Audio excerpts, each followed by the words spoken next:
This episode from the life of Sherlock Holmes will be transmitted to our men and women overseas by shortwave and through the worldwide facilities of the Armed Forces Radio Service. Petri Wine brings you Basil Rathbone and Nigel Bruce in the new adventures of Sherlock Holmes.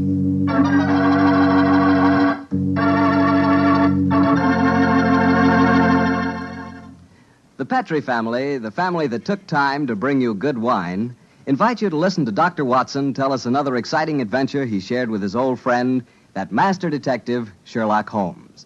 So let's settle back comfortably and listen. And while you're getting settled, I'd like to know if you like seafood. And by seafood, I mean everything from broiled lobster to fried halibut. Because if you like seafood, any seafood, you'll love it together with Petri California Sauterne. Fish and Petri Sauterne were made for each other. No kidding. Boy, I'll never in my life forget a broiled brook trout on the plate in front of me and a glass of well-chilled Petri Sauterne right next to it. That fish and that Sauterne. Petri Sauterne has a pale golden color that's really good to look at. And as for taste, well, that Petri flavor is really something. Take my word for it and try it, won't you? Oh, and I'll tell you something else. Try that Petri Sauterne with chicken sometime. Look, I better stop before I get hungry all over again, but just remember this. The best friend a good meal ever had is a glass of Petri wine.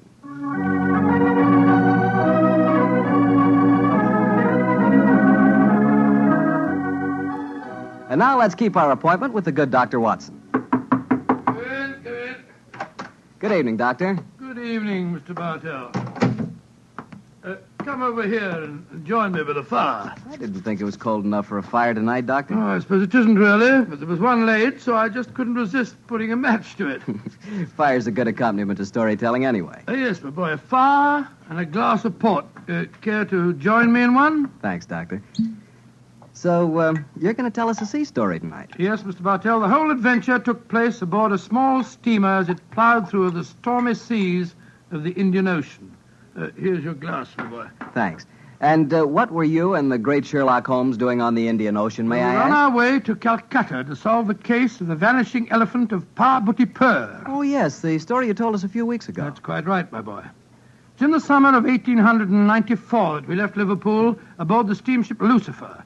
It wasn't a large ship, and as both the Mediterranean and the Red Sea proved somewhat, shall we say, unfriendly, I may tell you the first part of the voyage was quite unpleasant. In fact, until we left Aden, I'd spent most of the time in my cabin. I'm not much of a sailor, you know. However, as we headed eastward towards Colombo, the weather cleared up a bit, and I came on deck and joined Holmes. I remember on the second night out of Aden, we paced the decks together. The stars above us twinkled, the promise of a bright tomorrow, and the faint tinkle of a piano being played in the passenger lounge formed a perfect setting for an evening stroll. It only seems like yesterday that Holmes said... Watson, it's good to see you on your feet again. Yes, it's good to be on 'em, Holmes. It's been a miserable trip for me so far. The captain told me tonight that we can expect good weather between here and Caravati, our next port of call. I thought Colombo was the next stop. And where is Caravati, whatever you call it? Anyway, I never heard of the place. It's a tiny island in the Indian Ocean. It's a British protectorate. Those were the only facts I was able to glean from the encyclopedia and the ship's library. Did you ask the captain why we're stopping there? No, I didn't.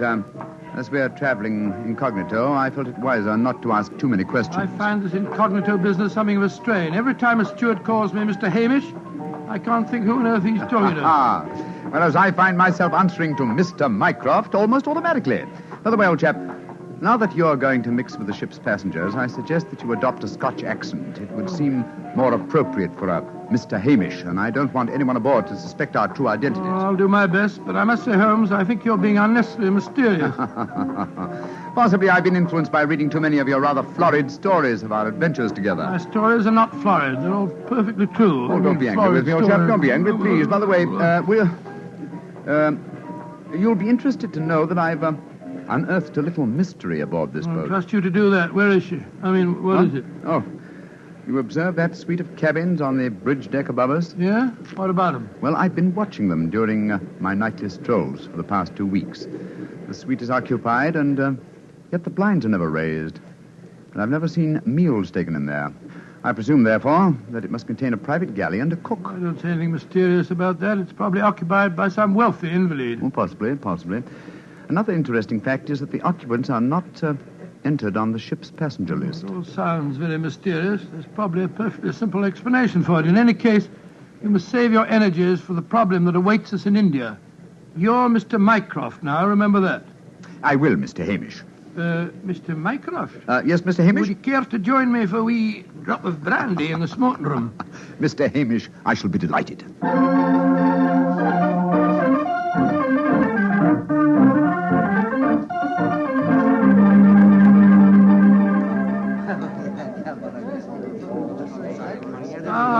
This is excellent brandy. Excellent. Watson, you notice that rather garrulous gentleman over there in the corner? You mean the one at the table with the oriental-looking fellow? Yes, the talkative man is the ship's doctor, but I haven't seen the other gentleman before on this voyage. I wonder if he's an occupant of the mysterious suite on the bridge deck. Let's go over and talk to him, shall we? And remember the accent, Mr. Hamish. And so, Verda, when we landed at Colombo, I decided to take Mrs. Abbott for a moonlight rickshaw drive through the cinnamon gardens. Did you gentlemen want to see me? If you'll excuse us, Dr. Harris, my friend Mr. Hamish and I were having a little argument, and we thought that perhaps you might be able to settle it for us. An argument? Oh, I love a good argument. Sit down, gentlemen. This is Mr. Verda. How do you do, gentlemen? Good evening, sir. My name is Hamish, and this is my friend, Mr. Mycroft. I'm so happy to meet you, gentlemen. Now, how do you know, Mr. Verda? Now, gentlemen, tell me what you're arguing about. Well, I love Doctor, a good argument. You see, it wasn't exactly an argument. My friend Mr. Hamish insists that the Suez Canal was built by a Dutchman in 1870. I'm convinced that it was built by de Lesseps, a Frenchman, in 1869. We thought you'd know. You flatter me. I'm only a ship's doctor, not an historian. Ask Verdi. He probably knows. Can you settle the question for us, sir? I can, Mr. Mycroft. You are almost correct. The canal was opened in 1869, though its construction began 10 years previously. De Lesseps, a French engineer, was in charge of the operation. There is a statue of him in Port Said Harbor, built to commemorate his skill and enterprise. Much obliged to you, Mr. Vera. Hamish, I think that I win my bet. Aye, Mycroft, I'm afraid you do, if you're sure of your facts, Mr. Verner. I'm sufficiently sure of them, Mr. Hamish, to venture a small wager myself. No. I think I'll not make any more bets on the subject, thank you. Well, gentlemen, if you will excuse me, I shall return to my cabin now. Oh, don't go. No, don't go, sir. You'll make us feel as if we'd driven you away. Oh, not at all, Mr. Hamish. I enjoyed meeting you both, but I have some letters to write. Good evening, gentlemen. He's a charming person. Charming and extremely knowledgeable. Bit of a bore, if you ask me. You two fellas enjoyed your trip? I'm just beginning to. It takes a little time to get my sea legs, you know. Dr. Harris, how long have you been on this ship? 4 years. This is my 23rd trip east on the Lucifer. Uh-huh. Why? Well, there's something that puzzles me on board this ship. I'm assured that you would explain it to me. And what is it? Well, the suite of cabins on the bridge deck, who occupies them? Wouldn't you like to know? Aye, Doctor, we would, and that's why my friend asked you. Well, I'll tell you. Though it's supposed to be a secret. But there'll be no harm in telling you now, for we're dropping anchor off the island of Cavarati in the morning. In that suite of rooms is the Rani of Cavarati herself. She has her own staff of servants and everything. What do you think of that? Oh, how very interesting. And is the Oriental gentleman who left the table when we arrived part of our entourage? He is, sir. He's the sort of Prime Minister of Cavarati. This whole trip of theirs is very hush-hush. Rani returning to her country, afraid someone might make an attack on her life. Have to keep it all hush-hush. Cavarati is an island that's had a lot of trouble. You seem to be remarkably well informed about the place, sir. Yeah, I should be. I used to practice there in my younger days. Well, really, how very interesting. Yes, I could tell you strange tales about the island. I remember... Oh, hello. See that fella coming into the lounge? You mean the big man with the grey hair? Yes. That's Sir Christopher Wyatt. Owns all the tea plantations on Cavarati. He's a dull fella, but I'll call him over. Wyatt, come over and join us. Be careful. He'll talk your head off if you give him half a chance. Draw up a chair, Wyatt. We were just talking about Cavarati. It seems to me that would be a good subject to keep away from. At least till after tomorrow, Harris. What do you mean? You know perfectly well what I mean. I should have thought that after your own experience on Cavarati, you'd have learned a little discretion. You're talking like a schoolmaster, Wyatt. Why don't you just sit down and have a drink and be friendly? Thank you. I prefer my own company. Pompous ass. You and Sir Christopher don't seem on the best of terms, Doctor. I know too much about him. He's afraid of me. That's what he is. Look at this girl coming into the room. Great Scott, she's good looking. Judging by our oriental costume, she must be a member of the Rani's retinue. She's coming to our table. Yes, my dear. What is it? Which of you gentlemen is Mr. Mycroft, please? I am. My mistress sends her compliments and asks that you will call on her in her suite. And who is your mistress, may I ask? Her Highness, the Rani of Cavarati. Oh, I shall be delighted. Please tell the Rani that I shall pay my respects without delay. We will join her in a few minutes. Very well, Mr. Mycroft.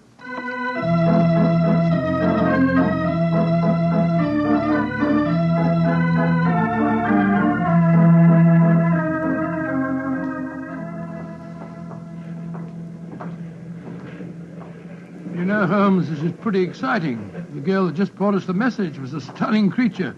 Imagine what the Rani herself must be like. What an incurable romanticist you are, Watson. I suppose you picture the Rani clad in oriental splendor, reclining like an odalisque on silken cushions. No, there's no need to make fun of me, old fellow. Here we are at the cabin. Ah, it is you, gentlemen. Follow me, please.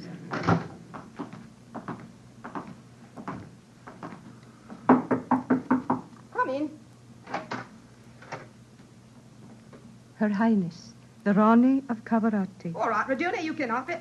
Yes, Your Highness. Well, me lads, don't look so startled. Come in and sit down. Your Highness, What's the matter? Don't I fit into your picture of a Rani? What did you expect? A slant-eyed beauty with a veil and big hips? Well, I've got the big hips, all right. Your Highness... never mind, Your Highness. Sit yourselves down and talk free and easy like.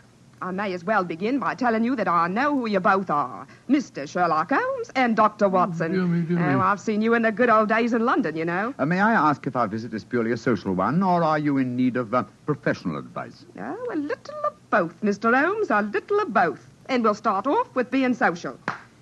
Bruma. Mem Sahib. Champagne. Botachi, Mem Sahib. If you'll pardon my asking you, madam, but I've never seen you before, someone. Oh, that's a question I'm always having to answer. Yes, you probably have, Dr. Watson. You see, I was in the chorus at Daly's Theatre in London for quite a few years, until the Rajah of Cavarati decided I'd look better on his island than I did in front of the footlights. Your husband, the Rajah, is dead, isn't he? Yes, he was killed playing polo. Champagne, Mem Sahib. Colo. Champagne Pinasecta. Acha. He doesn't speak English, so I'll get along with telling you my troubles. Mr. Holmes, somebody's trying to kill me. Kill you? Good God. May I ask what reason you have for saying that, madam? You may, Mr. Holmes. Before I left England, I had threatening letters warning me that if I ever went back to Cavarati, I'd never get to the island alive. I got another letter in Port Said that said the same thing. You kept these letters, I trust? No, I didn't. I tore them up. I never did pay attention to letters that weren't signed. Oh, that's a great pity, madam. Those letters might have been invaluable. Well, it's too late to think about that now, Dr. Watson. Here's what's on my mind. I land at Cavarati in the morning, and if anyone's up to a bit of no good, tonight's their last chance. You destroyed the threatening letters, madam, thereby indicating that you did not believe in the threats, and yet you now appear to feel that you are in danger. I wonder what made you change your mind. The Ace of Spades. Yes? I don't understand you, madam. In the last 2 days, every time I tell my fortune, I get the Ace of Spades. Now, you know what that means. Death. Oh, come now, madam. If you'll pardon my saying so, that's a very childish superstition. Well, the cards have never lied to me yet. Oh, you can laugh at it if you like, but I know. Well, do you mind if I ask you a few questions? Anything you like, Mr. Holmes, fire away. How long is it since you were in Cavarati? About 18 months. We were in England when my husband died, and I couldn't face the idea of going back to that island alone. 3 months ago, Verda... Oh, he's the chief minister of Cavarati. Yes, madam. We met him for a moment in the lounge. Oh, well, Verda came over to England to persuade me it was my duty as the Rani to go back. I see. As far as you know, have you any enemies among the passengers on board the ship? Oh, that's an odd one to answer, Mr. Holmes. But I can tell you right here in my suite there's someone who doesn't like me. That girl, Raduna, the one that brought you my message. She was in love with the Rajah herself. I know she hates me, even though she did stay with me in England after my husband died. How about Further, your minister? Oh, he's all right. My husband thought the world of him, and he's been wonderful to me. He came from Cavarati recently, you say, to persuade you to return there. That's right, Mr. Holmes. Well, Brumer seems to be all right after drinking that champagne, so it'll be safe for us to have some now. Champagne homologue, Quebec? Botache Mem Sahib. Oh, I've been burning with curiosity to know why you gave him a glass of champagne a few minutes ago, and yet we didn't have any. Well, surely that's obvious, Watson. Fulmer is the official poison taster, isn't he, madam? That's right, Mr. Holmes. He tastes everything I eat or drink before I do. Well, if it doesn't affect him, then I know it's safe. Berta brought him over to England when he came to fetch me. On the island of Cavarati, poisoning's quite an hobby, you know. There were 2 people in the smoking room tonight who seemed to know quite a lot about your island. The ship's doctor, a rather garrulous gentleman by the name of Harris, and Sir Christopher Wyatt, who owns tea plantations on the island.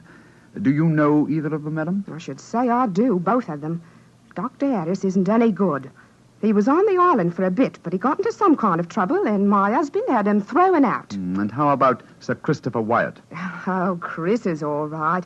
I saw quite a bit of him in London after my husband's death.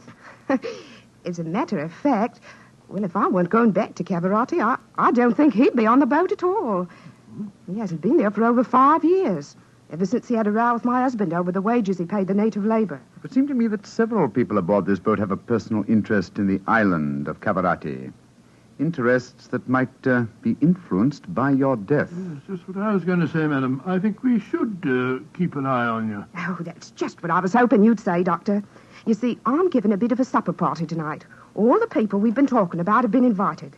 And I thought if you two were to be here, perhaps you'd be on the lookout for any funny business. How about it? Well, of course we'll come, won't we, Holmes? I think it might be a good idea, though I would suggest that we retain our incognitos as Mr. Hamish and Mr. Mycroft. Well, whatever you say, Mr. Holmes. And now, let's have that champagne.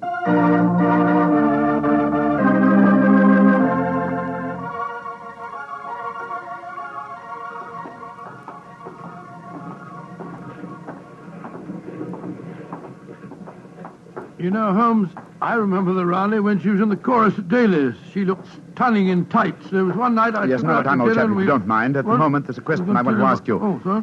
Is your medical bag fully equipped with all the antidotes to poison? Poison? It's ridiculous. How could the Rani be poisoned when she has a poison taster? My dear Watson, you mustn't... What the blazes is that? Come on, Watson. That cry came from the companionway. There are 2 figures struggling by the rail there. Good heavens! One of them has pushed the other down the companionway.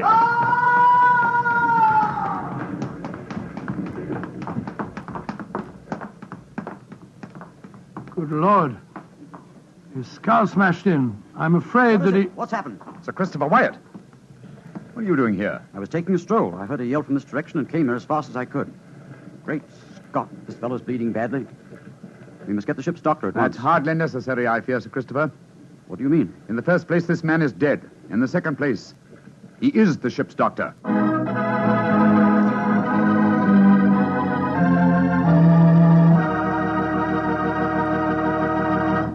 We'll hear the rest of Dr. Watson's story in just a second, so I'm just going to ask you to do one thing for me. Well, I should say for yourself. Tomorrow night, if you're having meat or any meat dish for dinner, why not open up a bottle of Petri California Burgundy? That wonderful, rich, red Petri Burgundy will turn your dinner into a real feast. You see if it doesn't. Because there's nothing like a good wine with good food. And I know your family gets good food, and I know that Petri Burgundy is a good wine. In fact, it's a perfect mealtime wine. Try it and see. And now, Dr. Watson, tell us what happened next. You said you found the ship's doctor dead at the foot of the companionway? Yes, Mr. Bartell. His neck had been broken instantly. Imagine there was a good deal of excitement aboard. No, my boy, as a matter of fact, there wasn't. We managed to get the body back to its cabin without attracting attention. Holmes, after revealing his true identity, was able to persuade the captain to hush up the killing until after the Rani's party had taken place. Oh, he didn't want to scare the murderer, I guess. What happened next, Doctor? Holmes and I returned to our cabin to dress for the party.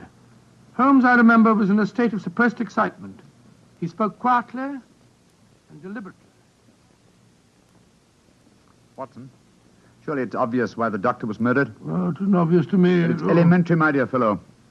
If you are planning a subtle murder by poison, how wise to remove the one man who might save the victim's life, a doctor. Oh, you keep harping on poisoning. It seems to me to be the last way a murderer would try to dispose of the Rani. Everything she touches is first tested by the poison tester. Exactly. That's why I call it a subtle murder attempt.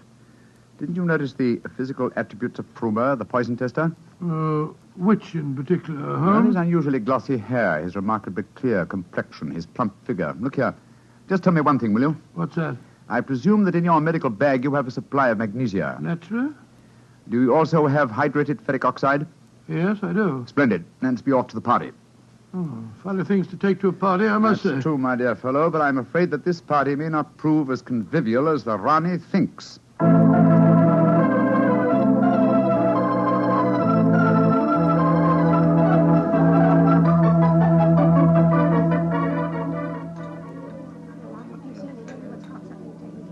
Holmes, it's nearly 1 in the morning. Everything seems to be going splendidly. It seems to be, Watson, but keep your eyes on the Rani. Yes, I have been. The poison testers tested everything that passed her lips. We Dot and Doris to you, Sir Christopher. You having a good time? Yes, indeed, thank you, Mr. Hamish. How about you, Mr. Mycroft? Oh, the Rani's a perfect hostess. Who could help having a good time? I don't think that girl Regina should be here, though. I don't want to be pompous, but after all, she's only a glorified servant. Possibly the laws of etiquette are not so strict in Cavarati as they are in London, Sir Christopher. Oh, perhaps you're right. But I don't trust the girl. There's something shifty about her. I've told the Rani more than once. Oh, well, I suppose it's none of my business. I think I'll try and persuade the Rani to sing us one of her old songs. He doesn't trust Raduna, and I don't trust him. I don't think it was an accident that we found him near the body of Dr. Harris. Shh. Here comes Vera. I trust you gentlemen are enjoying yourselves. Very much, Mr. Vera, thank you. I imagine you must be excited at the prospect of returning to Caravati. I am, Mr. Mycroft. Though I only left it 3 months ago, it has seemed more like 3 years. Do you ken what time we'll arrive there? I am told that we shall be there in 5 hours, Mr. Hamish. Oh, look. The Rani's at the piano. She must be going to give us a tune. Yes. Let's move a little closer, shall we? Chris here has asked me to sing something. Yeah, my voice isn't what it used to be, and don't I know it. But me spirit's the same, and that's enough to put a number over. So, hold tight, boys. Here we go. My sweetheart's the man in the moon. I'm going to marry him soon. 'Twould fill me with bliss just to give him one kiss, but I know that a dozen I never would miss. I'll go up in a great big... Great Scott, she... Quick, Watson, your medical bag. I'll lock the doors. Right, your Holmes. Bring some water, please. Help me. Oh, please, help me. What is the matter? Don't be frightened, madam. I'll take care of you. Thirsty. Give me water. She wants water, please. Oh, such pain. All the symptoms of arsenic poisoning. Now I know why Holmes asked me if I had any magnesia and ferric oxide. Do something for me, Doctor. I'm dying. Don't worry, Your Highness. You're not going to die.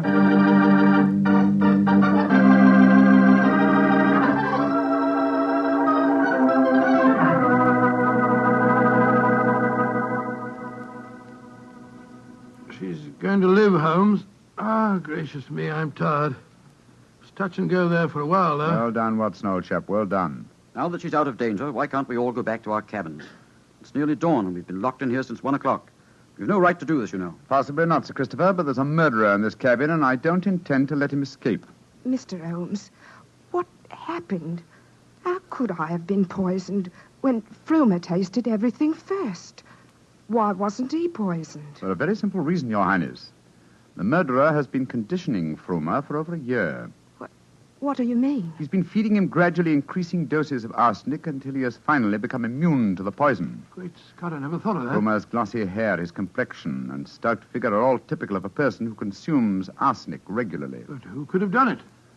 Only one person had the opportunity. Well, tell us who that person No, is. not you, Sir Christopher, not you. For you haven't been on the island for years, whereas Frumer returned from Caravati but 3 months ago. Raduna has also been in London with her mistress for the past 18 months, remember? The answer is obvious.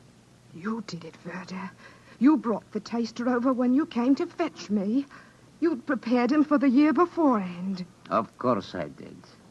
No white rana will ever rule over Cavarati. And you murdered Dr. Harris. Equally true. Mr. Holmes, give me the key to the door, please.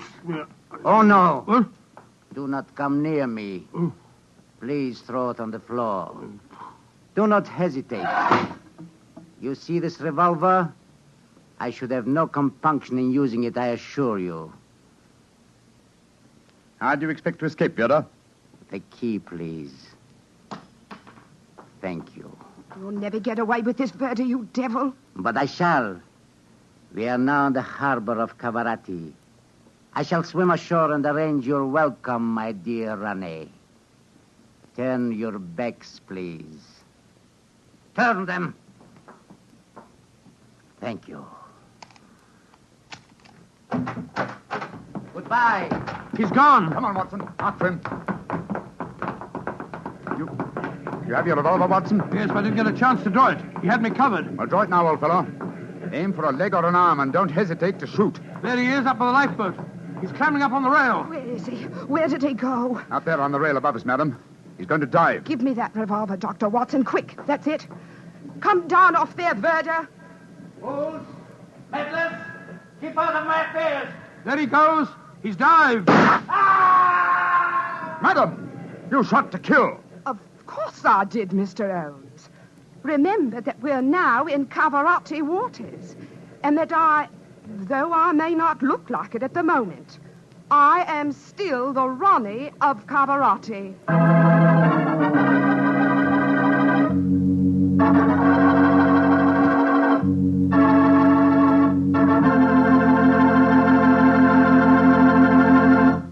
Say, that was a swell story, Doctor. It had a lot of color and quite a bit of action. Color and a bit of action. Well, I'm glad you liked it, my boy. Oh, I did. Say, that's not a bad idea. I mean, having someone taste everything before you eat it. Oh, it's a very old idea, very old. Very common, too, years ago. You know the kind of job I'd like? No, what's that? I'd like to be the official taster for the Petrie family. Boy, just think of all the Petrie wine I'd get to taste. Petrie to the right of me, Petrie to the left of me. What a life. What wine? Yeah, I wouldn't mind having that job myself. You said it. The Petrie family, really knows how to make good wine. They've been making wine for generations. And because they've always owned and operated their own business ever since it was started way back in the 1800s, well, the Petrie family has sure piled up plenty of skill and experience. Yes, they've been handing down in the family from father to son, the fine art of turning luscious grapes into delicious wine. That's why you can't go wrong with any Petrie wine. It must be good, because Petrie took time to bring you good wine. Well, Doctor, what new story do you have lined up for us next week? Next week, Mr. Bartell, I'm going to tell you an adventure that Sherlock Holmes and I had many years ago. It concerns a series of bonfires, an underground cellar full of gunpowder, and a strange death on the rooftops of London.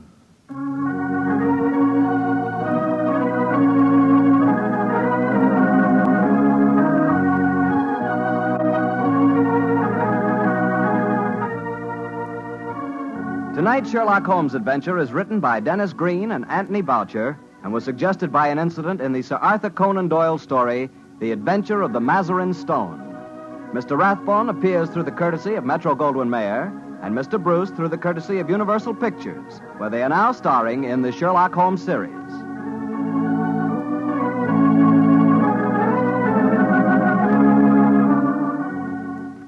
The Petrie Wine Company of San Francisco, California, invites you to tune in again next week, same time, same station. This is Harry Bartell saying goodnight for the Petrie family. Sherlock Holmes comes to you from our Hollywood studio. This is the Mutual Broadcasting System.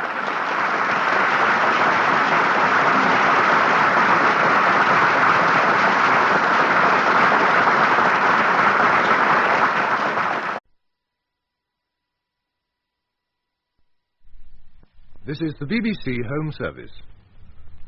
We present Richard Burton and John Neville in Henry at Agincourt, a sequence from William Shakespeare's Henry V, devised for broadcasting on the eve of St. George's Day.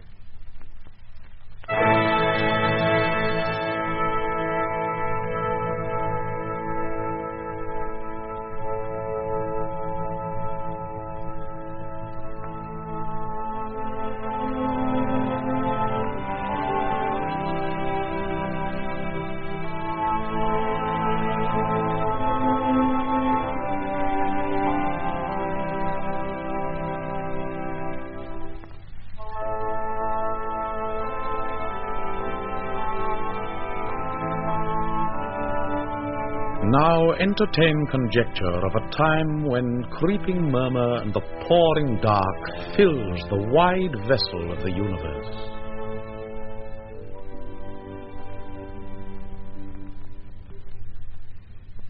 From camp to camp, through the foul womb of night, the hum of either army stilly sounds, that the fixed sentinels almost receive the secret whispers of each other's watch. Fire answers fire. Through their paly flames each battle sees the other's umbered face. Steed threatens steed in high and boastful neighs, piercing the night's dull ear. And from the tents, the armourers accomplishing the nights, with busy hammers closing rivets up, give dreadful note of preparation. Proud of their numbers and secure in soul, the confident and over-lusty French do the low-rated English play at dice, and chide the crippled, tardigated knight, who like a foul and ugly witch doth limp so tediously away. The poor condemned English, like sacrifices, by their watchful fires sit patiently and inly ruminate the morning's danger. And their gesture sad, investing lank lean cheeks and war-worn coats, presenteth them unto the gazing moon so many horrid ghosts. Oh, now, who will behold the royal captain of this ruined band, walking from watch to watch, from tent to tent? Let him cry praise and glory on his head, for forth he goes, and visits all his host, bids them good morrow with a modest smile, and calls them brothers, friends, and countrymen. Upon his royal face there is no note how dread an army hath enrounded him, nor doth he dedicate one jot of colour unto the weary and all-watched night, but freshly looks, and overbears a taint, with cheerful semblance and sweet majesty, that every wretch, pining and pale before, beholding him, plucks comfort from his looks. A largesse universal like the sun, his liberal eye doth give to everyone, thawing cold fear, that mean and gentle all behold, as may unworthiness define, a little touch of Harry in the night. And so our scene must to the battle fly, where, oh, for pity, we shall much disgrace with 4 or 5 most vile and ragged foils, right ill-disposed in brawl ridiculous, the name of Agincourt. Yet sit and see, minding true things by what their mockeries be.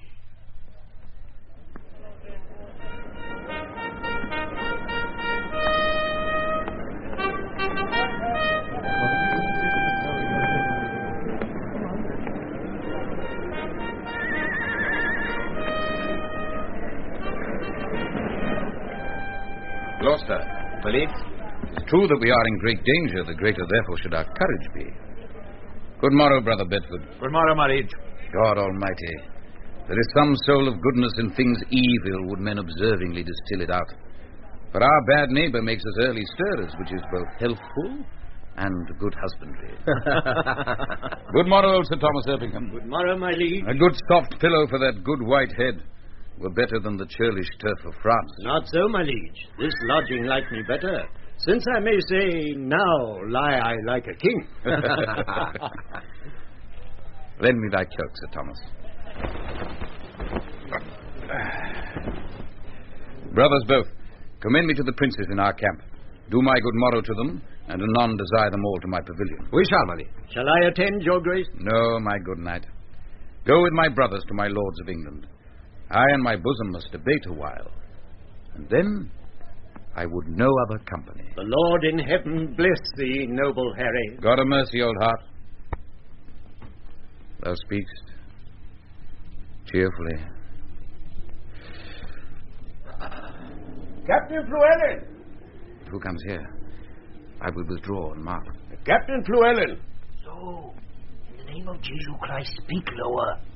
It is the greatest admiration in the universal world when the true and ancient prerogatives and laws of the wars is not kept. If you would take the pains but to examine the wars of Pompey the Great, I warrant you shall find there is no tittle-tattle or bibble-babble in Pompey's camp. Why, the enemy is loud. You heard him all night. If the enemy is an ass and a fool and a prating coxcomb, is it meet, think you, that we should also look you be an ass and a fool and a prating coxcomb? In your own conscience now. I will speak lower. I pray you and beseech you that you will. Though it appear a little out of fashion, there is much care and valour in this Welshman. Brother John Bates, is not that the morning which breaks yonder? I think it be. We have no great cause to desire the approach of day. We see yonder the beginning of the day. But I think we shall never see the end of it. Who goes there? A friend. Under what captain serve you? Under Sir Thomas Erpingham. A good old commander, and a most kind gentleman. I pray you, what thinks he of our estate? Even as men wrecked upon a sand that look to be washed off the next tide. He hath not told his thought to the king. No, nor is it not meet he should. For though I speak it to you, I think the king is but a man, as I am. The violet smells to him as it doth to me, the element shows to him as it doth to me. All his senses have but human conditions. His ceremonies laid by, and his nakedness he appears but a man. Those affections are higher mounted than ours, yet when they stoop with a like wing. Therefore, when he sees reason or fears as we do, his fears out of doubt be of the same relish as ours are. Yet, in reason, no man should possess him with any appearance of fear, lest he, by showing it, should dishearten his army. He may show what outward courage he will, but I believe as cold a night as 'tis, he could wish himself in Thames up to the neck. And so I would he were, and I'd buy him at all adventures, so we were quit here. By my troth, I will speak my conscience of the king. I do not think he would wish himself anywhere but where he is. And I would he were here alone, so should he be sure to be ransomed, and a many poor men's lives saved. I dare say you love him not so ill to wish him here alone. Howsoever, you speak this to feel other men's minds.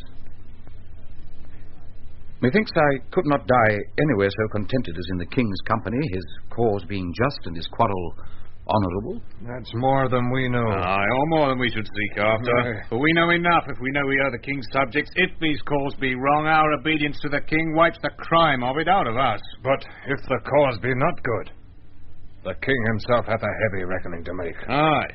When all those legs and arms and heads chopped off in a battle shall join together at the latter day, and cry all, we died at such a place. Some swearing, some crying for a surgeon, some upon their wives left poor behind them, some upon the debts they owe, some upon the children rawly left. Oh, I'm afeard there are few die well that die in a battle. Now, if these men do not die well, it'll be a black matter for the king that led them to it. Aye. So, if a son that is by his father sent about merchandise do sinfully miscarry upon the sea, the imputation of his wickedness by your rule should be imposed upon the father that sent him. Or if a servant, under his master's command, transporting a sum of money, be assailed by robbers and die in many irreconciled iniquities, you may call the business of the master the author of the servant's damnation. But this is not so. The king is not bound to answer the particular endings of his soldiers, the father of his son, nor the master of his servant, for they purpose not their deaths when they purpose their services. Besides, there is no king, be his cause never so spotless, if it come to the arbitrament of swords, can try it out with all unspotted soldiers.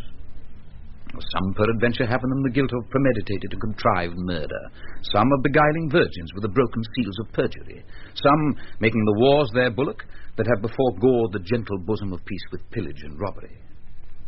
Now, if these men have defeated the law and outrun native punishment, though they can outstrip men, they have no wings to fly from God.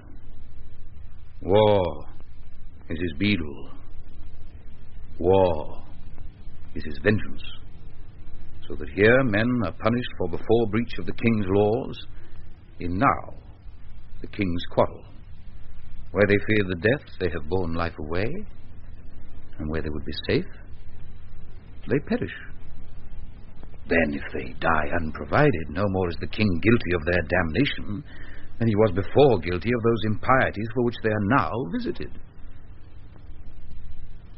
Every subject's duty is the king's, but every subject's soul is his own. Therefore should every soldier in the wars do as every sick man in his bed, wash every mote out of his conscience, and dying so, death were to him advantage. Or not dying, the time was blessedly lost wherein such preparation was gained. And in him that escapes, it were not sin to think that, making God so free an offer, he let him outlive that day to see his greatness, and to teach others how they should prepare. Tis certain. Every man that dies ill, the ill is upon his own head. The king's not to answer for it. I do not desire he should answer for me, and yet I determined to fight lustily for him. I myself heard the king say he would not be ransomed. He said so, to make us fight cheerfully. But when our throats are cut, he may be ransomed, and we ne'er the wiser. If ever I live to see it, I will never trust his word after. You pay him death. That's a perilous shot out of an elder gun that a poor and a private displeasure can do against a monarch. You may as well go about to turn the sun to ice with famine in his face with a peacock's feather. You'll never trust his word after. Come, 'tis a foolish thing. Your reproof is something too round. I shall be angry with you at the time of convenient. Well, let it be a quarrel between us, if you live. I embrace it. How shall I know thee again? Give me any gauge of thine, and I will wear it in my bonnet. Then if ever thou darest acknowledge it, I will make it my quarrel. Here's my glove. Give me another of thine. There. This will I also wear in my cap. If ever thou come to me and say after tomorrow, this is my glove, by this hand I'll take thee a box on the ear. If ever I live to see it, I will challenge it. Thou durst as well be hanged. Well, I will do it so I take me in a king's company. Well, keep thy word. Fare thee well. Be friends, you English fools, be friends. We have French quarrels enough. Fare thee well.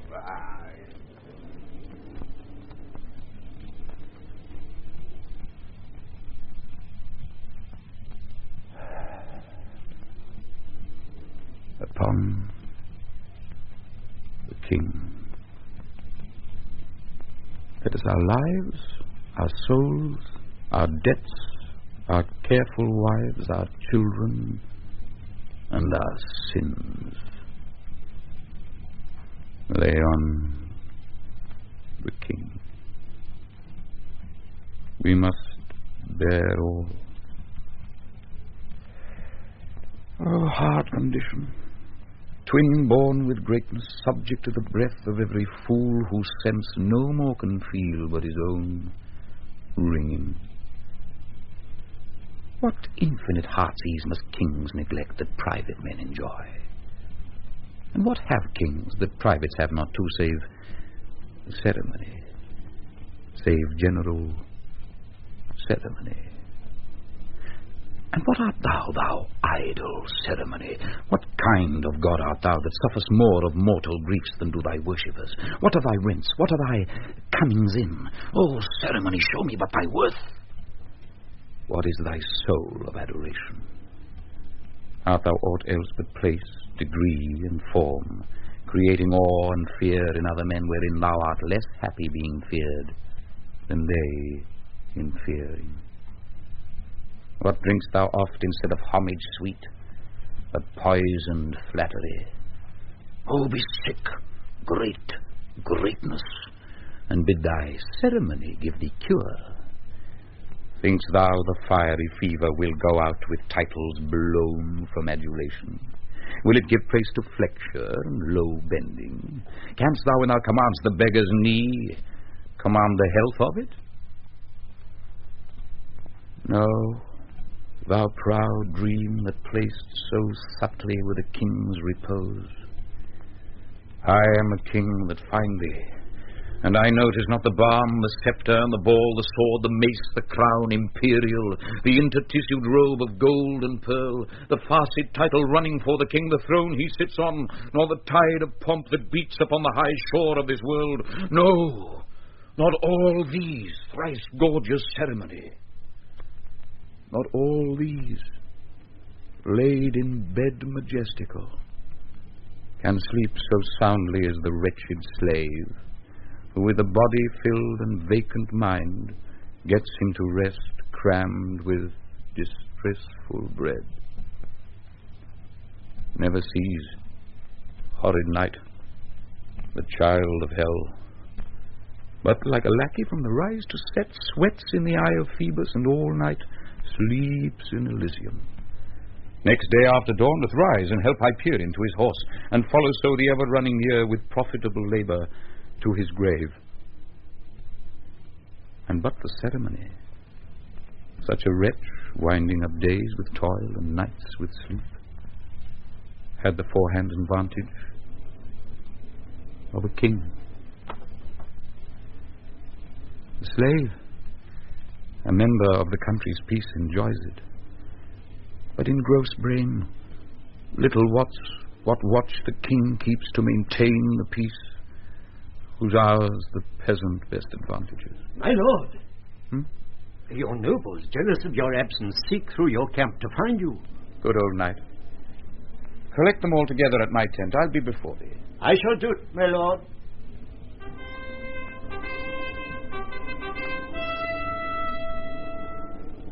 O God of battles, steel my soldiers' hearts. Possess them not with fear. Take from them now the sense of reckoning, unless the opposed numbers pluck their hearts from them. Not today, O Lord.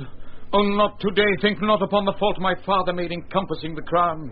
I, Richard's body, have interred new, and on it have bestowed more contrite tears than from it issued forced drops of blood. 500 poor have I in yearly pay, who twice a day their withered hands hold up towards heaven to pardon blood. And I have built 2 chantries, where the sad and solemn priest sings still for Richard's soul. More will I do. Though all that I can do is all too little, since that my penitence comes after all, imploring pardon.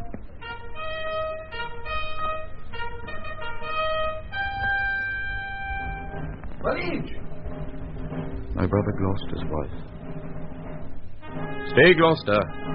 Stay, and I will go with thee.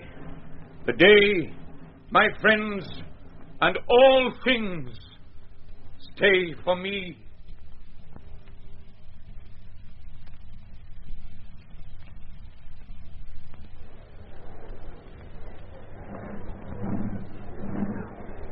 The king? The king himself is rode to view their battle. Of fighting men they have full 300,000. There's 5 to 1. Besides, they all are fresh. God's arms strike with us. 'Tis a fearful odds. God be with you, princes all. I'll to my charge. If we no more meet till we meet in heaven, then joyfully, my noble Lord of Bedford, my dear Lord Gloucester, and my good Lord Exeter, and my kind kinsmen, warriors all, adieu. Farewell, good Salisbury, and good luck go with thee. Farewell, kind lord. Fight valiantly today. And yet, I do thee wrong to mind thee of it, for thou art framed of the firm truth of valour. He is as full of valour as of kindness, princely in both. Oh, that we now had here but 1/10,000 of those men in England that do no work today. What's he that wishes so? Your Majesty. Ah, my cousin Westmoreland. No, my fair cousin. If we are marked to die, we are enough to do our country loss. And if to live, with a fewer men, a greater share of honour, God's will, I pray thee, wish not one man more. By Jove, I am not covetous for gold, nor care I who doth feed upon my cost. It yearns me not if men my garments wear. Such outward things dwell not in my desires. But if it be a sin to covet honour, I am the most offending soul alive. No, faith, my cousin, wish not a man from England. God's peace, I would not lose so great an honour as one man more, methinks, would share with me, for the best hope I have. Oh, do not wish one more. Rather proclaim it, Westmoreland, through my host, that he which hath no stomach to this fight, let him depart. His passport shall be made, and crowns for convoy put into his person. We would not die in that man's company that fears his fellowship to die with us. This day is called the Feast of Crispian. He that outlives this day and comes safe home will stand a tiptoe when this day is named and rouse him at the name of Crispian. He that shall live this day and see old age will yearly on the vigil feast his neighbours and say, tomorrow is St. Crispian. Then will he strip his sleeve and show his scars and say, these wounds I had on Crispin's day.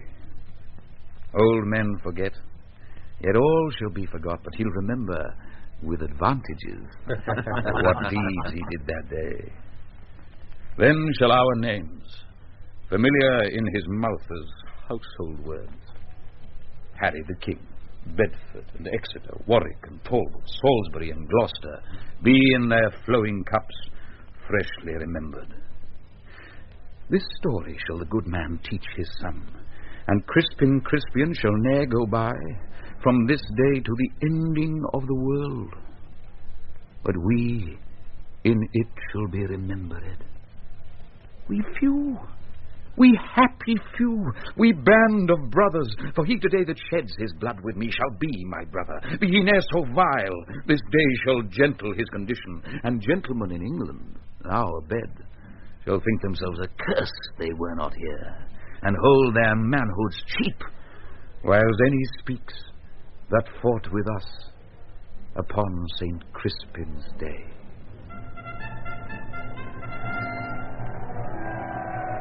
My sovereign lord, bestow yourself with speed.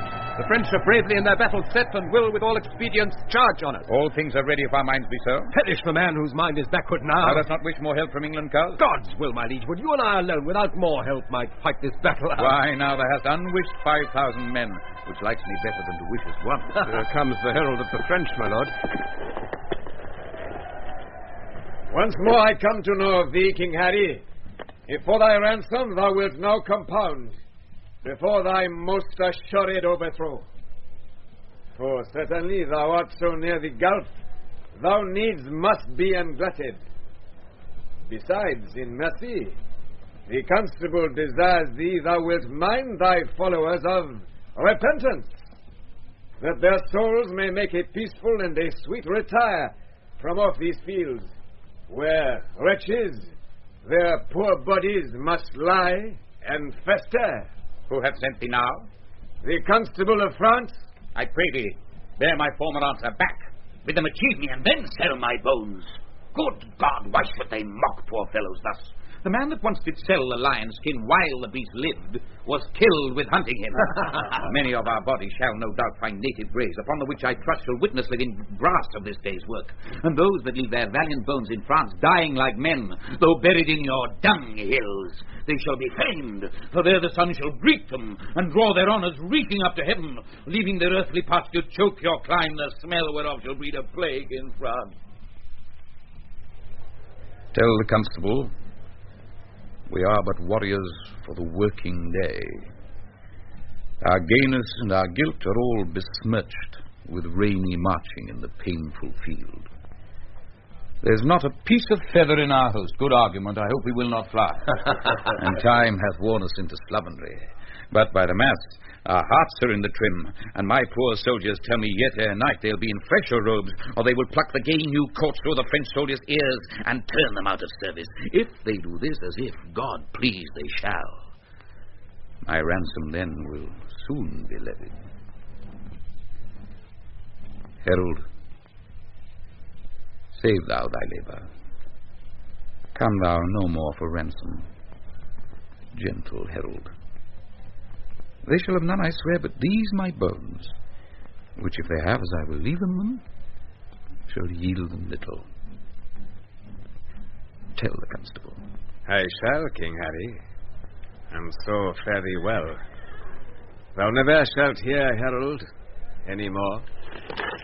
My lord, most humbly on my knee, I beg the leading of the vanward. Take it, brave York. Now, soldiers, march away. And how thou pleasest, God, dispose the day. Forward!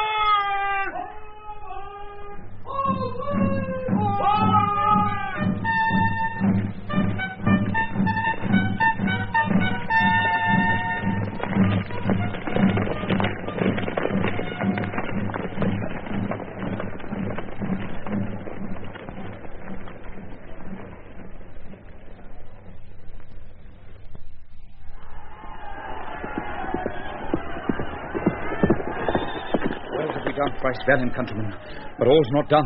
Yet keep the French the field. The Duke of York commends him to your majesty. Lives he, good uncle. Thrice within this hour I saw him down. Thrice up again and fighting. From helmet to the spur all blood he was. In which array, brave soldier, doth he lie larding the plain. And by his bloody side, yoke fellow to his honour-owing wounds, the noble Earl of Suffolk also lies. Suffolk first died, and York, all haggled over, comes to him wherein gore he lay steeped, and takes him by the beard, kisses the gashes that bloodily did yawn upon his face, and cries aloud, "Tarry, dear cousin Suffolk, my soul shall thine keep company to heaven. Tarry, sweet soul, for mine, then fly abreast, as in this glorious and well-foughten field we kept together in our chivalry." Upon these words I came and cheered him up. He smiled me in the face, wrought me his hand, and with a feeble grip says, "Dear my lord, commend my service to my sovereign." So did he turn, and over Suffolk's neck he threw his wounded arm and kissed his lips. And so, espoused to death, with blood he sealed a testament of noble ending love. The pretty and sweet manner of it forced those waters from me which I would have stopped, but I had not so much of a man in me. And all my mother came into mine eyes and gave me up to tears. I blame you not. For hearing this, I must perforce compound with mistful eyes, or they will issue too. But hark! What new alarm is this saying? The French have reinforced their scattered men. Give the word through!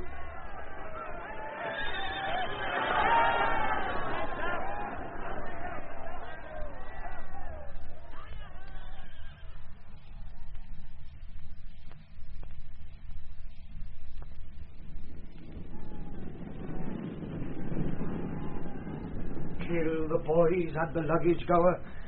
'Tis expressly against the law of arms. 'Tis as arrant a piece of knavery, mark you now, as can be offered. In your conscience now, is it not?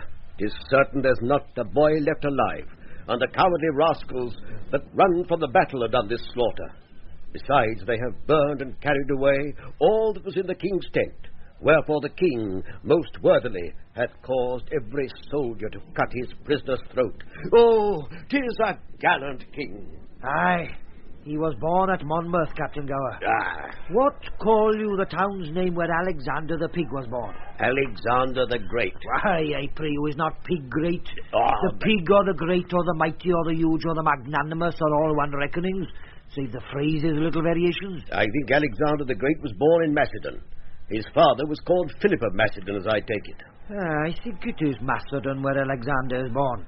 I tell you, Captain, if you look in the maps of the world, I warrant you shall find in the comparisons between Macedon and Monmouth that the situations, look you, is both alike. Oh? There's a river in Macedon, and there is also, moreover, a river at Monmouth. It is called Wye at Monmouth, but is out of my brains what is the name of the other river.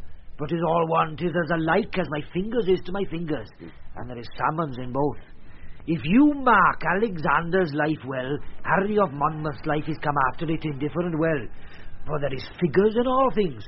Alexander, God knows, and you know, in his rages and his furies and his wraths and his chollers and his moods and his displeasures and his indignations, and also being a little intoxicated in his brains, did in his ales and his angers, look you, kill his best friend Clytus. Our king is not like him in that. He never killed any of his friends. It is not well done, mark you now, to take the tales out of my mouth ere it is made and finished. But I speak but in the figures and comparisons of it. As Alexander killed his friend Clytus, being in his ales and his cups, so also Harry Monmouth, being in his right wits and his good judgments, turned away the fat knight with the great belly doublet. He was full of jests and jibes and knaveries and mocks. I forgot his name. Sir John Falstaff. That is he. I tell you, there is good men born at Monmouth. Here comes His Majesty. My lord,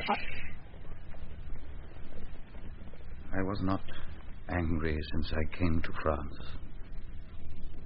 until this instant.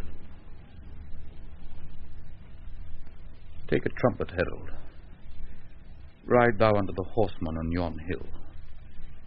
If they will fight with us, bid them come down, or void the field. They do offend our sight. Besides, we'll cut the throats of those we have, and not a man of them that we shall taste our mercy. Go and tell them so. Your Majesty. Here comes the herald of the French, my liege. Huh. His eyes are humbler than they used to be. How now? What means this, herald? Knowst thou not that we have fined these bones of ours for ransom? Comest thou again for ransom? No, great king. I come to thee for charitable license, that we may wander o'er this bloody field, to book our dead, and then to bury them, to sort our nobles from our common men.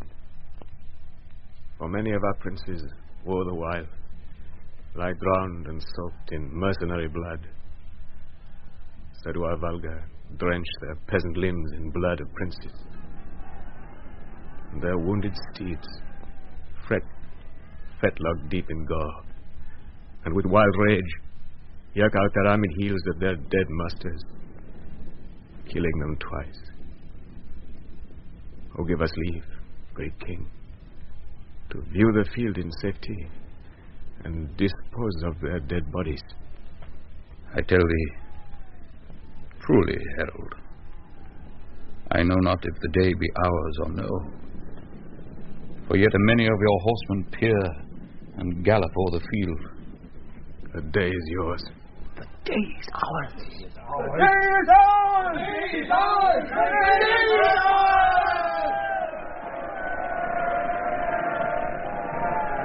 Praise be God, and not our strength for it. What is this castle called that stands hard by? They call it Agincourt. Then call we this the field of Agincourt, fought on the day of Crispianus. Your Majesty. Your grandfather of famous memory, and please, Your Majesty, and your great-uncle, Edward, the Black Prince of Wales, as I have read in the chronicles, fought the most brave battle here in France. They did, Llewellyn. Your Majesty says very true. Your Majesty is remembered of it.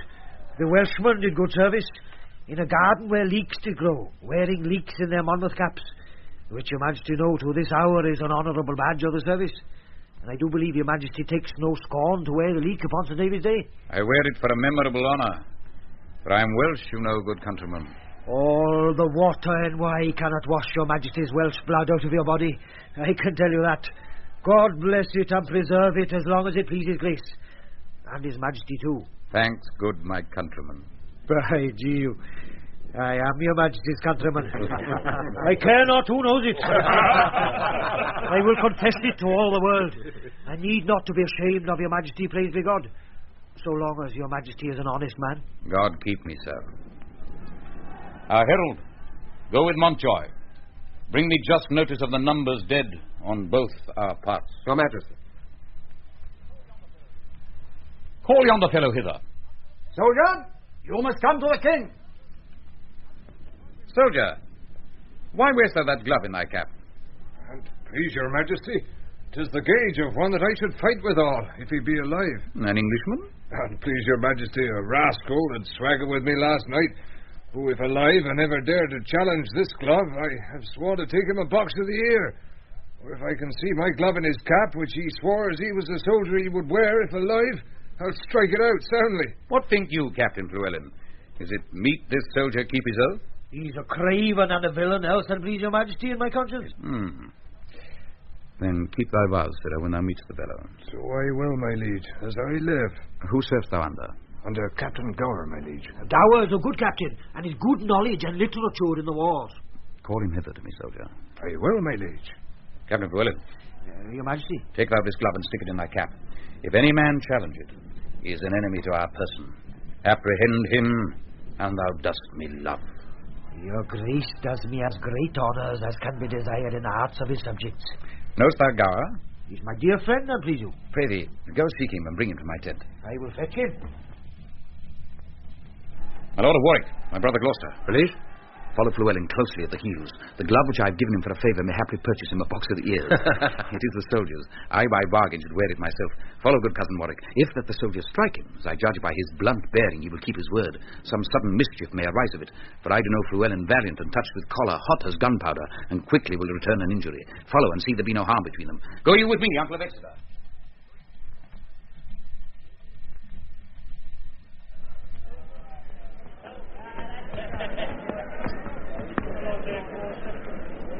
I warrant it is to knight you, Captain.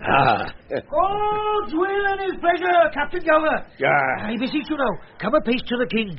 There is more good towards you peradventure than is in your knowledge to dream of. Sir. Know you this glove in my cap? Know the glove? I know the glove is a glove. I know this. And thus I challenge it. An arrant traitor as any is in the universal world, or in France or in England. How now, sir, you villain? Do you think I'll be forsworn? Stand away, Captain Gower. I will give treason his payment into blows, I warrant you. I'm no traitor. That's a lie in thy throat. I charge you in his majesty's name, apprehend him. How now? What's the matter? My lord of Gloucester, here is, praise to God for it, a most contagious treason come to light, look you, as you shall desire in a summer's day. Here is his majesty. Now? What's the matter? My liege, here is a villain and a traitor, and look your grace, has struck the glove which your majesty has given me. My liege, this was my glove. Here is the fellow of it. And he that I gave it to in change promised to wear it in his cap. I promised to strike him if he did. I met this man with my glove in his cap, and I've been as good as my word. Oh, your majesty here now. Saving your majesty's manhood. What an arrant, rascally, beggarly, lousy name it is. I hope your majesty has bear me testimony and witness and will avouchment that this is the glove your majesty has given me. In your conscience now. Soldier, give me thy glove. Sire. Look, here is the fellow of it. 'Twas I indeed thou promisedst to strike, and thou hast given me most bitter terms. And please your majesty let his neck answer for it if there be martial law in the world. How canst thou make me satisfaction? All offences, my lord, come from the heart. Never came any from mine that might offend your majesty. It was ourself thou didst abuse. Your majesty came not like yourself. You appeared to me but as a common man. Witness the night, your garments, your lowliness.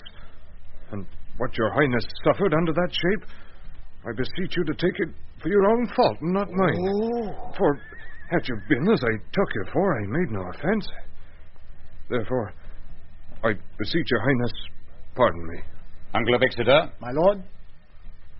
Fill this glove with crowns and give it to the fellow. Keep it, fellow, and wear it for an honour in thy cap till I do challenge it. Give him the crowns. Here you are, fellow. My liege. And captain, you must needs be friends with him.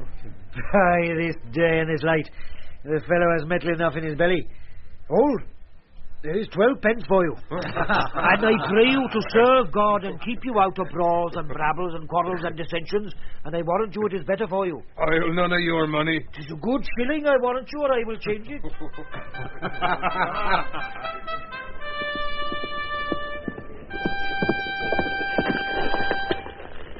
Now, Harold, are the dead numbered? Here is the number of the slaughtered French. What prisoners of good sort are taken, uncle? Charles, Duke of Orleans, nephew to the king. John, Duke of Bourbon, and Lord Boucicaut. Of other lords and barons, knights and squires, full 1,500, besides common men. This note doth tell me of 10,000 French that in the field lie slain. 10,000. Of princes in this number and nobles bearing banners, there lie dead 126. Added to these of knights, esquires, and gallant gentlemen, 8,400, of the which 500 were but yesterday dubbed knights. So that in these 10,000 they have lost there are but 1,600 mercenaries. The rest are princes, barons, lords, knights, squires, and gentlemen of blood and quality. Here was a royal fellowship of death. Where is the number of our English dead? Money.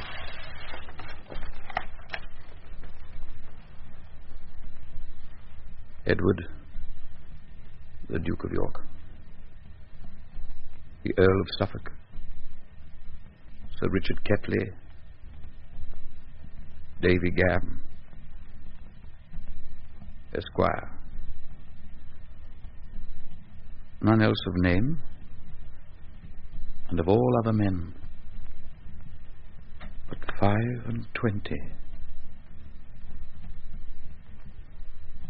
O God, thy arm was here, and not to us, but to thy arm alone ascribe we all. Take it, God, for it is none but thine. 'Tis wonderful. Wonderful indeed. Come, go ye in procession through the village, and be it death proclaim it through our host, to boast of this or take that praise from God, which is his only. Is it not lawful, and please your majesty, to tell how many is killed? Yes, Llewellyn, but with this acknowledgement, that God fought for us. Yes, my conscience, he did us great good. Do we all holy rites? Let there be sung non nobis and Te Deum, the dead with charity enclosed in clay. And then to Calais, and to England then, when ne'er from France arrived more happier men.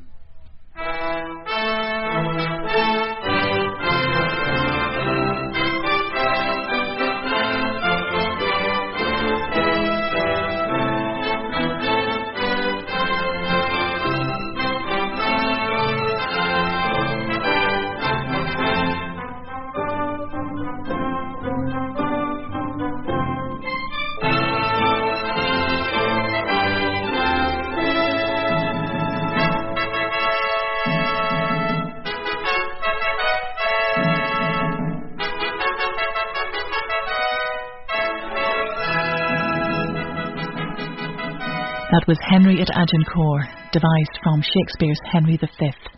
Richard Burton played Henry V and John Neville played the chorus, with Martin Lewis, Richard Bebb, John Gabriel, George Merritt, Dudley Jones, Manning Wilson, Geoffrey Matthews, Hamilton Dice, Richard Williams, Olaf Poulet and Peter Howell.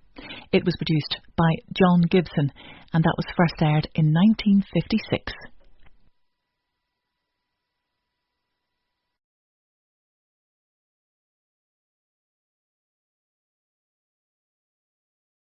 This episode from the life of Sherlock Holmes will be transmitted to our men and women overseas by shortwave and through the worldwide facilities of the Armed Forces Radio Service. Petri Wine brings you Basil Rathbone and Nigel Bruce in the new adventures of Sherlock Holmes.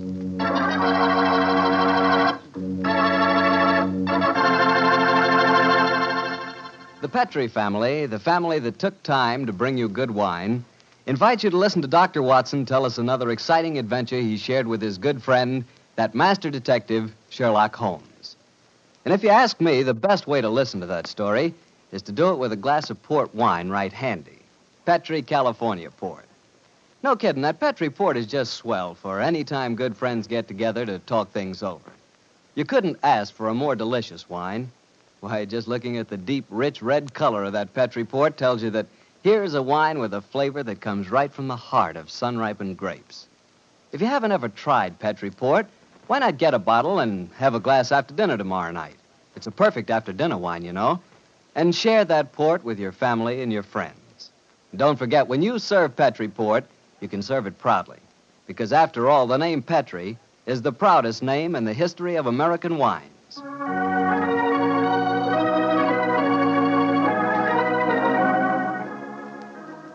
And now let's keep our weekly appointment. Good evening, Dr. Watson. Good evening, Mr. Bartell. Draw up a chair. Thank you. That's it. By the way, do you know what date it is? November 5th, isn't it? That's right. In England, it's known as Guy Fawkes Day. Did you ever hear of it?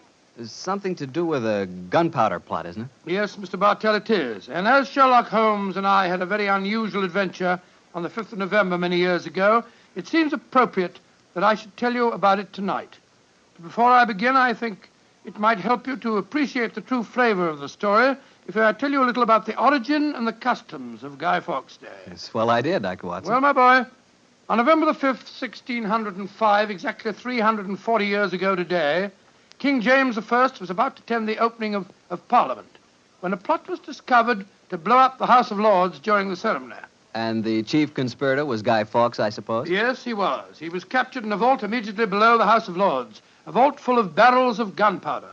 Of course, he and his fellow conspirators were executed. And ever since then, November the 5th has been known as Guy Fawkes Day. Well, how's it celebrated, Doctor? Well, it's a great time for the youngsters, Mr. Bartell. They black their faces, throng the streets, begging for pennies, and build bonfires in which to burn effigies of Guy Fawkes. These effigies are life-size dummies, stuffed with straw and dressed in old clothes. The children parade them in the streets chanting rhymes. Well, now, let me see. Pleased to remember the 5th of November. Guy Fawkes Guy, hit him in the eye. The kids must have quite a time. Sort of like Halloween, huh, Doctor? Yes, not unlike it, my boy. Well, now that I've told you something about the customs of Guy Fawkes Day, I'll get on with my story. It began just before lunch, I remember, on November the 5th, 1899. The day was foggy and cold, and Holmes and I were seated each side of a blazing fire in our Baker Street rooms. From outside, we could hear the sound of voices laughing and singing. Suddenly, Holmes rose and crossed to the window, opened it, and looked out.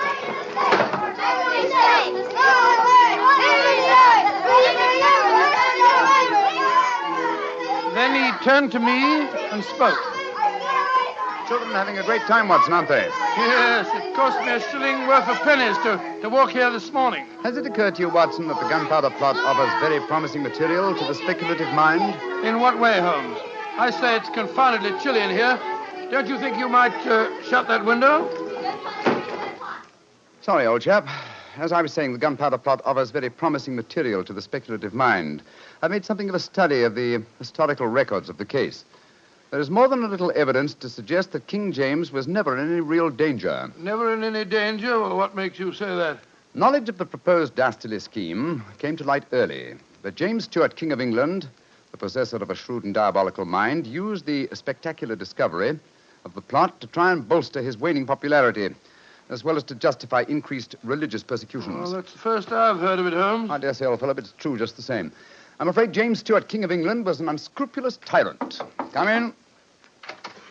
Oh, yes, Mrs. Hudson? There is a gentleman to see you, Mr. Holmes. He said it was very important, and he asked me to give you his card. Oh, thank you, Mrs. Hudson. Oh, ask him to come up, please, will you? Aye, sir. Who is it, Holmes? A gentleman with a remarkably fine sense of timing. Read his card for yourself. Let's have a look. Mr. James Stuart. Great Scott, that's an extraordinary coincidence that he should arrive just as we're talking about James Stuart, King of England. Come in. Mr. James Stuart. How do you do, Mr. Stuart? My name is Sherlock Holmes, and this is my colleague, Dr. Watson. How do you do, sir? How do you do? Mr. Holmes, you've got to help me. I'm walking about in mortal fear of my life. You've got to help me. Mr. Stuart, I suggest that you sit down. I'll do anything in my power to help you, but you must compose yourself first and tell me quietly what it is that's frightening you. How can I compose myself when I may be dead within a few hours? No, Mr. Stuart. I'm a doctor. I really think if I were to give you a sedative that you'd find... How can you talk of sedatives when I... My heart. Doctor. My heart. All right. Now, here, let me help you into this sofa. There you are now. Imagine that brandy would be in order, Watson. Yes, Holmes, and I'll give him some digitalis. A fellow with a bad heart like this shouldn't allow himself to get so excited. Here you are, Mr. Stuart. Drink this. That's it. And now this, Mr. Stuart. What is it? It's digitalis. Very well. There now. Feel better, sir? Yes, Mr. Holmes. Yes, I do. You're right. I shouldn't get so excited. My heart can't stand it, you know. Watson, is he well enough to talk, do you think? Yes, if he doesn't excite himself again. I'll be careful, Doctor. I'll take it quietly. Mr. Holmes, when you saw my card just now, did it strike any responsive chord? Naturally, sir. Who could fail to be intrigued when a James Stewart calls to see one on Guy Fawkes Day? It isn't just coincidence that my name is James Stewart. I've got royal blood in my veins. People know of it. And that's another reason they're out to kill me. They're jealous of my heritage. Every instinct I have is a royal one. Now, you gentlemen know that falconry is a king's sport. And my greatest hobby is the breeding and the training of falcons. Mr. Stewart, please, Mr. Stewart. Owing to the state of your health, I suggest that you be as economical as possible in your explanation. In fact, I think it might be better if I were to question you. Very well, Mr. Holmes. Now, you say that your life is in danger. What evidence do you have to substantiate that claim? My cousin, Guy Falconby, has threatened it. You see, Mr. Holmes, he and I are the only heirs to a wealthy uncle. His fortune will go to the surviving heir. If I were dead, Guy would inherit everything. Seems to me, Mr. Stewart, that you should have applied to Scotland Yard for protection. I did, Dr. Watson. Only a few days ago I saw a certain Inspector Lestrade, I think his name was, and he laughed at my fears. Oh, Lestrade. And he laughed, did he? Well, then in that case, there may be something in your story, sir. You say that your cousin has threatened to kill you. Has he indicated the method he intends to employ? He has, and it's a devilish plot. Guy has a bitter, twisted sense of humor, gentlemen, even when he's planning as dastardly a thing as a murder. I am James Stewart. He is Guy Falconby, which is near enough to Guy Fawkes. Today is the 5th of November, and he's planning to blow me up. Oh, come, sir. You can't expect us to believe that. But it's true. He warned me. And the celebrations that are going on in the streets of London today would make a rare cloak for his activities. I must confess, Mr. Stewart, that I find your story most unconvincing. All your evidence appears to depend on conversations held between you and this cousin of yours. You have no facts, sir, to substantiate your claims. But I have. Then please let us hear them. I live at 23 Cavendish Square. A week ago, the house next door to me was let to a new tenant. Almost immediately, workmen became very active there. They were digging in the cellars, Mr. Holmes. I could hear the sounds of picks and shovels through the walls. Digging in the cellars? That does sound significant, doesn't it, Holmes? Extremely. Did you observe any other activities of the workmen, Mr. Stewart? Aye, Mr. Holmes. Vans have been delivering large packing cases to the basement during the last 2 days. Mm-hmm. I know what's in them, too. It's gunpowder. I tell you, they're planning to blow me up today. No. Steady. You mustn't excite yourself again. What shall I do, Mr. Holmes? I think, sir, it would be better for you to rest here for a while and then go to a nearby hotel. I would suggest the Shaftesbury. And wait there until you hear from us. And where are you gentlemen going? Watson and I, after donning suitable disguises, will visit the house adjoining yours in Cavendish Square. I think an examination of the cellar there might prove most illuminating.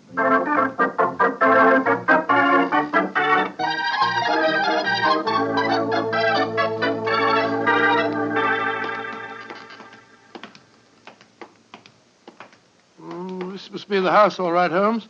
The empty packing cases are still by the foot of the basement steps. Come on, Watson. Let's go down and explore. Pardon my soul, I feel a little self-conscious in these clothes. No need to, my dear chap. You look a most authentic inspector of plumbing. Well, if anyone challenges us, you'd better let me do the talking, though. I think my accent might be a little more convincing. Shh. Listen. I can't hear anything. Exactly. Then we may reasonably assume that either the workmen are observing the Guy Fawkes holiday or that their work is done. Come on, let's try this door. It's unlocked. Yes. Oh, this is too easy, Watson. We must be prepared for a trap. Come on. I've got my revolver handy if there's any trouble. I don't use it until I tell you to. Remember, we're supposed to be plumbing inspectors. It's pitch black in here. I can't see a thing. Strike a match. See if you can find a gas jet. Strike a match when the cellar may be full of gunpowder? You've got to take the risk, old chap. Oh, here's a gas jet. I'll light it. That's better. Now we can see a little. Uh-huh. I think the workmen have completed their job. See that new wood forming a crude door in the corner over there? Where does it lead to, do you suppose? Let's find out.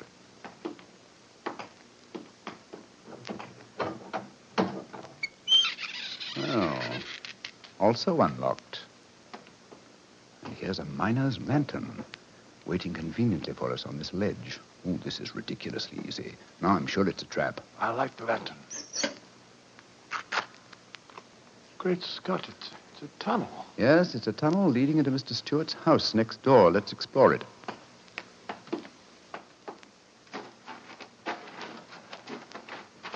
Look, Holmes. Look at the barrels. I bet they're full of gunpowder. Undoubtedly. We'll observe the fuses as well. Yes, the complete equipment for another gunpowder plot. I can't believe my eyes. What a fantastic plan, but how could the murderer be certain that Stewart would be killed in the explosion? I think that's easily answered, Watson. Remember Mr. Stewart's bad heart? In his present state of apprehension, an exploding firecracker would be enough to kill him. I suppose so. Hello? Hello? What's this lying on the floor? Curious. It's a funny strip of silk with a little ring on the end. Let me see it, Watson. Aha. This seems to be familiar. By Jove. I believe it's a Jess. A Jess? What on earth, sir? The last piece of evidence necessary to confirm the conclusion. Come out of there! And keep your hands above your heads! I've got a revolver! Right, you are, Governor. We ain't doing no harm. Now, remember, Watson, I'll do the talking.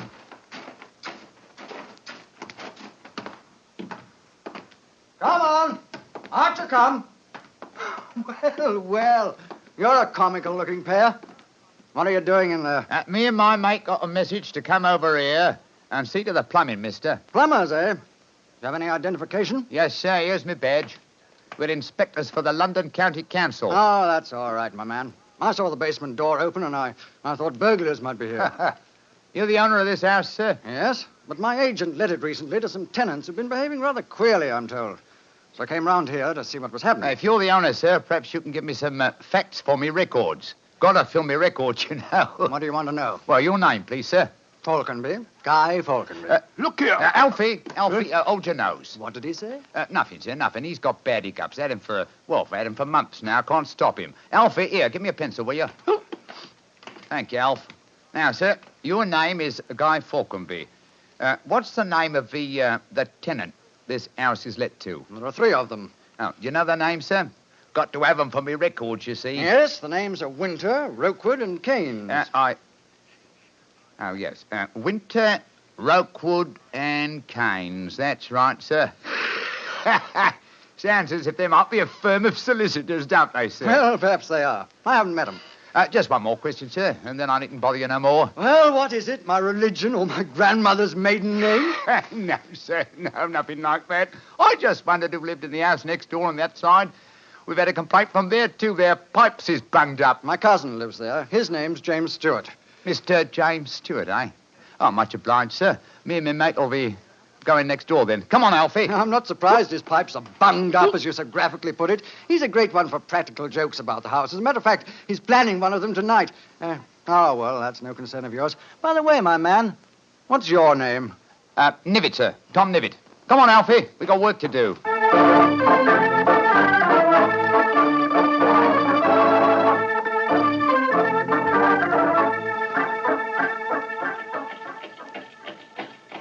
Holmes, I wish you'd tell me what's going on. Why have we taken this cab back to Baker Street? Get out of these clothes. They've served their purpose. Now there's more serious work afoot. Well, I'm still confused about our interview with Guy Falconby. Why did you say your name was Tom Nivitt? Oh, a touch of vanity, old fellow. Vanity? How do you mean? Well, consider the names in this case so far, Watson. James Stewart says that he's been threatened by Guy Falconby. A name, as Mr. Stewart points out, not unlike Guy Fawkes. Do you recall the names of the 3 tenants that Mr. Falconby gave us a few minutes ago? Yes. Winter, Rokewood, and Keynes. But what's that got to do with it? A great deal, my dear fellow. Thomas Winter, Ambrose Rokewood, and Robert Keynes were the 3 men executed with Guy Fawkes in the original gunpowder plot in 1605. Good Lord, but where does Tom Nivitt, the name you gave yourself, fit into the picture? Thomas Nivitt was the Westminster magistrate who arrested the conspirators. Since the would-be murderer has such an academic knowledge of the original plot, I thought I'd let him know that he was up against an opponent worthy of his steel.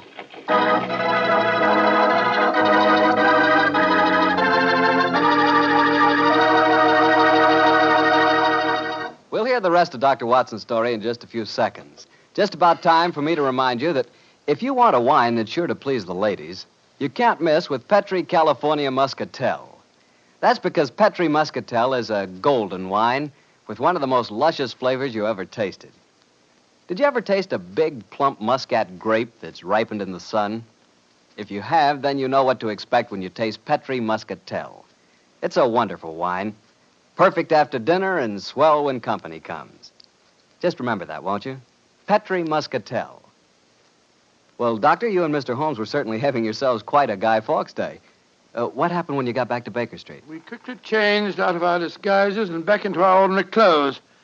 I was still pretty much in the dark, as usual.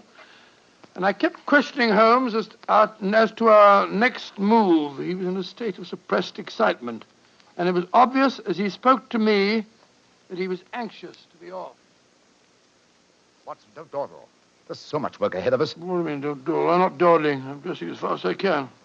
What's our next move, anyway? Well, we must split our forces.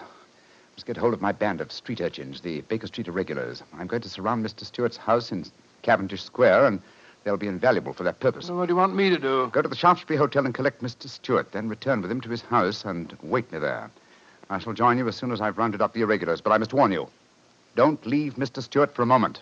Don't let him out of your sight until you see me again. Of course I won't, Holmes, but, I must say, the idea of all that gunpowder in the cellar doesn't make me feel any too have happy. Faith in me, old chap. Have faith in me. You know, I wouldn't expose you to any danger if I could avoid it. And I assure you that I shall join you and Mr. Stewart very shortly. You have your revolver? Yes, of course. Good. And, give Mr. Stewart this revolver, will you?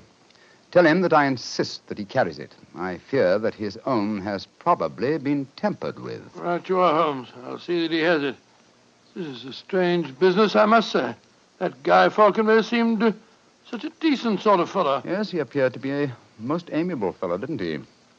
This is indeed an unusual case, Watson. We're up against one of the most sinister and twisted antagonists that we've ever met. Well, old chap, I'm leaving now. I'll join you soon. And don't forget, stay close to Mr. Stewart. Stay very close to him.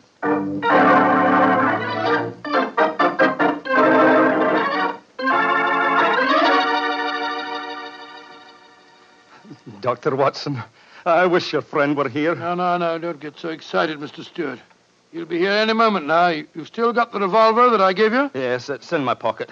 But what's the good of a revolver if there should be an explosion?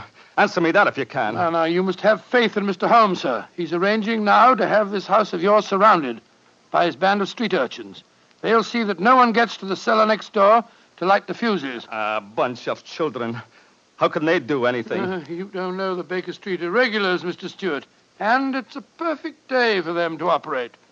As black-faced boys begging for pennies, they'd pass unnoticed anywhere. I hope you're right. But I have a premonition, Doctor. There's going to be a tragedy. I know it. Now, take it easy, sir. Remember your heart. You're in splendid hands when Sherlock Holmes is on the case. Here he is now. Holmes, I say, I'm glad to see you. You received your visitor yet? Visitor? We've seen no one. Then be on the alert. I've just been questioning the boys surrounding this house. A few moments ago, some children pulled a small cart up to the back door. A cart containing a life-size dummy. My irregulars thought that it was an effigy on its way to a bonfire. Oh, why shouldn't it be, Holmes? I have reason to believe that it's someone visiting you in disguise, Mr. Stewart. A visitor who is mounting the back stairs at this very moment. You've got to stand by me, Holmes. You've got to protect me. Don't worry, sir. Come in. Look at that apparition. Great Scott, a Guy Fawkes dummy. A dark lantern in his hand, and it's walking. And also talking, I trust. Keep away from me. I got a revolver. Stick for a stake, for Victoria's sake. If you won't give me one, I'll take two.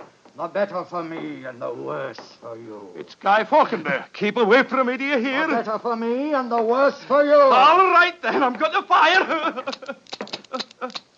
Dear me, Mr. Stewart, the revolver I've provided for you seems to be unloaded. How very odd. Well, what in thunder's all this about? You've just witnessed an attempted murder, Watson. Murder? What are you talking about? This is a game. James and I had it arranged, the whole thing. You may have thought it was a game, Mr. Falconberry, but I assure you that your cousin... Grab Mr. Stewart, Watson. He seems to be leaving us. Leave me alone. Take your hands off me. My heart. Here, help me put him on the sofa. That's it.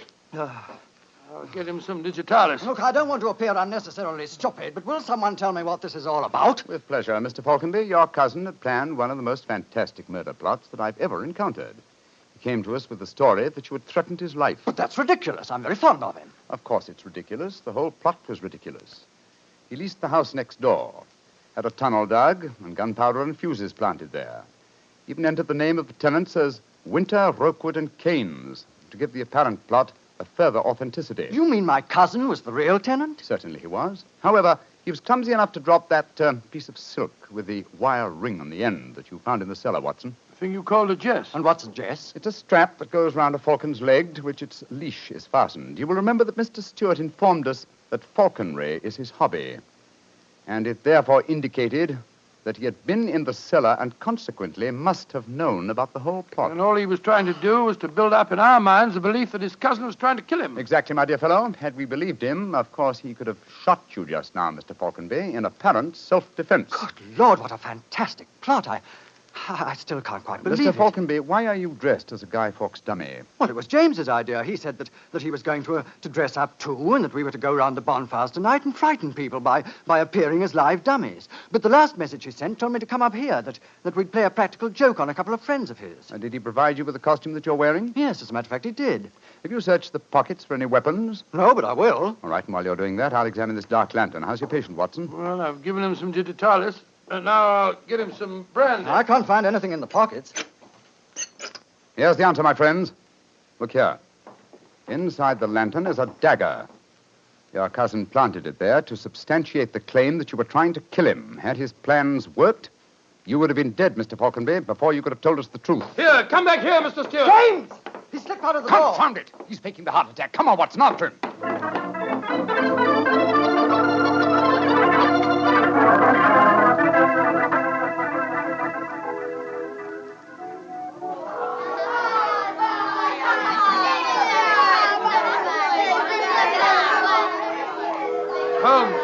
Holmes, where are you?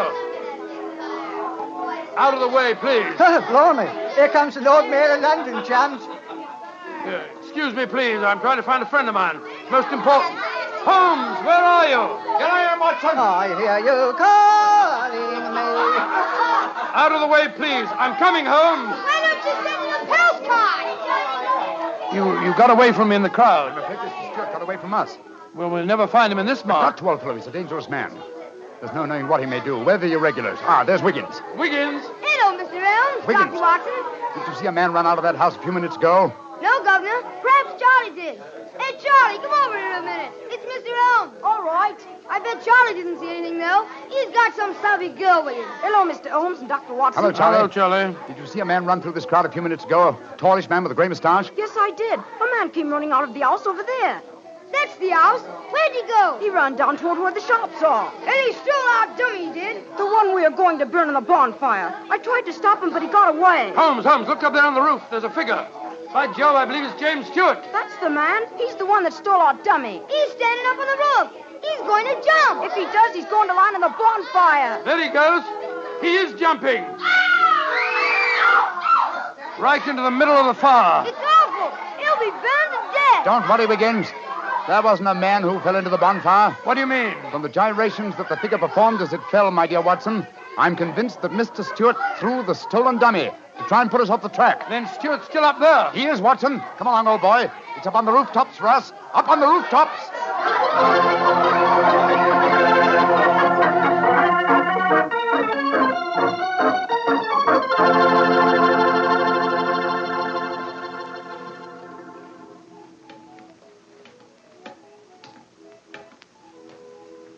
Here, Watson. Let me help you up. Can you reach my hand? Yeah, I got it. All right, then. Up you come. Come on. That's it. Phew.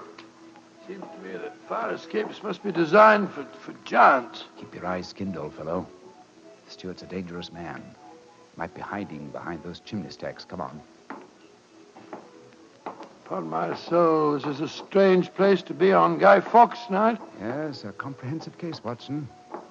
Starts in a cellar and ends on a rooftop. Look, Holmes. By the parapet there. The crumpled body of Mr. Stewart. Looks to me as if it...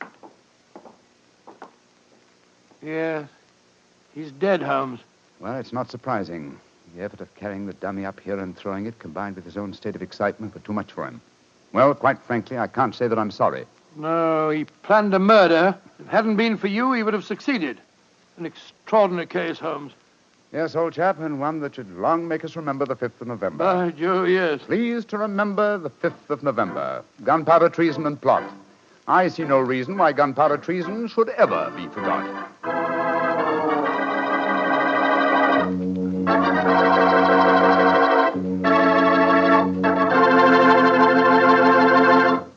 Well, Doctor, as you boys would say, that story was a bit of exciting, what? Yes, and even now I sort of lose my breath when I remember climbing that fire escape. You know, Doctor, those two fellas certainly went out of their way to celebrate Guy Fawkes Day.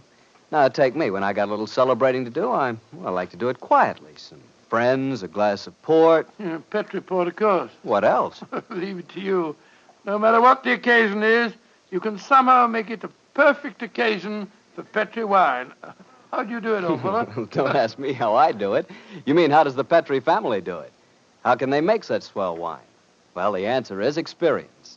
The Petri family has been making fine wine for generations. And ever since they first established the Petri business way back in the 1800s, they've handed on down from father to son, the fine art of turning luscious, sun-ripened California grapes into fragrant, delicious wine. That's why when you want a wine for any occasion, before dinner, with your meals, or after dinner, you can't go wrong with a Petri wine, because Petri took time to bring you good wine. And now, Dr. Watson, what Sherlock Holmes adventure are you going to tell us next week? An old favorite, Mr. Bartell, a story that concerns strange music that was heard in a lonely house in the English countryside, and of the living death that stalked there. I call it The Adventure of the Speckled Band.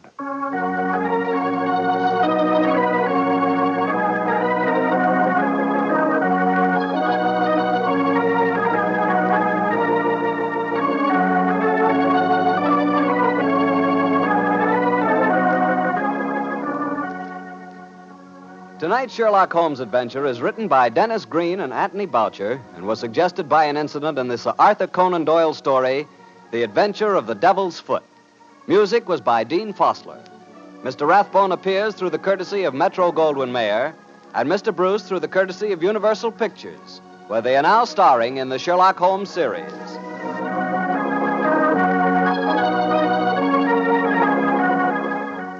The Petri Wine Company of San Francisco, California, invites you to tune in again next week, same time, same station. This is Harry Bartell saying goodnight for the Petri family. Sherlock Holmes comes to you from our Hollywood studio. This is the Mutual Broadcasting System.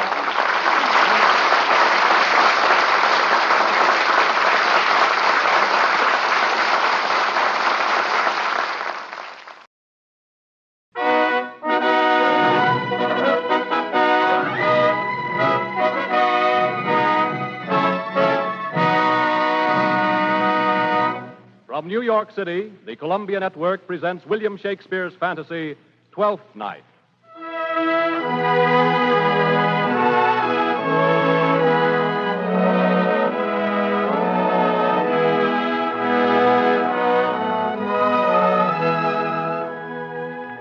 Each Monday night at this time, during July and August, the Columbia Network has brought you special full-hour radio adaptations of 7 of William Shakespeare's greatest plays, starring some of the world's most distinguished artists. Tonight, another imposing list of players from stage, screen, and radio join us in bringing you Shakespeare's delightful fantasy, Twelfth Night, which is the concluding play in Columbia's 1937 Shakespeare cycle.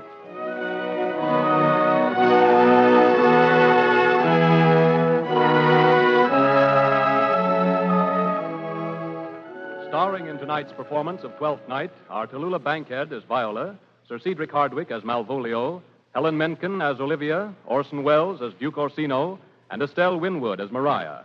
The brilliant supporting cast is headed by Mark Smith as Sir Toby Belch, Robert Strauss as Sir Andrew Aguecheek, Burford Hampton as Feste the Clown, Sidney Smith as Sebastian, Ray Collins as Antonio, John Driggs plays Valentine, Niles Welch plays the officer.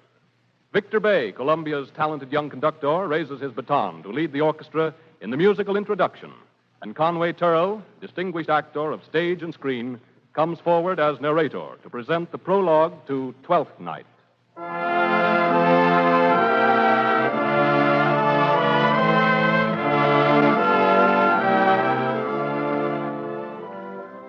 On the sunlit coast of a green curling sea is the land of Illyria.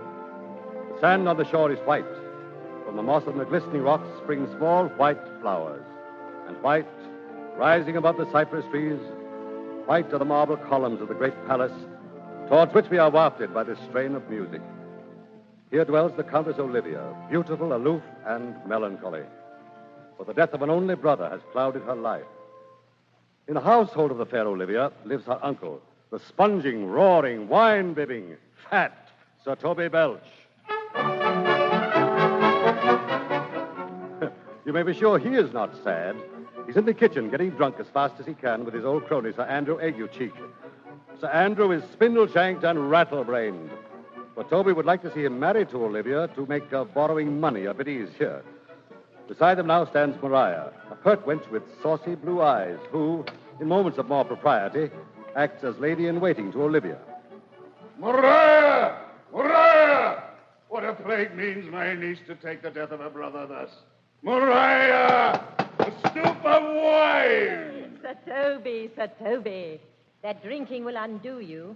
I heard my Lady Olivia talk of it yesterday, and of this foolish knight that you brought in one night to be her wooer. Who, Sir Andrew Aguecheek? Aye, he.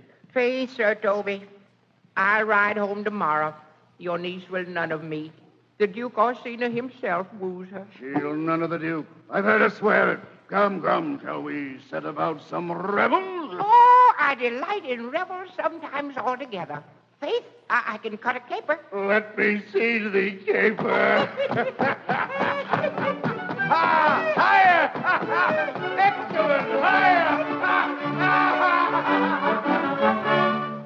And then there is Malvolio, the pompous major domo and butler-in-chief to Olivia. Now he gestures to himself in the mirror. First he waves an elegantly ruffled hand. Then he leans to examine a small blemish on a rather large nose. Malvolio is socially ambitious. He is persuaded that his mistress is secretly in love with him. To be Count Malvolio. Well, 'tis but fortune, all is fortune. Maria once told me that the Lady Olivia did affect me, and I've heard herself come thus near, that should she fancy it to be one of my complexion. Besides, she uses me with a more exalted respect than anyone else that follows her. Well, what should I think of it?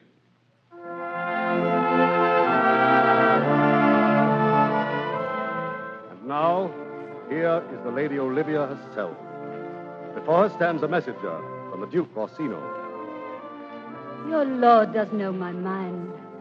I cannot love him. Yet I suppose him virtuous, know him noble, a gracious person. But yet I cannot love him. He might have took his answer long ago. Now we must hurry on to another palace, the seat of the handsome Duke Orsino. Ahead of us on the winding road is the Duke's messenger who has just been turned away by Olivia. If we hasten, we shall be in time to hear what he reports to his master. This is the Duke. Valentine, how now? What news from her? So please, my lord, the element itself, till 7 years head, shall not behold her face at ample view. But like a cloistress, she will veiled walk. Oh, she that hath the heart of that fine frame to pay this debt of love but to a brother. How will she love, when the rich golden shaft hath killed the flock of all affections else that live in her? Come, get you in.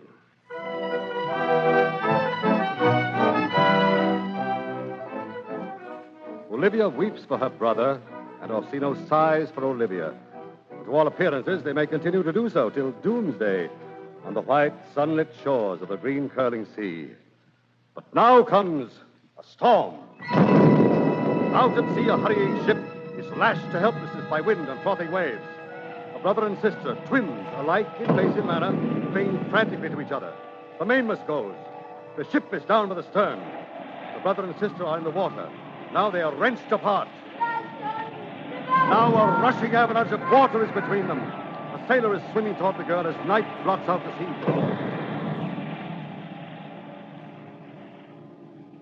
Viola, for that is the girl's name, is rescued and brought safely to shore in a small boat, just as day dawns. But no one has seen her twin brother, Sebastian. Now Viola has mastered her grief as best she can, in the faint hope that he may have been rescued. Now she must turn to the problem of living, for she is without money or friends. Knowest thou this country, sailor? Aye, madam. Who governs here? A noble duke, Orsino. Orsino. I've heard my father name him. He was a bachelor then. And so is now, or was so very late. I prithee conceal me what I am, and be my aid, for such disguise as haply shall become the form of my intent. I'll serve this duke, for I can sing and speak to him in many sorts of music. That will allow me very worth his service. What else mayhap to time I will commit. Only shape thou thy silence to my wit.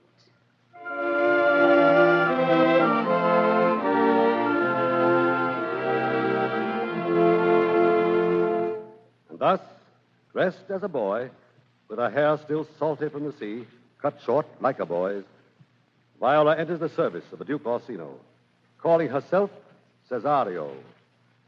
Thus ends the prologue, and begins the play of Twelfth Night, or what you will. If the Duke continues these favors toward you, Cesario, you are like to be much advanced. He hath known you but 3 days, and already you're no stranger. You either fear his humor or my negligence, that you call in question the continuance of his love. Is he inconstant, sir, in his favors? No, believe me. I thank you. Here he comes. If music be the food of love, play on. Give me excess of it, that surfeiting the appetite may sicken and so die. That strain again, it had a dying fall.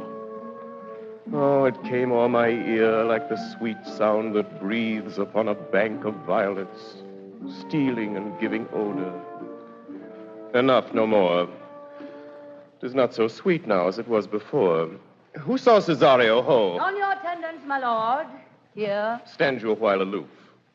Cesario, thou knowest no less but all. I have unclasped to thee the book even of my secret soul.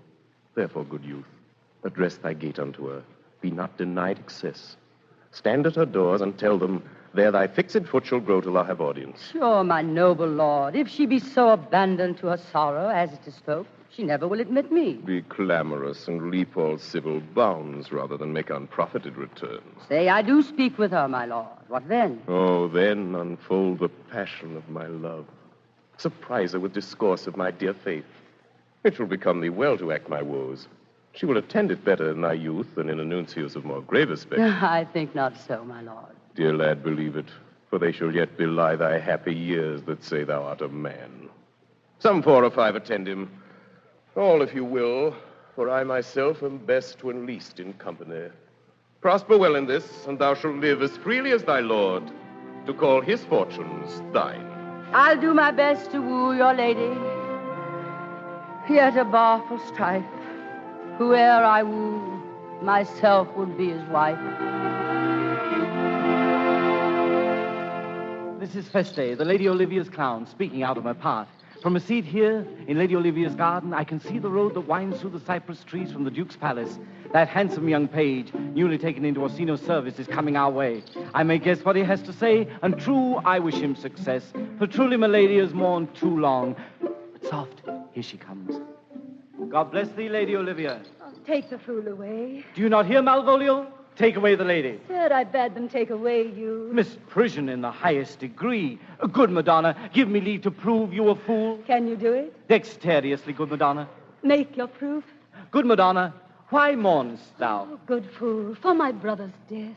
I think his soul is in hell, Madonna. I know his soul is in heaven, fool. The more fool, Madonna, to mourn for your brother's soul being in heaven. Take away the fool, Malvolio. What think you of this fool, Malvolio? Doth he not mend? Yes, and shall do till the pangs of death shake him. Infirmity that decays the wise doth ever make the better fool. God send you, sir, a speedy infirmity for the better increasing your folly. Oh, how say you to that, Malvolio? I wonder your ladyship takes delight in such a barren rascal. No, you are sick of self-love, Malvolio, and taste with a distempered appetite. Madam, there is at the gate a young gentleman. Much desires to speak with you. From the Duke Orsino, is it, Maria? I know not, madam.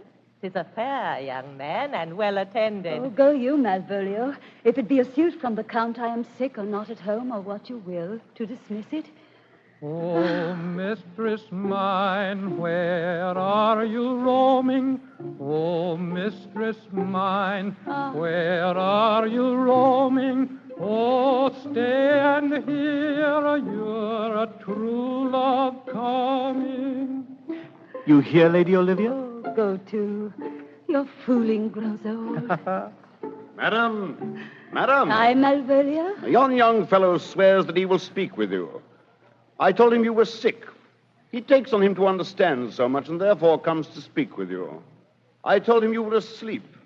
He seems to have a foreknowledge of that, too, and therefore comes to speak with you. What is to be said to him, lady? He's fortified against any denial. Tell him he shall not speak with me. Has been told so, and he says he'll stand at your door like a sheriff's post and be the supporter to a bench. But he'll speak with you. Why, what kind of a man is he? Of mankind. What manner of man? Oh, very ill manner. He'll speak with you, will you all know? Of what personage and years is he? Not yet old enough for a man, nor young enough for a boy. As a squash is before 'tis a peace cod, or a codling when 'tis almost a hattle. 'Tis with him in standing water between boy and man. He's very well favored, and he speaks very shrewishly. One would think his mother's milk was scarce out of him. Oh. Let him approach. Call in Maria. Gentlewoman, my lady calls. Milady? Maria, give me my veil. Come, throw it over my face. We'll once more hear Orsino's embassy. The honorable lady of the house. Which is she? Speak to me. I shall answer for her. Your will. Most radiant, exquisite, and unmatchable beauty. I pray you tell me if this be the lady of the house. I would be loath to cast away my speech. For besides, that it is excellently well penned, I've taken great pains to con it. Whence came you, sir? Well, I can say a little more than I've studied, and that question's out of my parts. Are you a comedian? No, my profound heart. And yet, by the very fangs of malice, I swear I'm not that I play. Are you the lady of the house? If I do not usurp myself, I am. Well, most certain if you are she, you do usurp yourself. For what is yours to bestow is not yours to reserve. I will on with my speech in your praise, and then show you the heart of my message. Come to what is important in it. I forgive you the praise. Alas, I took great pains to study it, and 'tis poetical. It is more the like to be feigned. Come, speak your office. It alone concerns your ear. Aye. Malvolio, give us the place alone. Madame. Now, sir, what is your take? Most sweet lady. Ah, a comfortable doctrine, and much may be said of it. But where lies your text? In Orsino's bosom. In his bosom? In what chapter of his bosom? In the first of his heart. Oh, I have read it. It is heresy. Have you no more to say? Good, madam. Let me see your face. Have you any commission from your lord to negotiate with my face? Oh, you are now out of your text. But we will draw the curtain and show you the picture. Look you, sir. Is not well done? Excellently done. If God did all. 'Tis ingrained, sir. 'Twill endure wind and weather. 'Tis beauty truly blent, whose red and white nature's own sweet and cunning hand laid on. Lady, you're the cruelest she alive, if you will lead these graces to the grave and leave the world no copy. Oh, sir, I will not be so hard-hearted. I will give out divers schedules of my beauty. As item, 2 lips, in different red. Item, 2 gray eyes with lids to them. Item, 1 neck, 1 chin, and so forth. Oh, were you sent hither to praise me? I see what you are. You're too proud. But if you were the devil, you're fair. My lord and master loves you. Oh, such love could be but recompensed, though you were crowned the nonpareil of beauty. How does he love me? With adorations, fertile tears, with groans that thunder love, with sighs of fire. Oh, your lord does know my mind. I cannot love him. He might have took his answer long ago. If I did love you in my master's flame, in your denial I would find no sense. I would not understand it. Why? What would you? Make me a willow cabin at your gate, and call upon my soul within the house. Write loyal cantons of contemned love, and sing them loud even into the dead of night. Halloo your name to the reverberate hills, and make the babbling gossip of the air cry out, Olivia. Oh, you should not rest between the elements of air and earth, but you should pity me. You might do much. What is your parentage? Above my fortunes, yet my state is well. I am a gentleman. Aye. Oh, get you to your lord. I cannot love him. Let him send no more. Unless, perchance, you come to me again to tell me how he takes it. Very well. I thank thee for your pains. Spend this for me. I am no feed post, lady. Keep your purse. My master, not myself, lacks recompense. Farewell, fair cruelty. Fare thee well. Oh, what is your parentage? Above my fortunes, yet my state is well. I am a gentleman. Ah, I'll be sworn thou art. Thy tongue, thy face, limbs, actions, and spirit do give thee fivefold blazon, but not too fast. Soft, soft. Unless the master were the man, or how now, even so quickly may one catch the plague. Methinks I feel this youth's perfections with an invisible and subtle stealth to creep in at mine eye. Well, let it be. Oh, Malvolio. Yeah, madame, at your service. Run after that same peevish messenger, the county's man. He left this ring behind him, would I or not. Tell him I'll none of it. Desire him not to flatter with his lord, nor hold him up with hopes. I am not for him.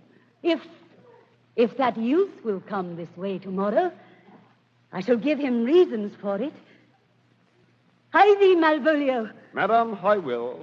Oh, I do, I know not what. Oh, fate, show thy force.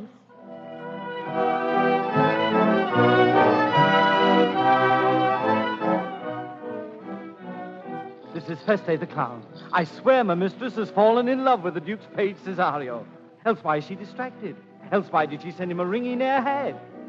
Else why did she retire to bed without supper, if it were not to dream? But let that go. Sir Toby and the foolish Sir Andrew are drunk in the kitchen, where I shall join them anon. Approach, Sir Andrew. Not to be abed after midnight is to be up betimes, thou knowest. Nay, by my troth, I know not. But I know to be up late is to be up late. A false conclusion. I hate it as an unfilled can. Does not our life consist of the four elements? Faith, so they say. But I think it rather consists of eating and drinking. Thou art a scholar. Let us therefore eat and drink. Hey, Robin, tell me how now, my heart. Here comes the fooly face. Welcome, ass. Now let's have a cat. Come on, let's have a song. Shall we make the welkin dance indeed? Shall we rouse the night owl in a catch that will draw 3 souls out of one weaver? Shall we do that? And you love me, let's do it. I'm a dog at a catch. Let our catch be thou knave. Hold thy peace, thou knave knight. I shall be constrained in it to call thee knave knight. 'Tis not the first time I've constrained one to call me knave. Begin, fool. It begins. Hold thy peace. I shall never begin if I hold my peace. Good faith. Come, begin. Hold thy peace, I pray thee, hold thy peace. Thou knave. Thou. Hold thy peace, I pray thee, hold thy peace. Thou knave. Sir Toby. What a caterwauling do you keep here? If milady had not called up her steward, Malvolio, and bid him turn you out of doors, never trust me. Maria, my lady's a Catayan. Malvolio's a beggar Ramsey. And 3 merry men be we. Am not I consanguineous? Am I not of a blood? Tilly Valley, lady. There dwelt a man in Babylon, in Babylon, in Babylon. Peace, Sir Toby. Beshrew me the knights in admirable fooling. Aye. In Babylon. For the love of God, peace. Here comes Malvolio. My masters, are you mad or what are you? Have you no wit, manners, nor honesty, but to gabble like tinkers at this time of night? Do you make an ale house of my lady's house that ye squeak out your cosiest catches without any mitigation or remorse of voice? Is there no respect of place, persons, nor time in you? We did keep time, sir, in our catches. Sir Toby, I must be round with you. My Lady Olivia bade me tell you that though she harbors you as her kinsman, she is nothing allied to your disorders. If you can separate yourself from your misdemeanors, you are welcome to the house.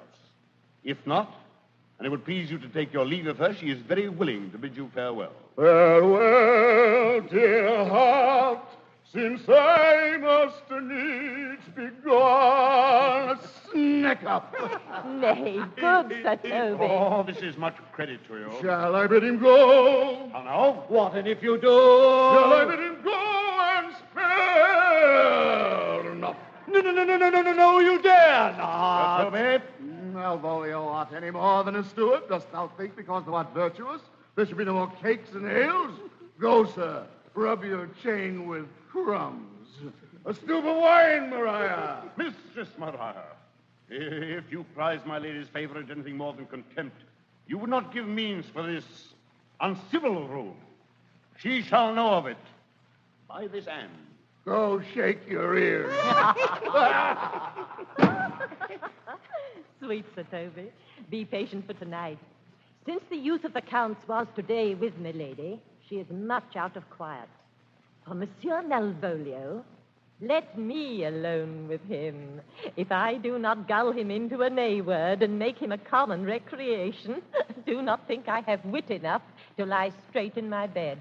I know I can do it. Possess us. Tell us something of him. Marry, sir, sometimes he's a kind of Puritan. Oh, if I thought that, I'd beat him like a dog. The devil a Puritan, that he is, or anything constantly but a time pleaser. Malvolio's the best persuaded of himself, so crammed as he thinks with excellencies, that it is his grounds of faith that all that look on him love him. And on that vice in him will my revenge find notable cause to work. What wilt thou do?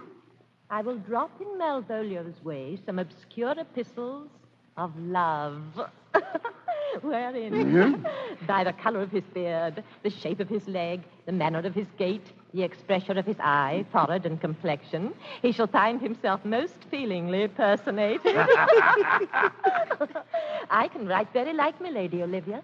On a forgotten matter, we can hardly make distinction of our hands. Excellent. I smell a device. I have it in my nose, too. Malvolio shall think by the letters that thou wilt drop that they come from my niece and that she's in love with him. My purpose is indeed a horse of that color. And your horse, now, would make him an ass.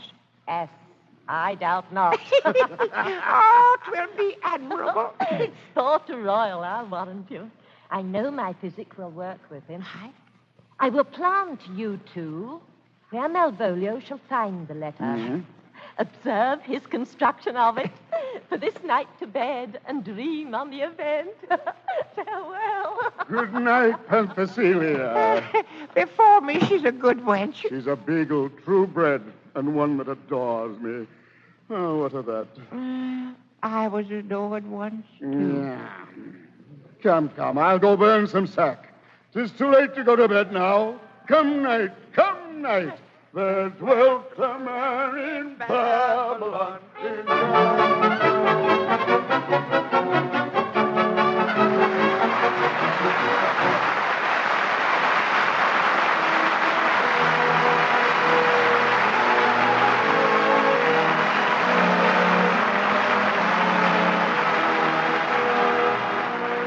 You have just heard the first part of Columbia's presentation of Twelfth Night, starring Tallulah Bankhead as Viola, Sir Cedric Hardwicke as Malvolio, Helen Menken as Olivia, Orson Welles as Duke Orsino, and Estelle Winwood as Maria.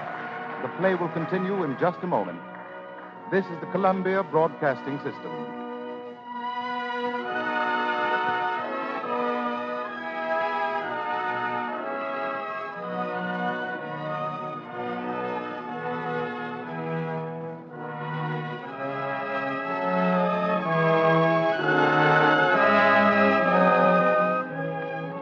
And now, we continue with the second part of Shakespeare's Twelfth Night.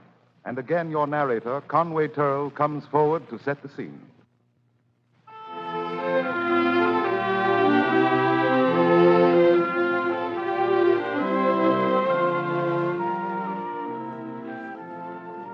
Another day has passed for the shores of the green curling sea, and Viola, still masquerading as the boy Cesario, has fallen violently in love with the Duke Orsino.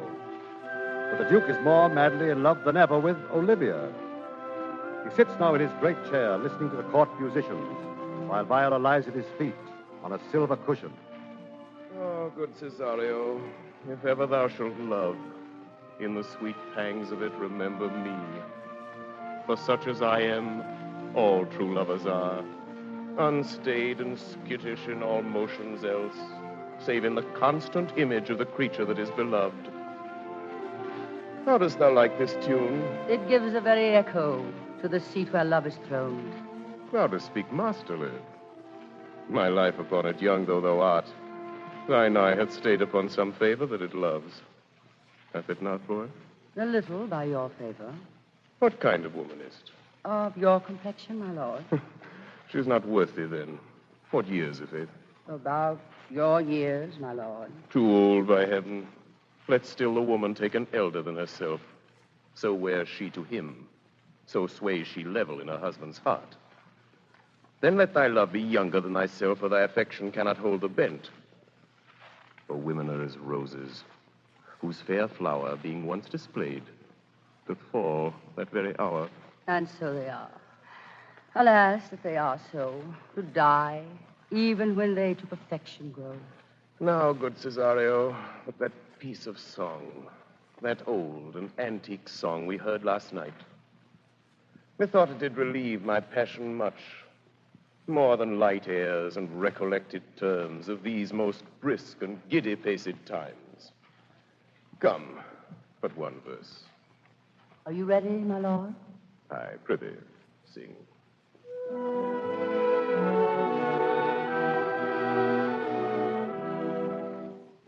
Come, come, come away, death, and in sad cypress let me be laid. Fly, fly, fly away, breath, I'm slain by a fair cruel maid. A thousand sighs to save. Lay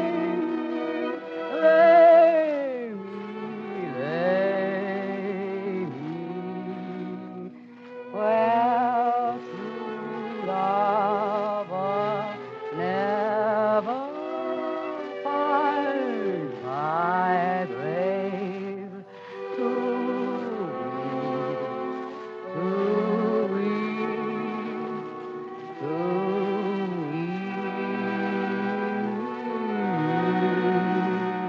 weep there.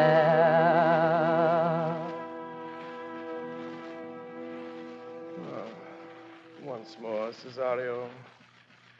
Get thee to yon same sovereign cruelty. But if she cannot love you, sir, I cannot be so answered. say that some lady, as perhaps there is, hath for your love as great a pang of heart as you have for Olivia. You cannot love her, you tell her so. But must she not then be so answered? There is no woman's sides can bide the beating of so strong a passion as love doth give my heart. No woman's heart so big to hold so much. Make no compare between that love a woman can bear me and that I owe Olivia. Ah, but I know What dost thou know? too well what love women to men may owe. In faith, they're as true of heart as we. My father had a daughter, loved a man. And what's her history? A blank, my lord. She never told her love, but let concealment like a worm in the bud feed on her damask cheek. She pined in thought, and with a green and yellow melancholy, she sat like Patience on a monument, smiling at grief. Was not this love indeed, my lord? But died thy sister of her love, my boy?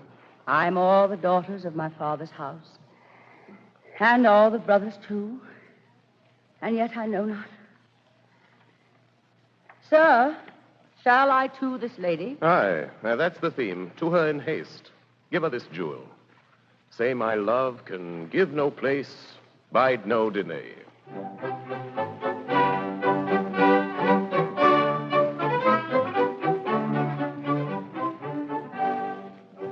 This is Festy the Clown, speaking frankly out of my path.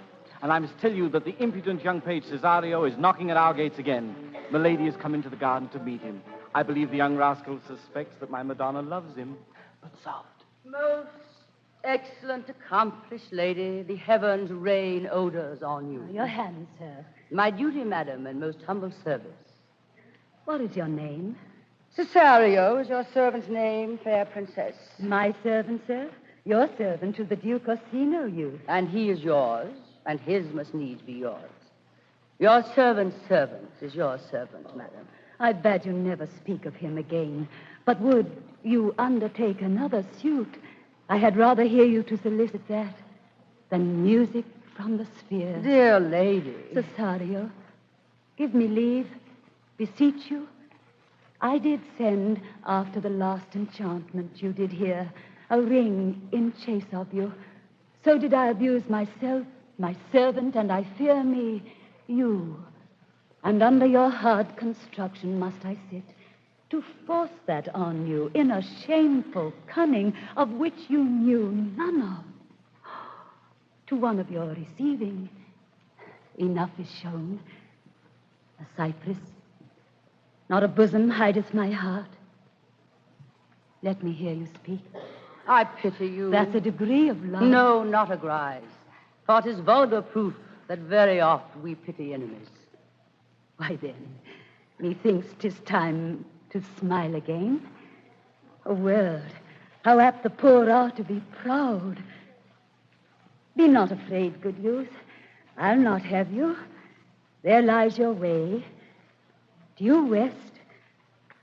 Then westward ho, grace and good disposition attend your ladyship. You'll nothing, madam, to my lord by me. Stay, I prithee. Tell me what thou thinkest of me. That you do think you are not what you are. If I think so, I think the same of you. Then think you right. I'm not what I am. But I would you were as I would have you be. Would it be better, madam, than I am?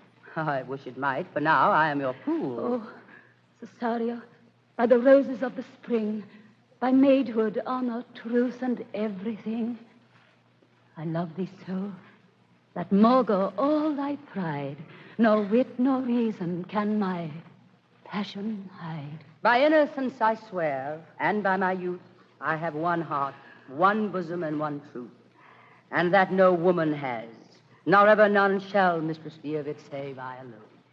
And so adieu, good madam. Nevermore will I my master's tears to you deplore. Yet come again, for thou perhaps mayest move that heart, which now pours to, like his love.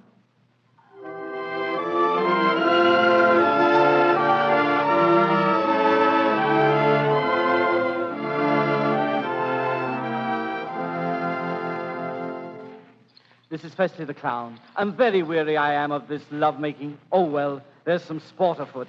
Sir Toby and Sir Andrew and Maria are in the garden. And Maria has scribbled the letter to Malvolio in a hand so like Milady's that Malvolio cannot choose but be fooled.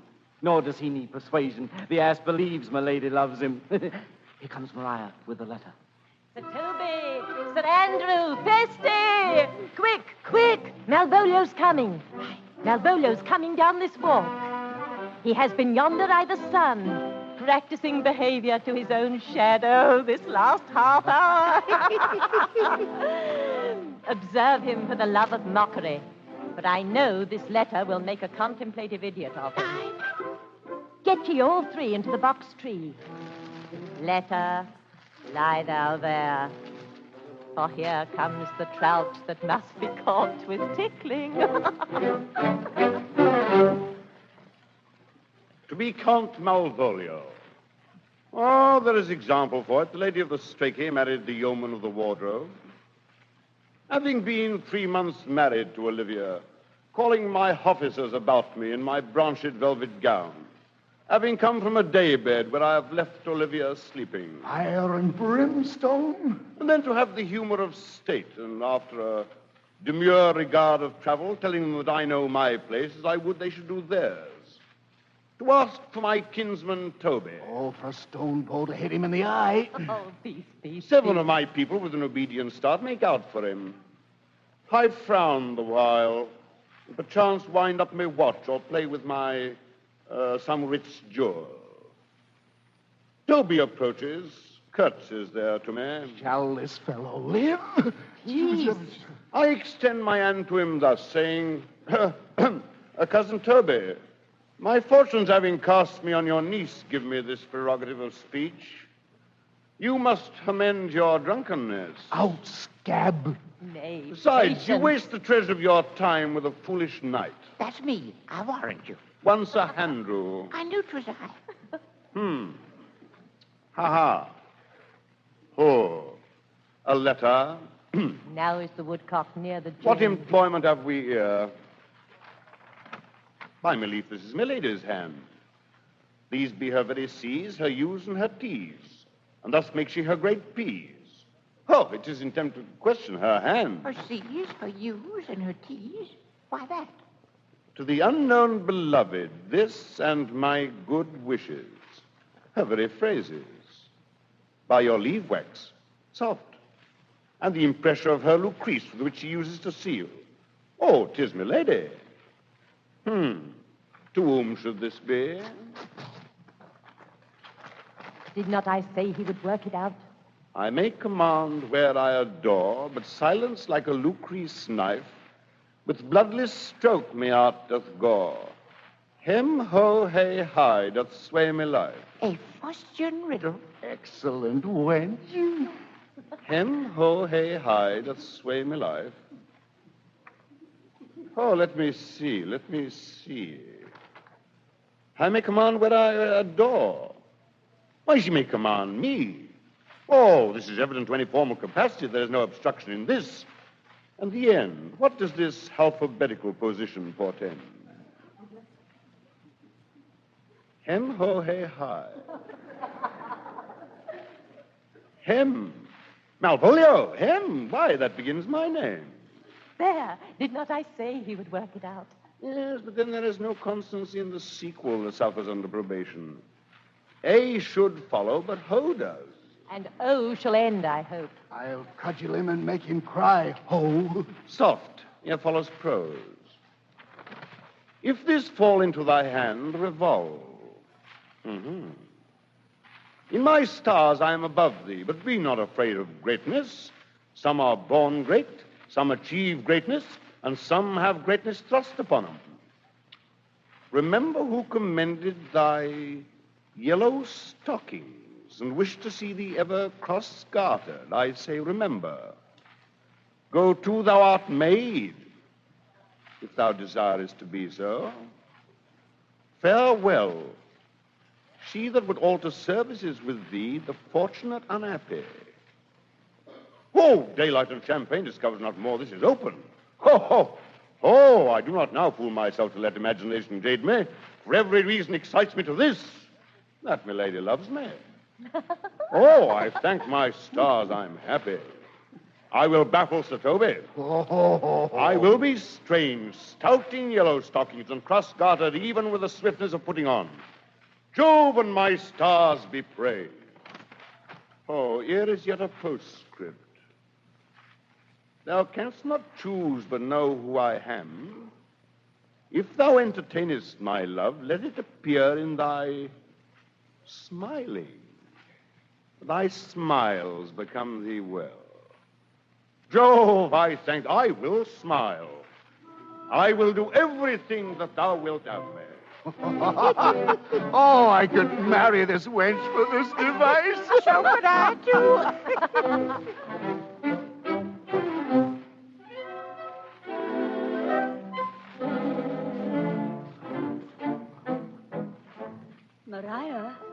Maria, where is Malvolio? He's coming, madam, but in very strange manner. He's sure possessed, madam.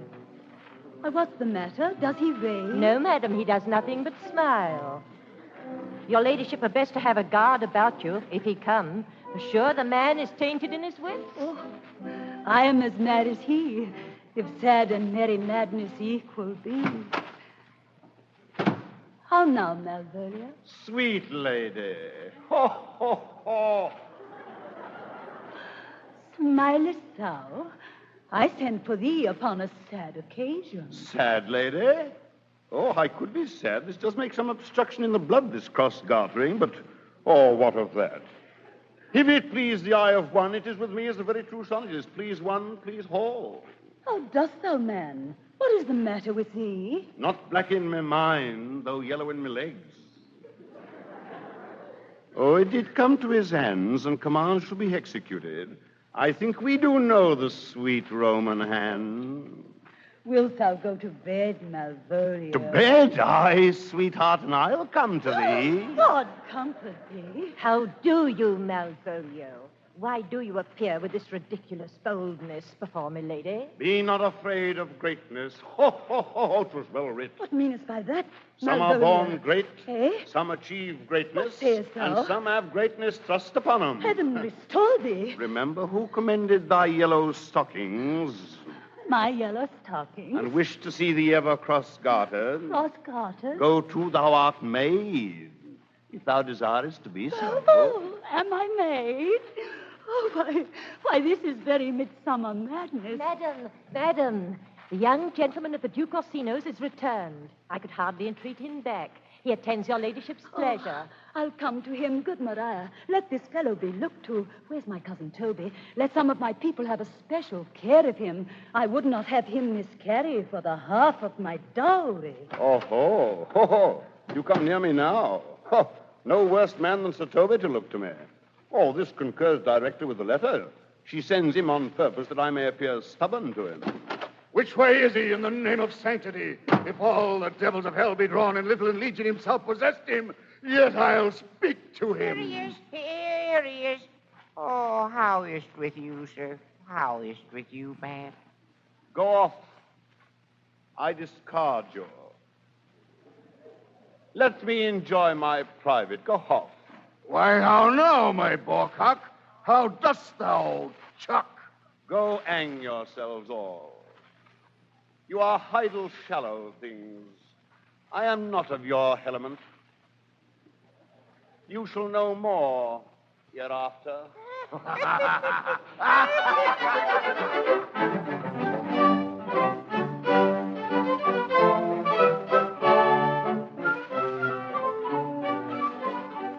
This is Percy the Clown. To tell you there is yet more fun afoot. Silly Sir Andrew is fighting cock-jealous of the Duke's page Cesario. Now Sir Toby Belch has spurred Sir Andrew to challenge the youth to a duel. I know Andrew is a coward. As for Cesario, 'tis a soft-spoken youth. They are both like to die of fright. But tarry, here comes the page now. And Sir Toby to meet him with Ague Cheek's challenge. Gentlemen, God save thee. And you, sir? That defense thou hast, betake thee to it. Thy interceptor, bloody as the hunter, attends thee at the orchard inn. Oh, you mistake, sir. I'm sure no man hath any quarrel to me. I pray you, sir, what is he? One Sir Andrew. He is a devil in a private brawl. I will return again into the house and desire some conduct of the lady. I am no fighter. That you shall not to the house. I beseech you, do me this courteous office as to know of the knight what my offense to him is. I will do so, Sir Feste. Aye, Sir Toby. Stay you by this gentleman till I return. Aye, sir.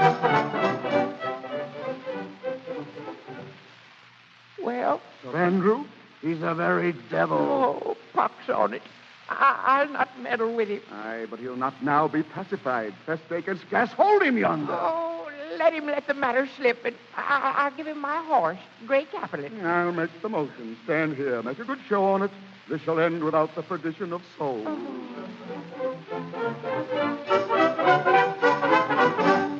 There's no remedy, Signor Cesario. He will fight with you for oath's sake. He protests he will not hurt you. Pray God defend me. A little thing would make me tell them how much I lack it in hand.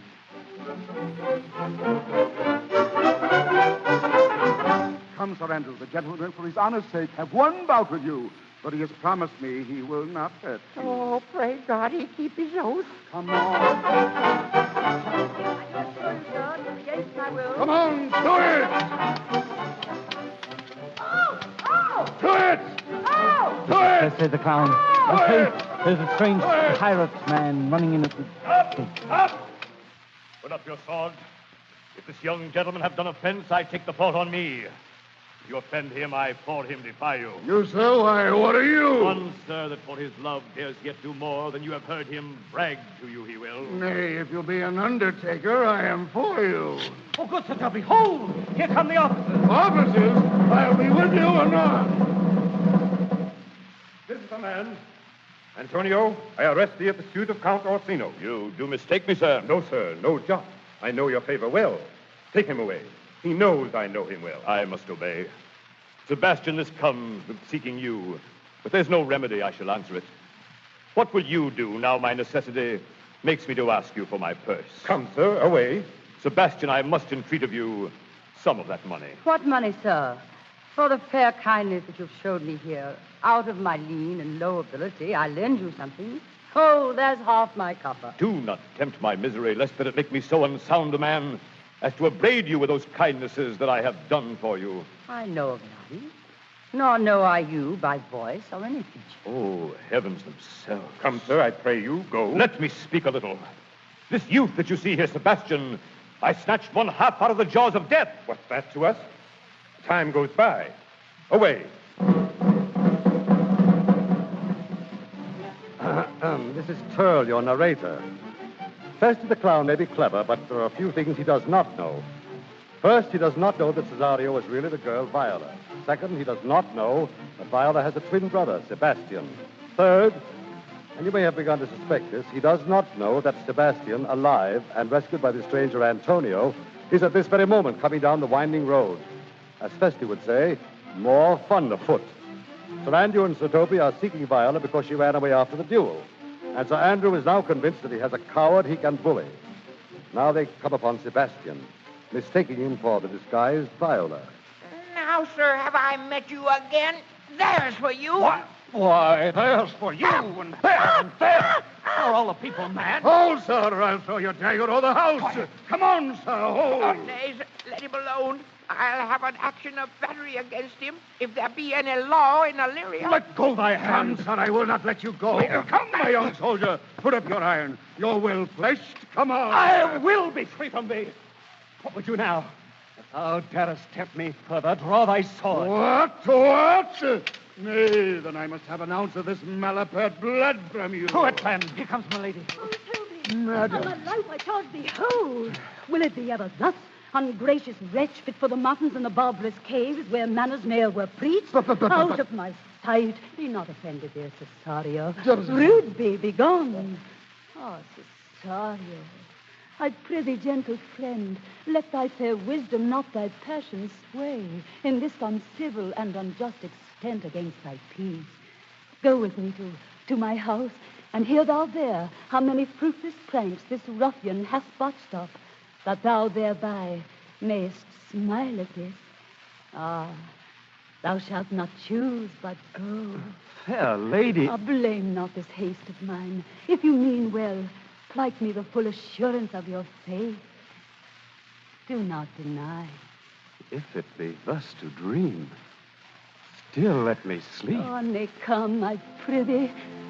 Would thou be ruled by me? Madam, I will. Oh, and so be.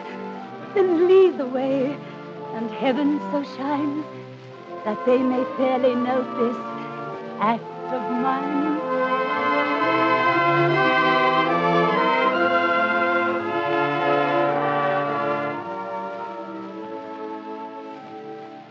And so you see, Olivia gets her man and doesn't know that it's the wrong man. That is to say, she marries Sebastian, believing him to be Cesario, while Cesario, in reality, is Sebastian's twin sister, Viola. You see what I mean, I'm sure. But even if you don't, the truth will out in a few moments, for here is the Duke at Olivia's gate, grimly resolved to do his own wooing. With him is Viola, still dressed as a boy. Here, too, are the officers with the pirate Antonio, who rescued Sebastian from the sea. Antonio still insists that Viola is Sebastian. And now comes Olivia, who, of course, looks upon Viola as the man she has just married. Here comes the Countess. Now heaven walks on earth. Cesario! Cesario! Oh, Cesario, You do not keep promise with me. Madam? Gracious Olivia. What you say, Cesario? My lord would speak. My duty hushes me. If it be to the old tune, my lord, it is as fat and fulsome to mine ear as howling after music. Still so cruel. Still so constant, my lord. What, to perverseness? You uncivil lady. Come, boy, with me. My thoughts are ripe in mischief. And I, most jocund, apt and willingly to do you rest, 1,000 deaths would die. Where goes Cesario? After him I love, more than I love these eyes, more than my life, more by all mores than e'er I shall love wife. Oh, I me detested. How I am beguiled. Who does beguile you? Who does you wrong? Hast thou forgot thyself? Is it so long? Come away. Oh, Cesario, my husband stayed. Husband? Aye, husband. Can he that deny? Her husband's error? No, my lord, not I. Oh, thou dissembling cub. What wilt thou be when time hath sowed a grizzle on thy case? Farewell and take her, but direct thy feet where thou and I henceforth may never meet. My lord, I do protest, My my lord. Do not lord. swear. Oh, little face, thou hast too much fear. Oh, for the love of God, a surgeon. Send one presently to Sir Toby. What's the matter, Sir Andrew? He has broke my head across and has given Sir Toby a bloody coxcomb, too. Who has done this, Sir The Andrew? Count's gentleman, one Cesario. My gentleman, Cesario? Why do you speak to me? I never hurt you. Oh, if a bloody coxcomb be a hurt, you have hurt me. Oh, here comes Sir Toby, halting. How now, gentlemen? How is't with you? Oh, that's all one.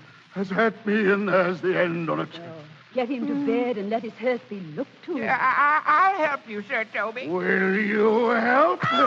An asshead, and a coxcomb, and a knave, a thin-faced knave, a go!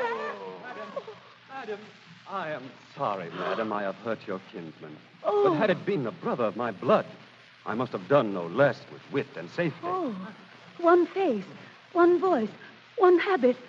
Oh, and two persons. You throw a strange regard upon me. Sebastian! Antonio. Oh, my dear Antonio. Sebastian, are you? Fearest thou that, Antonio? How have you made division of yourself? An apple cleft in two is not more twin than these two creatures. Which is Sebastian? Which is Cesario? Do I stand there? I never had a brother.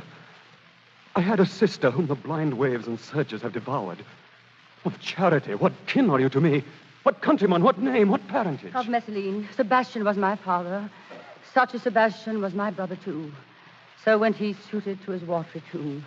If spirits can assume both form and suit, you come to fright us. Were you a woman as the rest goes even, I should my tears let fall upon your cheek and say, thrice welcome, drowned Viola. If nothing lets to make us happy both, but this my masculine usurped attire, do not embrace me till each circumstance of place, time, fortune do cohere and jump that I am Viola.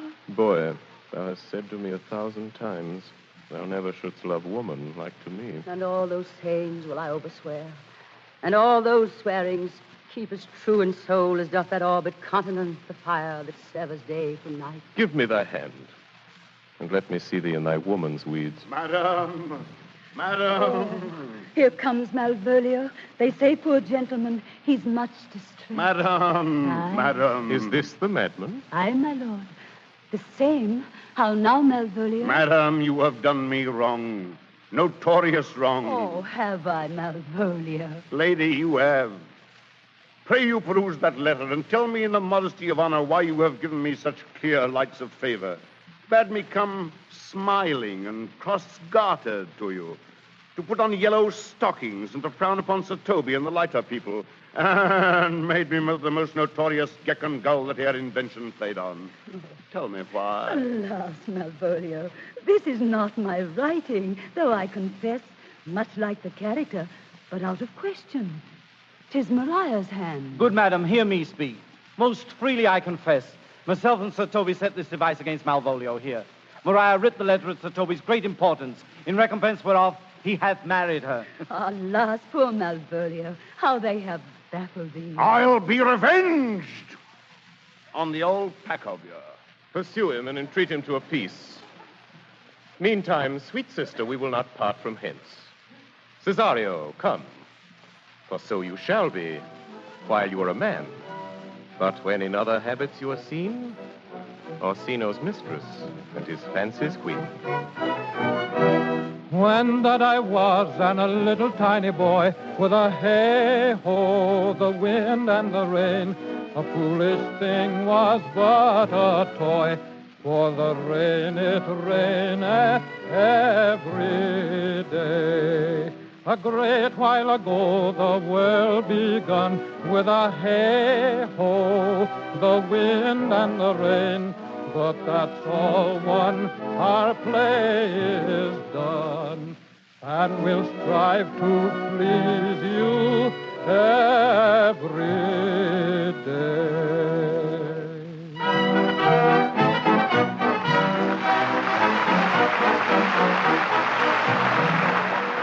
And so the curtain falls at Columbia's Playhouse in New York City on the radio adaptation of Shakespeare's fantasy, Twelfth Night. Downstage, acknowledging the tremendous applause you hear, are Tallulah Bankhead, who played Viola, Sir Cedric Hardwicke, who was Malvolio, Helen Menken, who was Olivia, Orson Welles, who played Duke Orsino, and Estelle Winwood, who played Maria. Mark Smith played Sir Toby Belch, Robert Strauss played Sir Andrew Aguecheek, Burford Hampton was Feste the Clown, Sidney Smith was Sebastian, Ray Collins Antonio, John Griggs Valentine, Niles Welch the officer. Conway Turrell was the narrator, and the musical score was arranged and conducted by Victor Bay. The play was adapted for radio and produced by Brewster Morgan. Before concluding the program, here is a special announcement. 1/2 hour from now, from 10:30 to 11 p.m. Eastern Daylight Saving Time, the Columbia Network will present the curtain calls of its 1937 Shakespeare cycle. This program, originating in both New York and Hollywood, will present informal interviews with many of the stars and people who have joined Columbia in making its 1937 Shakespeare cycle possible. Also from Hollywood, you will hear an important announcement from Cecil B. DeMille concerning the plans of the Lux Radio Theater when it returns to the air 2 weeks from tonight on September 13th. Don't forget, 1/2 hour from now, the curtain calls of Columbia's 1937 Shakespeare cycle. This has been another presentation of the Columbia Broadcasting System.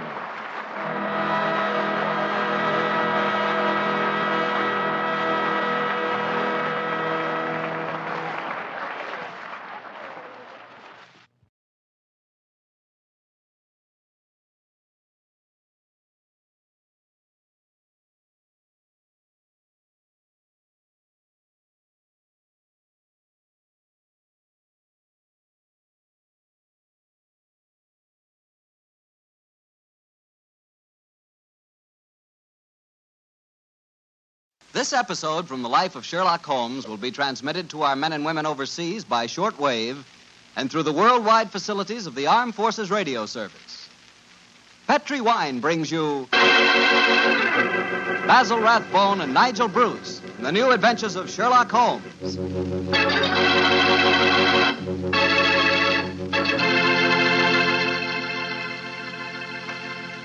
The Petri family, the family that took time to bring you good wine, invite you to listen to Dr. Watson tell us another exciting adventure he shared with his old friend, that master detective, Sherlock Holmes.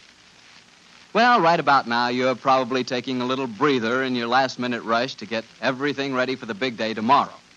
Children have to be put to bed to wait for Santa Claus, and there's the tree waiting to be decorated, and, a million and one things which must be done before morning. I sure hope you got all your Christmas shopping done.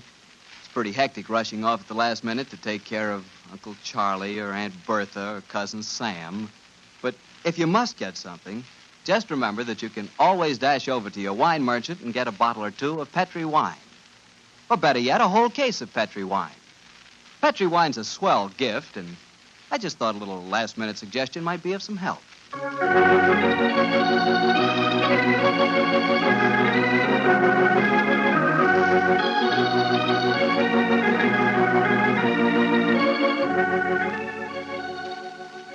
And now I'm sure our good friend Dr. Watson's waiting for us, so let's go in and join him. Come in. Ah, there you are, Mr. Bartell. Oh, say, Doctor, I can see you're going to have yourself quite a Christmas. Big tree in the corner with colored lights on it. Where'd you get those? Table covered with presents? You must be mighty popular. They aren't all for me, my boy. You see, I'm having a Christmas party tomorrow for my housekeeper's little nieces. Oh. I'm going to dress up as Santa Claus for them. Well, I'm sure you look very convincing in the part. Oh, by the way, Doctor, I brought you a little present. Oh, really? Here it is. I hope you'll like it. Good of you, Mr. Bartell. I got one for you, too, here, Summer. Oh, you mustn't open it until tomorrow. Here you are, my boy. Thanks a lot, Doctor. And now, how's about tonight's story? Last week you told us you'd chosen an adventure with a lot of Christmassy atmosphere. Yes, Mr. Bartell. My story begins on another Christmas Eve many, many years ago. To be exact, in 1886. The time the adventure occurred, I must confess I didn't quite understand what was going on myself. In fact, I never did quite make head or tails of it until Holmes took pity on me later and explained the whole thing. But I shan't try to confuse you, Mr. Bartell. I'll tell you the story exactly as it happened. Right you are, Doctor. Let's go. Very well. On that Christmas Eve in 86, I was standing in our Baker Street rooms, dressed in the costume of Santa Claus. Holmes, his long, thin fingers pressed together, lay back in an armchair and gazed at me quizzically, while our housekeeper, Mrs. Hudson, stood by the door and... Dr. Watson, you make a grand Santa Claus. Doesn't he, Mrs. Hudson?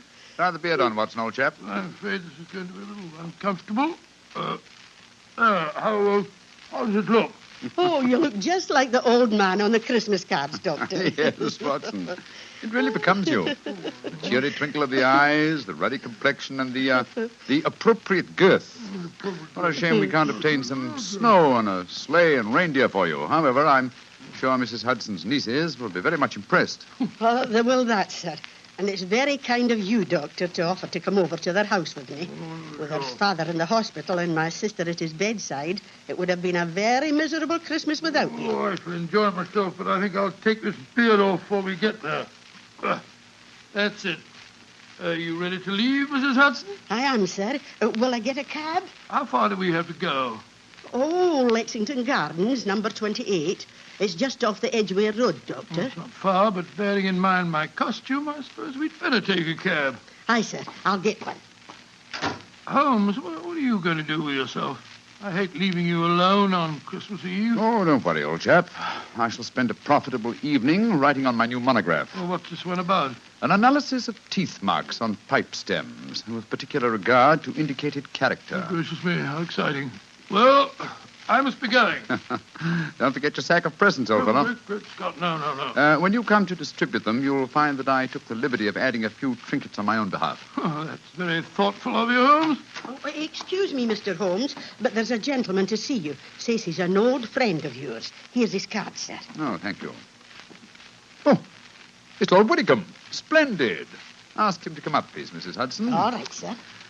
And I hope your party is a great success, Mrs. Hudson. Thank you, sir. Are you sure you don't want me to stay?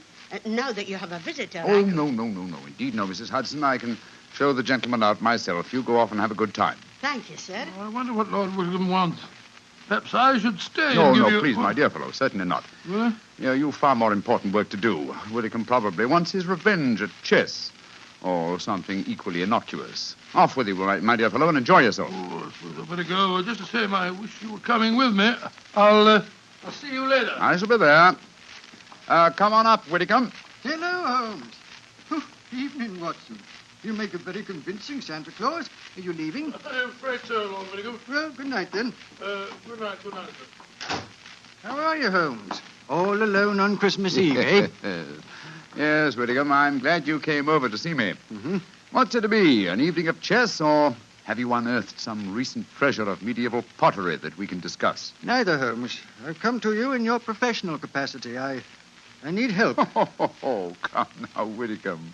Don't tell me that after all these years of quiet friendship, you're going to become a client. I'm afraid so, Holmes. Though I doubt if my problem will interest you very much. It's hardly up to your rather colorful standards.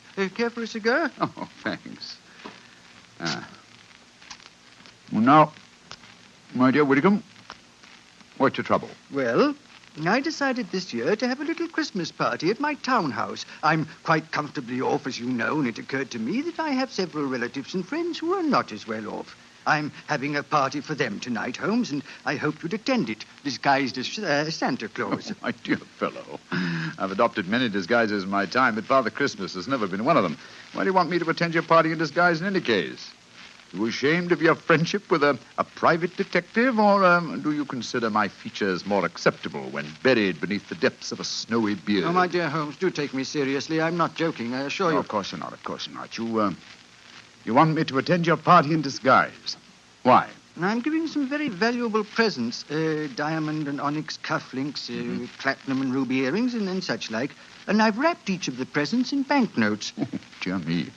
Where are these presents now? In a sack, in charge of my butler. I was going to dress up as Santa Claus and give them out myself, until I got the warning letter. That's why I've come to you. Warning letter, eh? Yes, I received it by this evening's post. Listen to this.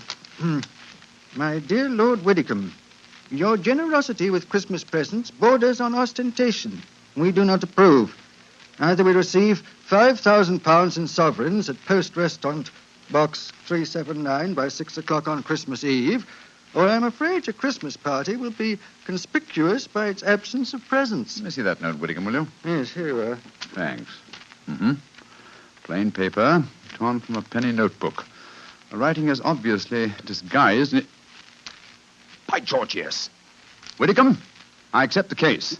I'll come with you to your party at once, and furthermore, I shall follow your suggestion regarding a disguise. Dressed as Santa Claus, I shall be less likely to attract suspicion. I'm delighted, Holmes. But what made you decide so suddenly? This writing, my dear fellow, this writing. Oh, it's in a false hand. I know that characteristic M in my dear Whittingham. I've seen it too often at the beginning of a signature. Moriarty. Moriarty? Who's he? Oh, one of the cleverest and most unscrupulous criminals in England. Whittingham, there's no time to be lost. Let me see now. 6:30. Half an hour beyond the deadline given you in this letter. We must go to your house at once.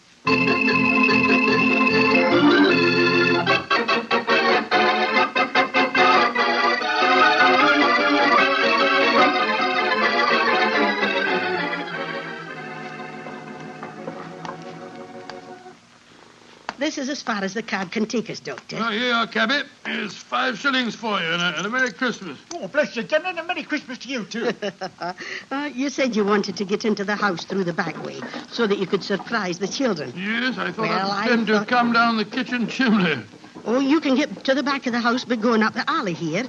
I'll go in the front door. Splendid, Mrs. Hudson. Which is the house? Number 28. It's the third one down the alley, Doctor.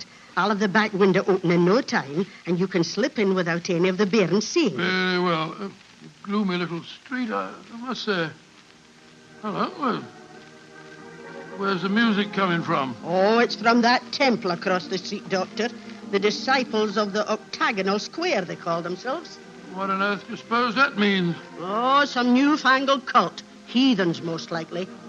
Hello. I'm not the only Santa Claus abroad tonight. Look at that fellow across the street over there. Oh, dressed just like yourself, Doctor, and carrying a sack, too. Oh, he's running up the steps to the temple. Great Scott, he slipped on the ice. Oh, I wonder what his hurry was. Here, my man. Let be careful now, Doctor. Don't trip yourself. Here you are, sir. Now, give me a hand. Thank you, sir. Silly of me, wasn't it? Oh, we Santa Clauses have to help each other, you know. Up you come. That's it. Whoop. Oh, gracious me. Doctor, I told you to be careful. Oh. Now you've fallen, too. Oh, it's this confounded red coat of mine. It tripped me up. Oh. Did you hurt yourself, sir? No. I'm all right, I think. How about you, sir? Well, I'm all right, thanks. Oh. Silly of me to run, wasn't it? Here's your sack, sir. Thank you. Good night, and Merry Christmas. Good night. Same to you, sir. Same to you. Oh, he went into the temple. Must be a disciple of the octagonal square. You're sure you're no hurt, Doctor? No, of course not, Mrs. Hudson. Give me my sack, please. Thank you. Your sister's house is the third one down this alleyway, you say? I'll hurry and open the back window. Yes, I'll be waiting for you, Mrs. Hudson. This is going to be rather fun. What a shame Holmes isn't with us. Oh, well, he's probably happier having a good game of chess with Lord Widdicombe.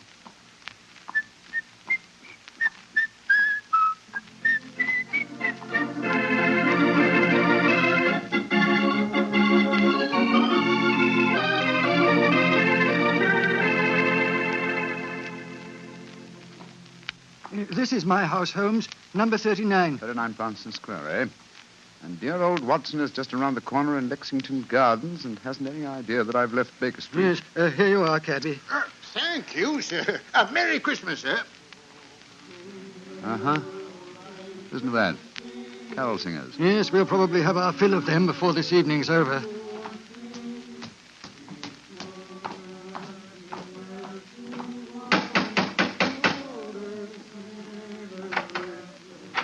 Good evening, my lord. Have the guests arrived, Hargreave? Most of them, sir. They're in the library. You brought another Santa Claus with you, I see, my lord. Another Santa Claus? What do you mean? The gentleman arrived 3/4 of an hour ago, sir, dressed as Santa Claus. I took him to your study, my lord, and showed him the sack of presents. Confound it! He's got here before us. Where's this study? This way. I hope I didn't do wrong, my lord. You told me that a gentleman dressed as Santa Claus would be coming here.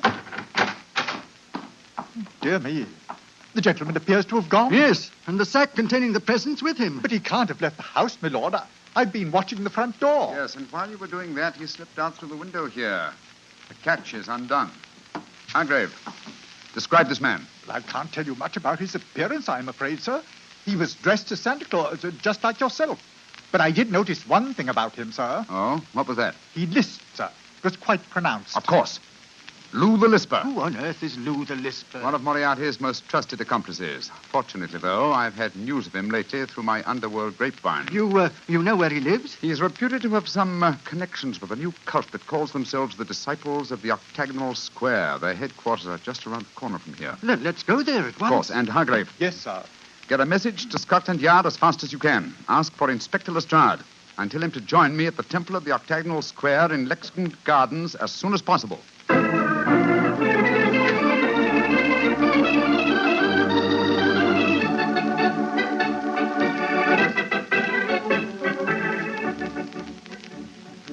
Oh, the children are awful excited, Doctor. I told them you just came down the chimney. I'll slip the beard on and then I'll go into them. There we are. Will I announce you, Doctor? Yes, yes, please, Mrs. Hudson. All right, sir. Now, children, quiet. Santa Claus has come to see you, and he's brought you all presents. Hello, children. Hello, Santa Claus. My name's Elsie. Did you bring me a present? Why, I did, Elsie. I'll look in my sack in a minute. And what's your name, young man? Herbert, they call me Bertie. Did you come down the chimney? Yes, Bertie. I bet you had a time doing it. You're so fat. Oh, don't be rude, Bertie, or Santa Claus won't give you your present. And what's your name, little man? Lionel. I've got a cold. Yes, I see you have. Well, children, gather round me and I'll see what presents I got for you. Let me say, Bertie. The first present is for... Oh, it's probably right. It says for Her Grace, the Dowager Duchess of Bewley. Oh, do you suppose Mr. Holmes has been playing a practical joke on you, Doctor? I suppose so, though I can't see the point myself. But he did say that he'd added a few trinkets of his own. I want my present. Then supposing you take this, Elsie. Cool, thank you. And this one is marked for the Reverend Arthur Carter. I knew what Holmes was up to. Here you are, Bertie. Cool, thanks. And this is for you, Lionel, because you've been a good little boy. It isn't very big, is it? I wanted the dog. Oh, wanted the dog. Well, I'll bring you a dog next year, Lionel. Dr. Watson. Yes, Mrs. Hudson? Oh, look at the wrapping on these presents, Doctor. Why, they're £20 notes. Great Scott. Oh, cool. Look what I got. Now, let me see. Why, cufflinks and diamond and onyx ones, unless I'm very much mistaken. I got pretty earrings. Look how they sparkle. Let me see, Elsie. Good gracious, I swear that these are platinum and rubies. What in thunder's going on? I want my earrings back. Give me back mine, too. Well, here you are, here you are. Dr. Watson, what do you suppose has happened? I don't know, Mrs. Hudson. Perhaps my toys are still at the bottom of the sack. I can't understand it. I wish Holmes were here instead of dozing in front of our fire in Baker Street.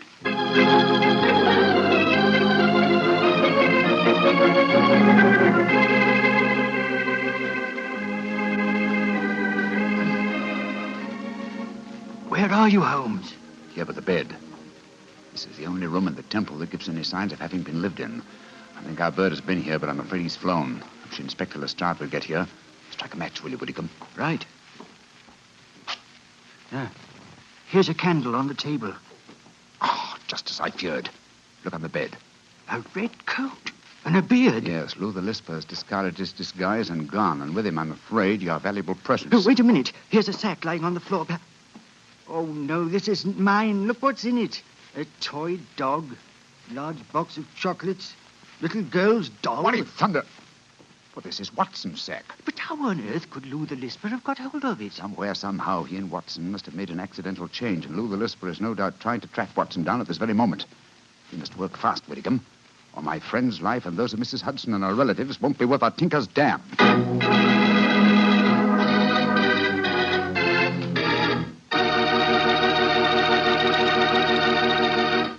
Oh, now, Doctor, you can't break off your story there. Oh, yes, I can, my boy. Before I go on, I thought we'd have a glass of port just to freshen us up. Oh, well, that's something different. Of course. Instead of talking about port, as I sometimes do, it'll be nice to drink some for a change. There you are, my boy, and a Merry Christmas to you. The same to you. And now, what happened next, Doctor? We left you at the children's Christmas party, and Sherlock Holmes and Lord Whitcomb around the corner at the Temple of the Octagonal Square. Yes, Mr. Bartell, although at the time, of course, I had no idea of what was going on. There I was, cheerfully handing out gifts worth, well, if not a king's, at least a baronet's ransom. While outside the Temple of the Octagonal Square, Holmes and Lord Whitcomb were talking to Inspector Lestrade of Scotland Yard. There's the case in a nutshell, Lestrade. Yeah, seems to me, Lord Whitcomb, you'd have been wiser to get in touch with Scotland Yard when you first got the warning note. And we could have nabbed him when he came to your house and pinched the sack of presents. Lestrade, this is no time for post-mortems. We've got to reach Lou the Lisper before he finds Dr. Watson. Do you suppose he can do that, Holmes? It wouldn't be difficult. Lou the Lisper is nearly as clever as his master, Professor Moriarty.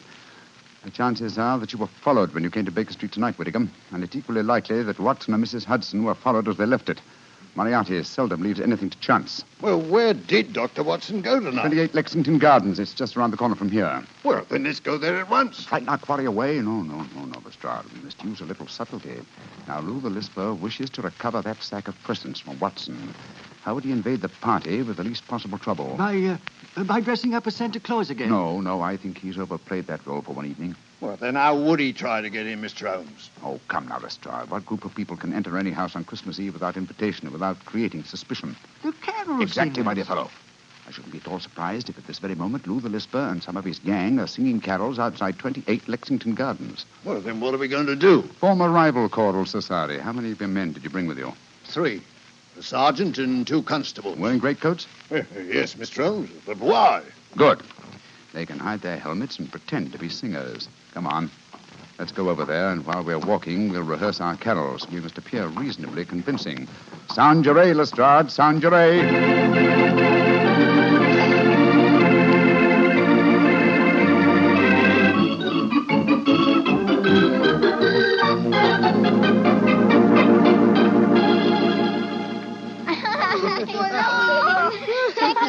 At your back, Santa Claus? No, you mustn't make Santa Claus too tired, lad. Oh, that's all right, Mrs. Hudson. Hop on, Lal, hop on. Oh, they're being held outside Oh, the isn't door. that Can't they come inside and sing for us, Santa Yes, Claus? of course they can. Ask them to come in, Mrs. Hudson, will you? All right, sir. Oh, come on, let me get on your back, too. Oh, now, take it easy. Oh, there we go. I want to see your reindeer, Santa. See my reindeer? Oh, up on the roof. I'll climb up and see them. No, you mustn't do that. They're asleep. Oh, here are the carol singers.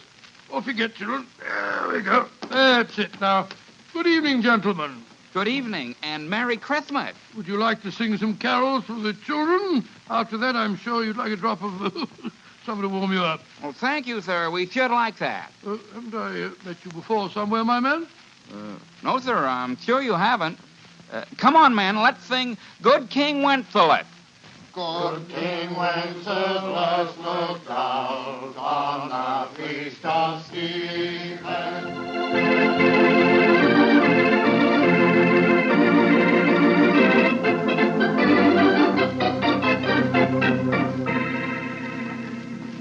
Well, here we are outside the house, Mr. Holmes. Now what? Shh. Listen. Uh-huh. Lou the Lisper and his men are already there. Are we going in now? In a moment. Now, men, you will have your truncheons handy? Yes, Mr. Holmes, we're ready. Splendid. Now, remember, when we're inside and I yell Merry Christmas at the top of my voice, you bring out your truncheons and get Lou the Lisper and his gang out of there as quickly as possible. Don't arrest them until you get them outside again, Lestrade. I don't want to frighten the children. Right you are, Mr. Holmes. We're ready. Just give us the word and we'll go in and get them.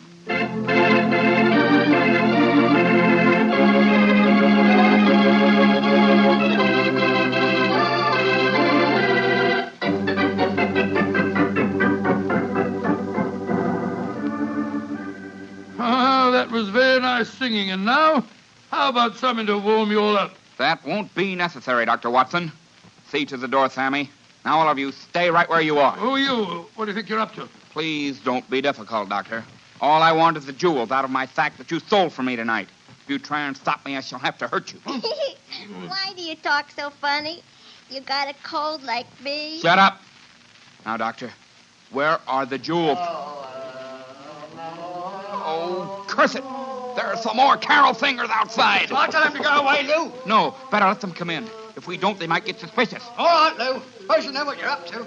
Now, no tricks, Doctor. If you try and give an alarm, I shall have to get rough with you. I don't mind about that, but just remember that there are children present. Oh, yeah, matey. You're all here before you, eh? What you say, we all join a little carol for the nippers, eh? All right. What do you want to sing? Man, up the little angels sing, eh? All right. Come on, men. Let's sing. Up the angels sing, glory to the newborn King. Merry Christmas!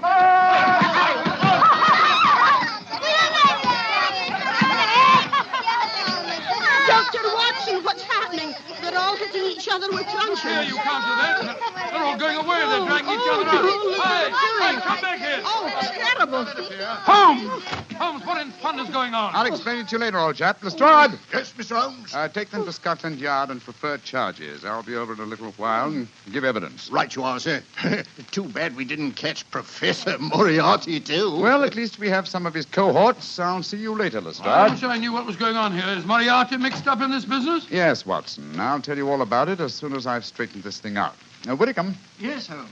The 20-pound notes that you used as wrapping for your gifts seem to have been scattered all over the house.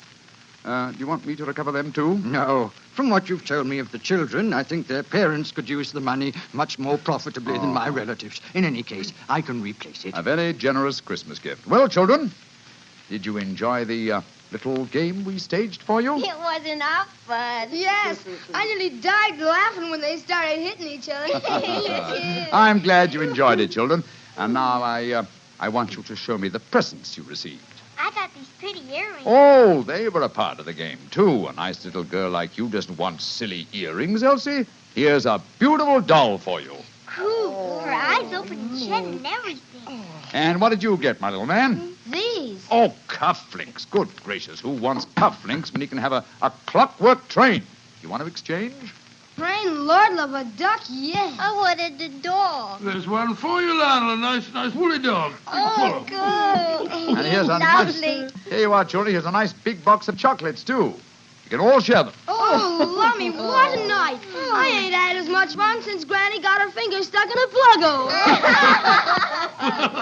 I still don't understand what's going on, Holmes, but I must say this has all the earmarks of being a happy Christmas. Yes, Mrs. Hudson. Hi, Mr. Holmes. How's the turkey coming along? Oh, it'll be ready in a few minutes, Mr. Holmes. Splendid. And while we're waiting, perhaps the children will oblige with something we haven't heard so far this evening. Yes, I know what you mean. A Christmas carol that really sounds convincing.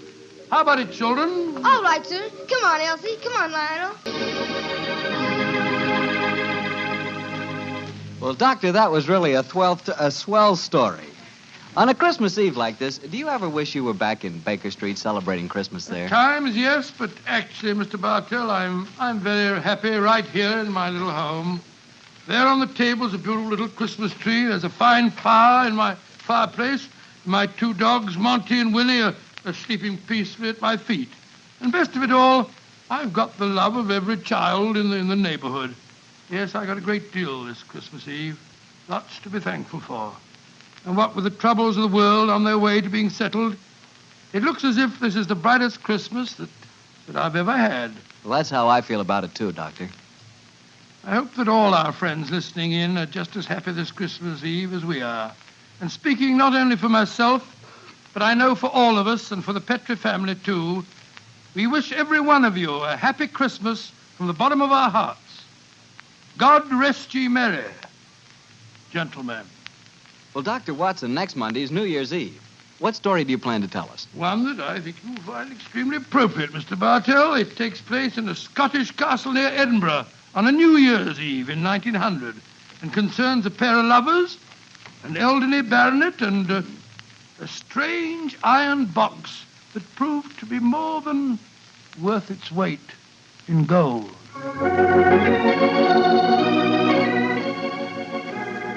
Tonight's Sherlock Holmes adventure was written by Dennis Green and Anthony Boucher and was suggested by an incident in the Sir Arthur Conan Doyle story, The Adventure of the Blue Carbuncle. Music is by Dean Fossler. Mr. Rathbone appears through the courtesy of Metro-Goldwyn-Mayer and Mr. Bruce through the courtesy of Universal Pictures, where they are now starring in the Sherlock Holmes series.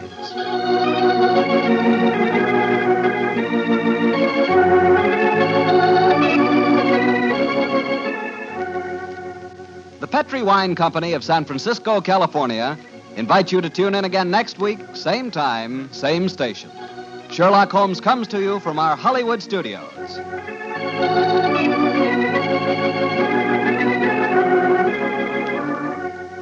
This is Harry Bartell saying goodnight for the Petrie family. For a solid hour of exciting mystery dramas, listen every Monday on most of these same stations at 8 o'clock to Michael Shayne, followed immediately by Sherlock Holmes. This is the Mutual Broadcasting System.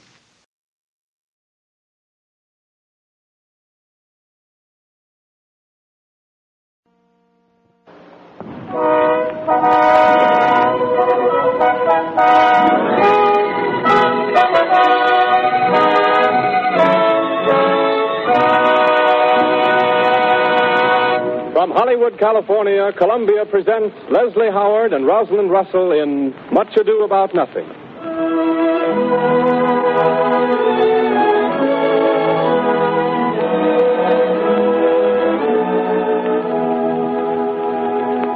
With tonight's production of Much Ado About Nothing, the Columbia Network presents the second in its cycle of Shakespearean plays for the summer season of 1937.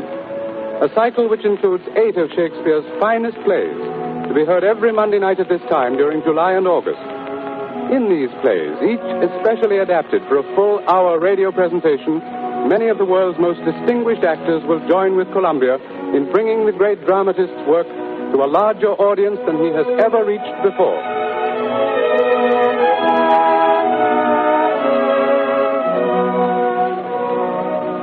Tonight's presentation, Much Ado About Nothing, co-stars Leslie Howard, stage and screen favorite of 2 continents, and Rosalind Russell, lovely and talented star of Metro-Goldwyn-Mayer production. Miss Russell, whose recent successes include China Seas and Night Must Fall, plays the role of Beatrice. Mr. Howard, following his screen triumph as Romeo and his stage success as Hamlet, plays the part of Benedict. A distinguished supporting cast in the order of their appearance includes Dennis Green as Claudio, John Davidson as Don Pedro, Ben Webster as Leonato, Jack Spart as Baracchio, and Lionel Braham as Dogberry.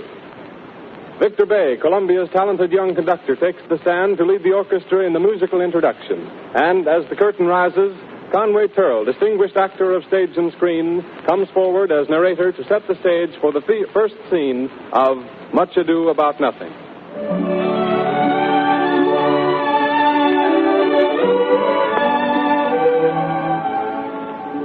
Much Ado About Nothing is all about a house party, where Beatrice, an attractive and witty girl who hates men, meets Benedict, a smart young officer who scorns women. The story, too, of Claudio, boon companion to Benedict and his sweetheart hero, cousin to Beatrice. Benedict and Claudio are just home from war, but are still on duty as aides to their general, Don Pedro. As they pass through the town of Messina, Leonato, the governor, naturally entertains them. We say naturally because he has two young ladies in his household who are of marriageable age. The party is just beginning. The young men have met the young ladies. The young ladies have sized up the men. And now Claudio draws his friend Benedict aside. Benedict, didst thou note the daughter of Signor Leonato, the Lady Hero? Claudio, I noted her not, but I looked on her. Is she not a modest young lady? Do you question me as an honest man should do for my simple true judgment? Or would you have me speak after my custom as being a professed tyrant to their sex? No, I pray thee speak in sober judgment. Why, faith, methinks she's too low for a high praise, too brown for a fair praise, and too little for a great praise. I do not like her. Thou thinkest I am in sport. I pray thee tell me truly how thou likest her.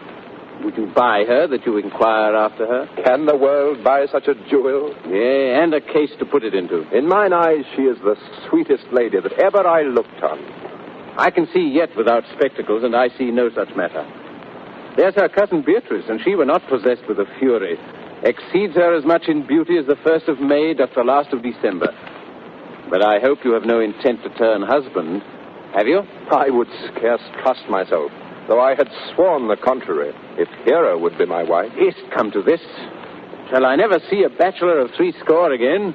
Go to it, faith. And thou wilt needs thrust thy neck into a yoke, wear the print of it, and sigh away Sundays. Look, Don Pedro is returned to seek you. Benedict! Claudio! What secret hath held you here? Don Pedro, I would your grace would constrain me to tell. I charge thee on thy allegiance. You hear, Count Claudio? I can be secret as a dumb man. I would have you think so. But on my allegiance, mark you this, on my allegiance. He is in love. With who? Mark how short his answer is. With Hero, Leonato's short daughter. Amen, if you love her, for the lady is very well worthy. You speak this to fetch me in, my lord. By my troth, I speak my thought. And in faith, my lord, I spoke mine. And by my 2 faiths and trusts, my lord, I spoke mine. That I love her, I feel. That she is worthy, I know. That I neither feel how she should be loved, nor know how she should be worthy, is the opinion that fire cannot melt out of me. I will die in it at the stake. Thou wast ever an obstinate heretic in the despite of beauty. And never could maintain his path, but in the force of his will. That a woman conceived me, I thank her. That she brought me up, I likewise give her most humble thanks. Because I will not do them the wrong to mistrust any, I will do myself the right to trust none. And the fine is, for the which I may go the finer, I will live a bachelor. I shall see thee ere I die, look pale with love. With anger, with sickness, or with hunger, my lord. Not with love. Well, if ever thou dost fall from this faith, thou wilt prove a notable argument. Farewell. If I do, hang me in a bottle like a cat and shoot at me. And he that hits me, let him be clapped on the shoulder and called Adam. Well, as time shall try. In time the savage bull doth bear the yoke. And so, I take my leave. The savage bull may. But if ever the sensible Benedict bear it, pluck off the bull's horns and set them in my forehead. And let me be vilely painted, and in such great letters as they write, here is good horse to hire. Let them signify under my sign, here you may see Benedict, the married man. I wonder that you will still be talking, Signor Benedict. What? Nobody marks you. What, my dear Lady Disdain, are you yet living? Is it possible Disdain should die while she has such meat food to feed it as Signor Benedict? Courtesy itself must convert to disdain if you come in her presence. Then is courtesy a turncoat. But it is certain, Lady Beatrice, I am loved of all ladies, only you excepted. And I would I could find it in my heart that I had not a hard heart, for truly I love none. A dear happiness to women. I thank God in my cold blood I am of your humor for that. I'd rather hear my dog bark at a crow than a man swear he loves me. God keep your ladyship still in that mind. So some gentleman or other shall scape a predestinate scratched face. Scratching could not make it worse, as 'twas such a face as you wear. Well, you are a rare parrot teacher. A bird of my tongue is better than a beast of yours. I would my horse had the speed of your tongue, and so good a continuer. But keep your way, in God's name. I've done. You always end with a jade's trick. I know you of old.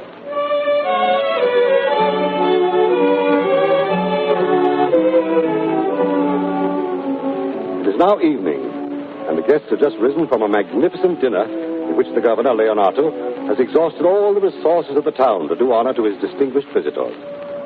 The dancing is about to begin. The guests have hurried to their rooms to don the masks, which make flirtation easier. Leonato rushes from chamber to hall, from hall to garden, to make sure that all is in order.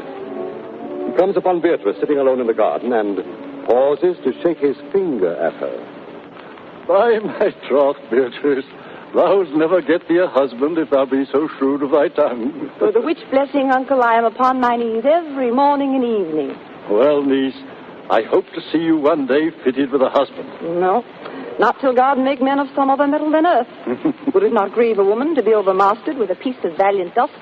To make an account of her life to a clod of wayward marl? No, uncle, I'll none.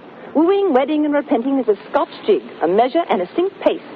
The first suit is hot and hasty like a Scotch jig, and full is fantastical. The wedding, mannerly, modest, as a measure, full of state and ancientry. And then comes repentance, and with his bad legs falls into the sync pace faster and faster till he sinks into his grave. Cousin, you apprehend passing shrewdly. I have a good eye, uncle. I can see a church by daylight.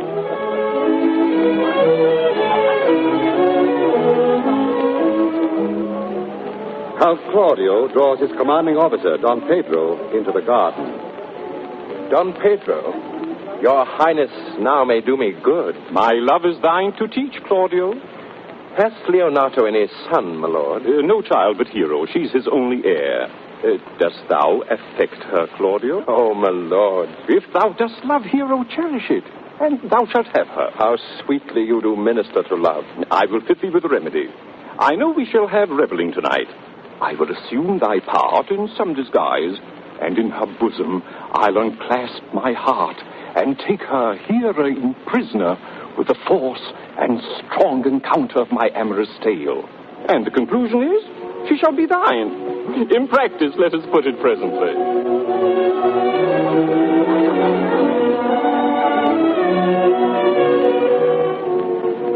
Beatrice, meanwhile, reluctantly enters the ballroom, where the masked couples are gaily chatting. A young man in a crimson doublet with a mask of the same color bows gallantly, asks her to dance. This is Benedict, though she does not recognize him. The opportunity is too good to miss. He tells her a few home truths. Will you not tell me who told you so? No, you shall pardon me. No, will you not tell me who you are? Not now. That I was disdainful. That I had my good wit out of the 100 merry tales. Well, this was Signor Benedict that said so. What's he? I'm sure you know him well enough. Not I, believe me. Did he never make you laugh? I pray you, what is he? Why, he is the Prince's jester, a very dull fool. Only his gift is in devising impossible slanders. None but libertines delight in him, and the commendation is not in his wit, but in his villainy. For he both pleases men and angers them, and then they laugh at him and beat him. When I know the gentleman, I'll tell him what you say. Do.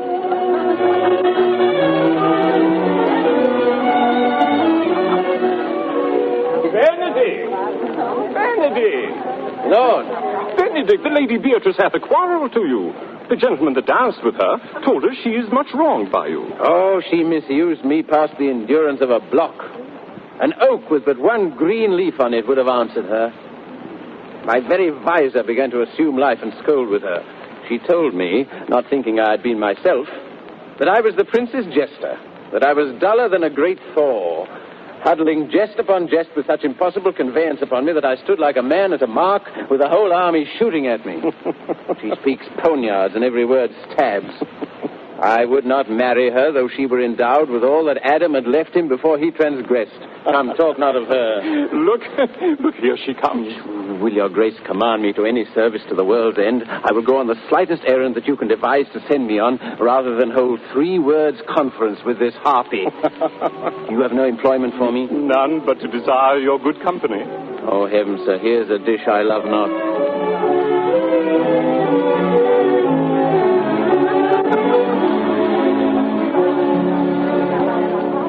Don Pedro, I have brought Count Claudio, whom you sent me to seek. Why, how now, Count? Wherefore are you sad? Not sad, my lord. How then?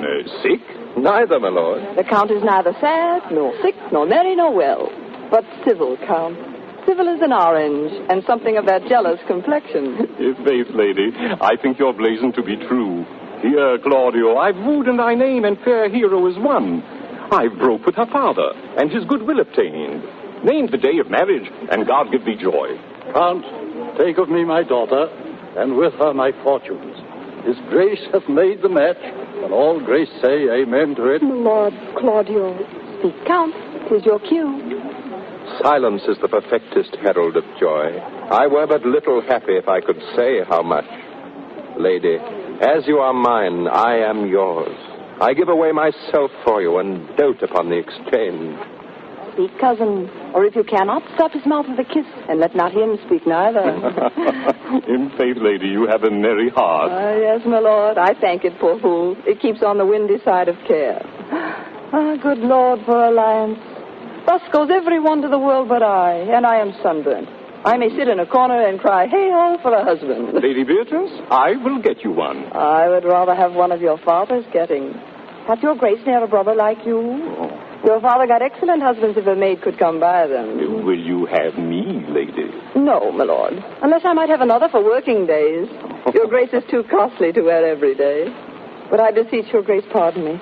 I was born to speak all mirth and no matter. Your silence most offends me, and to be merry best becomes you. For out of question you were born in a merry hour. No, sure, my lord. My mother cried. But then there was a star danced, and under that I was born. Cousins, God give you joy. By my troth, Leonato, a pleasant-spirited lady. There's little of the melancholy element in her, my lord. She is never sad but when she sleeps. But she cannot endure to hear tell of a husband. Oh, by no means. She mocks all her wooers out of suit. She were an excellent wife for Benedict. Oh, Lord. If they were but a week married, they would talk themselves mad. Count Claudio, when mean you to go to church? Tomorrow, my lord. Time goes on crutches till love have all his rights. Not till Monday, my dear son, which is hence a just 7 night. A time too brief, too, to have all things answered to my mind. Oh, my lord. Come, you shake the head at so long a breathing. But I warn thee, Claudio, the time shall not go dully by us.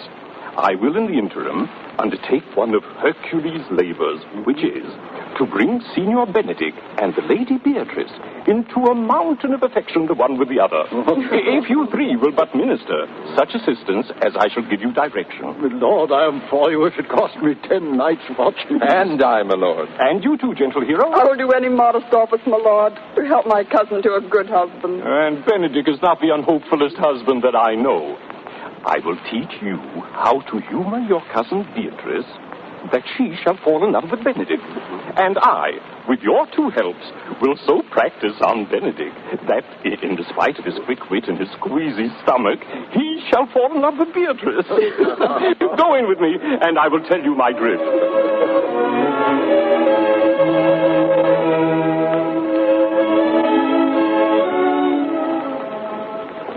It is now the next afternoon. Don Pedro has rehearsed his fellow conspirators in their parts, and he is now ready to open up the campaign to make Benedict fall in love with Beatrice.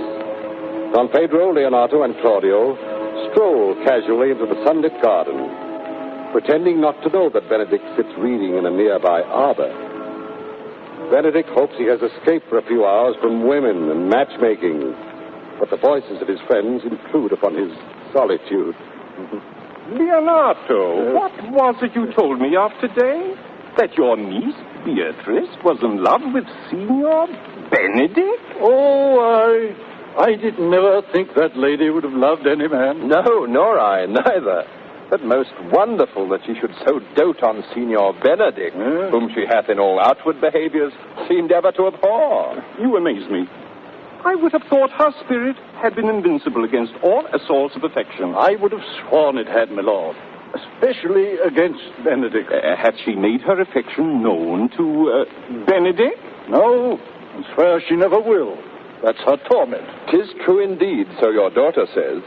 Shall I, says she, that have so often counted him with scorn, write to him that I love him? This says she now when she's beginning to write to him. For she'll be up 20 times a night, and there will she sit in her smock till she hath writ a sheet of paper. When she hath writ it and was reading it over, she tore the letter into 1,000 halfpence, railed at herself, that she should be so immodest to write to one that knew would flout her. I measure him, says she, by my own spirit. For I should flout him if he writ to me. Yes, though I love him, I should. Then down upon her knees she falls, weeps, sobs, beats her heart, tears her hair, prays, curses. Oh, sweet Benedict, God give me patience. Hero thinks surely Beatrice will die. Well, I am sorry for your niece. Shall we go seek Benedict and tell him of her love? Never tell him, my lord. Let her wear it out with good counsel. Nay, that's impossible. She may wear her heart out first. Well, we will hear further of it by your daughter. Let it cool the while. I love Benedict well, and I could wish he would modestly examine himself to see how much he is unworthy so good a lady. My lord, will you walk? Dinner is ready. This can be no trick. The conference was sadly born. They have the truth of this from Hero. They seem to pity the lady. It seems her affections have their full bent. Love me. Why, I must be requited. I hear how I am censured.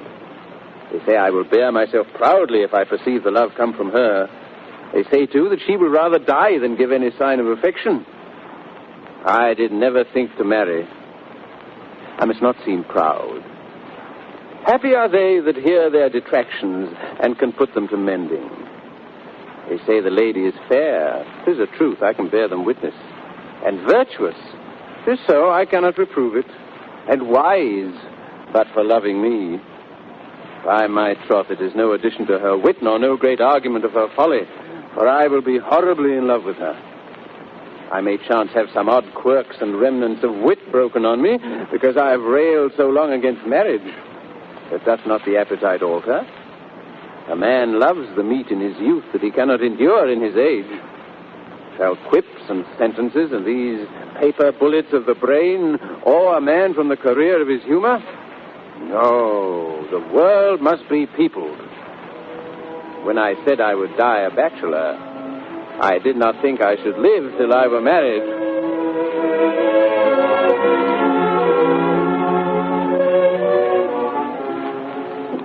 The poison is working. Benedict is caught. Now it remains for the conspirators to work on Beatrice. Dinner is over, and Beatrice steals away into the garden, weary of her uncle's matchmaking. Hero and her lady-in-waiting receive their instructions from Don Pedro and follow after her. Beatrice withdraws behind a flowering hedge, but she cannot escape their voices. No, truly, Ursula. She is too disdainful. But are you sure that Benedict loved Beatrice so entirely? So says the prince and my new trusted lord.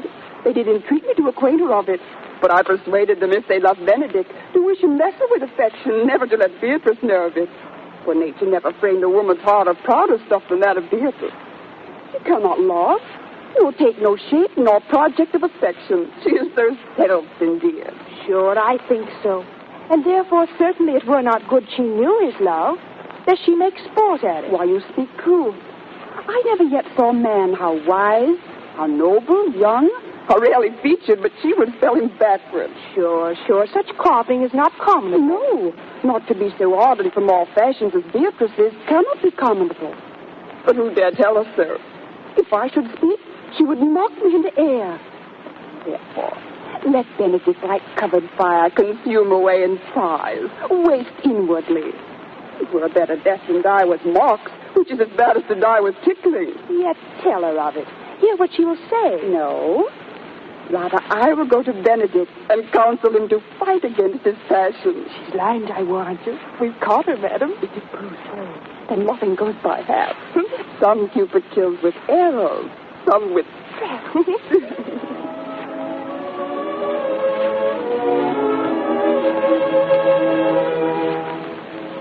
stars in mine ears. Can this be true? Stand I condemned for pride and scorn so much? Contempt, farewell, and maiden pride adieu. No glory lives behind the back of such. And Benedict, love on. I will requite thee, taming my wild heart to thy loving hand. If thou dost love, my kindness shall incite thee to bind our loves up in a holy band.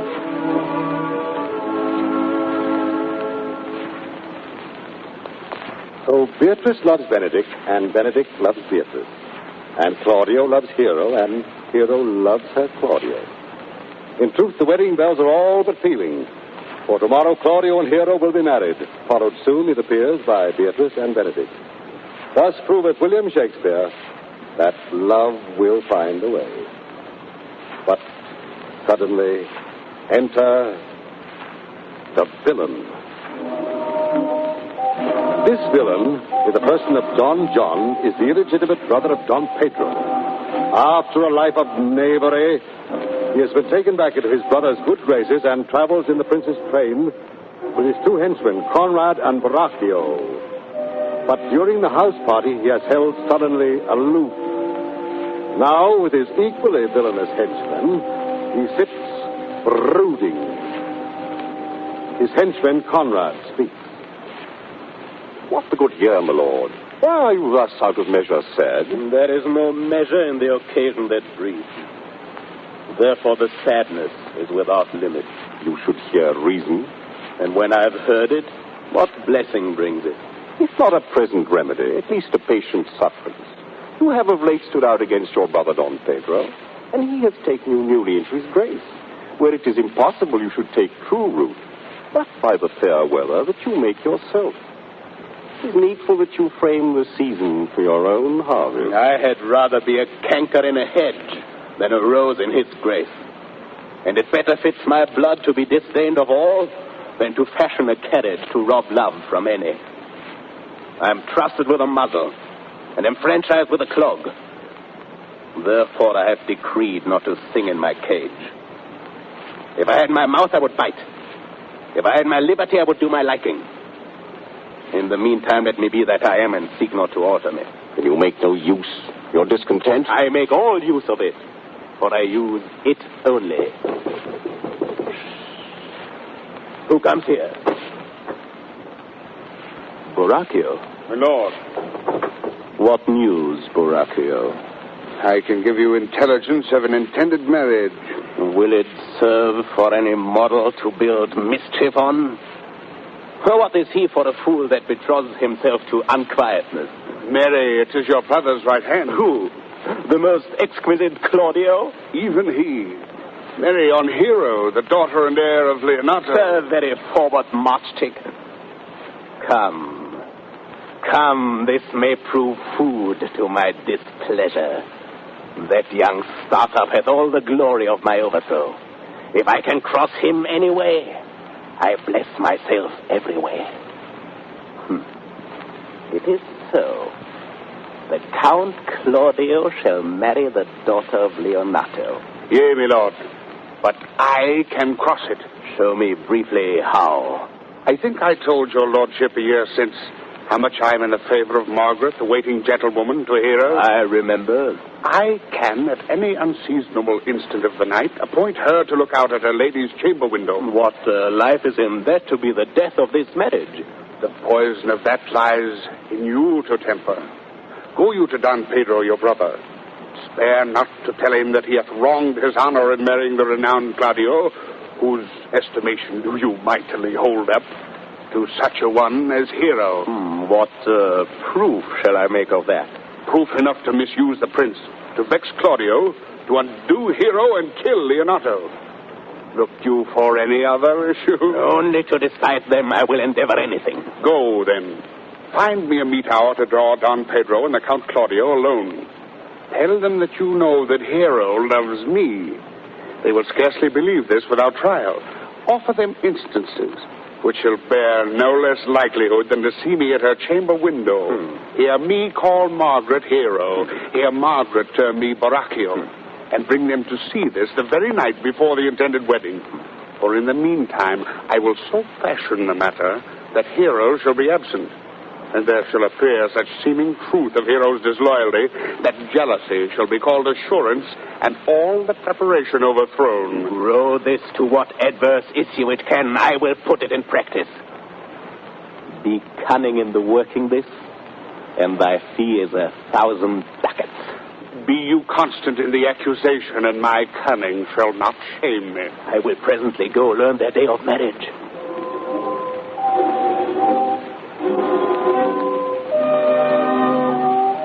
It is the day before Claudio's wedding, and the entire household is in a gay bustle.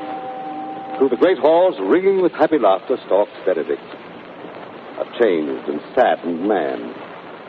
For the first time in his young life, he is in love.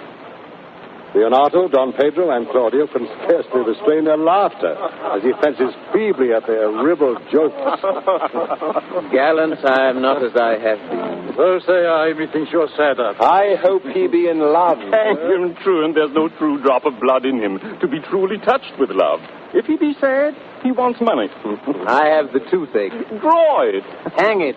You must hang it first and draw it afterwards. What? Sigh for the toothache? Well, everyone can master a grief, but he that has it. Yet say I, he is in love. There's no appearance of fancy in him. If he be not in love with some woman, there is no believing old signs. He brushes his hat o' mornings. What should that bode? Hath any man seen him at the barber's? No, but the barber's man hath been seen with him. And the old ornament of his cheek hath already stuffed tennis balls. Indeed, he looks younger than he did by the loss of a beard. Nay, rubs himself with civet. Can you not smell him out by that? That's as much as to say the sweet youth's in love. The greatest note of it is his melancholy. And when was he wont to wash his face? Yea, or to paint himself, for the which I hear what they say of him. Nay, but his jesting spirit, which is now crept into a lute string and now governed by stops. Indeed, that tells a heavy tale for him. Conclude he is in love. Nay, but I know who loves him. That would I know, too. I warrant one that knows him not. Yes, and his ill conditions. And despite of all, dies for him. She shall be buried with her face upward. Yet this is no charm for a toothache. Signor Leonato, walk aside with me. I have studied 8 or 9 wise words to speak to you, which these hobby horses must not hear. For my life, to break with him about Beatrice. Enter. My lord and brother, God save you. Good day, brother. If your leisure served, I would speak with you. In private? If it please you. Yet Count Claudio may hear, for what I would speak of concerns him. What's the matter, Don John? Means the Count Claudio to be married tomorrow? You know he does. I know not that when he knows what I know. Why, what's the matter? I came hither to tell you. And circumstances shortened, for she has been too long a talking of. The lady is disloyal. Who? Hero? Even she. Leonato's hero. Your hero. Every man's hero. Disloyal? The word is too good to paint out her wickedness. I could say she were worse. Go but with me tonight. You shall see her chamber window entered even the night before her wedding day. If you love her then, tomorrow wed her. But it would better fit your honor to change your mind. May this be so? I will not think it. If you will follow me, I will show you enough. And when you have seen more and heard more, proceed accordingly. If I see anything tonight why I should not marry her tomorrow, in the congregation where I should wed, there will I shame her. And as I wooed for thee to obtain her, I will join with thee to disgrace her. I will disparage her no further till you are my witnesses. and bear it coldly but till midnight, and let the issue show itself.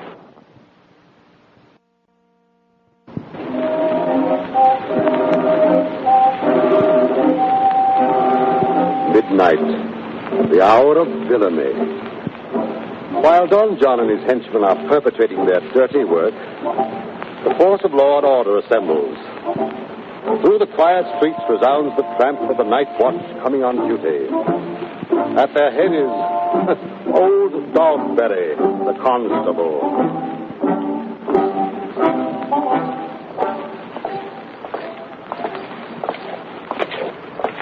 All, this is your charge.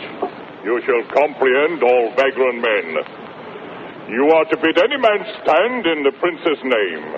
However, will not stand, Master Dogberry. Why, then, take no note of him, but let him go.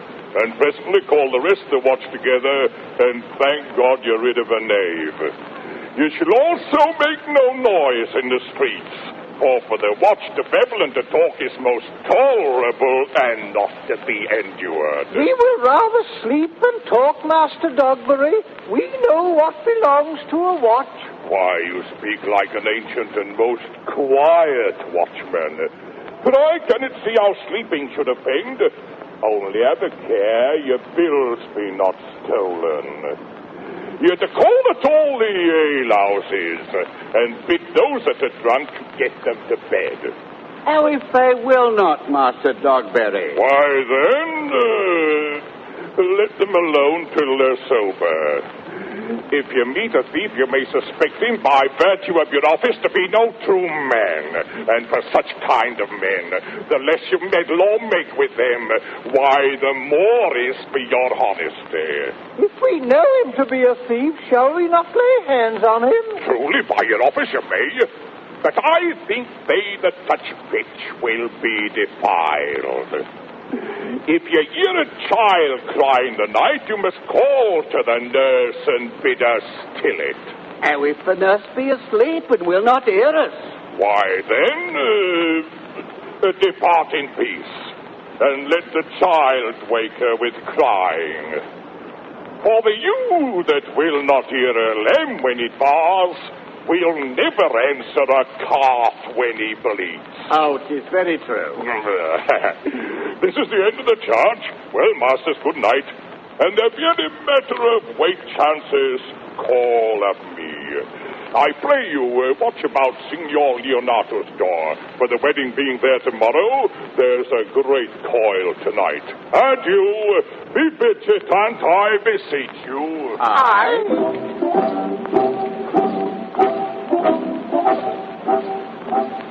Will Don John's plot to slander hero succeed? Or will these simple watchmen thwart his cunning villainy? What will happen to Claudio's romance? We'll just wait until sunrise to find out.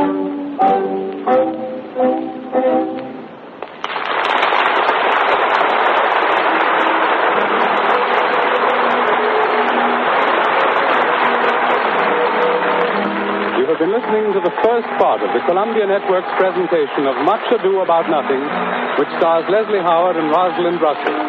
The second part will begin in just a moment. This is the Columbia Broadcasting System.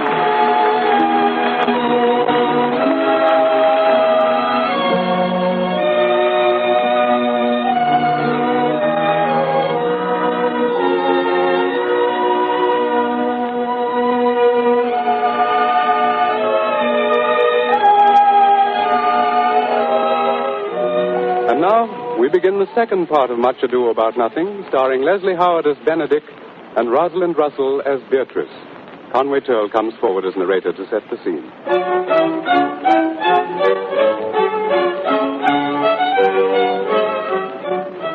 The wedding day dawns bright and fair as the guests assemble in the church to witness the marriage of Claudio and Hero. Hero, leaning on her father's arm, is radiantly happy, with no thought that Don John's villainy has already blasted her happiness. Beatrice is Hero's bridesmaid. And beside Claudio stand Benedict and Don Pedro. Leonardo, the proud father, speaks to the priest. Come, Friar Francis, be brief. Only to the plain form of marriage, and you shall recount their particular duties afterwards. You come hither, Count Claudio, to marry this lady? No, to be married to her, Friar. You come to marry her. Lady, you come hither to be married to the Count? I do. If either of you know any inward impediment why you should not be conjoined, I charge you on your souls to utter it. Know you any, hero? None, my lord. Know you any, Count? I dare make his answer.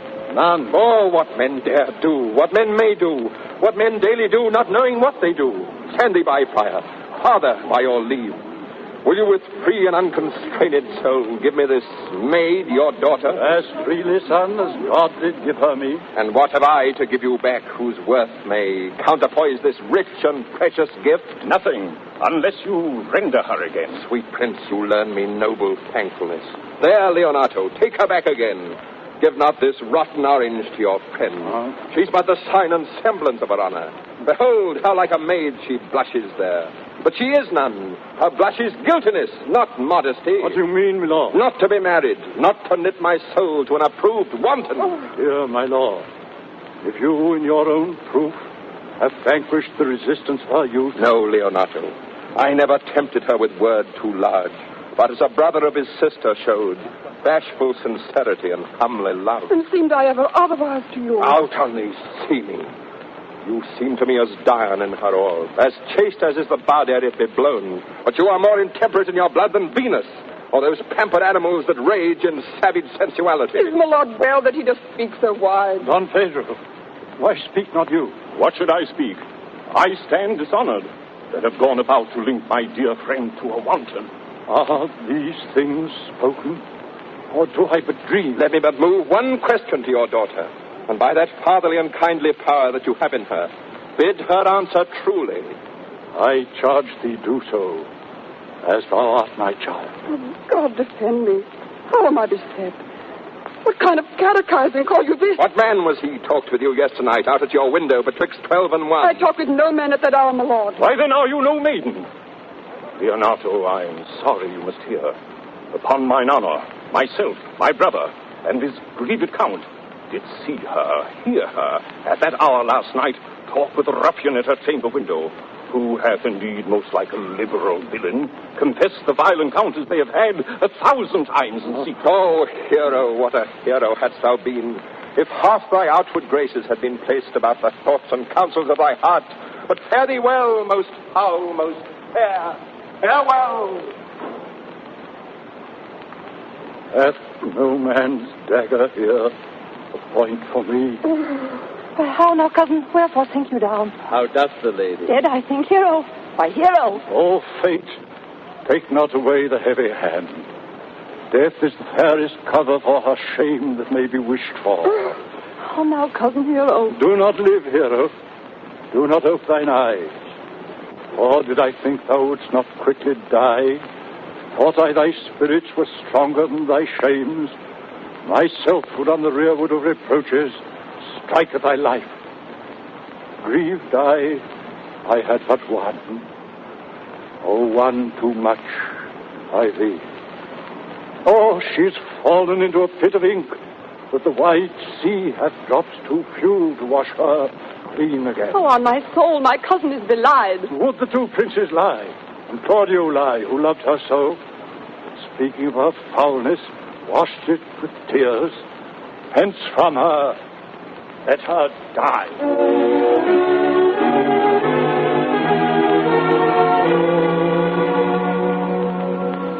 Leonato storms from the church, which is now emptied of its festive throng.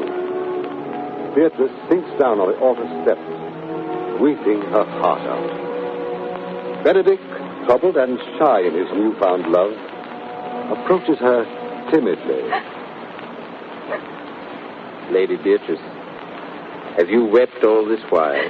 Yea, and I will weep a while longer. I will not desire that. You have no reason. I do it freely. Surely I do believe your fair cousin hero is wronged. Ah, how much might the man deserve of me that would right her? Is there any way to show such friendship? A very even way, but no such friend. May a man do it? It is a man's office, but not yours. I do love nothing in the world so well as you. Is not that strange? As strange as a thing I know not. If it was possible for me to say I love nothing so well as you. But believe me not, and yet I lie not. I confess nothing, nor I deny nothing. I am sorry for my cousin. By my sword, Beatrice, thou lovest me. Do not swear and eat it. I will swear by it that you love me, and I will make him eat it that says I love not you. Will you not eat your word? With no sauce that can be devised to it, I protest I love thee. Oh, why then, God forgive me. What offense, sweet Beatrice? You have stayed me in a happy hour. I was about to protest I loved you. And do it with all thy heart. I love you with so much of my heart there is none left to protest. Come, bid me do anything for thee. Kill Claudio. Ha! Not for the wide world. You kill me to deny it. Farewell. Harry, sweet Beatrice. I am gone. No, I am here. There is no love in you. Nay, I pray you, let me go. Beatrice. In faith, I will go. We'll be friends first. You dare easier be friends with me than fight with mine enemy. Is Claudio thine enemy? Is he not approved in the height of villain, that has slandered, scorned, dishonored my kinswoman? Oh, that I were a man. But bear her in hand until they come to take hands, and then with public accusation, uncovered slander, and mitigated rancor. Oh, God, that I were a man. I would eat his heart in the marketplace. Hear me, Beatrice. Talk with a man out of the window. A proper thing. Hey, but Beatrice. Sweet hero. She is wrong. She is slandered. She is undone. Beatrice. Oh, that I were a man, or that I had a friend would be a man for my sake. I cannot be a man with wishing.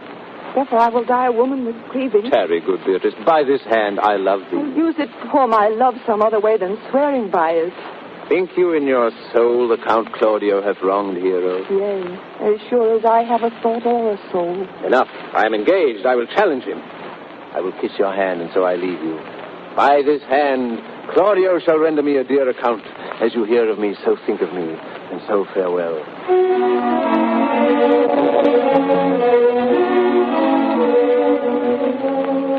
Meanwhile, the priest, Friar Francis, persuades Leonardo to pretend that Hero has died of shame and grief.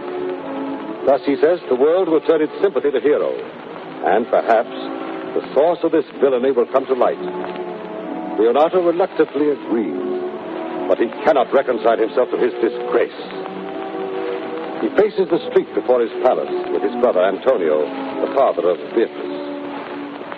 Leonardo, if you go on that, you will kill yourself. I pray thee, cease thy counsel. Bring me a father that so loved his child, whose joy of heart is overwhelmed like mine, and bid him speak of patience. Therein do men from children nothing differ. I pray thee, peace. I will be flesh and blood. Never was philosopher yet could endure the toothache patiently. Yet vent not all the harm upon yourself. Make those that do offend you suffer too. There thou speaks reason. Nay, I will do so. My soul doth tell me Hero is belied. And that shall Claudio know. So shall the prince. And all of them that thus dishonor her. Here comes Don Pedro and Claudio, hastily. Good day, good day. Good day to both of you. Hear you, my lord. We have some haste, Leonardo. Some haste, my lord. Well, fare you well, my lord. Are you so hasty now? Well, all is one. Nay, do not quarrel with this good old man. If he could right himself with quarreling, some of us would lie low. Who wrongs him? Marry, thou dost wrong me, thou dissembler. Thou, oh, Claudio, to thy head, thou hast so wronged my innocent child and me, that I am forced to lay my reverence by, and with grey hairs and bruise of many days, to challenge thee to trial of a man. I say thou hast belied mine innocent child. You say not right, old man. Lord, I'll prove it on his body if he dare. Away, I will not have to do with you. Canst thou so daft me? Thou hast killed my child. Let him answer me. Come, follow me, boy. Come, sir, boy, come, follow me. Sir, boy, I'll whip you from your fine fence. Nay, as a gentleman, I will. Brother. Content yourself. God knows I loved my niece, and she is dead, slandered to death by villains that dare as well answer a man indeed as I dare take a servant by the tongue. Boys, it's brackets, jacks, milksop. Brother Anthony. Hold you content. What, man, I know them, yea, and what they weigh, even to the utmost scruple. gambling, out-fishing, fashion-monging boys that lie and cog and flout, deprave and slander, go antically, show outward hideousness, and speak off half a dozen dangerous words. Now they might hurt their enemies if they durst, and this is all. But, Brother Anthony... It is no matter. Do not you meddle. Let me deal in this. Gentlemen, both. We will not wait your patience. My heart is sorry for your daughter's death, but on my honor, she was charged with nothing but what was true and very full of proof. My lord. I will not hear you. No, I will be heard. And shall, or some of us will smart for it. Come, brother. Good day, my lord. Now, Signor Benedict, what news? Welcome, Signor. You are almost come to part, almost a fray. We had like to have had our two noses snapped off with two old men without teeth. In a false quarrel, there is no true valor. We have been up and down to seek thee, for we are high-proof melancholy, and would fain have it beaten away. I came to seek you both. As I'm an honest man, he looks pale. Art thou sick or angry? What courage, man! What though care kill the cat? Thou hast metal enough in thee to kill care. Sir, I shall meet your wit in the career, and you charge it against me. I pray you choose another subject. By this light, he changes more and more. I think he be angry indeed. Shall I speak a word in your ears? God bless me from a challenge. You're a villain. I jest not. I will make it good how you dare, with what you dare, and when you dare. Do me right, or I will protest your cowardice. You have killed a sweet lady, and her death shall fall heavy on you.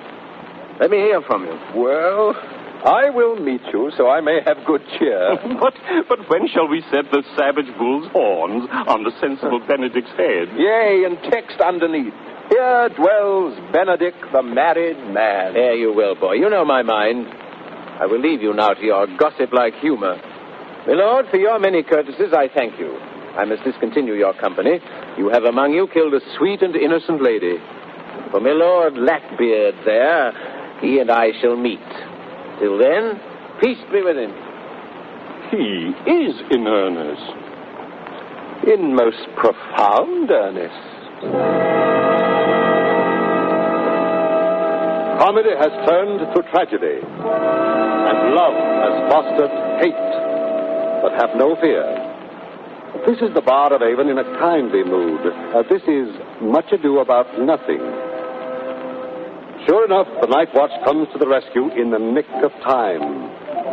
They've overheard Don John's henchmen talking of their villainy and have hailed him into court before old Dogberry, the constable.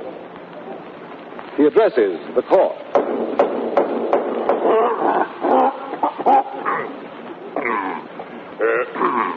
Is our old assembly appeared? Oh, a stool and a cushion for the sexton. Which are the offenders that are to be examined? Let them come before Master Constable. Yes, Mary, let them come before me. What's your name, friend? Baracchio. Pray write down Baracchio. Yours, sirrah. I am a gentleman, sir. My name is Conrad. Write down Master Gentleman Conrad. Masters, do you serve God? Yea, sir, we hope. Write down they hope they serve God. And write God first, for God defends, but God should go before such villains. Let the watch come forth. Masters, I charge you in the prince's name, accuse these men. This man said, sir, that Don John, the prince's brother, was a villain. Write down Prince John a villain. Why, this is flat perjury to call a prince's brother a villain. Master Constable. Pray thee, fellow, peace. I do not like thy look, I promise thee. What heard you him say else, watchman? Marry, that he had received 1,000 ducats of Don John for accusing the lady hero wrongfully. Flat burglary as ever was committed. Yes, by mass, that it is. What else, watchman? And that Count Claudio did mean, upon his words, to disgrace hero before the whole assembly and not marry her. Oh, villain. Thou wilt be condemned into everlasting redemption for this. What else, watchman? This is all. And this is more, masters, than you can deny. Prince John is this morning secretly stolen away. Hero was in this manner accused, in this very manner refused, and upon the grief of this suddenly died. Master Constable, let these men be bound and brought to Leonato's. I will go before and show him their examination. Come, let them be opinioned. Let them be in the hand. Answer! Oh, Coxcomb! Answer! Sir Sexton, let him write down the Prince's officer, Coxcomb. Come, bind them! Bind them! Thou naughty varlet! Away! You are an ass! You are an ass! Dost thou not suspect my place? Dost thou not suspect my years? Masters, remember that I am an ass. Though it not be written down, yet forget not that I am an ass. No, thou villain, thou art full of piety. I shall be proved upon thee by good witness. I am a wise fellow, and which is more an officer, and which is more a householder, and which is more as pretty a piece of flesh as any is in Messina, and one that knows the law go to, and a rich fellow enough go to, and a fellow that hath had losses, and one that hath 2 gowns and everything handsome about him. Bring him away! Oh, that I had been rid down an ass!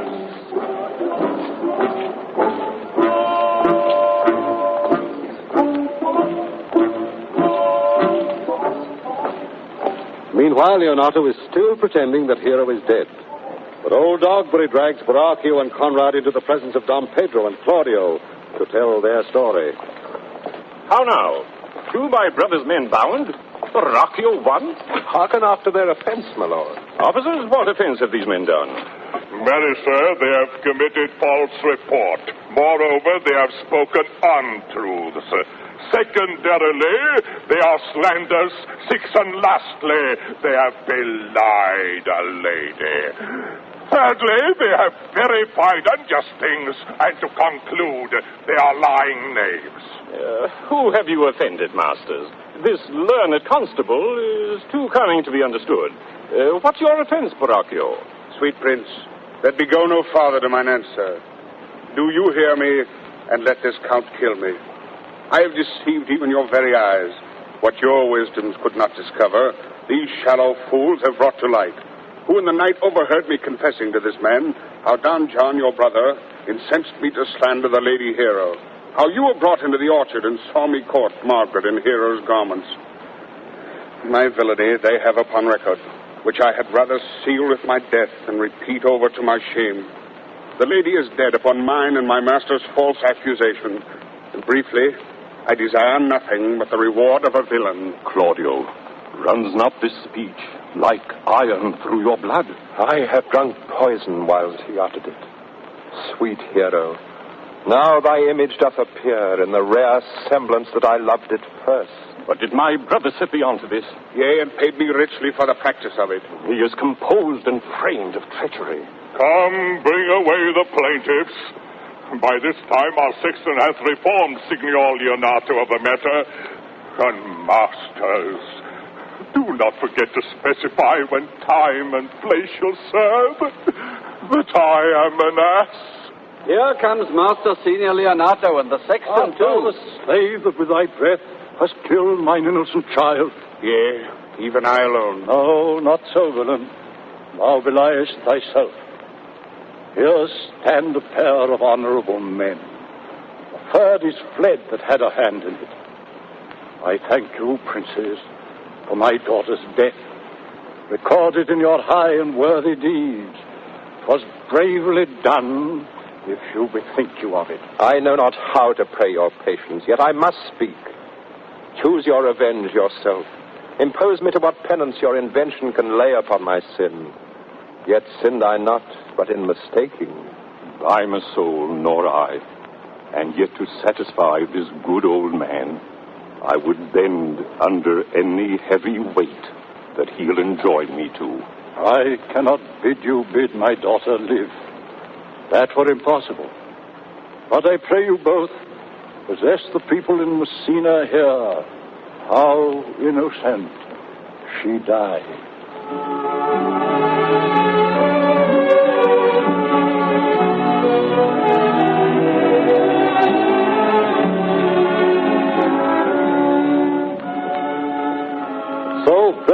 receives its true reward, and love conquers all. For you may be sure that when Claudio learns that Hero has been alive all this time, the two lovers are once more united. Let us leave them to their recaptured happiness and go with Benedict into the fragrant garden to find Beatrice. For after all, this is their story. Beatrice. Beatrice. Beatrice. Sweet Beatrice. Wouldst thou come when I called thee? Yea, signor, and depart when you bid me. Oh, stay but till then. Oh, then is spoken. Fare you well now. I pray thee now, tell me for which of my bad parts didst thou first fall in love with me? For them all together, which maintain so politic a state of evil that they will not admit any good part to intermingle with them. But for which of my good parts did you first suffer love for me? Suffer love? A good epithet. I do suffer love indeed, for I love thee against my will. In spite of your heart, I think. Alas, poor heart. If you spite it for my sake, I will spite it for yours. For I will never love that which my friend hates. Beatrice. I answer to that name. What is your will? Do not you love me? I know. No more than reason. Why, then your uncle and the prince and Claudio have been deceived. They swore you did. Do not you love me? Troth, no. No more than reason. Why, then my cousin Margaret and Ursula are much deceived. For they did swear you did. They swore that you were almost sick for me. They swore that you were well nigh dead for me. There's no such matter. Then you do not love me? No, truly, but in friendly recompense. Come, I will have thee. But by this light, I take thee for pity. I would not deny you. But by this good day, I yield upon great persuasion. And partly to save your life, for I was told you were in a consumption. Peace. I will stop your mouth.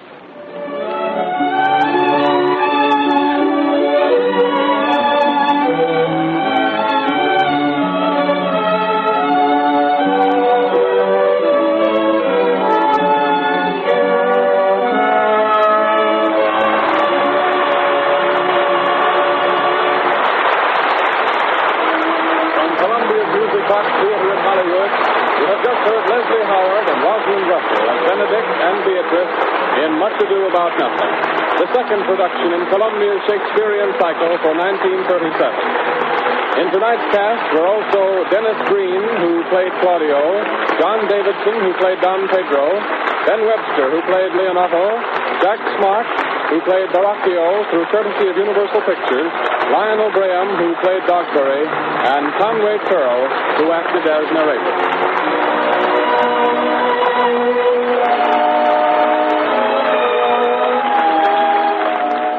Last week, you heard Hamlet, one of Shakespeare's greatest tragedies.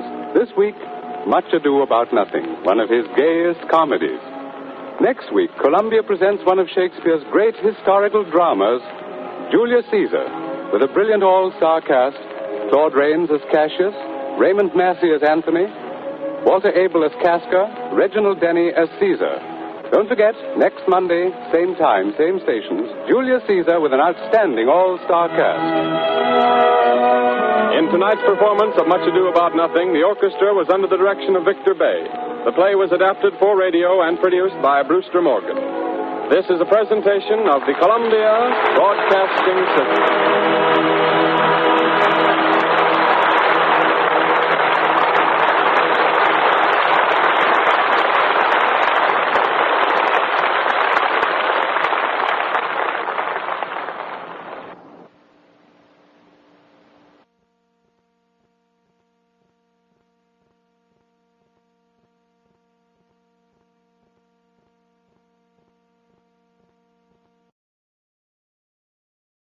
This episode from the life of Sherlock Holmes will be transmitted to our men and women overseas by short wave and through the worldwide facilities of the Armed Forces Radio Service. Petri Wine brings you Basil Rathbone and Nigel Bruce in the new adventures of Sherlock Holmes.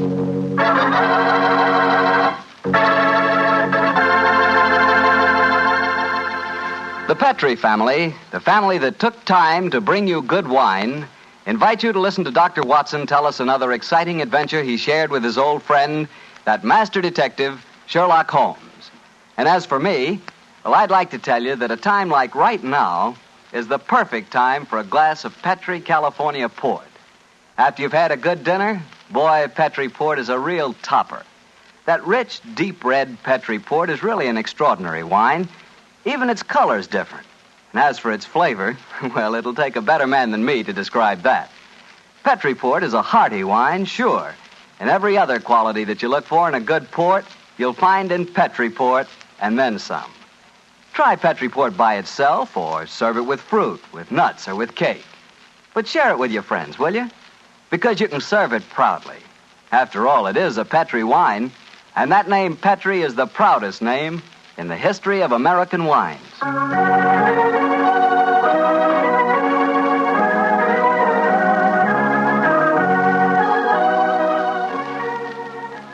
And now let's visit our old friend and host, Dr. Watson. Good evening, Mr. Bartell. Good evening, Doctor. Settle yourself down and get your pipe going. Thanks. Doctor, last week you told us that tonight's story took place in the Casbah at Algiers. Yes, the Casbah. I remember it as the place of countless streets winding up and down, past colorful cafes where 100 tongues were spoken. And often a street would end in shadowy darkness, which a man would be foolhardy to enter alone. Yes, Mr. Bartell, that was the Casbah that Sherlock Holmes and I knew in that winter of '99. Well, how did you happen to be out there, Doctor? Do you mind if I tell you the story from the start, Mr. Bartell? It really began on a wintry night in Baker Street at the conclusion of the strange murder in Montrevor Castle. A charming young girl sat on the sofa of our lodgings in Baker Street and talked to us. But, Mr. Holmes, you can't say you'll have nothing more to do with the My dear Montrevors. Miss Threadfield, I found the true murderer of the Dowager Countess and he committed suicide. Surely the case is ended. Yes, Mr. Holmes, you found the real murderer. But now I want you to find the unfortunate young man who fled England 5 years ago when he was suspected of a crime. This is a new development, Miss Threadfield. Please tell us about it. It's Douglas Milton that I'm talking about. Oh, yes. He was the heir to the title, wasn't he? Yes, Mr. Holmes. He was a sensitive, artistic boy, and when he knew that he was under suspicion, he ran away. Mm-hmm. Of course, everyone regarded his flight as an admission of guilt. That is, until you found the real culprit, Mr. Holmes. I imagine, Miss Threadfield, that your interest in the missing boy is not entirely, shall we say, altruistic? I'm in love with him, Dr. Watson. We were engaged to be married when he ran away. Mr. Holmes, you've got to find him. He must know that his name has been cleared and that he's inherited the title. Miss Threadfield, have you any direct news, any letter from your fiancé since he left 5 years ago? None. Any clues as to his hiding place? Only this. It's a painting I received anonymously a year after he had left. Oh. It was sent from a forwarding address in London. Here it is, Mr. Holmes. Thank you. It's a small oil painting. Very good one, too, I say. Yes. He's a splendid sense of composition, and his use of color is unusually brilliant. You recognize this painting as the work of your fiancé, Miss Threadfield? I'm certain of it. Yes. Wonderful use of color. Observe the delicate shadings of that sunset and the brilliant green of the oasis.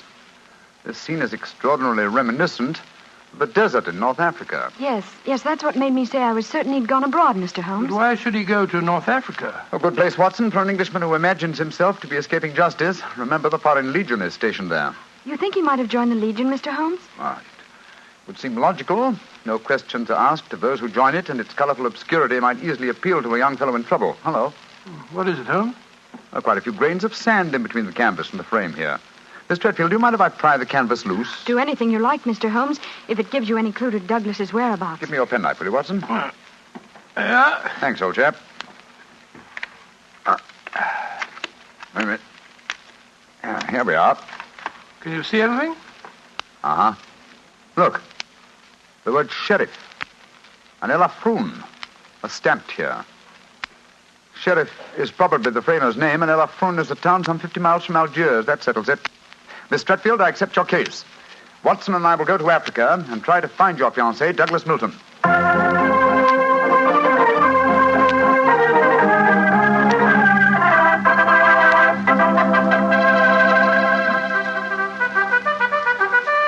Monsieur Sherlock Holmes and Dr. Watson. I have heard of you so often, but I never thought I should see you here at the headquarters of the Foreign Legion. What can I do for you, gentlemen? Well, Colonel Brisson, I'm trying to trace an Englishman who has been missing during the past 4 years. I have reason to believe that he might have joined the Legion. Yeah, I shall look in my records. Let me see. 4 years ago would be 1895. If Sherlock Holmes is tracking him, then I suppose he was in trouble in his own country. If he was in trouble, he might easily have come to us. We ask no questions. 97, 96, 95. In that year, 3 young Englishmen joined us. One of them died of dysentery 2 years ago in Cedar Rajee. One of them deserted 18 months ago, and we have been unable to trace him. The third is my adjutant who brought you into my office just now. And he is, I would say, about 3 inches shorter than Douglas Milton. And men do not shrink in the Foreign Legion, eh, Colonel? They do not, Monsieur Holmes. And the fellow who deserted must be our man. Unless it's the one who died of dysentery. Colonel de Brisson, how would you advise us to set about trying to find a deserter? Monsieur Holmes, there's only one place in Algeria where a man can hide from the Foreign Legion and remain hidden. Oh, and what's that place? The Casbah in Algiers. Then that's our destination, Watson. Be very careful, please, gentlemen. The Casbah is a place where the law is exiled. The police have no jurisdiction there. The only rule is that of strength, violence, and trickery. We shall be very cautious, I assure you. Goodbye, Colonel de Brisson, and thank you for your help.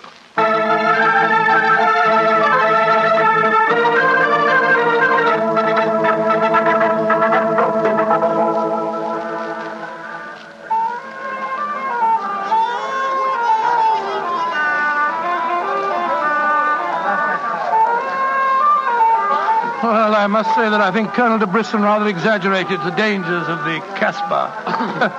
I suppose you're going to tell me this cafe is the headquarters for a dope smuggling ring or white slaving or something. Its ramifications are even more extensive than those you've mentioned. You're joking, Holmes. I assure you I'm not, old fellow. What? My old friend Duhamel is chief of police in Algiers. When I told him our mission, he advised me to come here. A 500-franc note, and the proprietor can obtain any and all information regarding the underworld. For as little as 200 francs, he can arrange a murder. So that gives you some idea of the relative values in the Casbah. Good Lord, then you've already spoken to the proprietor? Oh, yes, a charming scoundrelly fellow by the name of Rafi. I gave him 500 francs and asked him to set his underworld grapevine in motion to see whether an Englishman living in hiding here in the Casbah could be found. And I thought we'd come here for a quiet meal. Here comes Rafi now. Let's hope he has news for us. Here we are, Rafi. Come and sit down, won't you? Rafi works fast, does he not, Mr. Holmes? Your friend is... My friend knows that you're working with me. We'll be found out. A drink first. The tongue of Rafi is parched. Would you have me die of thirst before I give you my news? Vermouth cassis. Rafi? You have news for me, then? But yes. Good, what is it? First, you will pay me more money, no? But I gave you 500 francs. You said that you'd do the job for that. Can I help it if some tongues are more costly to make wag than others? It took the 500 to get the wag. Am I to have nothing for my own trouble? Votre vermouth cassis, Monsieur Rafi. Ah, good. The gentleman will pay for it. There you are. Merci. I will drink to your health, gentlemen, both of you. You will pay me more money, no? If my friend's already given you 500, you should stick to your bargain, my good fellow. My information is a bargain at 750 francs. It would be a bargain at 1,000, but Rafi will let you have it for 750 because he likes you. I see. You will give it to me, no? And if I refuse? Then you get no information, and perhaps I spread news in the Casbah that makes it uncomfortable for you gentlemen to be there. Wait, Scott, this is blackmail.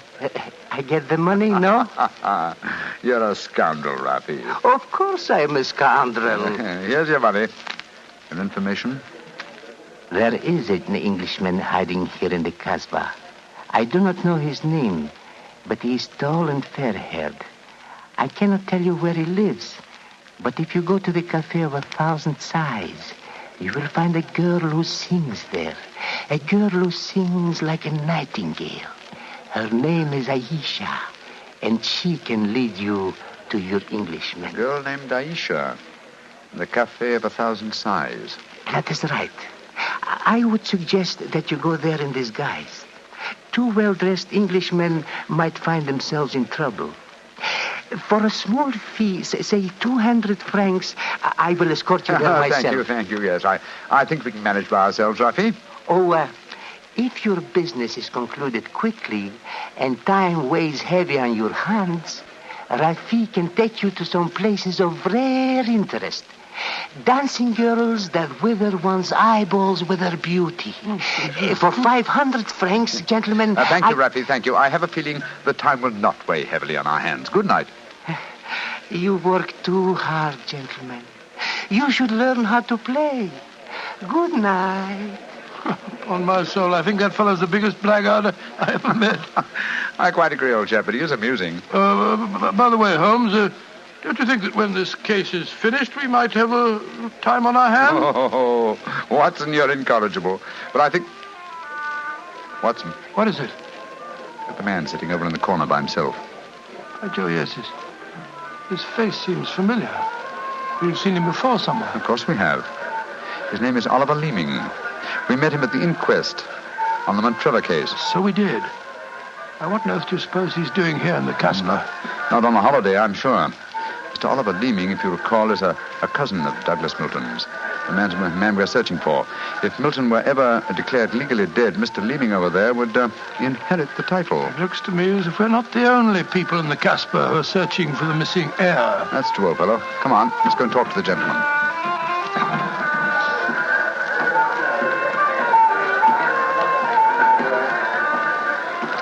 Mr. Oliver Leeming, how very odd to meet you here. Well, Sherlock Holmes and Dr. Watson, won't you sit down? Thank you. World's a small place, isn't it? Or has somebody said that before? I wondered if you'd spot me over here in the corner. Oh, you saw us then? Of course. But you seemed to be in such deep conversation with that scoundrel Rafi. I didn't like to disturb you. Very considerate of you, I'm sure. Why are you here, Mr. Leeming? Oh, I'm making a business trip. This is my day off. As I recall it, you're in the publishing business. Correct. What a memory you have. It seems peculiar that you should be on a business trip here. Are you planning on opening a publishing house in Algiers, or are you searching the Casbah for new authors? Why not? I'm a great believer in encouraging new talent. Mr. Leeming, why don't you admit that you're here for the express purpose of trying to find your cousin, Douglas Milton? Mr. Holmes, you've discovered my secret. The great Sherlock Holmes and his watchdog have their eagle eyes on me. They know that I succeed to the title if Douglas Milton dies. Yes, Mr. Leeming, we know that fact. And you have fathomed my plan to find Douglas before me and kill him so that I may inherit the title. How lucky I am to meet you in the Casbah, where you cannot arrest me.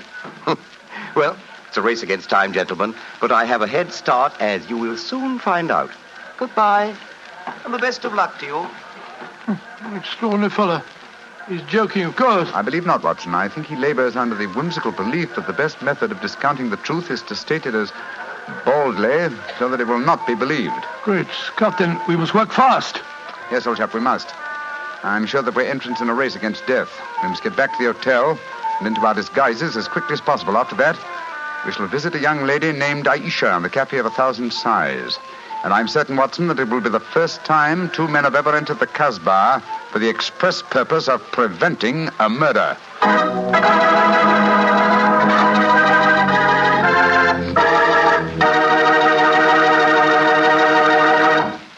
We'll hear the rest of Dr. Watson's story in just about a second, which gives me time to remind you that if you like the flavor of big, plump, juicy Muscat grapes, you'll love the flavor of Petri California Muscatel. What a wine. Petri Muscatel is the perfect after-dinner wine. It looks good, smells better than it looks, and when it comes to the taste department, well, you never tasted anything like it. For a really good wine, remember first Petri, then Muscatel. Petri Muscatel. Well, Doctor, I can hardly wait to hear what happened next. You and Sherlock Holmes went back to the hotel, I suppose. Yes, Mr. Bartell. Holmes quickly adopted the disguise of an Arab guide, while I assumed the role of a tourist. And we started off on our search.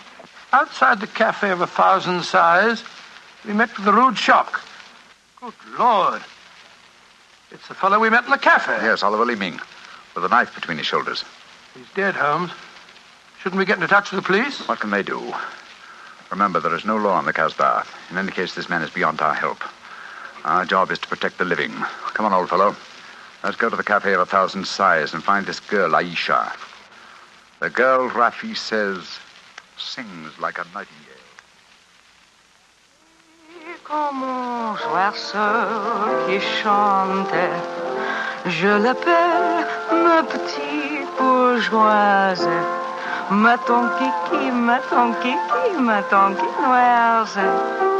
Il y en a d'autres qui me font le doux yeux, mais c'est elle que j'aime le mieux.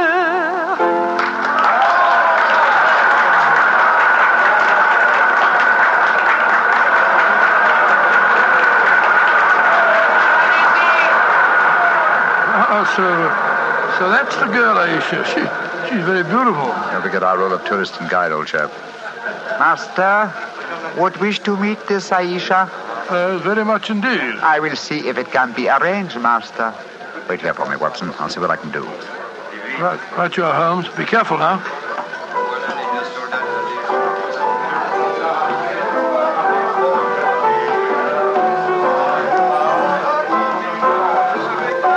Mademoiselle Aisha? What you want, greasy one? There is an Englishman at the table over there. He wishes to talk to Aisha. Which one is he? The man who sits at the table in the corner. He is very rich, Aisha, and he admires you a great deal. He told me to give you this 500-franc note. So? Very well. You may bring him to my rooms. The door is at top of stairway, to the right. Good, Aisha. I fetch him. I shall be waiting.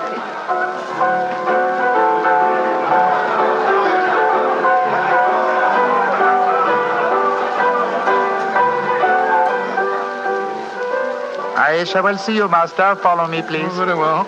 I hope you know that you're going to handle this, Holmes. Don't worry, Watson. In this case, I think honesty will be the best policy. Well, I'm not so sure. This place is a thieves' kitchen if ever I saw one. You better be careful. First door to the right at the top of the stairs. This is it. Come in. Oh, come and sit over here, Mr. Englishman. Greasy one, you may leave us. Mademoiselle, I may as well tell you at once that I am not an Arab guide. My name is Sherlock Holmes. What you want with me? Why you trick your way in here? Don't be frightened, mademoiselle. I can explain our mission in a very few words. My friend and I have come in search of an Englishman by the name of Douglas Milton. We have good news for him. What make you think I might know of him? A gentleman by the name of Rafi suggested that you might. What is your good news for this Englishman? That he has been cleared of suspicion of murder and that he is the rightful Earl of Montrevor. That means when he knows this, he will leave the Casbah and return to his country? Naturally, madame. I do not know this man. I have never heard of him. Here is your 500 francs. Goodbye. Not so fast, Aisha, mon petit chou. I've been listening from behind these curtains. Gentlemen, allow me to introduce myself. My name is Douglas Milton. Douglas Milton, we found you at last. It gives me infinite pleasure to have succeeded in my mission. How do you do, sir? Oh, this is very exciting. Yes, I think the occasion calls for a drink. What will it be, gentlemen? Well, I think a glass of port would be very nice, sir. Yes, it would be the most appropriate for toasting the new Earl of Montrevor. Splendid, splendid. Aisha, bring glasses and a bottle of port and some creme de menthe for me. You are not going to England. I will never let you leave me. Oh, stop being so melodramatic, Aisha. Please bring 2 bottles and some glasses. Very well. I am sorry. Mr. Holmes, I can't tell you how I appreciate your trouble in coming all this way to find me, but well, I must tell you at once, there's one problem that makes it difficult for me to leave this country. You see, I deserted from the Foreign Legion. Yes, we know that, my boy. In fact, that's how we first got onto your trail. I shouldn't let that fact worry you, Mr. Milton. I'm certain the British consul in Algiers can arrange to have any charges dropped against a peer of the realm. Oh, well, I never thought of that. Here are the bottles. You must excuse the glasses, gentlemen. Tumblers are hardly correct, I suppose, but... well, they won't spoil the flavor, I'm sure. 2 glasses of port and a creme de menthe for me. Only 3 glasses, Aisha? Bring a glass for yourself. I do not wish to drink. And I insist that you do. Bring a glass, Aisha. Why should I drink if you are leaving? Mr. Milton, do you know Oliver Leeming? Oh, of course, he's my cousin. Yes, he came here half an hour ago and threatened me. Did you also know that he's lying dead in the street? Murdered? Well, yes, I did. If we went in the Casbah, I wouldn't tell you this, but Aisha stabbed him. She followed him when he left here. He killed him and then slipped back just in time to sing a song a few moments ago. Oh, you needn't look so shocked, Dr. Watson. Life is cheap in the Casbah, and Aisha is a girl of violent passions. Come on, let's drink. A toast to the new Earl of Montrevor. Oh, excuse me, sir. You took the wrong glass. You were drinking my port. Oh, silly mistake. I can't bear port. Very un-English of me, I'm afraid, but, well, after all these years, I don't feel particularly English. In fact, I'll probably find it very hard to adjust myself to the old life when I go back. Or perhaps I should say, if I go back. Since you feel that way about it, Mr. Milton, why go? You can claim the title and the revenues of the estate without leaving Algeria. You could stay here and live on the income. I didn't realize that would be possible. You sure I could do that? Oh, yes, I'm quite certain of it.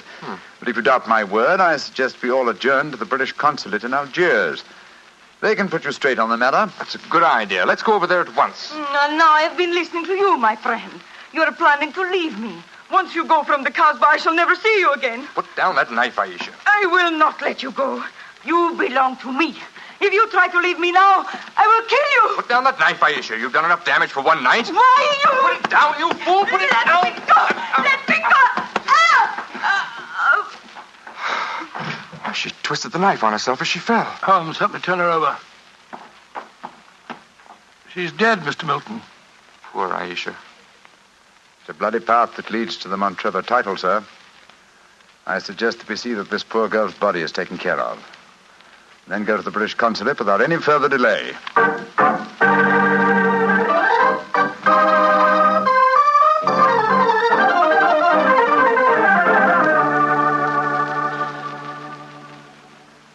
Now that we're at the consulate, Mr. Milton, I suggest that you swear on oath that you are Douglas Milton, heir to the Montrevor estate. This gentleman is a commissioner of oaths, and we can go in and see the consul. Very well. Now, raise the right hand, please, and repeat after me. I hereby solemnly swear that I am Douglas Milton, the missing heir to the Montrevor estate. I hereby swear that I am Douglas Milton, missing heir to the Montrevor estate. Thank you, sir. And now, if you'll sign the statement here, these gentlemen can witness it. There you are. Thank you, sir. And now, if you gentlemen will sign. Yes, certainly. Thank you, gentlemen. The document is now legal. Splendid. Now, let's go over and see the consul. Not yet, my friend. Watson, this man is not Douglas Milton. What the devil are you talking about? There is no law in the Casbah, sir, so you cannot be punished for the 2 murders you committed there. But now that your avarice has tempted you here to Algiers, where you've been foolish enough to sign a false statement, I think we can at least settle you very nicely for desertion, false impersonation, forgery, and perjury. Holmes, what do you mean? The story should be obvious, old fellow. Oliver Leeming did track down the deserter. Recognition was uncertain after so many years, but at least it gave this gentleman the idea of impersonating the real Douglas Milton, a friend of his. You have a lively imagination, Mr. Holmes. The real Douglas Milton died of dysentery 2 years ago in Sidi El Raj. As soon as the idea of impersonating Milton was born, Leeming had to die. Your theories are very interesting, but you haven't a shred of proof. I say that I'm Douglas Milton. How are you going to prove otherwise? Very simply, my dear sir. Douglas Milton was a painter. A painter who excelled in the use of vivid colors. You, sir, suffer from the quite common malady of red-green color blindness. Less than an hour ago, you mistook a glass of port, which is red, for a glass of creme de menthe, which is green. I knew at once that you were an imposter. You're cleverer than I thought you were, Holmes. Goodbye. Here, come back. No, Watson. Don't go after him. But we can't let him escape, Holmes. Don't worry, old chap. He won't escape. I sent a message to Colonel de Brisson. If you go to the window, I think you'll find that the consulate is being watched. The Legion has a long memory for desertion. I don't think he'll get very far. They got him, Holmes. Shot him as he was trying to run away. A just death for him. He lived a life of violence and treachery, Watson. It's only fitting that he should die in the same manner.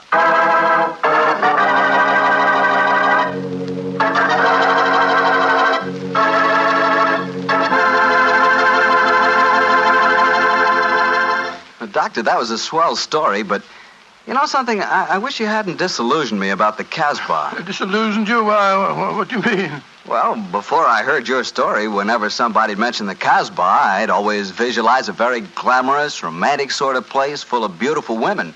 Every one of them a ringer for Hedy Lamarr. No. Yep. And I could just see myself, handsome, dashing, going up to one of those beautiful girls and whispering in my fine French accent, "Darling, you are sensational. You are lovely, gorgeous. Tell me, have you ever tried Petri wine? It's wonderful." Well, you must admit, Doctor, that is the truth. It is wonderful wine. It certainly ought to be. You're incorrigible. After all, winemaking has been the business of the Petri family ever since way back in the 1800s. For generations, the Petri family has handed down from father to son, the fine art of turning luscious, sun-ripened grapes into fragrant, delicious wine. And don't forget, because the making of Petri wine is a family affair, the letters P-E-T-R-I on a bottle of wine are the personal assurance of the Petri family that every drop of wine in that bottle is good wine. So no matter what type wine you prefer, for any occasion, remember you can't go wrong with a Petri wine because Petri took time to bring you good wine. Well, Doctor, now I suppose you're ready to tell us about next week's story? Yes, and as soon as I want you to meet a friend of mine. Friend? Yes. But first, Mr. Bartell, next week, I'm going to tell you an adventure in which, for once, Holmes came off second best. An exciting story of high society and romance. I call it A Scandal in Bohemia. Boy, that sounds swell. And now, what about your friend? Well, he's waiting at the microphone in San Francisco. He's Dr. Langley Porter, and he wants to tell us about something very important. Dr. Langley Porter. Thank you, Dr. Watson. Radio listeners, tonight in Italy there are thousands, many thousands, dying of cold and hunger. Babies, children, expectant mothers, old folks, dying for want of clothes, want of food. This organization, American Relief for Italy, appeals to you to search your homes for anything that can be made useful for starving, freezing men, women, children. Clothing, layettes for babies, diapers, shoes, food, surgical supplies, but above all, clothes, clean clothes, fit to wear. Take them to the nearest fire station. That your gifts will reach the Italians who need them, you may be sure. Americans of this organization will distribute the packages in Italy through the Italian Red Cross, the Catholic Relief Organization, the League of Italian Women, the Confederation of Italian Labor, and the Italian government. In California, rationing has gone. Christmas comes. There, in Italy, death is on the prowl. Radio listeners, lives can be saved. It's up to you. Thank you, Dr. Langley Porter. I know that our friends listening in will do all that they can to help the organization American Relief for Italy. Tonight's Sherlock Holmes adventure is written by Dennis Green and Anthony Boucher and was suggested by an incident in the Sir Arthur Conan Doyle story, The Crooked Man. Music is by Dean Fossler. Mr. Rathbone appears through the courtesy of Metro-Goldwyn-Mayer and Mr. Bruce through the courtesy of Universal Pictures, where they are now starring in the Sherlock Holmes series. This is the Mutual Broadcasting System. This is ChestertonRadio.com. The Columbia Workshop. Ladies and gentlemen, tonight the Columbia Workshop presents the 8th program of a series devoted to experimental radio. Your letters on last week's program, in which we dramatized Jonathan Swift's The Voyage to Brobdingnag from Gulliver's Travels, were very interesting and welcome. Thank you. Tonight, the workshop is proud to turn over its resources to Orson Welles. Some months ago, Mr. Welles produced Shakespeare's Macbeth for the Federal Theater. It was received with the most enthusiastic response accorded Shakespearean production in years. He is now busily engaged rehearsing for one of the leading roles in Sidney Kingsley's new play, 10 Million Ghosts, and also producing his own version of a French farce called Horse Eats Hat. Between both rehearsals, he has managed to write a book called Everybody's Shakespeare. We have asked Mr. Wells to arrange and produce Shakespeare's Hamlet for the workshop. He will also play the leading role. But first, a word from Mr. Wells. In deciding to present an abbreviated version of Hamlet, the Columbia Workshop found itself facing a considerable dilemma. Would it be feasible, we wondered, to give merely the plot in our short space of time, or should we concentrate on certain well-known passages and let the story proceed confusingly? Our final decision was this: to present to you the first 2 acts of the play, retaining, whenever possible, the most notable scenes in their entirety, and giving you, we hope, a clear, dramatic statement of the causes of Hamlet's tragedy. Hamlet by William Shakespeare.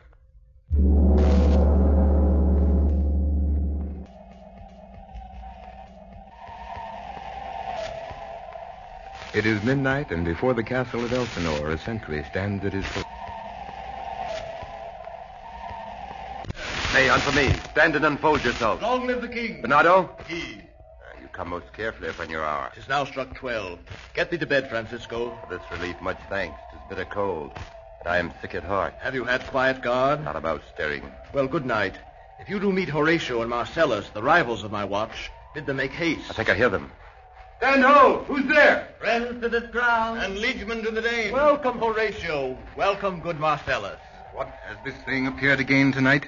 I have seen nothing. Horatio says 'tis but our fantasy, and will not let belief take hold of him, touching this dreaded sight, twice seen of us. And therefore I have entreated him along with us to watch the minutes of this night, that if again this apparition come, he may approve our eyes and speak to it. Tush, 'twill not appear. Sit down a while, and let us once again assail your ears that are so fortified against our story, what we have 2 nights seen. Well, sit we down, and let us hear Bernardo speak of this. Last night of all, when yon same star that's westward from the pole had made his course to illume that part of heaven where now it burns, Marcellus and myself... Peace! Break thee off!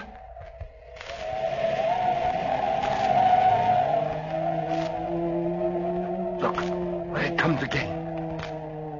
In the same figure like the king that's dead. Shall I strike at it with my partisan? No, it will not stand. It's here! It's here!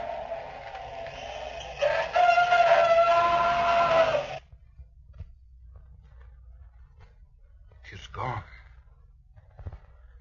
We do it wrong, being so majestical, to offer it show of violence. It was about to speak when the cock crew. And then it started, like a guilty thing upon a fearful summons. But look, the morn, in russet mantle clad, walks o' the dew of yon high eastward hill. Break we our watch up, and by my advice, let us impart what we have seen tonight unto young Hamlet. For upon my life, this spirit, dumb to us, will speak to him.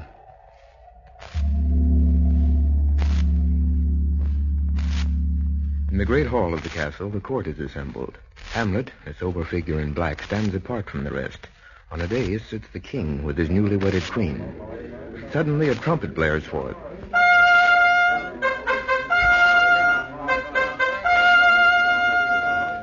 And the king rises. Oh, yet of Hamlet, our dear brother's death, the memory be green, and that it us befitted to bear our hearts in grief, and our whole kingdom to be contracted in one brow of woe. Yet so far hath discretion fought with nature, that we with wisest sorrow think on him, together with remembrance of ourselves. Therefore, our sometime sister, now our queen, the imperial jointress to this warlike state, have we, as 'twere with a defeated joy, with one auspicious and one dropping eye, taken to wife. Nor have we herein bawd your better wisdoms, which have freely gone with this affair along. For all our thanks. But now, my cousin Hamlet and my son... A little more than kin, and less than kind. How is it that the clouds still hang on you? Not so, my lord. I'm too much in the sun. Good Hamlet, cast thy nighted colour off. Let thine eye look like a friend on Denmark. Do not forever with thy veiled lids seek for thy noble father in the dust. Thou know'st 'tis common. All that live must die, passing through nature to eternity. Aye, madam. It is common. If it be, why seems it so particular with thee? Seems, madam. Nay, it is. I know not seems. 'Tis not alone my inky cloak, good mother, together with all forms, shows, shapes of grief that can denote me truly. These indeed seem, for they are actions that a man might play. But I have that within which passeth show. These but the trappings and the suits of woe. 'Tis sweet and commendable in your nature, Hamlet, to give these morning duties to your father. But you must know your father lost a father, that father lost his, and the survivor bound in filial obligation for some term to do obsequious sorrow. But to persever in obstinate condolement is a course of impious stubbornness. For your intent in going back to school in Wittenberg, it is most retrograde to our desire. And we beseech you, bend you to remain here in the cheer and comfort of our eye, our chiefest courtier, cousin, and our son. Let not thy mother lose her prayers, Hamlet. I pray thee, stay with us. Go not to Wittenberg. I shall in all my best obey you, madam. Why, 'tis a loving and a fair reply. Be as ourself in Denmark. Madam, come, this gentle and unforced accord of Hamlet sits smiling to my heart. Come, away.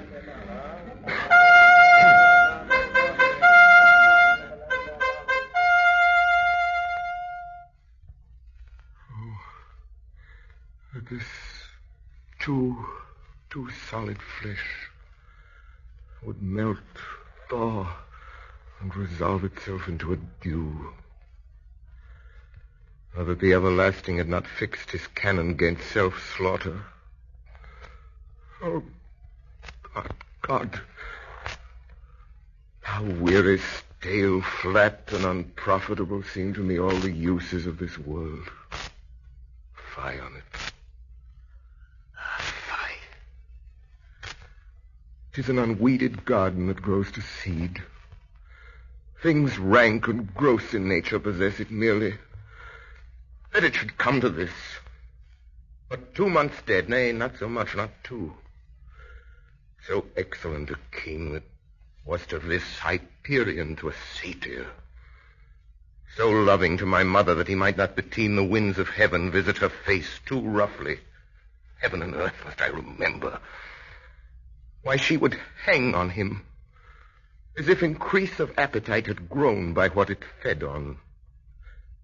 And yet within a month, a little month or ere those shoes were old with which she followed my poor father's body, like Niobe, all tears. Why, she, even she, God, beast that wants discourse of reason would have mourned longer. Married with my uncle, my father's brother, but no more like my father than I to Hercules. Within a month. Ere yet the salt of those most unrighteous tears that left the flushing in her galled eyes, she married. Most wicked speed. To post with such dexterity to incestuous sheets.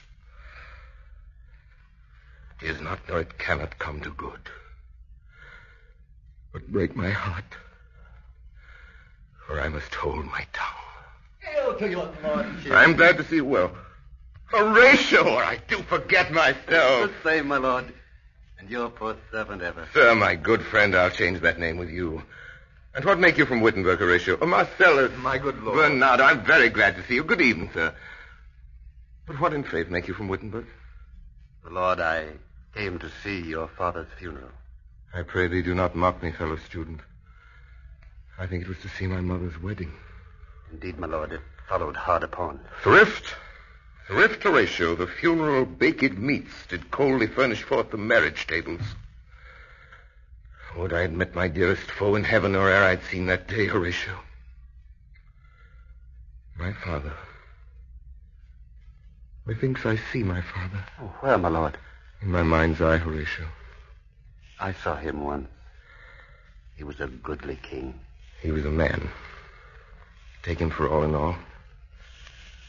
I shall not look upon his like again. My lord, I think I saw him yesternight. Saw who? My lord, the king, your father. The king, my father? 2 nights together. Had these gentlemen, Marcellus and Bernardo, on their watch, and the dead vast and middle of the night, been thus encountered.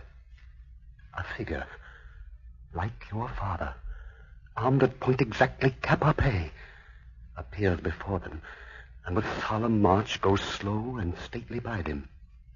This to me in dreadful secrecy in part they did, and I, with them, the third night kept the watch, where, as they had delivered, both in time, form of the thing, each word made true and good, the apparition comes. I knew your father. These hands are not more like. But where was this? Lord, upon the platform where we watched. It's very strange. Indeed, my honored lord, 'tis true. Indeed, sirs, but this troubles me. I'll do the watch tonight. We do, me lord. Answer you. Me lord. From top to toe. Me lord, from head to foot. I will watch tonight. Perchance to walk again. I warrant it will. If it assume my noble father's person, I'll speak to it, though hell itself should gape and bid me hold my peace. So fare you well at once. Upon the platform, twixt 11 and 12, I'll visit you. Our duty to your honor. My father's spirit in arms. All is not well. I doubt some foul play. Would the night were come. Till then, sit still, my soul. Foul deeds will rise, though all the earth o'erwhelm them to men's eyes.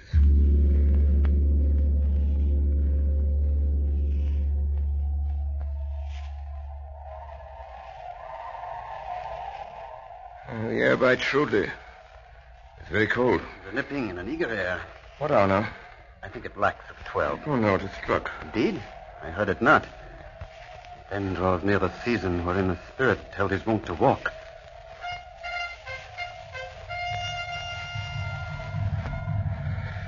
What did this mean, my lord? Oh, the king doth wake tonight and takes his rouse, and as he drains his draughts of Rhenish, down the kettle drum and trumpet doth bray out the triumph of his pledge. It's the custom? Aye, marry 'tis.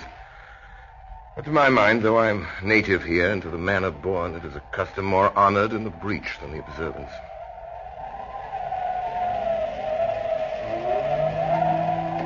Look, my lord, it comes. Angels and ministers of grace, defend us. Be thou a spirit of hell for goblin damned. Thou comest in such a questionable shape that I will speak to thee. I'll call thee Hamlet, king, father, royal Dane. Oh, answer me. Let me not burst in ignorance, but tell why thy canonized bones, hearsed in death, have burst their cerements. Why the sepulchre wherein we saw thee quietly inurned hath oped his ponderous and marble jaws to cast thee up again. What may this mean? Say, why is this? Wherefore? What should we do? It waves you to a more removed ground. But do not go with it. No, by no means. It will not speak. Then I will follow it. Do not, my lord. Why, what should be the fear? I do not set my life at a pin's fee. It waves me forth again. I'll follow it. You shall not go, my lord. Hold off your hand. We rule you shall not go. My fate cries out and makes each petty artery in this body as hardy as the Nemean lions and nerve. Still am I called. Unhand me, gentlemen. By heaven, I'll make a ghost of him that lets me. I say away. Go on. I'll follow thee.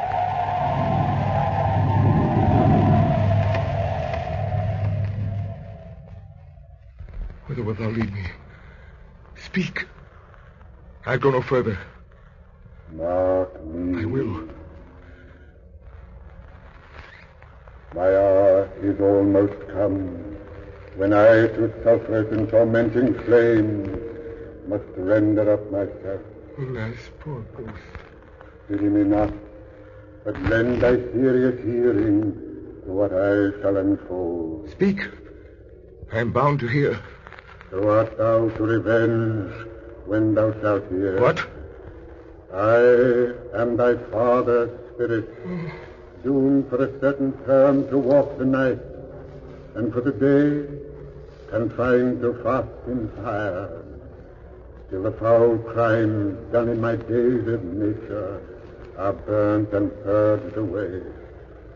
List, oh, list. If thou didst ever thy dear father love... Oh, God! Revenge his foul and most unnatural murder. Murder? Murder most foul, as in the best it is. But this most foul, strange, and unnatural. Haste me to know it, that I with wings as swift as meditation or the thoughts of love may sweep to my revenge. Now, Hamlet, hear.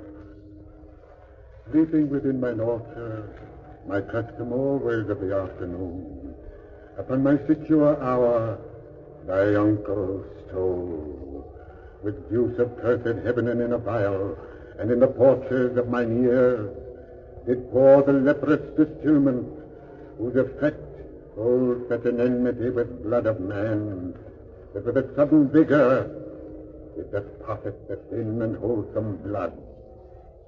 So did it mine. Thus was I sleeping by a brother's hand, of life, of crown, of queen, at once dispatched. Horrible, horrible, most horrible. If thou hast nature in thee, fear it not. Let not the royal bed of Denmark be a couch for luxury and damned incest. But fare thee well at once. The glowworm shows the matin to be near, and dims to pale his ineffectual fire. Adieu, adieu, Hamlet, remember me. Remember me, I, thou poor ghost. Thy memory holds a seat in this distracted globe.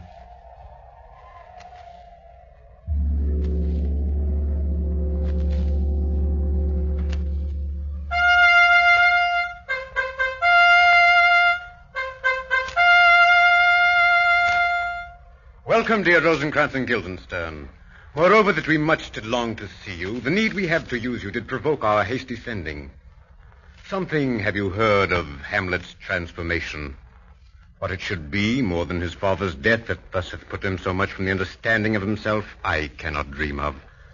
I entreat you both, that being of so young days brought up with him, that you vouchsafe your rest here in our court some little time. So by your companies to draw him on to pleasures, and to gather whether aught to us unknown afflicts him thus, that opened lies within our remedy. Good gentleman, he much hath talked of you, and sure I am two men there are not living to whom he more adheres. We here give up ourselves in the full bent, to lay our service freely at your feet to be commanded. Thanks, Guildenstern, and gentle Rosencrantz. And I beseech you instantly to visit my too much changed son. Go, some of you, and bring these gentlemen where Hamlet is. Heavens make our presence and our practices pleasant and helpful to him. Aye. Amen. My liege and madam. Now, what says Polonius, our Lord Chamberlain? He tells me, dear Gertrude, that he hath found the head and source of all your son's distemper. I doubt it no other than the main. His father's death and our o'er-hasty marriage. My liege and madam, to expostulate what majesty should be, what duty is, why day is day, night night, and time is time, were nothing but to waste night, day, and time. Therefore, since brevity is the soul of wit, I will be brief. Your noble son is mad. Mad, call I it, for to define true madness, what is to be nothing else but, mad. But let that go. More matter, with less art. Madam, I swear I use no art at all. That he is mad, 'tis true. 'Tis true, 'tis pity, and pity 'tis true. And now remains that we may find out the cause of this effect, or rather say, the cause of this defect. How may we try it further? You know, sometimes he walks 4 hours together here in the lobby. So he does indeed. And look, where sadly the poor wretch comes reading. Away, I do beseech you, both away. I'll board him presently. Oh, give me leave. How does my good Lord Hamlet? Well, God of mercy. Do you know me, my lord? Excellent well. You are a fishmonger. Not I, my lord. Then I would you were so honest a man. Honest, my lord? Why, sir, to be honest as this world goes is to be one man picked out of 10,000. What do you read, my lord? Words. What is the matter, my lord? Between who? I mean the matter that you read, my lord. Slander, sir, for the satirical rogue says here that old men have gray beards, that their faces are wrinkled, their eyes purging thick amber and plum tree gum, and that they have a plentiful lack of wit, together with most weak hands. Though this be madness, yet there is method in it. Will you walk out of the air, my lord? Aye, into my grave. Indeed, that is out of the air. How pregnant sometimes his replies are. My honorable lord, I will most humbly take my leave of you. You cannot, sir, take from me anything that I will more willingly part with all, except my life. Except my life. Fare you well, my lord. These tedious old fools. You go to seek the Lord, Hamlet. There he is. God save you, sir. My honored lord. Oh, my. My most dear lord. Good friends. How dost thou, Guildenstern? Ah, Rosencrantz, what makes you at Elsinore? To visit you, my lord. No other occasion. Beggar that I am, I'm even poor in thanks.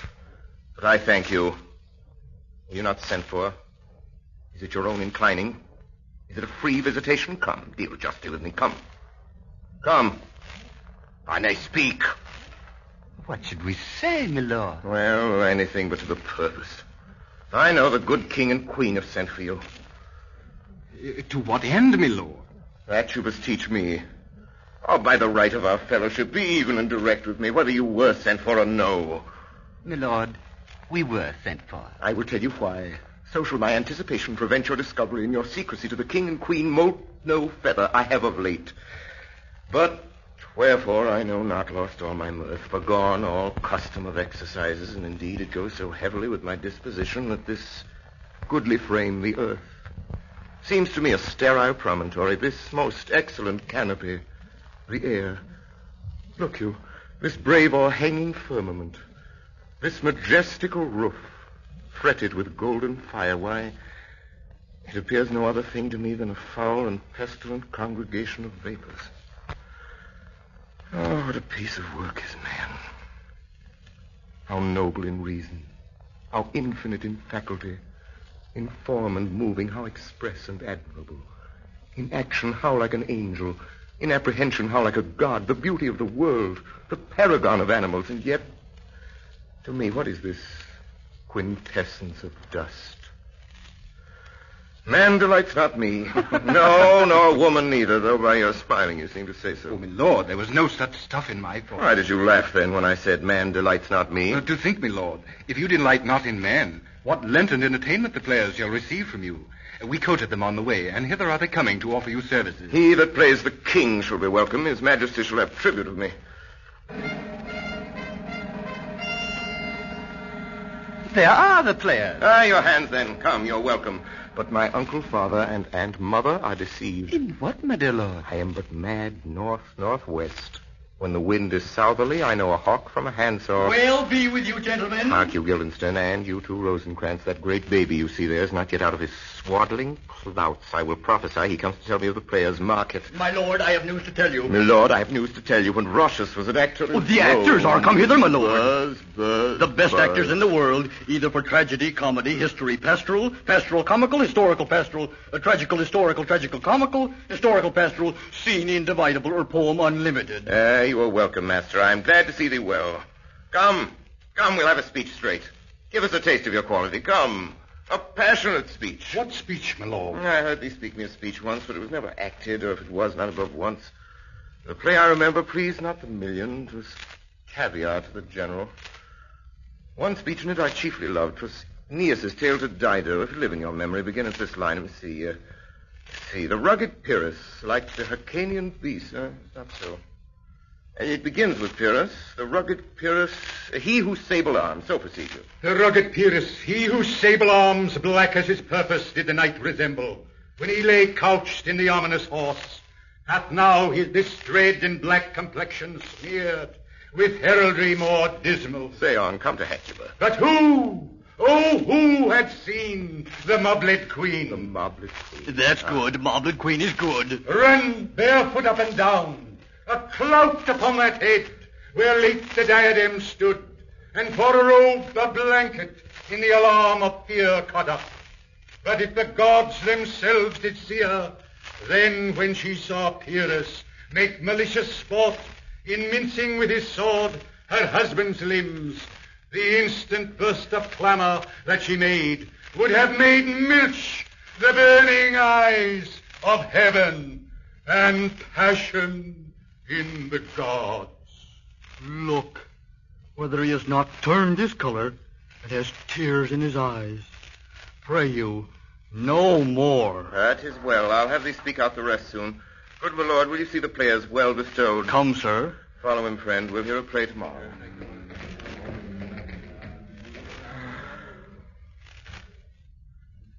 Now I'm alone. Oh, what a rogue and peasant slave am I. Is it not monstrous that this player here, but in a fiction, in a dream of passion, could force his soul so to his own conceit that from her working all his visage waned, tears in his eyes, distraction in suspect, a broken voice and his whole function suiting with forms to his conceit. And for nothing. For Hecuba. What's Hecuba to him, or he to Hecuba, that he should weep for her?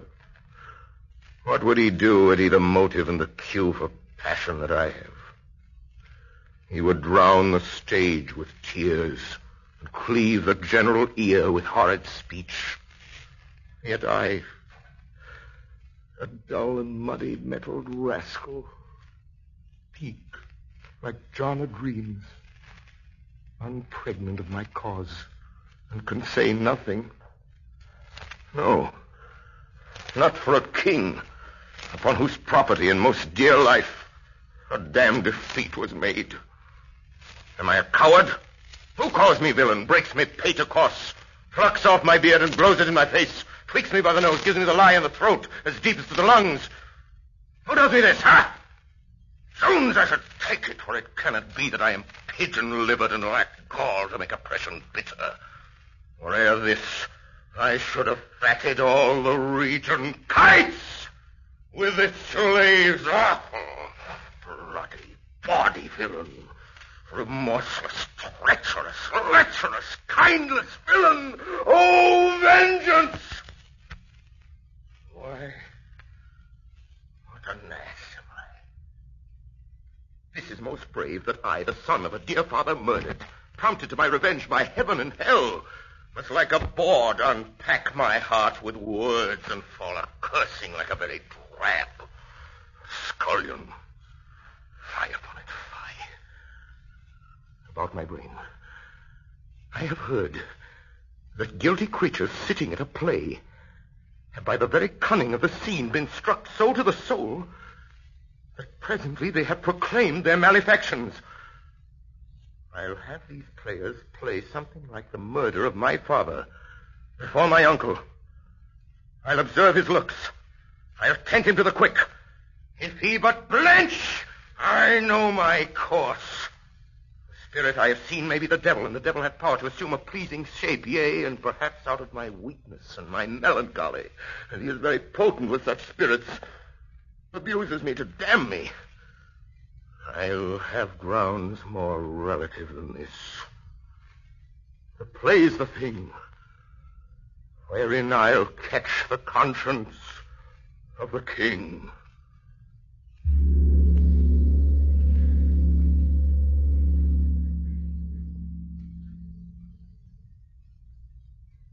You have just heard a condensed version of William Shakespeare's Hamlet. The cast included this evening the King, played by Alexander Scourby, the Queen by Rosamund Pinchot, Polonius by Egerton Paul, Horatio by Sidney Smith, the Ghost by George Gall, Bernardo by Hiram Sherman. This program was arranged and directed by Orson Welles. Irving Reese directed the radio effects. The Columbia Workshop would appreciate your comments on this production. This is Chesterton Radio, your home for podcasts of works by G.K. Chesterton, plus drama, comedy, mystery, science fiction, big bands, and much more. The soundtrack to your Chesterton day at chestertonradio.com. The Columbia Workshop, under the direction of Irving Reese. Ladies and gentlemen, the Columbia Workshop offers its 15th program in a series devoted to experimental radio. Some 2 months ago, we offered you on the Workshop a radio version of the first 2 acts of Hamlet by William Shakespeare. The response from our listening audience was instantaneous and highly flattering. So much so that tonight we go on to finish the play. If you enjoy the drama, if you believe after tonight's performance that Shakespeare should become a regular feature on radio, write to us and say so. We are eager to have this gauge of radio public opinion. Tonight's version of Hamlet, like that of some weeks ago, is the work of Orson Welles, who also plays the role of Hamlet. And now we take pleasure in introducing to you in person Mr. Orson Welles.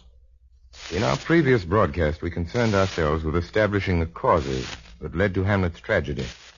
In especial, the revelation by the ghost of his father's murder by Hamlet's own uncle, who is now the King of Denmark. This, and the knowledge that his mother had remarried immediately, has left Hamlet a creature mad for revenge. Assuming, as he calls it, an antic disposition, Hamlet plots to trap the king into an open confession of guilt. The arrival of strolling players at the court has provided the necessary means. Hamlet arranges that a performance be given, duplicating the circumstance of his father's death.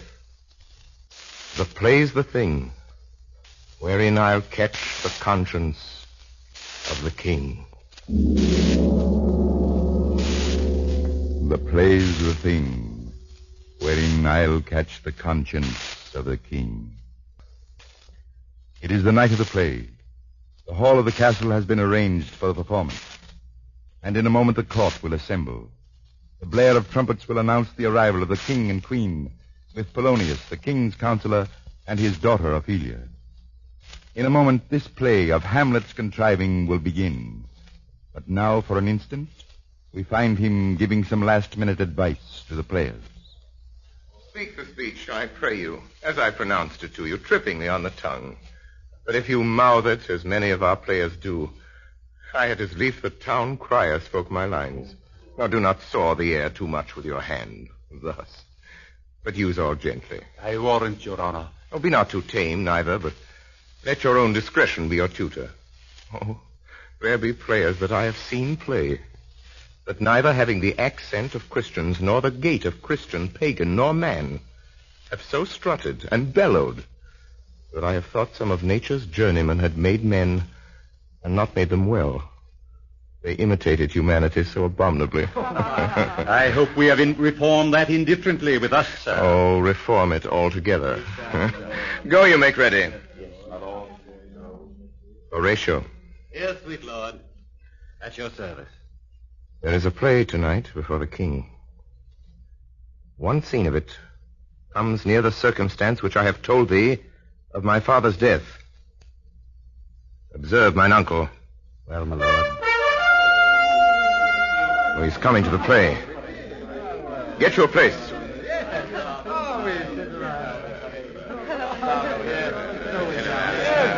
Your Majesty. How fares our cousin Hamlet? Excellent, i' faith, of the chameleon's dish. I eat the air, promise crammed. You cannot feed capons so. I have nothing with this answer, Hamlet. These words are not mine. No, nor mine now. Polonius, are the players ready? Aye, my lord, they stay upon your patience. Sit you there, Ophelia. Fair Ophelia. You are merry, my lord. What should a man do but be merry?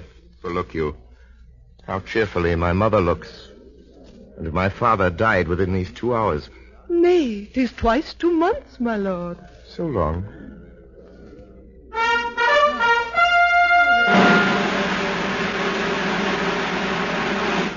We shall know by these fellows. For us and for our tragedy, here stooping to your clemency, we beg your hearing patiently.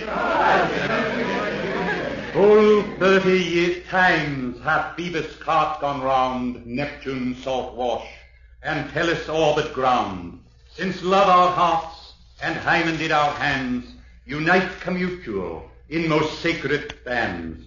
So many journeys may the sun and moon make us again count o'er, ere love be done. Faith, I must leave thee, love, and shortly too, my operant powers their functions leave to do, and thou shalt live. Oh, confound the rest! Such love must needs be treason in my breast. And second husband let me be accursed. None weds a second but who kills the first. Wormwood, wormwood. So think thou wilt no second husband wed, but die thy thoughts when thy first lord is dead. Both here and hence pursue me lasting strife. If once a widow, ever I be wife. 'Tis deeply sworn. Sweet, leave me here a while.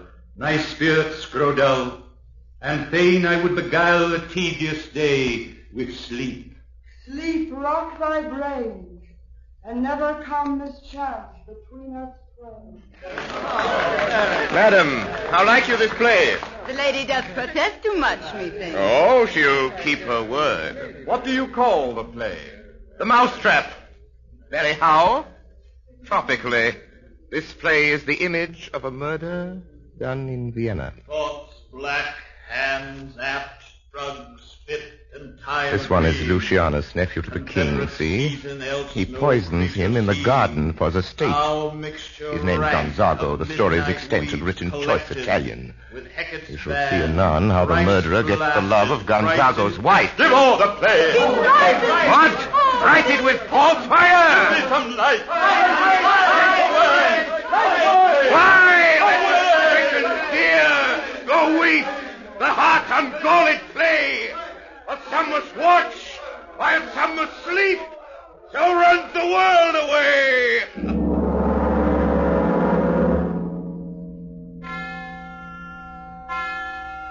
"'Tis now the very witching time of night, when churchyards yawn, and hell itself breathes out contagion to this world. Now could I drink hot blood, and do such bitter business as the day would quake to look on. Soft. Now to my mother." The realization that his crime has been reenacted before the entire court, under the guise of an evening's entertainment, has completely unnerved the king. He sees there can be no peace for him while Hamlet remains in Denmark. So in a desperate move, he arranges that Hamlet shall be sent to England and secretly put to death. In his chamber, the king, torn by conscience, attempts to pray. Hamlet, passing on his way to the queen's apartment, observes the kneeling figure. Now might I do it, Pat? Now he is praying. Oh, my offense is rank. It smells to heaven. It hath the primal eldest curse upon't. A brother's murder. Oh, what form of prayer can serve my turn? Help, angels, make essay. Bow stubborn knees. All may be well. And now I'll do it. So he goes to heaven. So am I revenged. Oh, this is hire and salary, not revenge. He took my father grossly full of bread, with all his crimes, broad flown, as flush as May. Am I then revenged to take him in the purging of his soul when he is fit and seasoned for his passage? No. Absorbed. And though thou art more horrid bent, when he is drunk, asleep, or in his rage, at gaming, swearing, or about some act that hath no relish of salvation in't, then trip him, that his heels may kick at heaven, and that his soul may be as damned as black as hell whereto it goes. My mother stays.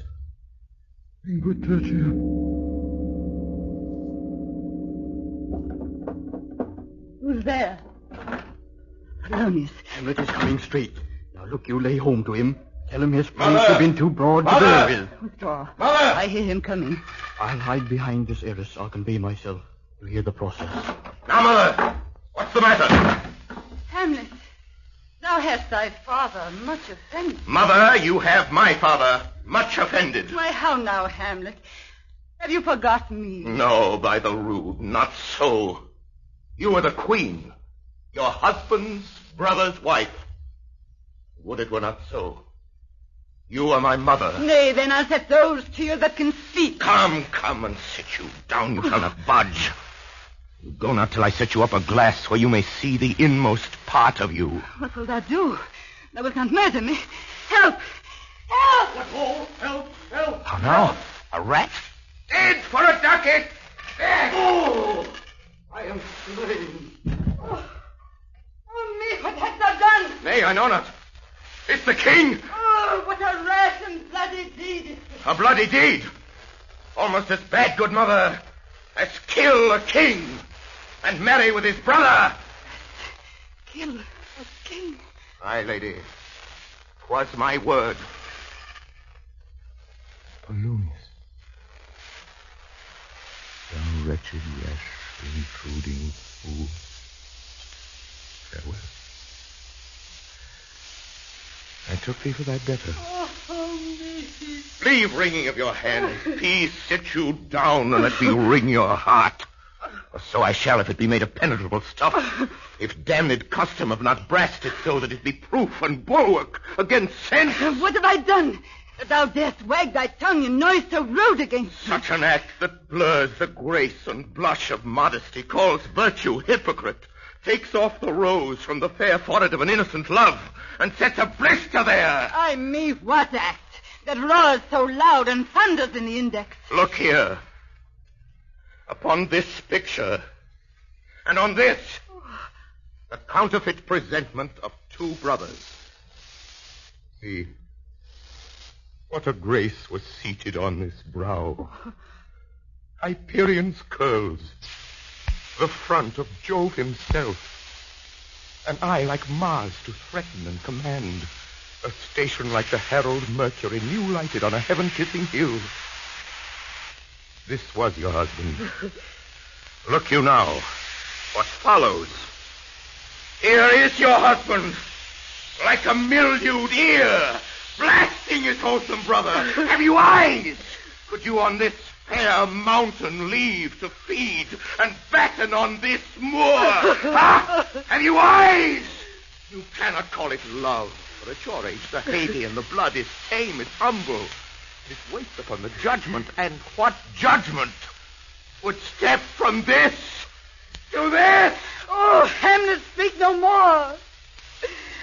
Thou turn'st mine eyes into my very soul, and there I see such black and grained spots as will not leave their taint. A murderer and a villain, a slave that is not 20th part the tithe of your preceding lord, a king of shreds and patches.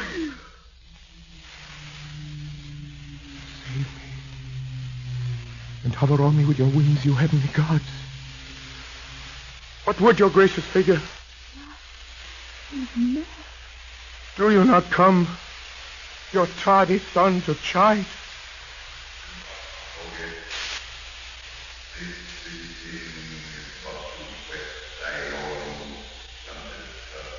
Alas, how is't with you that you do bend your eye on vacancy? Why, look you there.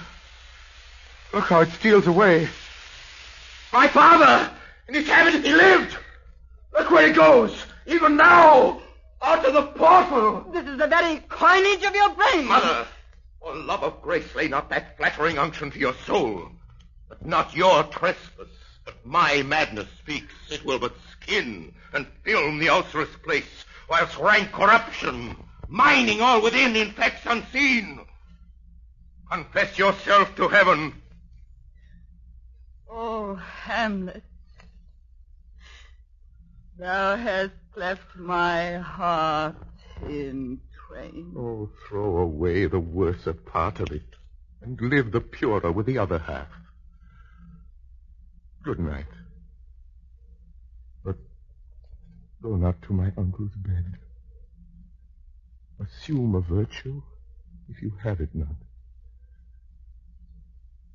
And when you are desirous to be blessed, I'll blessing beg of you. So again, good night. I must be cruel, only to be kind. Be thou assured, if words be made of breath, and breath of life, I have no life to breathe what thou hast said to me. I must to England. You know that. Alack, I had forgot. 'Tis so concluded on. Good night, Mother.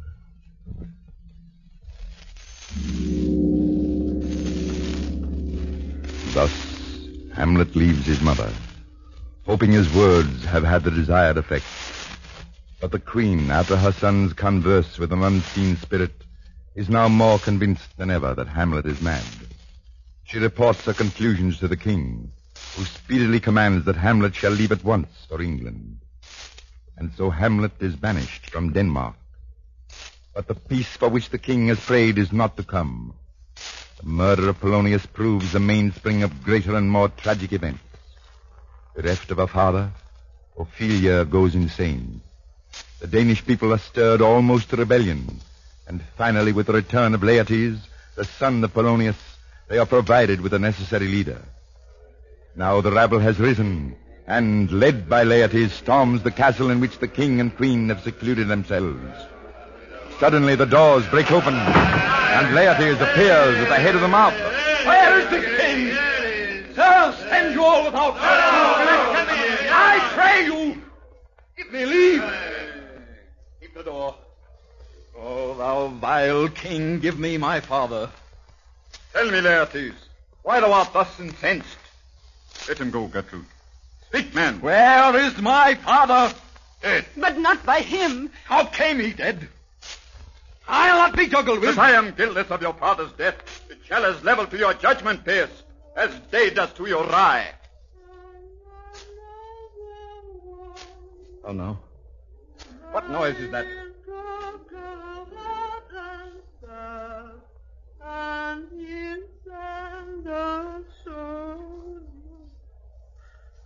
Here is the beauteous majesty of Denmark. How do you, pretty lady? Well, Godolphin. Ha! They say the owl was a baker's daughter. Oh, heat dry up my brains. 'Tis 7 times salt burn out the sense and virtue of mine eye. Dear maid, kind sister, sweet Ophelia. Oh, heavens, is it possible a young maid's wits should be as mortal as an old man's life? Why, there's rosemary. That's for remembrance. There's rue for you, and here's some for me. We may call it herb with grace for Sundays. Oh, you must wear your rue with a difference. I would give you some violets, but they withered all when my father died. God have mercy on his soul, and on all good Christian souls, I pray God. God be with you. Oh.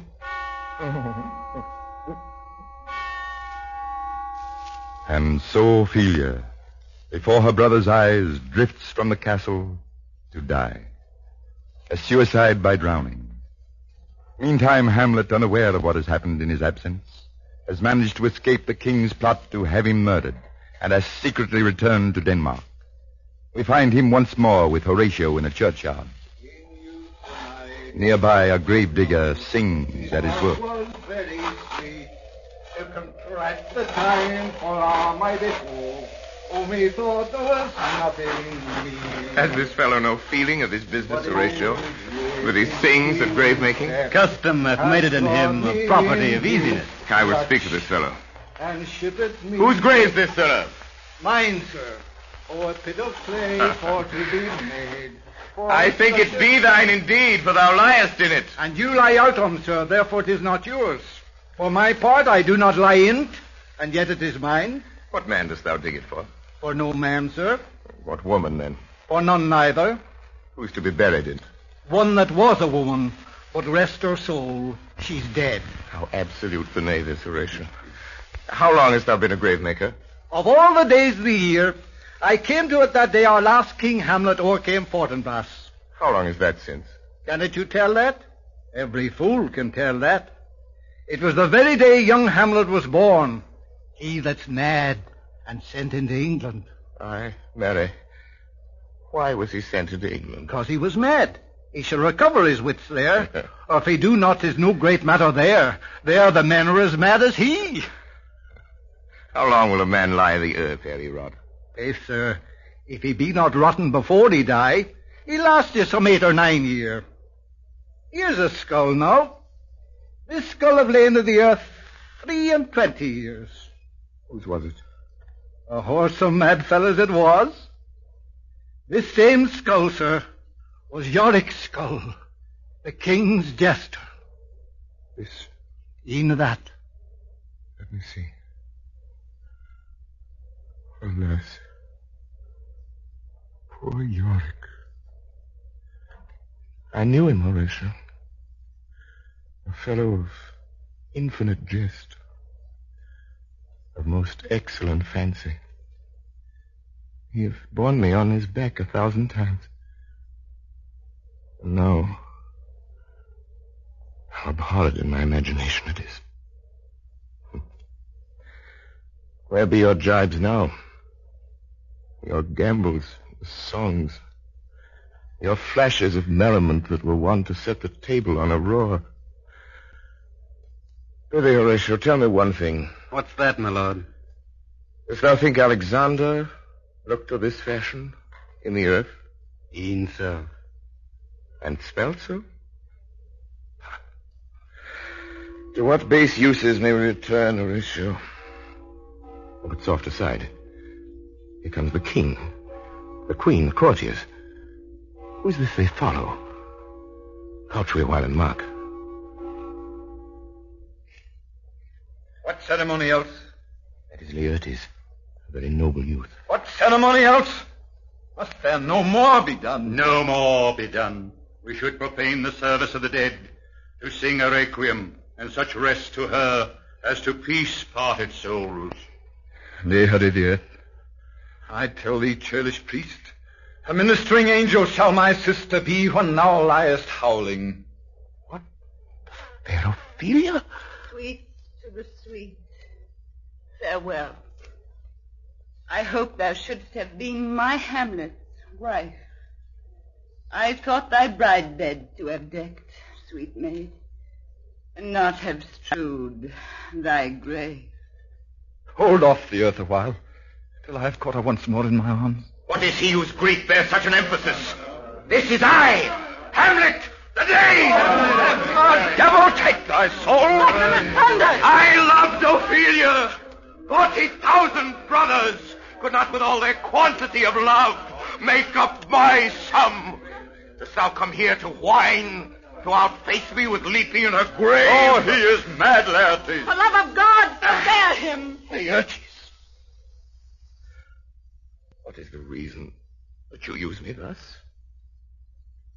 I loved you ever. But 'tis no matter. Let Hercules himself do what he may. The cat will mew, and dog will have his day. Now Laertes, determined to be revenged, finds an ally in the king. Thus the latter arranges that Hamlet and Laertes shall duel. Ostensibly for sport, the contest is treacherously conceived. Laertes' rapier bears an envenomed point, and if this fails, the king has prepared a poisoned drink to ensure the death of Hamlet. My lord, His Majesty sends to know if your pleasure hold to play with Laertes. I am constant to my purposes. The king and queen are all coming down. You will lose this wager. I do not think so. But thou wouldst not think how ills all hear about my heart. It is no matter. If your mind dislike anything, obey it. I will forestall the repair hither and say you are not fit. Oh, not a whit. We defy augury. There's a special providence in the fall of a sparrow. If it be not now, 'tis not to come. If it be not to come, it will be now. If it be not now, yet it will come. The readiness is all.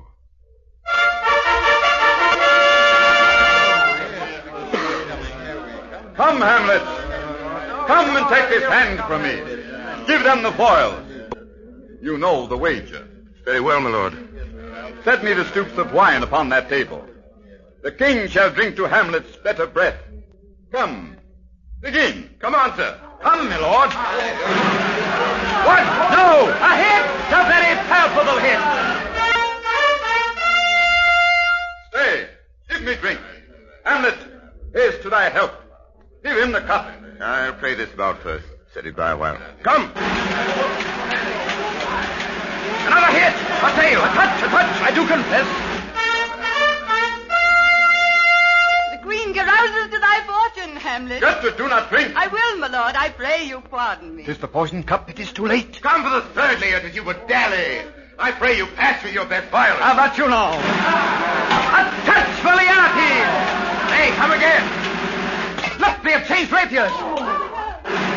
Look to the queen there. Ho! How does the queen? She swoons to see them bleed. No, the drink. The drink! I am poisoned. Oh, villainy! Let the doors be locked. Treachery, seek it out. It is here, Hamlet. Hamlet, thou art slain.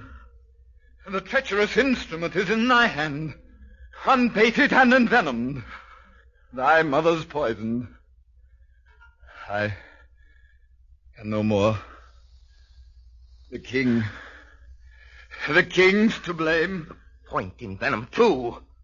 Envenom thy work. Oh, yet defend me, friend. Here, thou incestuous, murderous, damned Dane. Drink off this potion. Follow my mother. You that look pale and tremble at this chance, that are but mutes or audience to this act, had I but time, oh, I could tell you. But let it be. I die, Horatio. Thou livest. Report me and my cause aright to the unsatisfied. Never believe it. I am more an antique Roman than a Dane. Here's yet some liquor left. As thou art a man, give me the cup. Let go. My heaven, Horatio. What a wounded name. Things standing thus unknown shall live behind me. If thou didst ever hold me in thy heart, had sent thee from felicity a while, and in this harsh world draw thy breath in pain, to tell my story.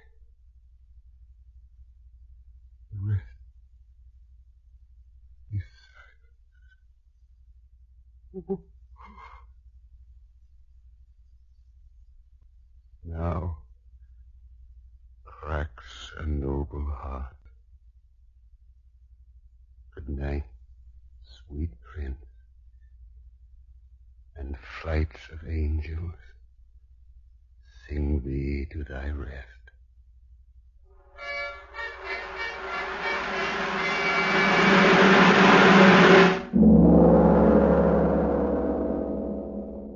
So ends the tragedy of Hamlet, Prince of Denmark.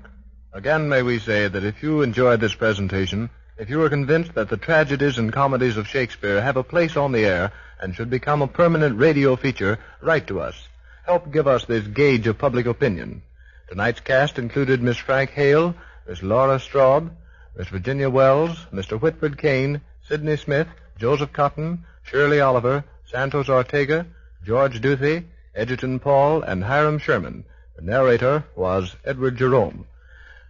Next week, the workshop will present a special demonstration in conjunction with the meeting of the New York Electrical Society. Dr. E. Free will have charge of the demonstration. Tonight's presentation of Hamlet was arranged and produced by Orson Welles. In the absence of Mr. Reese, Brewster Morgan assisted.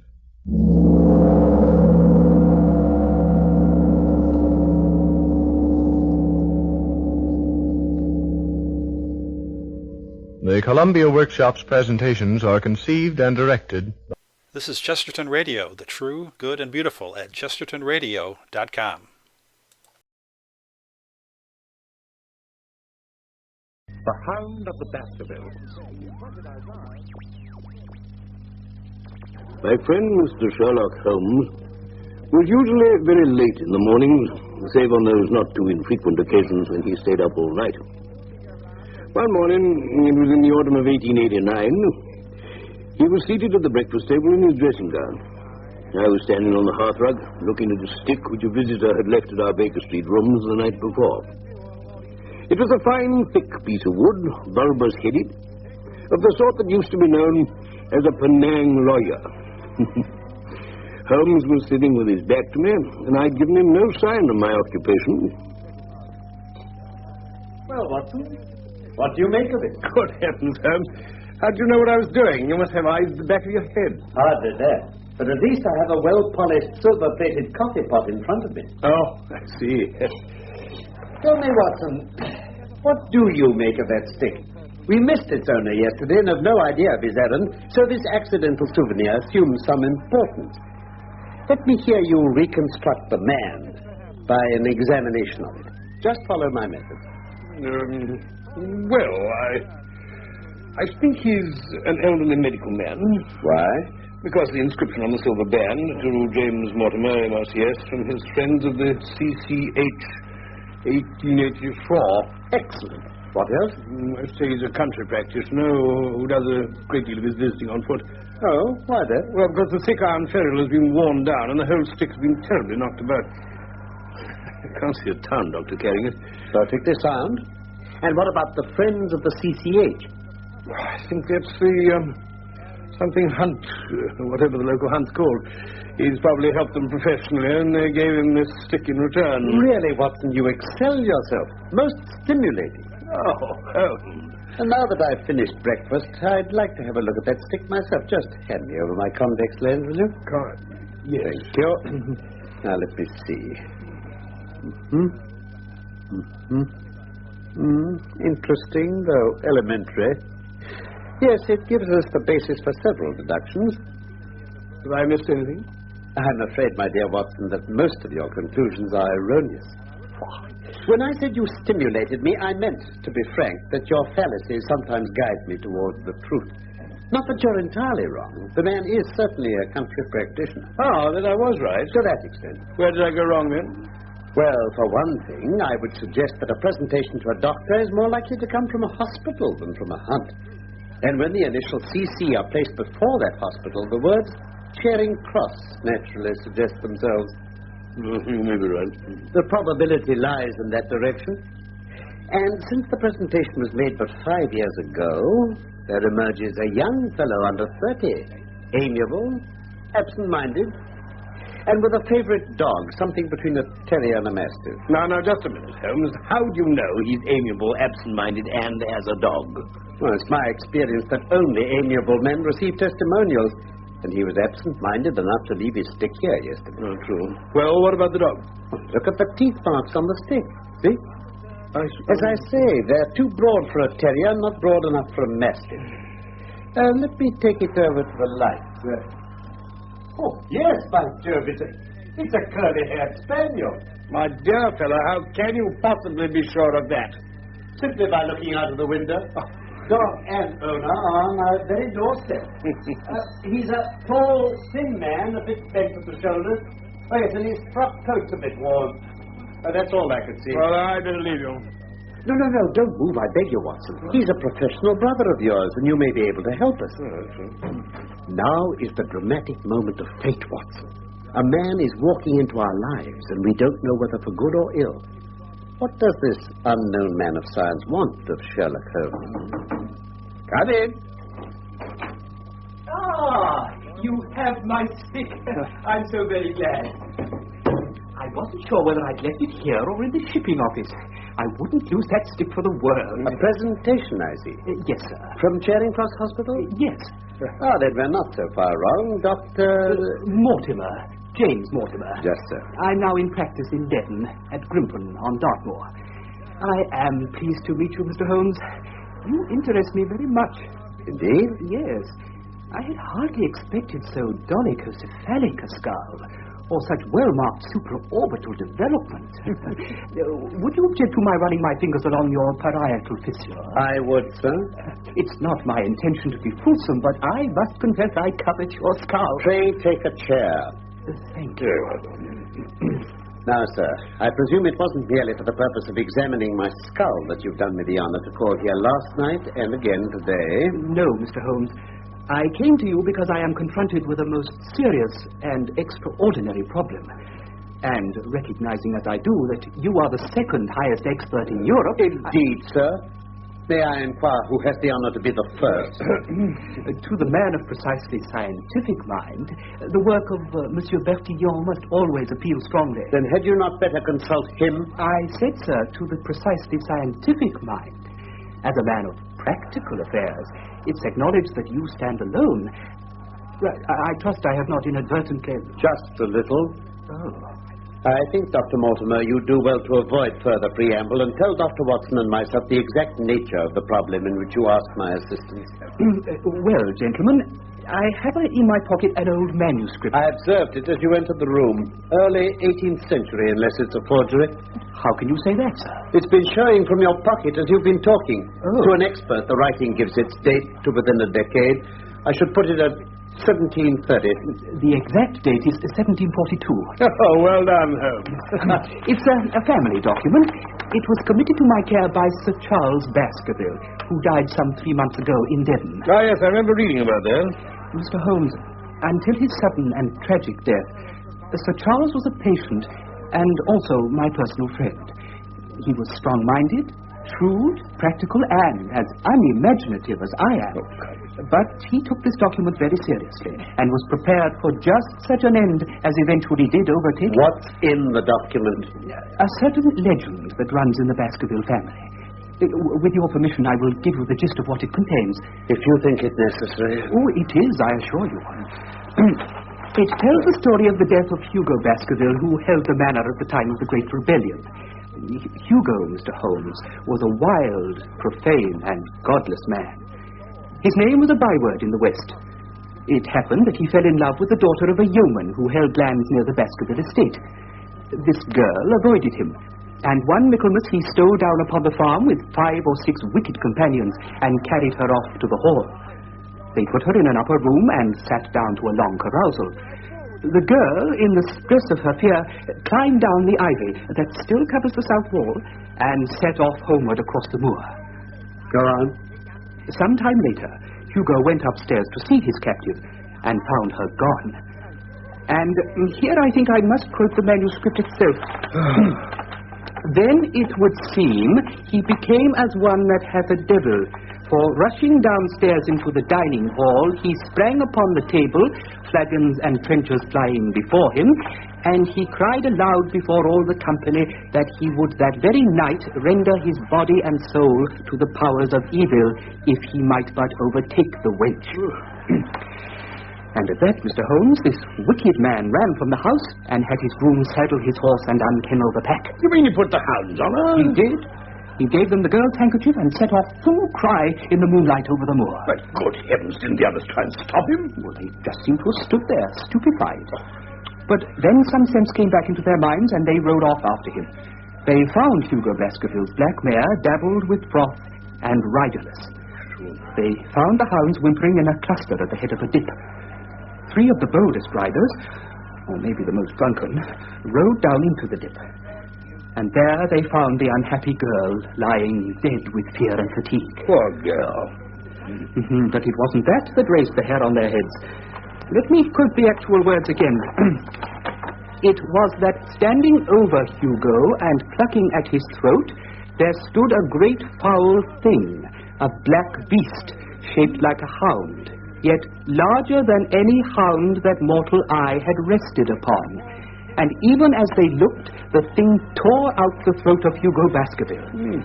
Then, as it turned its blazing eyes and dripping jaws upon them, the 3 shrieked with fear and rode for dear life, still screaming across the moor. One, it is said, died that very night of what he had seen, and the other 2 were but broken men for the rest of their days. The writer ends by counseling his descendants never to cross the moor in those dark hours, as he puts it, when the powers of evil are exalted. Great. Well, Mr. Holmes, do you find it interesting? To a collector of fairy tales. Aha, but wait. Now we come to something a little more recent. The death of Sir Charles Baskerville in June of this year. Ah, yes. Yes, I was busy undertaking a small service for the Pope at the time. Otherwise, I should have been able to give the affair more attention. Well, let me say at once that Sir Charles was a man of very different mould from his infamous ancestor. Many people had good reason to bewail his untimely end. It was sudden, you say? Indeed, yes. Not that his health had been good for some time. There was an affection of the heart showing itself in breathlessness and nervous depression. Was he a married man, Dr. Mortimer? He was a widower and childless. He lived very simply. His indoor servants at Baskerville Hall consisted of a couple named Barrymore, who acted as butler and housekeeper. They corroborated my own evidence at the inquest about his health. What happened? Well, the facts are quite simple. Every night before he went to bed, Sir Charles used to walk down the famous yew alley of Baskerville Hall. On the 4th of June, he declared his intention of starting for London the next day and told Barrymore to pack for him. That night, he went for his walk as usual and never returned. Who raised the alarm? Barrymore, the butler. He found the hall door open, became alarmed, and went out with a lantern. Halfway down Yew Alley, there's a gate that leads out onto the moor. Sir Charles's footprints led there, and there was evidence that he had stood there for a while. Then the footprints continued, but appeared to be those of a man... running for his life? Where did they lead? To the far end of the alley. And there the body was found. Any signs of violence? No, but the face was incredibly distorted. At first, I couldn't believe that it really was Sir Charles. How do you account for the distortion? Well, it's a symptom that is not unusual in cases of death from cardiac exhaustion. Yes, that's true enough. The post-mortem showed a long-standing organic disease, and the coroner returned a verdict in accordance. Those are the public facts. I see. Then can we now have the private ones? Mr. Holmes, if I give them to you, I shall be telling you things I haven't confided to anyone. Not even to the coroner? Not even to him. Why not, pray? Because I didn't want Baskerville Hall to be untenanted for the rest of its days. What is this information you withheld? Be frank, sir. The moor is very sparsely inhabited, and those who live near each other are thrown very much together. Sir Charles and I used to talk and play cards during the evenings. It became increasingly clear to me that his nervous system was strained to breaking point. He'd taken the legend terribly to heart. He would never go out on the moor at night. You mean he really believed in this phantom hound? He asked me if I'd ever seen a strange creature at night or heard a hound baying. He asked me that several times, and always in a voice vibrating with excitement. Did you ever see anything? One evening, about 3 weeks before he died, I drove up to his house. He was standing at his hall door. Just as I was getting out of my gig, I noticed his eyes fix themselves on something over my shoulder and stare with an expression of horror. He was so excited and alarmed that I had to go down to the spot and look round. But there was nothing. I had to stay with him all the evening. That's when I suggested he should go to London. I thought the distractions of town might bring him back a new man. Mr. Stapleton, a mutual friend, was also very worried about him, and he agreed with me. And then, at the last instant, came this terrible catastrophe. How soon did you see the body? Well, they had to send the message over. I was there within the hour. I checked all the facts that were mentioned at the inquest, the footprints, the absence of physical injury, the facial contortion. But Barrymore made one false statement in his evidence. Oh? What was that? He said there were no traces on the ground round the body. He didn't see any. I did. Footprints? A man's or a woman's? Mr. Holmes, they were the footprints of a gigantic hound. Great heavens! There are sheepdogs on the moor. No doubt. But this was no sheepdog.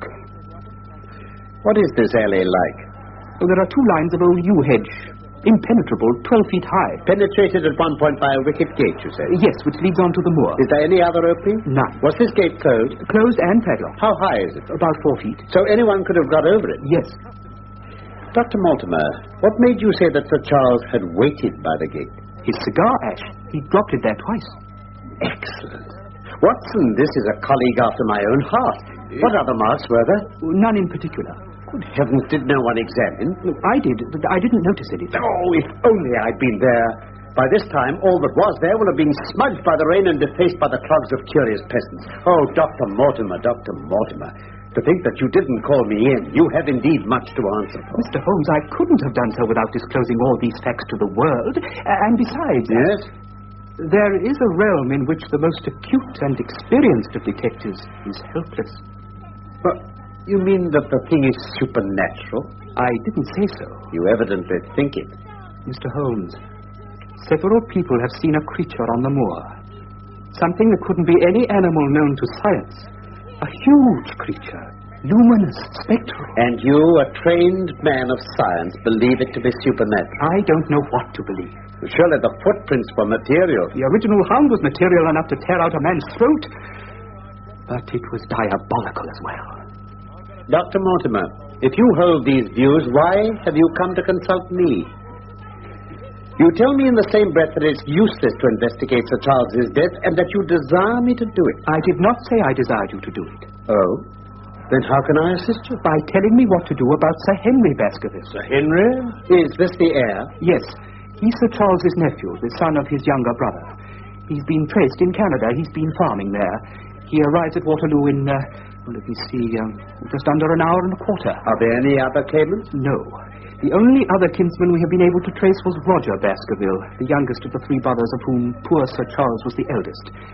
He was the black sheep of the family. The very image, so they say, of old Hugo. England became too hot for him, and he died of yellow fever in Central America. Henry's own father, the middle brother, died young, so he is the last of the Baskervilles. I had a wire to say that he arrived at Southampton this morning, and I'm on my way to meet him. Mr. Holmes, what am I to do? Meet Sir Henry. And then? Say nothing to him at all until I've made up my mind on the matter. Well, how long will that take you? 24 hours. I suggest you call here at 10 o'clock tomorrow morning and bring Sir Henry with you. I'll do that, Mr. Holmes. Just one more question. You say that before Sir Charles Baskerville's death, several people saw this apparition on the moor. Yes. Did anyone see it afterwards? Not that I've heard. Thank you, Dr. Mortimer. Good day, Mr. Holmes. Good day, Dr. Watson. Good day, Doctor. I'm very much obliged to you. Going out, Watson? Well, unless I can help you. No, my dear fellow. It's at the hour of action that I turn to you for aid. Oh, just as you like, Holmes. When you pass Bradley's, would you ask him to send up a pound of the strongest shag tobacco? Oh, and ask the people next door to him if they have an ordnance map of Dartmoor. Very well. Thank you, Watson. Oh, and Watson, it would be as well if you could make it convenient not to return before evening. I spent the day at my club and didn't return to Baker Street till nearly 9 o'clock in the evening. My first impression when I opened the door was that a fire had broken out. The room was so filled with smoke that the light of the lamp on the table was blurred by it. Through the haze, I had a vague vision of Holmes in his dressing gown, coiled up in an armchair with his black clay pipe between his lips. I left him in peace and took myself off to the more tolerable atmosphere of my bedroom. The next morning, our clients were punctual. As the clock struck 10, Dr. Mortimer was shown up, followed by the young baronet, a man of about 30, sturdily built, with the weather-beaten appearance of one who has spent most of his time in the open air. Come in, gentlemen, and make yourselves comfortable. Mr. Holmes, Dr. Watson, this is Sir Henry Baskerville. How do you do, Mr. Holmes? Sir Henry. Dr. Watson. You know, the strange thing is, if my friend here hadn't proposed coming round to you this morning, I'd have come on my own. Indeed? Well, you're the man who thinks out little puzzles, aren't you? Well, I've had one this morning that wants more thinking out than I'm able to give it. You mean that something has happened since you arrived in London? Well, nothing of any importance. Maybe it's only a joke. But it was this letter. If you can call it a letter. It reached me by the first post. Sir Henry Baskerville, Northumberland Hotel, Charing Cross. Who knew you were going to stay there? Well, no one. We only decided after I met Dr. Mortimer. But presumably he was already staying there. No, sir, no. I've been staying with a friend. There was no possible indication that we intended to stay at that hotel. I see. Oh, somebody seems to be deeply interested in your movements. May I read the letter? Please do. As you'll see, it's only a single sentence. I notice it's made up of printed words pasted onto a sheet of foolscap. As you value your life or your reason, keep away from the moor. The word moor is written in ink. It's the only one. Now, perhaps you'll tell me what in thunder's the meaning of that. Watson, have you yesterday's Times? Yes, I think so. Might I trouble you for the inside page? The one with the leading articles? Yes, I've got it. Yes. There you are. Thank you. Stands to reason that such legislation must no longer keep away from... yes. Yes, there's a capital article here on free trade. Listen. It stands to reason that such legislation must in the long run keep away wealth from the country, diminish the value of our imports, and lower the general conditions of life in this island. Now, what do you think of that, Sir Henry? Well, haven't we gone a bit off the trail? On the contrary. If you read the whole of that article, you would, I'm sure, find all the words of your mysterious letter. The one sentence I have read you already gives us value, reason, keep away, from, and life. You mean someone cut those words out of the paper and pasted them together? All except the less common word, moor, which is the one word written in ink. But, Mr. Holmes, that's incredible. How did you know it was the Times? Knowledge of different types is elementary to the special expert in crime. Though I confess that once, when I was very young, I did confuse the Leeds Mercury with the Western Morning News, but the Times is entirely distinctive. Just let me see the note again. Here. Any watermarks? I wonder. No, I don't see any. Now, tell me, Sir Henry, has anything else of interest happened to you since you've been in London? Oh, no, I don't think so. You've not observed anyone following you or watching you? I seem to have walked right into the thick of a dime novel. Now, why in thunder should anyone follow me or watch me? We're coming to that. You've nothing else to report to us? Oh, no. Well, unless you think it's worth reporting that I've lost one of my boots. Have you indeed? Yes, I put them both outside my door last night, and there was only one there this morning. I couldn't get any sense out of the fellow who cleans them. It seems a singularly useless thing to steal. Oh, I told him it's bound to turn up again. Now, look, gentlemen, it seems to me that I've spoken quite enough of the little I know. It's time you kept your promise and told me what we're all driving at. I quite agree. Dr. Mortimer, will you be good enough to tell Sir Henry your story as you told it to us? By all means.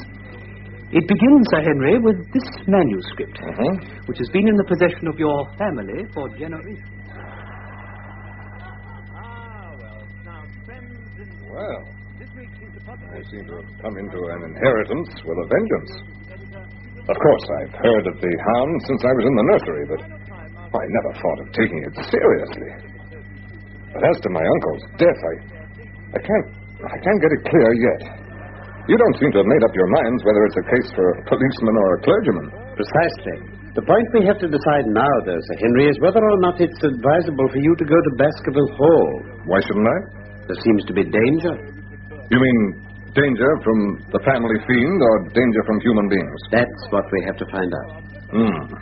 Well, whichever it is, my answer's fixed. There is no devil in hell, Mr. Holmes, and there is no man on earth who can stop me going to the home of my own people, and you can take that as my final answer. Bravo. Now look, Mr. Holmes, I'd rather like a quiet hour to myself to think about all this. Of course. I'll go back to my hotel. Look, why don't you and Dr. Watson come and lunch with us there at 2 o'clock? Oh, thank you. Is that convenient to you, Watson? Very good. Then you may expect us. Shall I have a cab? No, I prefer to walk. If you'll join me, Dr. Mortimer? With pleasure. Well, then we'll meet again at 2. Good morning, Desmond. Good morning, Desmond. Thank you.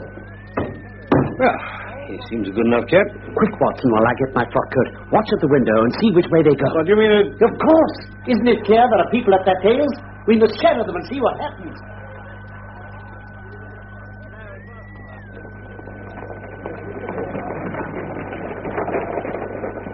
Careful, Watson. They've stopped to look in the shop window. We'd better do the same. No, wait. Look at that handsome cab. It has stopped as well. It's following them. That's our man. The cab? Yes. Let's get a look at him. Oh, curse it. He's seen us. He's shouting to his cabby. Let's run off. Oh, useless. They've got too good a start. Oh, Watson. If you're an honest man, you can record this and set it against my successes. Who was the man? I've no idea. Did you see his face? Oh, I saw the big black beard. Quite so. Probably a false one to conceal his true features. He is at a disadvantage, though. You mean he's put himself in the power of the cabin? Exactly. What a pity we didn't get the number. My dear Watson, clumsy as I have been, you surely don't imagine that I neglected to get that. 2704 is our man. We must find out by wire the identity of the cabman and arrange to question him. Well, what about Sir Henry and Dr. Mortimer? Oh, there's no point in following them now. Come, Watson, the nearest telegraph office, and then we can drop into one of the Bond Street picture galleries and do a review of that.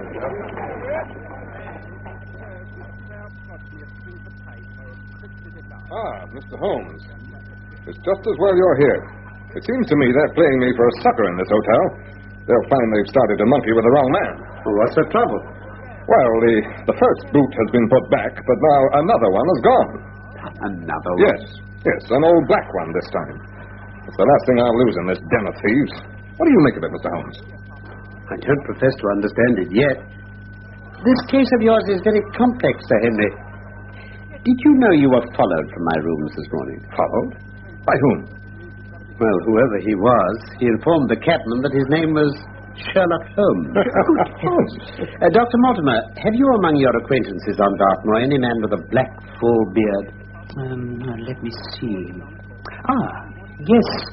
Barrymore, Sir Charles's butler. He has just such a beard. Who is this Barrymore? Oh, his family have looked after the hall for 4 generations now. Did Barrymore profit at all by Sir Charles's will, Sir Henry? Yes, he and his wife had, £500 each. Did they know it was coming to them? Oh, yes. Sir Charles was fond of talking about his will.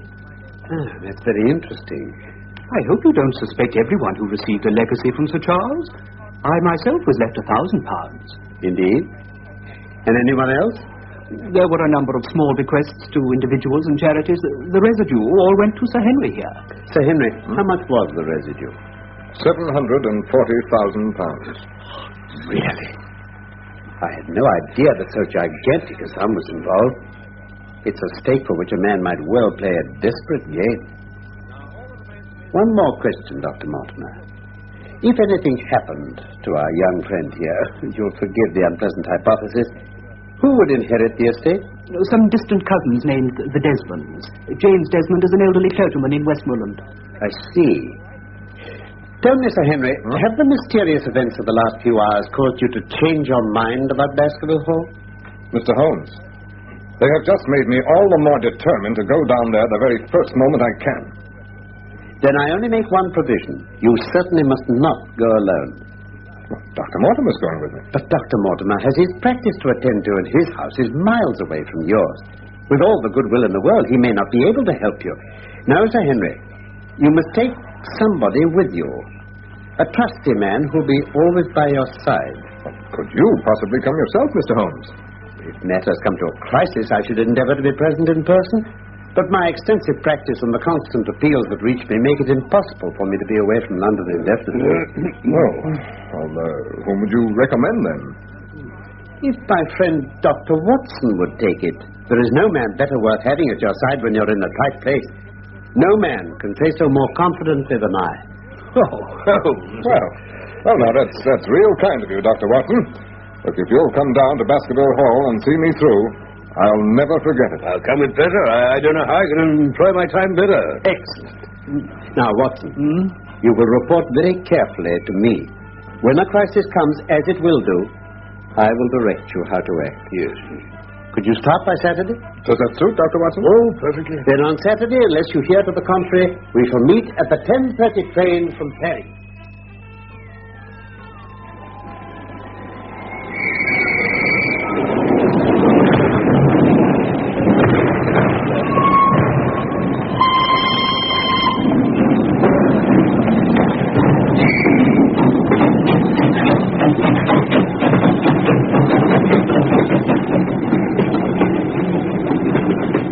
As the train sped out of Paddington, I looked back at the tall, austere figure of Holmes gazing after us.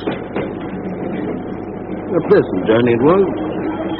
And in a very few hours, the brown earth had become ruddy, the brick changed to granite, and then over the green squares of the fields and the low curve of a wood, there rose in the distance a grey, melancholy hill with a strange, jagged summit. There you are, Sir Henry. There's your first view of the moor. Dartmoor. You know, I've been over a good part of the world, but I've never had a moment to compare with this. This is your homecoming? Yes. Yes, but it's more than that. This is where the men of my blood have lived for centuries. Up on those moors. And up there, too, there's something that has haunted them and driven them to their deaths. I know one thing, gentlemen. Whatever it is that lurks up there, whether it's man or fiend, it's not driving me away. I'm going to face it and beat it. Pray God you may.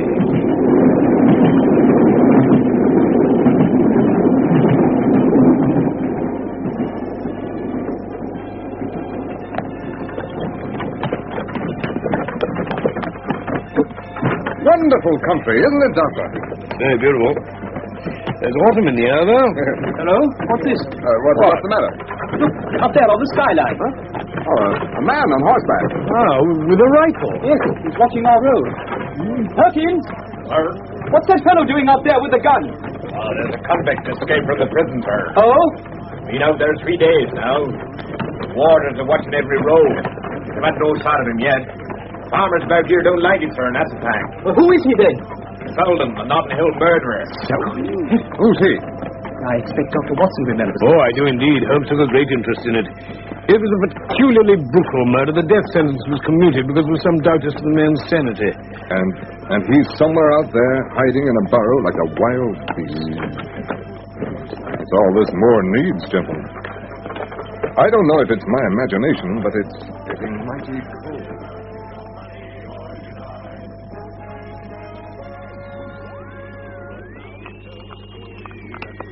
Welcome, Sir Henry. Welcome to Baskerville Hall. Thank you. You are Barrymore, I take it? I am, Sir Henry. I see. Doctor, will you stay for dinner? No, thank you, if you don't mind. My wife will be expecting me. I'd stay to show you over the house, but Barrymore will be a better guide than I. Very well. Perkins. Perkins, take Dr. Mortimer on with you. Well, au revoir then, Doctor, and thank you for all the help you've given me. It's been a pleasure. Goodbye, then. Goodbye, Dr. Watson. Goodbye, Doctor. If I can be of any service, don't hesitate to send for me, night or day. Thank you.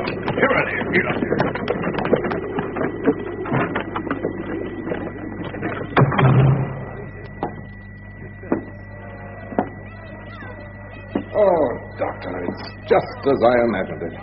Rafters, oak paneling, stag's heads, coats of arms. Isn't it the very picture of an old family home? Yeah. And my people have lived here for 500 years. Excuse me, Sir Henry. Yes, Barrymore? Would you wish dinner to be served at once, sir? Is it ready? In a very few minutes, sir. You will find hot water in your rooms. Thank you. Sir, my wife and I will be happy to stay with you until you've made fresh arrangements. Fresh arrangements? Do you mean your wife and you want to leave? Only when it's quite convenient to you, sir.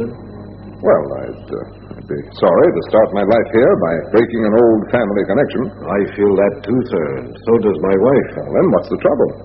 To tell the truth, sir, we were both very much attached to Sir Charles, and his death gave us a shock and made these surroundings very painful to us. I'm afraid we could never be easy in our minds at Baskerville Hall again.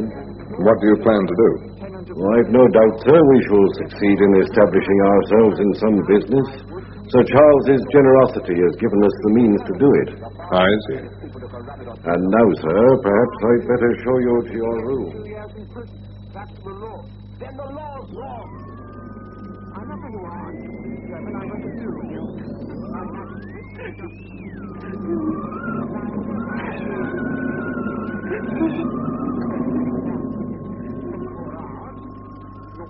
court, and I'll jail you for 2 years. 15 guineas. Good morning, Dr. Watson. Oh, morning, Mr. Henry. Help yourself. Yes, I'll have a little catering. Well, this place doesn't look too bad, does it, with the morning sunlight streaming through the windows? It disturbed me a bit last night, I don't mind admitting. I expect we were tired and chilled and imagined it all. No, not entirely. What do you mean? Did you happen to hear someone sobbing in the night? Well, that's curious. I did hear something of the sort. I was half asleep, and I thought it was all a dream. I heard it quite distinctly. A woman sobbing. Good morning, gentlemen. Barrymore. Very good breakfast. Tell me, we both thought we heard a woman crying in the night.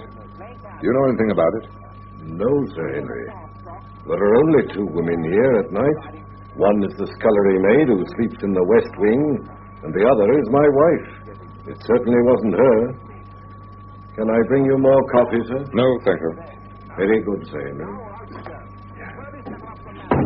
I don't believe him. Why not?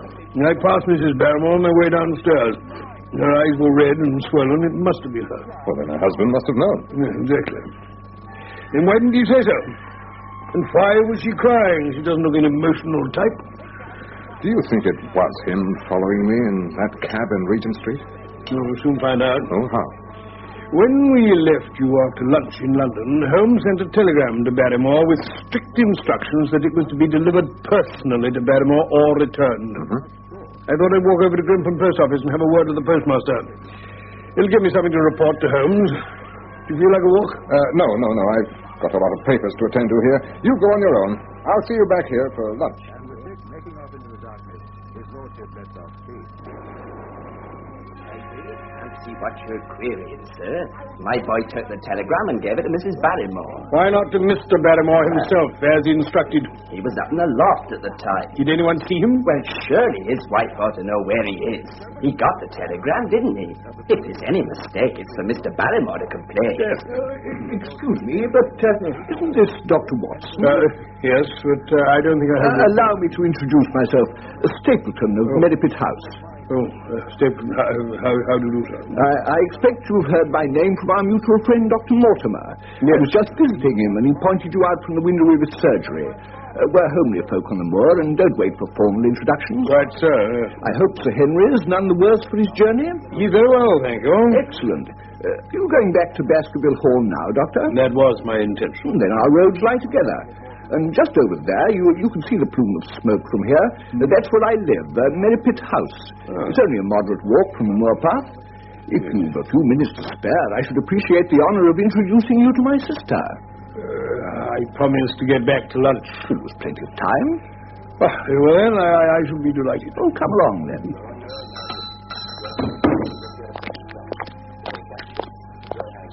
It's a wonderful place, the moor. Never tire of it. You can't think what secrets it contains. You know it well, then. I've been here 2 years. The residents call me a newcomer, but my tastes led me to explore every part of the country round. As you can see, I'm a naturalist, and some of the locals laugh at my butterfly net and this tin I always carry with me. You're a lepidopterist. So, although I've only recently come here, I should think there are a few men who know the moor better than I do. But is it so hard to know? Very hard. For instance, you see that great plain to the north with the hills behind it? Well? Do you observe anything remarkable about it? It would be a rare place for a gallop. Naturally you'd think so. The thought has cost folk their lives before now. That is the great Grimpen Mire. A false step there means death to man or beast. Only yesterday I saw one of the moor ponies wander into it. He never came out. Oh, how horrible. It's dangerous to cross, even in the dry seasons. But after these autumn rains, it's an awful place. Yet I can find my way to the very heart of it and come back alive. But why should you want to go to such a dreadful place? Well, you see the hills beyond? They're really islands, cut off on all sides by the mire, which has crawled round them in the course of years. I see, yes. That is where the rare plants and butterflies are. There are 1 or 2 paths that an active man can take. Well, I'll try my luck someday. For God's sake, put such an idea out of your mind. You wouldn't have a chance. It's only by remembering very complex landmarks that I can do it. Good heavens, what was that? Queer place, the moor. But what is it, man? And the peasants say it's the hound of the Baskervilles calling for its prey. It's the weirdest thing I ever heard in my life, and even in India where... Yes, it's rather an uncanny place altogether. Look at that hillside. What do you make of those circular rings of stone? What are they? Sheep pens? No, they're the homes of our worthy ancestors. Prehistoric man lived thickly on the moor, and no one in particular has lived there since. So we find all his little arrangements exactly as he left them. Those are his wigwams with the roof off. You can even see his hearth and his couch if you have the curiosity to go inside. It's quite a town. When was it inhabited? Neolithic man. No date. Oh, excuse me. Did you see that butterfly? It's a cyclopedes. Very rare. You scarcely ever see them in autumn. I must try and get it. I say, Mr. Stapleton, do be careful. You tell me how dangerous it... Well, he knows what he's doing. Sir. Good heavens, I didn't hear it. Go back. Go straight back to London. Why should I go back? I can't explain, but for God's sake, do what I ask you. Go back and never set foot on the moor again. But I've only just come. Quiet. My brother's coming back. Not a word of what I said. Would you mind getting me that orchid among the mare's tails? We're very rich in orchids on the moor, though it's getting rather late for them. Beryl, you've introduced yourselves, I see.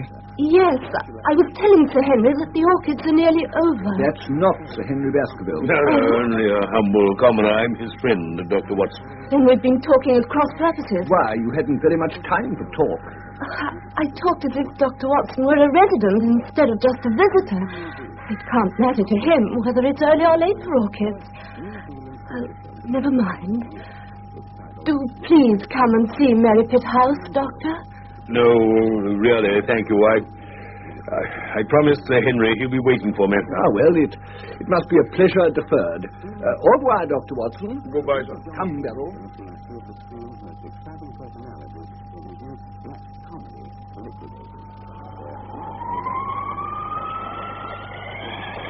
My dear Holmes, I waited until tonight to finish this letter to you, as I did not wish to arouse Sir Henry's curiosity or alarm. I mentioned to him that I had met the Stapletons, but not that she had whispered to me this strange warning, thinking that I was Sir Henry myself. Stapleton, I learned, was a schoolmaster in the north, whose school was running well till an epidemic killed 3 of the boys, and had never recovered from the blow. Sir Henry's in excellent spirits. We've been sitting over the fire and talking, with the portraits of the Baskerville ancestors looking down on us. It's now nearly 2 o'clock in the morning. Who's that? Ah, Sir Henry. Anything wrong? I'm not sure. There was a creaking in the passage outside. Did you not hear it? Oh, I thought it was just the timbers working. It's a very rough night. No. Someone went down the passage. I saw a candle and a shadow. Well, let's go and see. Yes.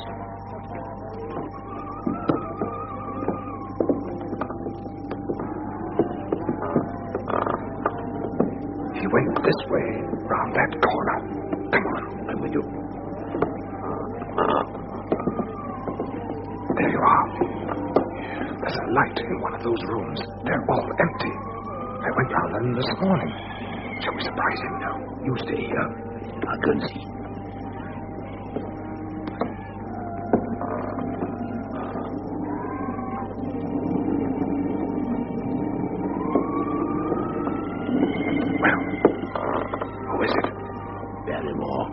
What's he doing?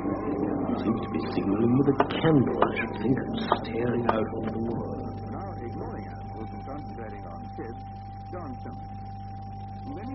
My dear Holmes, little more of consequence to report this morning. No more nocturnal wanderings. And today, Mr. Stapleton and his handsome sister are joining us for luncheon with Dr. Mortimer. You know, Stapleton, I think this Notting Hill fellow must have got away, don't you? I'm inclined to agree.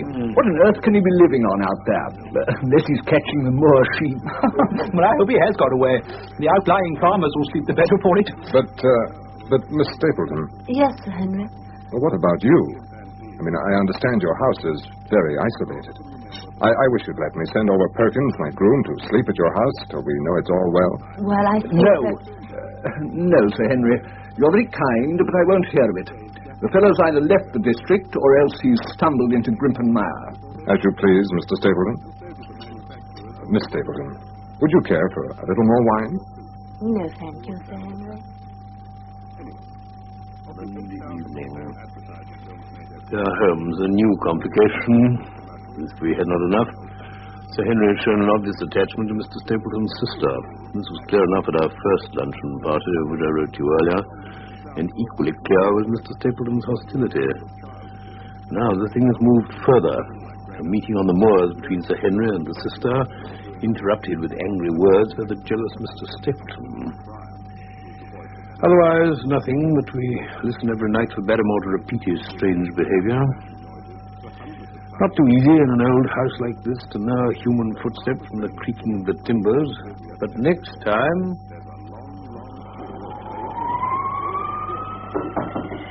yes? Watson. Uh-huh. He's gone to that room again. I'm going to challenge him. Bring your revolver. Very well.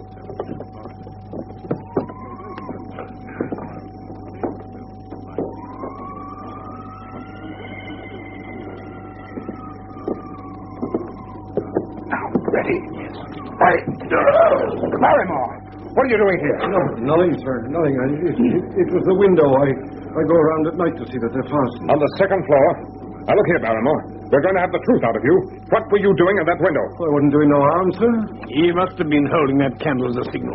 Give it to me, Barrymore. It's not a signal, sir. Give me that candle. Now let us see if there's any answer. There. Look. There it is. By Jove, yes. Rascal. You still denies the signal? It's my business, not yours. Then, by thunder, you'll leave my employment in the morning. Come, Watson. Bring your revolver. I have it with me. I'm going to take that man out there, whoever he may be.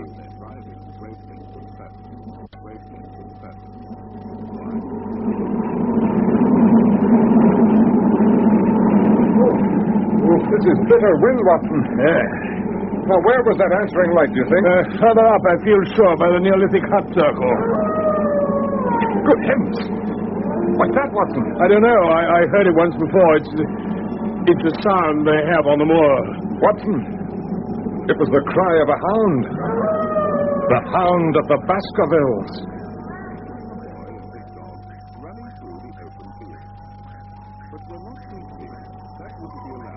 Now, Barrymore, to whom were you signaling?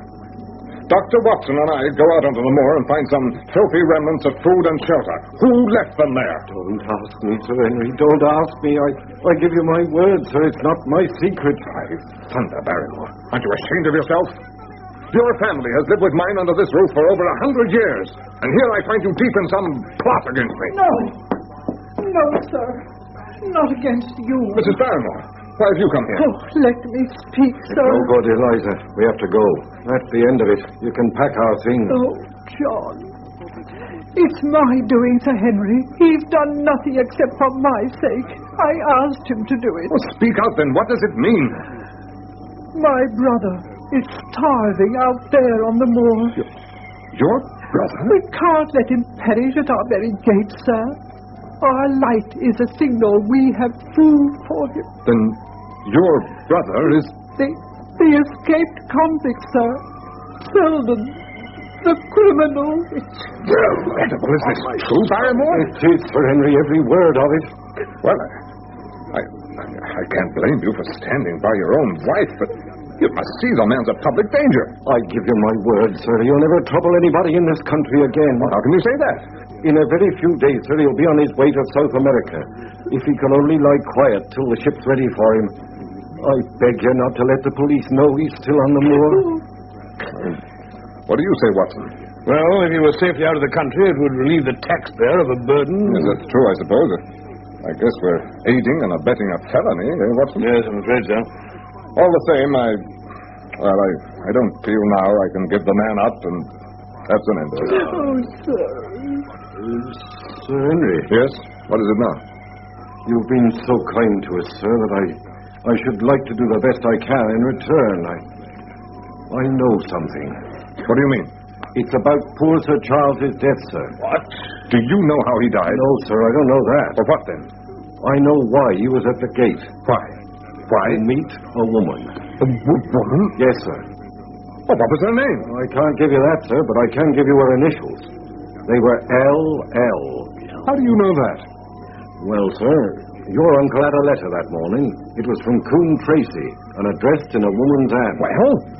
I thought no more of the matter, sir, but the other day my wife was cleaning out Sir Charles's study, and she found the ashes of a burned letter in the back of the grate. Most of it was charred to pieces, but there was just one slip you could still read. Well, what did it say? Tell Sir Henry, Eliza. It said, "Please, please, as you are a gentleman, burn this letter and be at the gate by 10 o'clock. And the initials were L.L. And you've no idea who L.L. is? No, sir. Very good, Barrymore. You and your wife may go. Thank you, sir. And God bless you, sir. L.L. I will not drop my combat boots on the floor.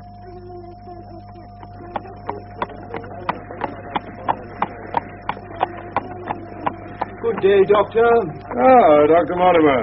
Hello. Been taking a walk? Yes, I've been right round the Black Tor. Oh, let me give you a lift home, then. Oh, thank you.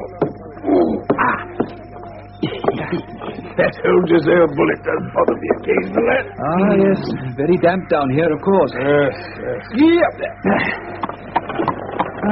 I'm very upset, Dr. Watson. My spaniel has disappeared. Oh, yes, little curly-haired chap. Wandered off into the moor and never came back. Oh, I'm sorry. Any news of Sherlock Holmes? Well, very little. He acknowledges my reports, but he doesn't say much. Oh, Mortimer, you know, is there a woman living round here with the initials L.L.? Not that I know of. L.L. Oh, wait a minute. Yes, of course there is. Laura Lyons of Coombe Tracy. Who is she? Married some artist fellow called Lyons who came sketching on the moors. He walked out on her and now the poor girl hasn't a penny. How does she live? Several of us have helped her. Stapleton, Sir Charles. So have I. She's managed to start a little typewriting business. Why do you ask? Oh, just curiosity.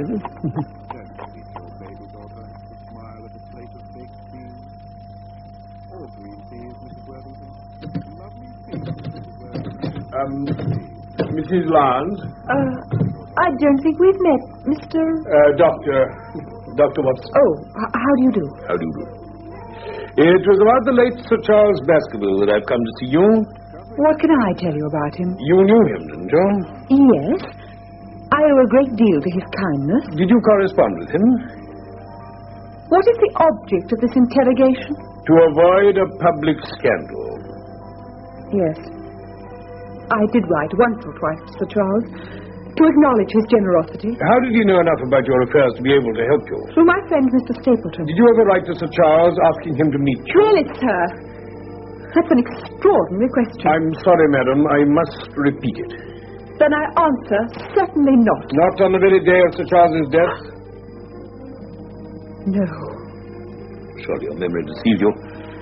Didn't you write, please burn this letter and be at the gate by 10 o'clock? Is there no such thing as a gentleman? You do Sir Charles an injustice, madam. He did burn the letter, but sometimes a letter may be legible in part, even when burned. I see. You admit now that you wrote it? Yes. I believed that if I could see him, I could gain his help. Well, what happened when you got there? I never went. Mrs. Lyons. I swear it on all I hold sacred.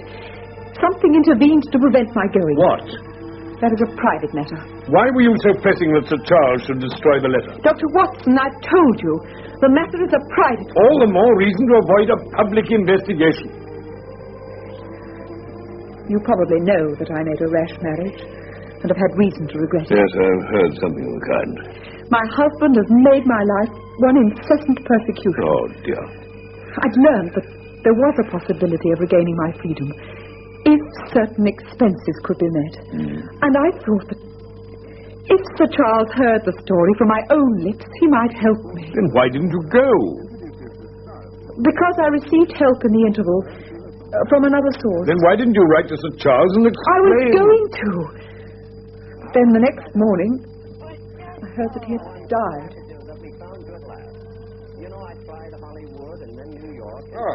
Watson, I thought you got lost on the moors. Come on, your lunch is waiting for you. No, thank you. No, I didn't get lost. I was driving back from Mrs. Lyons, and Mortimer stopped me. Said he'd forgotten to tell me that he has observed a boy go up every day towards those stone huts on the hill. Regular as clockwork. That's odd. Oh, Barrymore. Dr. Watson's here now. Very good, sir. Oh, and Barrymore. Do you know anything about a boy going up on the moors? Is he anything to do with that precious relation of yours? No, sir. I think he takes food to that other man. What other man? I don't know, sir. Selden says he's not a convict. He says he's living in one of those stone huts, and the boy brings him up food from one of the villages. But he doesn't know who he is? No, sir. He doesn't like it. Neither do we, sir, I can tell you. Waiting for something, he seems to be. There's foul play somewhere, sir, I'll swear it. Who on earth can it be? Do you think it's that same fellow who was following you about in London? I'd better send a report by telegraph. No, I'll do better than that. I'll go up onto the moor this evening. Well, I'll come with you. No, I can't permit it. That was Holmes's last word to me. Keep him off the moor, especially after dark. And it'll be close on dark by the time I get there. But, my dear fellow... Don't worry, I'll take my revolver. There's only one hut there with a roof on, that'll be the one. I'll creep up and surprise him. Or if he isn't there, I'll sit and wait for him. He's probably dangerous. I can look after myself. Do you realize, Sir Henry, this fellow may be the key to the whole mystery? He gave us the slip in Regent Street thanks to his handsome cab. Well, he won't do it up there. Ha, who knows? For once I may succeed where even Holmes has failed.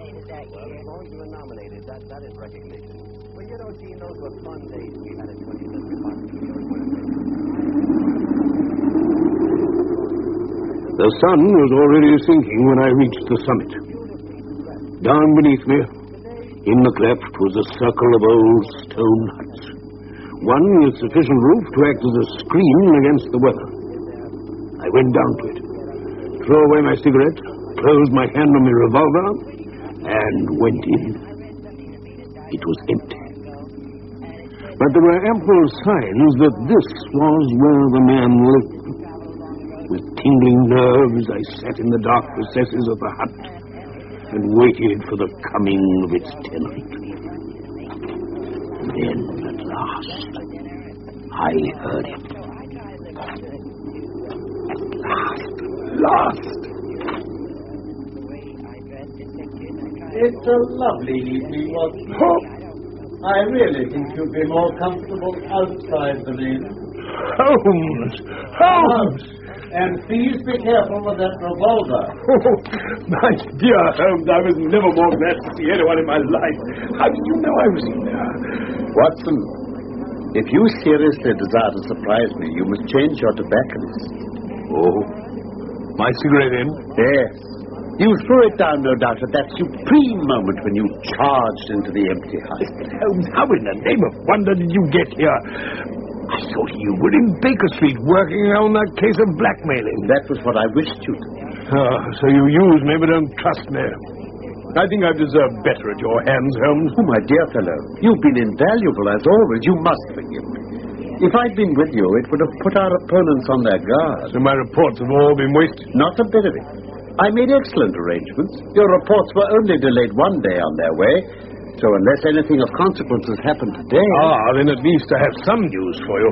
I've been over to see a Mrs. Laura Lyons at Coombe Tracy. Well done. We've obviously been working on parallel lines.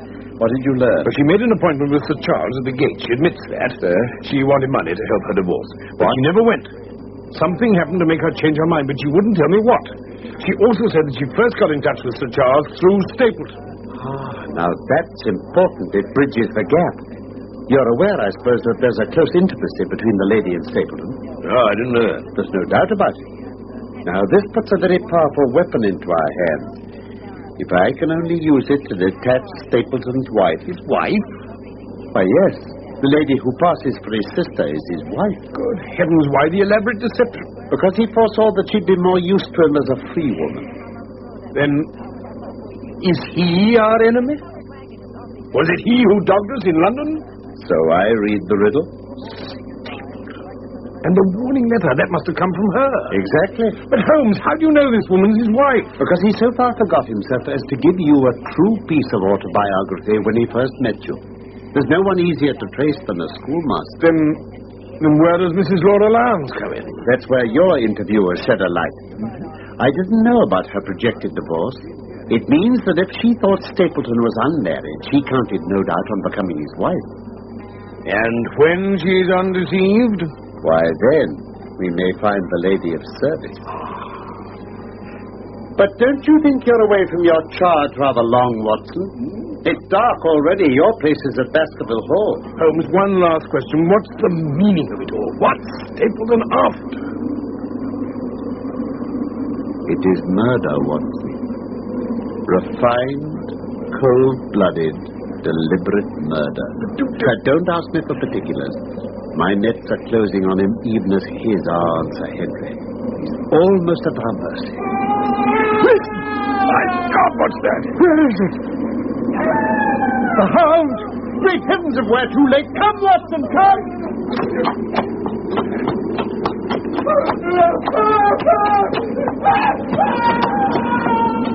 You hear that? Watson. Oh, no, surely not. Fool that I was to hold my hand, and you, Watson. See what comes of abandoning your charge. By heaven, if the worst has happened, we'll avenge him. Come quickly, let's find him.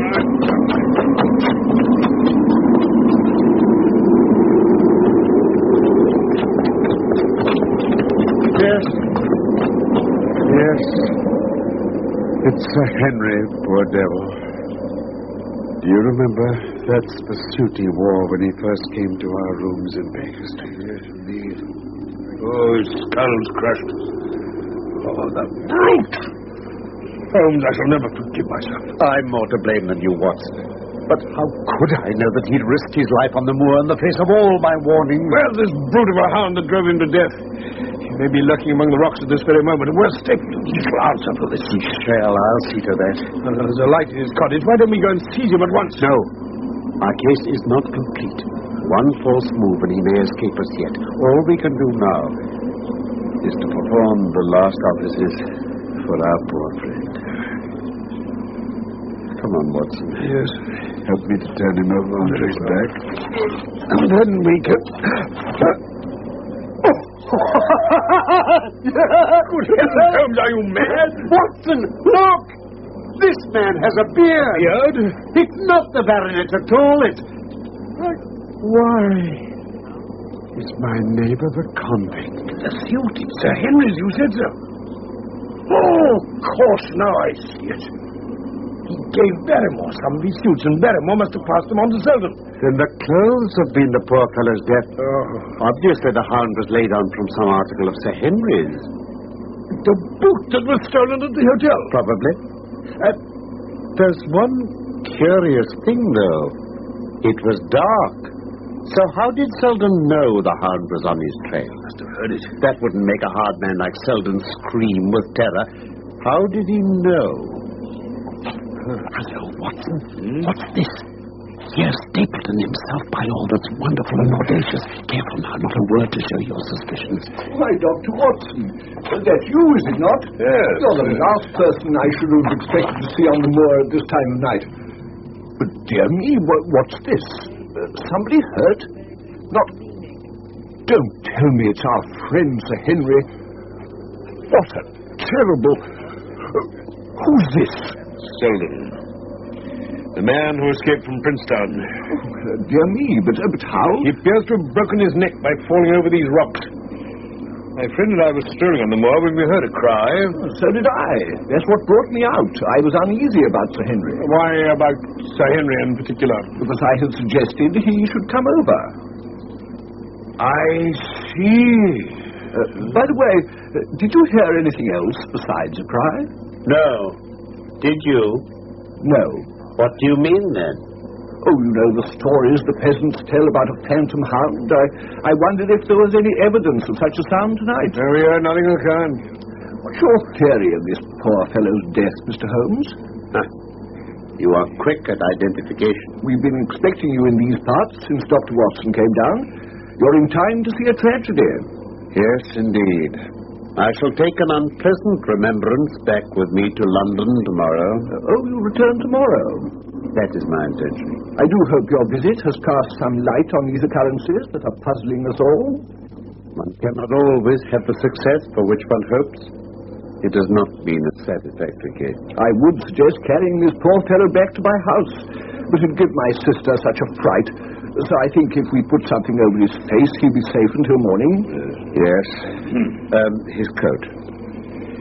But we must inform the authorities. And now our place is with Sir Henry. And I must return to my sister. She'll be nervous there on her own. Good night, then, Mr. Holmes. Goodbye, sir. Good night, Dr. Watson. Well, Susan. What a nerve the fellow has. We're at close grips at last.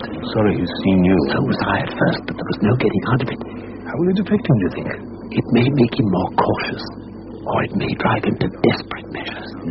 Like most clever criminals, he may be too confident and imagine he's completely deceived us. What will you do now? Come up to the hall? Yes. Yes, I see no reason for further concealment. But One last word, Watson. Say nothing of the hound to Sir Henry. Let him think Selden's death was a Stapleton would have us believe. When we arrived, I had the unpleasant task of breaking the news of Selden's death to the Barrymores. To him it may have been an unmitigated relief, but she wept bitterly in her apron. Evil indeed is the man who has not one woman to mourn him.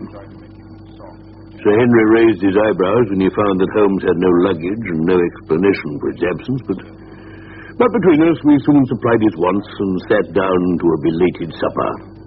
I've been moping about the house all day since Watson here went off in the morning. If I hadn't sworn not to go out alone, I might have accepted Stapleton's invitation and had a more lively evening. You might have indeed. Sir Henry, I don't suppose you appreciate that we've been mourning over you under the impression you'd broken your neck. What's that? This poor wretch was dressed in your clothes. I fear your servant who gave them to him may be in trouble with the police. No, I don't think so. There was no mark on them, as far as I know. That's lucky for him. In fact, it's lucky for all of you. What? Yes, you're all on the wrong side of the law. Do you know, I'm not sure that as a conscientious detective, my first duty isn't to arrest the whole household. Really? Watson's reports are very incriminating documents. But how about the case? If you can muzzle that hound and put him on a chain, I'll be ready to swear that you're the greatest detective of all time.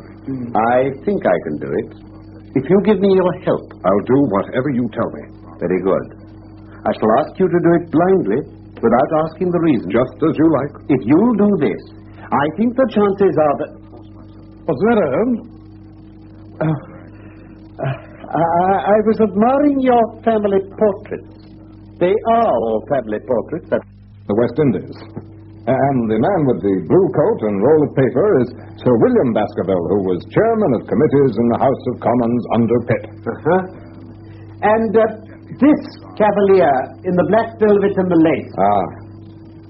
That's the cause of all the mischief. The wicked Hugo, who started the hound of the Baskervilles. We're not likely to forget him. Dear me. He seems a quiet, meek-mannered man. But I dare say there was a lurking devil in his eyes. I had pictured him as a more robust and ruffianly person. No, that's him, all right. The name and date are on the back of the canvas. Well, I think we could manage another bottle of hock, don't you? Oh, thank you. I'll go and fetch it from the cellar. I won't bother Barrymore tonight. His wife's so upset with the news about Selden. What's it mean? That portrait of Hugo Baskerville. Look at it carefully. Is it like anyone you know? Oh, something to say, Henry, about the jaw. Just a suggestion, perhaps, but wait a minute. Now then, if I cover the broad-plumed hat and the long ringlets, so. Now look at it. Good heavens, it's stapled. You can see it now. Yes. My eyes have been trained to examine faces and not their trimming. But this is marvelous. It might be his portrait. Yes, it's an interesting example of a throwback, both physical and spiritual. The fellow's a Baskerville. Really? With designs on the succession. Yes. We have him, Watson. We have him. A pin, a cork, and a card, and we add him to the Baker Street collection. Here we are. Well, you look like a general planning a battle with his chief of staff. That's exactly the situation. Well, what are my orders? I understand that tomorrow night you are engaged to dine with the Stapletons. Yes. Yes, they're very hospitable people. Oh, thank you. I hope you'll come too. Oh, I'm afraid Watson and I must go to London. To London? Tomorrow? Yes, I think we shall be more useful there at the moment. Well, I'd hoped you were going to see me through this business. My dear fellow, you must trust me implicitly. Tell your friends that we should have been happy to come with you, but that urgent business has called us to town. Will you give them that message? Oh. If you insist, Mr. Holmes. One more direction. I want you to drive to Merripit House, but send your trap back and let them know you intend to walk home. What's that, Holmes? Walk home alone across the moor? Yes. But that's the very thing you told me not to do. This time you must. I have every confidence in your nerve and courage, or I wouldn't suggest it. It's essential that you should do it. Then I shall do it. But whatever you do, stick to the path that leads from Merripit House to the Grimpen Road. Don't leave that path for an instant. as you value your life. The next morning, the trap took us to the station of Coombe Tracy. But instead of taking the train, Holmes inquired at the station master's office and was given a telegram. What have you got there, Holmes? Capital. Listen, Watson. Wire received, coming down with unsigned warrant, arrived 5:40, Lestrade. You've sent for Lestrade? Yes. He is the best of the professionals. I think we may need him. So we're not going to London? No. But everything depends on Sir Henry believing that we have gone. All we have to do is to keep out of the way. And I think we might well employ our time by calling on your acquaintance, Mrs. Laura Lyons. When she learns of the deception that Stapleton practiced on her, I think the result may be of interest to us. His wife? What do you mean, his wife? Mr. Stapleton is not a married man. I'm afraid you're mistaken, Mrs. Lyons. Prove it to me. Prove it to me, and if you cannot... I've come prepared to do so. Here is a photograph of the couple taken in York 4 years ago. Let me see. It's endorsed Mr. and Mrs. Vandeleur. But you'll have no difficulty in recognizing him. Her, too, if you know her by sight.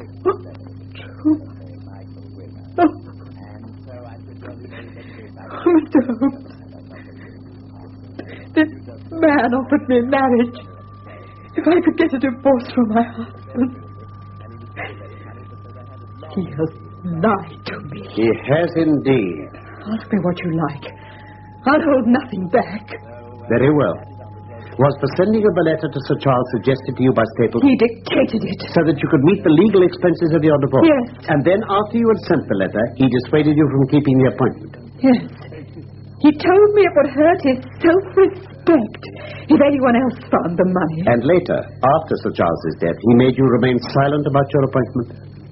He said that if I spoke, I should be suspected of murder. Well, I think on the whole you've had a very fortunate escape. You had him in your power, and he knew it. And yet you're alive. I still can't believe it. I assure you, Mrs. Lyons, for several months you've been walking on the edge of a precipice. Now I must wish you good morning.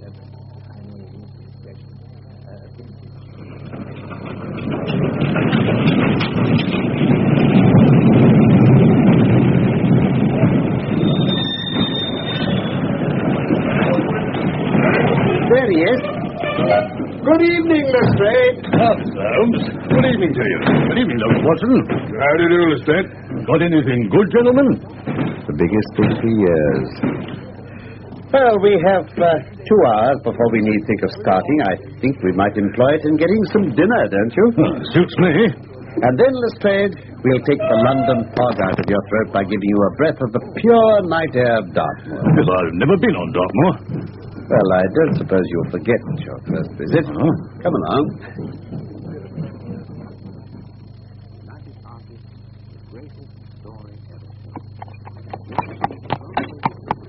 You can stop here, driver.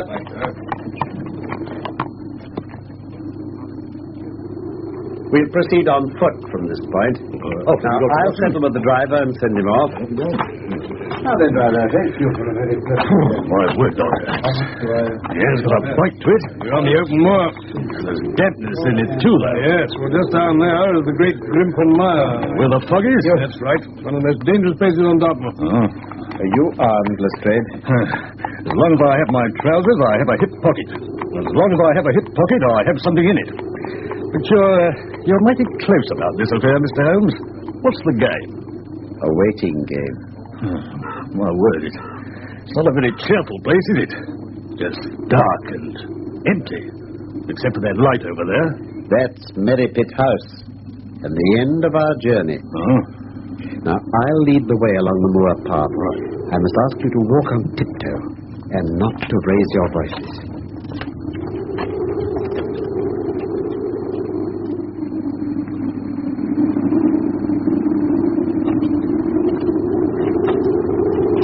Listen. These rocks on the right will make an admirable screen. We have to wait here? Yes, this will be our little ambush. Get into this hollow Lestrade. Yes, Mr. Holmes. Now, Watson, you've been inside the house. You know the lie of the land. Creep forward quietly and see what they're doing. And for heaven's sake, don't let them know that they're watched.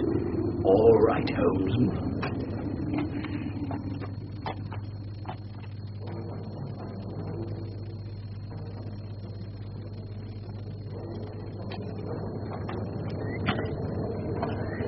Well, Watson? Stapleton and Sir Henry are sitting there smoking cigars. Stapleton's doing the talking. Where's the lady? I didn't see her. What? Stapleton got up at one point and went to an outhouse in the corner of the orchard. He unlocked it and went in with a curious scuffling noise. How long was he there? Only a minute or two, and then he went back and rejoined Sir Henry. Mr. Holmes, it looks as if that fog is coming up from the mire. I know, Lestrade, confound it. It's the one thing on earth I didn't bargain for. Serious, Holmes? Very serious indeed. It could ruin all our plans. What's the time? 10 o'clock. He can't be long now. His life depends on his coming out before the fog is over that path. If he isn't out in a few minutes, the path will be covered. We shan't be able to see our hands in front of us. Shall we move further back on the higher ground? No. We daren't take the risk of his being overtaken before we can help him. At all costs, we must remain where we are. Oh, God. Why doesn't he come? Ah, there's the front door. He's coming now. Quiet. Thank you. So it'll be all right? Yes, of course. I'll find my way. Good night. Good night.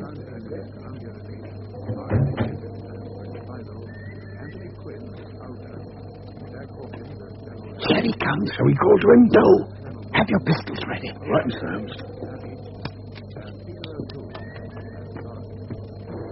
He stopped. As if he heard something. No. He's coming on. There he is.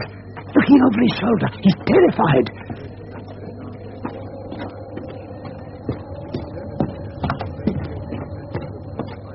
Holmes, why don't we let him know we're here? No, I said no. This is the moment, Watson, the supreme moment. Quiet. The hound! He's coming after him.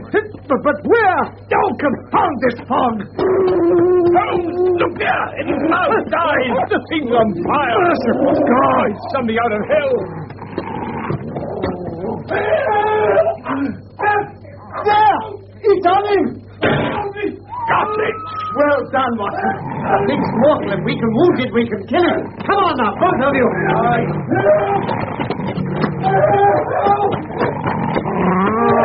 Go with you, Sir Henry.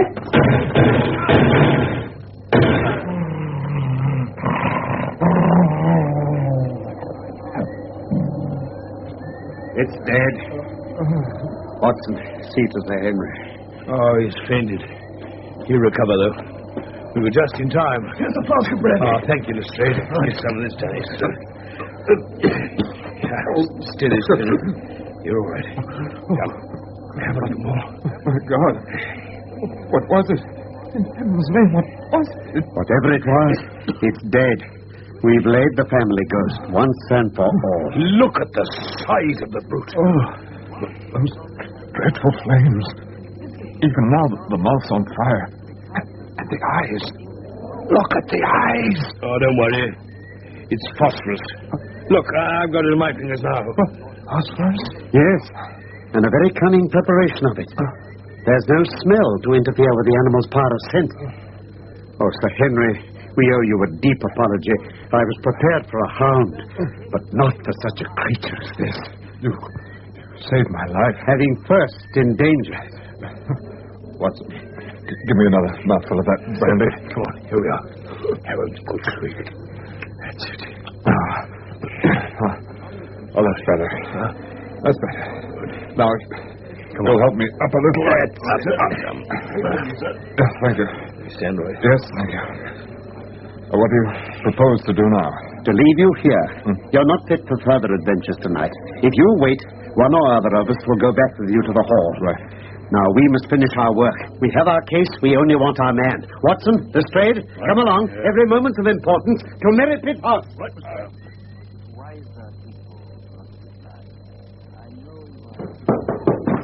As I thought. Not a sign of him. He'll have heard our shots and escaped. This door's locked. Keep still. Listen. Do you hear that? Stand aside and be ready to rush in. I'm going to kick this lock. Oh, Mrs. Stapleton. Oh, the poor wretch. Quick, Watson. Help me untie her. Get that gag out of her mouth. Holmes. Oh, look at that whiplash on her neck. The brute. Here, madam. Sip this brandy. Has he escaped? He cannot escape us, madam. And I mean Sir Henry. Yes. And the hound. Dead. Thank God. Thank God. Oh. See how he's treated me? I hate him. Then help us. Tell us where we can find him. There's only one place he can have fled to. The old tin mine. Where? On an island in the heart of the mire. That's where he kept the hound, and that's where he'll be. But look at the fog. No one could find his way into Grimpen Mire tonight. Yes, he couldn't see the guided wands tonight. What do you mean, ma'am? We planted them together to mark the pathway through the mire. I see. Oh, if only I could have plucked them out today. Then you'd have him at your mercy. Well, it's no use our going after him till the fog lifts. Lestrade, will you stay on here? Certainly, Mr. Holmes. Watson, we must take Sir Henry back to Baskerville Hall. Mrs. Stapleton, if the weather is cleared, we will call for you tomorrow morning.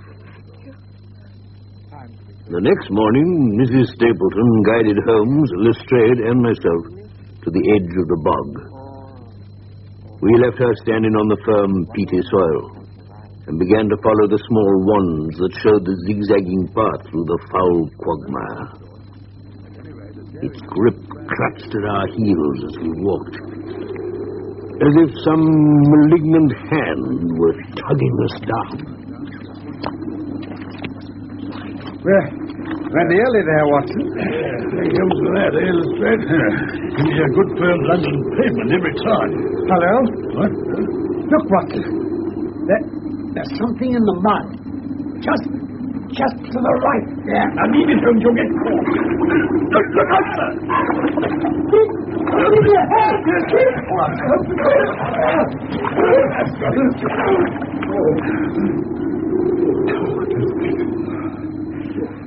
Look at this.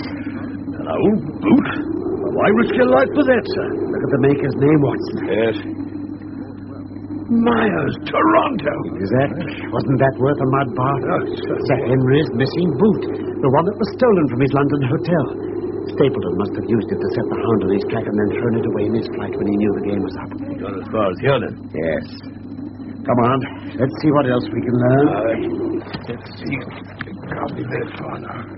But more than that, we were never destined to know. When we reached the firmer ground, we looked eagerly about us. There were many traces of Stapleton's habitation. The chain where the animal was kept, the bones that it gnawed, the remains even of Mortimer's poor little curly-haired spaniel, and the tin of luminous paint that had been used to make the hound glow with fire. But of the man himself, no sign met our eyes. If the earth told a true story, then he never reached that island of refuge. Somewhere in the foul slime of Grimpenmire, this cold and cruel-hearted man is forever buried. Towards the end of November, Sir Henry Baskerville and Dr. Mortimer were in London, on the first stage of a voyage round the world to calm Sir Henry's shattered nerves. They called on us one raw and foggy afternoon, and the four of us sat and talked round a cheerful fire in our sitting room in Baker Street. Hello, Mr. Holmes. There are still one or two things about the case that puzzle me. I'll do my best to clarify them. Well, was Stapleton really a relative of mine? Oh, yes, beyond all question. He was the son of Roger Baskerville, old Sir Charles's younger brother, who fled under a cloud to South America. Ah. And Mrs. Stapleton? She was a Costa Rican beauty by name Beryl Garcia. He stole some money, changed his name to Vandeleur, and brought her to England with him. And was his knowledge of Lepidoptera all a pretense? He seemed such an expert. No, that was the one true thing about him. The British Museum recognized him as an authority. Why, he even has a moth named after him. The Vandeleur. Tell me, where on earth did he find that fearsome hound? In London. He bought it from Ross and Mangles, the dealers in Fulham Road. He took it down by the North Devon line and walked it over the moors so as to get it home without exciting notice. But then one thing upset his plans. He had to decoy Sir Charles onto the moor at night, but his wife refused to help him. Threats and even, I'm sorry to say, blows failed to move her. So, as we know, he laid his plot with Mrs. Laura Lyons. But did neither of these ladies suspect anything? Probably both did. But they were both under his influence. And his main accomplice was a dumb animal who could never give him away. Indeed. Then your arrival on the scene, Sir Henry, brought him to London with his wife. He dared not leave her behind. Then she sent me that note of warning. Yes. I knew all along that it had been sent by a woman. How could you know that? Do you remember when I examined that piece of notepaper for watermarks? Yes. In doing so, I was conscious of the scent known as white jessamine. It's very necessary for the criminal expert to be able to distinguish between the 75 perfumes. Mr. Holmes, tell me, was Mrs. Stapleton in love with her husband? She certainly feared him. She may have loved him. The two are by no means incompatible. But on the day of the crisis, she turned against him. Well, now, gentlemen, may I suggest that for the rest of the evening we turn our thoughts into more pleasant channels? I have a box for Les Huguenots. Oh. Have you heard the Dureskis? No, I Yes, don't. perhaps we can stop at Marcini's for a little dinner on the way. Oh, what an excellent idea.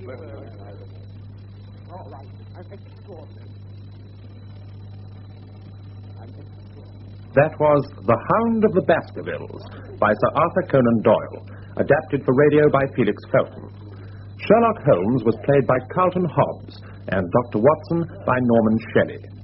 Mr. Stapleton by Michael Bilton, Sir Henry Baskerville by Manning Wilson, Dr. Mortimer by Kenneth Dite, Beryl Stapleton by Dorrit Wells, Laura Lyons by Shirley Cooklin, Barrymore by Charles Simon, Eliza Barrymore by Gladys Spencer, Lestrade by Humphrey Morton, Perkins by William Edel, and The Postmaster by Anthony Hall. The recorded production was by Robin Midgley.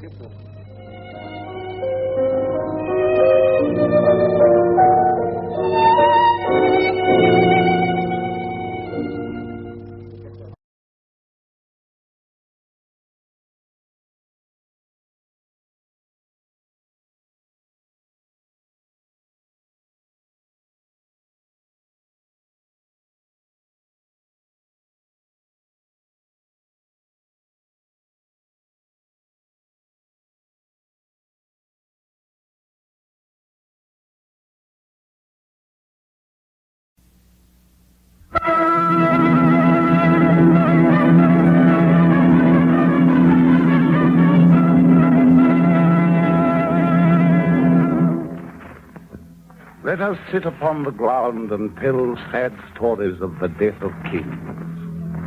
How some have been deposed, some slain in war, some haunted by the ghosts they have deposed, some poisoned by their wives, some sleeping killed, all murdered. For within the hollow crown that rounds the mortal temples of a king keeps death his court. And there the antic sits, scoffing his state and grinning at his pomp, allowing him a breath, a little seen to monarchize, be feared, and kill with looks, infusing him with self and vain conceit, as if this flesh which walls about our life were brass impregnable. And humor thus comes at the last, and with a little pin bores through his castle wall. And farewell, King.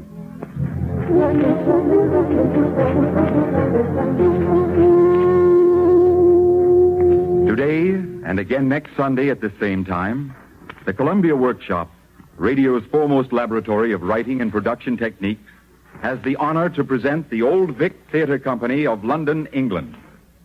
Their first radio appearance in the United States a special hour and one-half arrangement of The Tragedy of King Richard III by William Shakespeare, with Laurence Olivier in the role of Richard and Ralph Richardson as the narrator.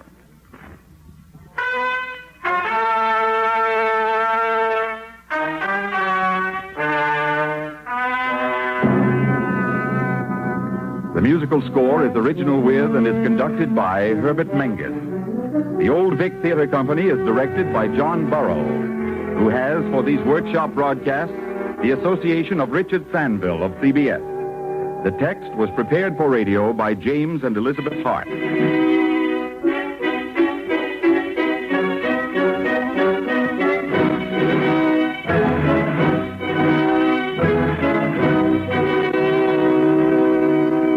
Richard III is the final play in Shakespeare's great historical cycle, which depicts the rise and fall of the royal house of Plantagenet. It is the bloodiest chapter in a chronicle which abounds in bloodshed, the darkest scene in a dark panorama of hate, treachery, and ambition turned to mania. Yet the greatest part of Richard III's action takes place in the first period of real peace that England had known for a century.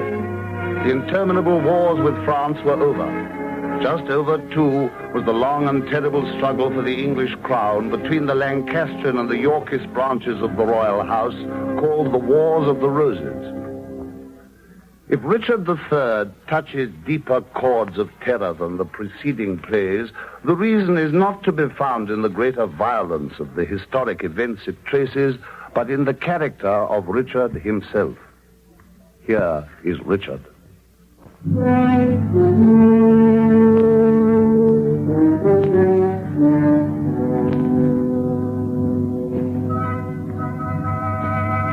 Now is the winter of our discontent made glorious summer by this sun of York.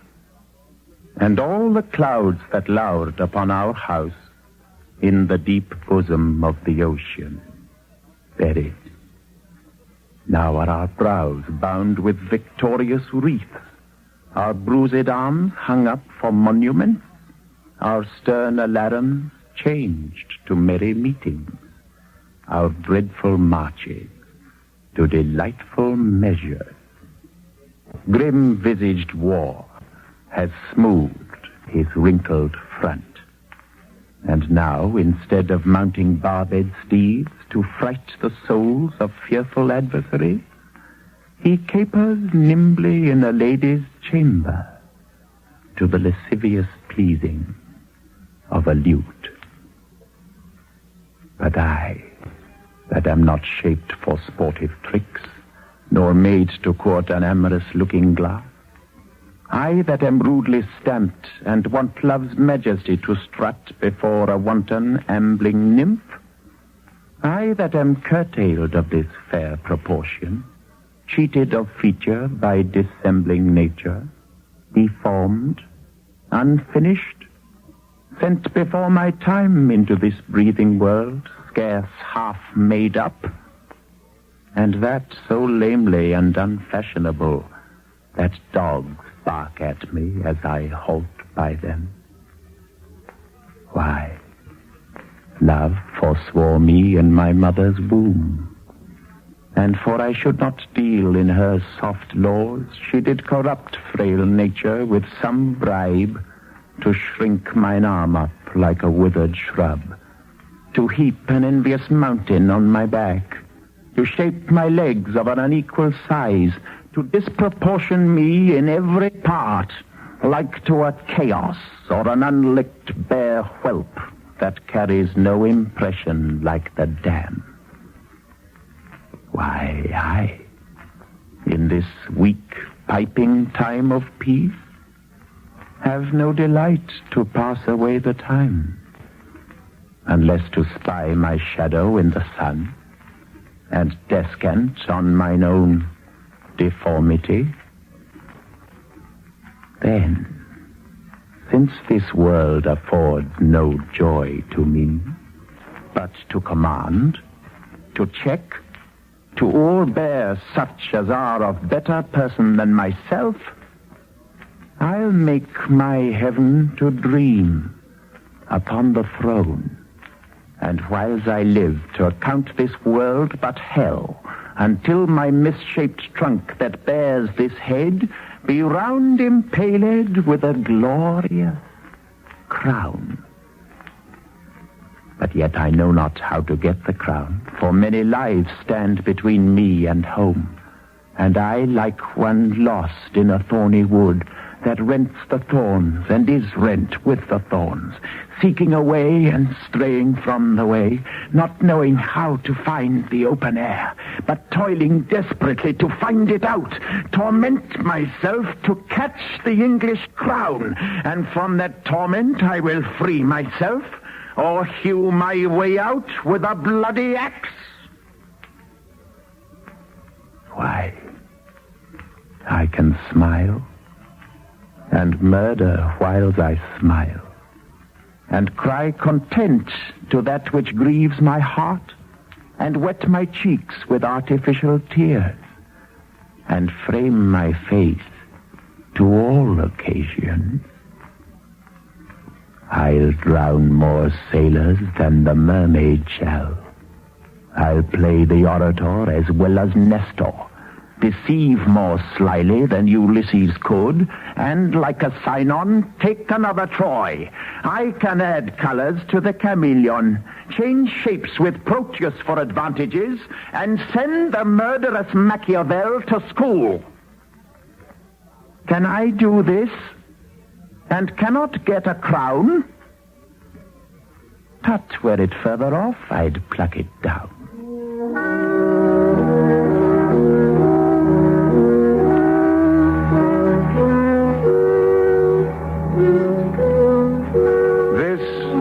Richard in the year 1471, his portrait painted by his own hand. He could look into himself and see his bitter, twisted heart, his brilliant, twisted mind, as clearly as he could see his withered, twisted body in a looking glass.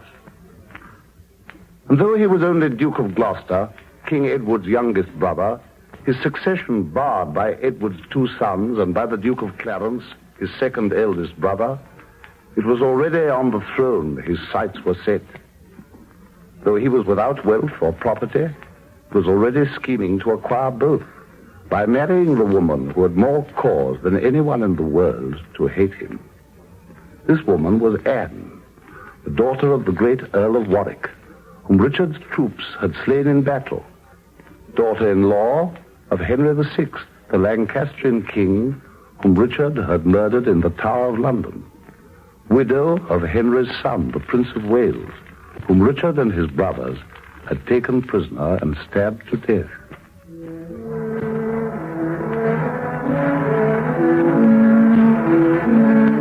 And now Richard is about to commence his loveless wooing of this lady.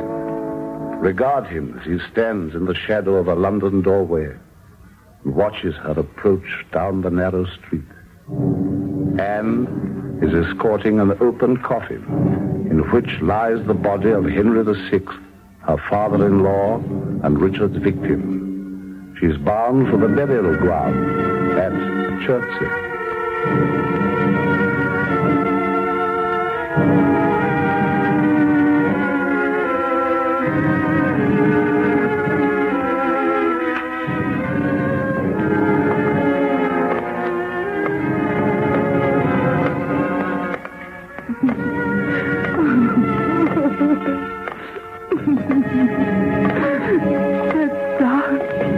Set down your honorable load.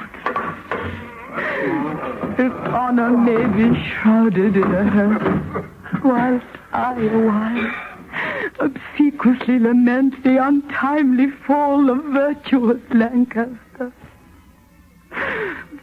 What key-code figure of a holy king, pale ashes of the house of Lancaster, thou bloodless remnant of that royal blood, be it lawful that I invocate thy ghost to hear the lamentations of poor Anne, wife of thy Edward, of thy slaughtered son, stabbed by the selfsame hand that made these wounds. Oh, cursed be the hand that made these holes. Cursed the heart that had the heart to do it. Cursed the blood that let this blood from hence. Come. Now towards Chertsey with your holy load, taken from Paul to be interred there. Stay! You that bear the cross, and set it down. What black magician conjures up this fiend?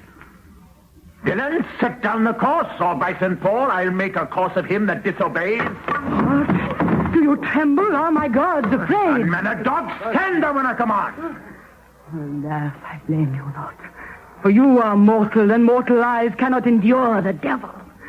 Avaunt, thou dreadful minister of hell. Sweet saint, for charity be not so cursed. Foul devil, for God's sake hence and trouble us not. Villain, thou knowest no law of God nor man. No beast so fierce, but knows some touch of pity. But I know none, and therefore am no beast. Oh, wonderful when devils tell the truth. More wonderful when angels are so angry.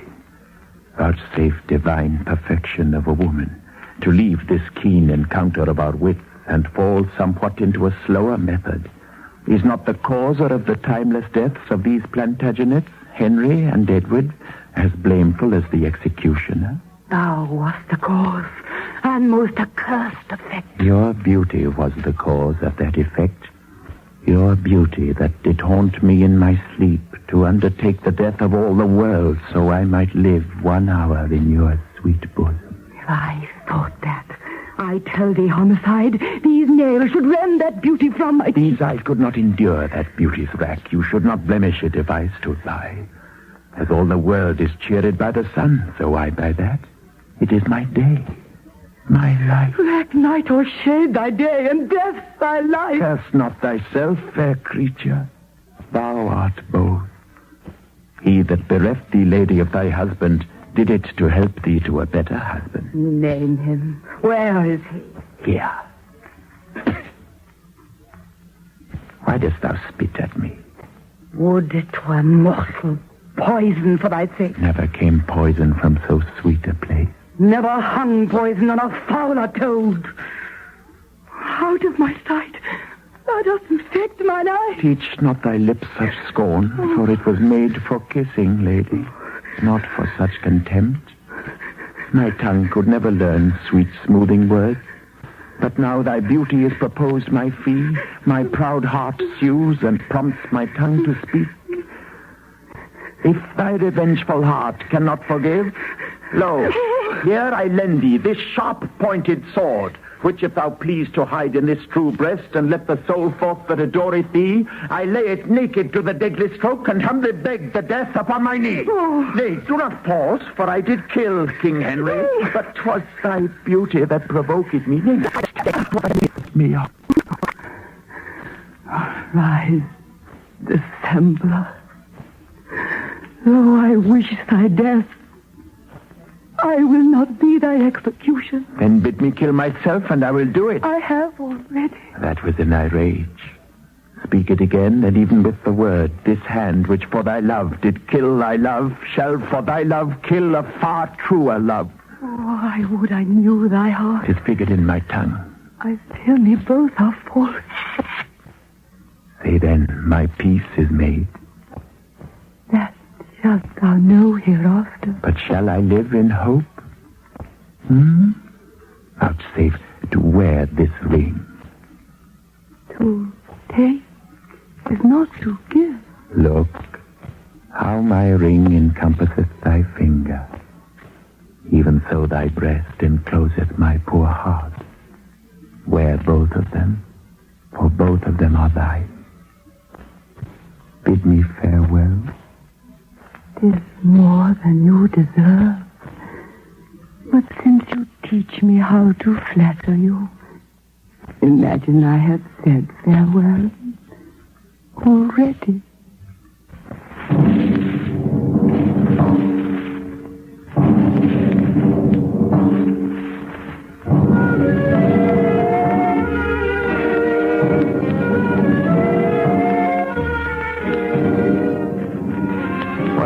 woman in this humour wooed? Was ever woman in this humour won? I'll have her, but I will not keep her long. What, I that killed her husband and his father? Hath she forgot already that brave prince, Edward her lord, whom I some 3 months since stabbed in my angry mood at Tewkesbury and made her widow to a woeful bed? A sweeter and a lovelier gentleman the spacious world cannot again afford. My dukedom to a beggarly denier, I do mistake my person all this while. Upon my soul she finds, although I cannot, myself to be a marvellous proper man. I'll be at charges for a looking-glass, and entertain a score or two of tailors to study fashions to adorn my body.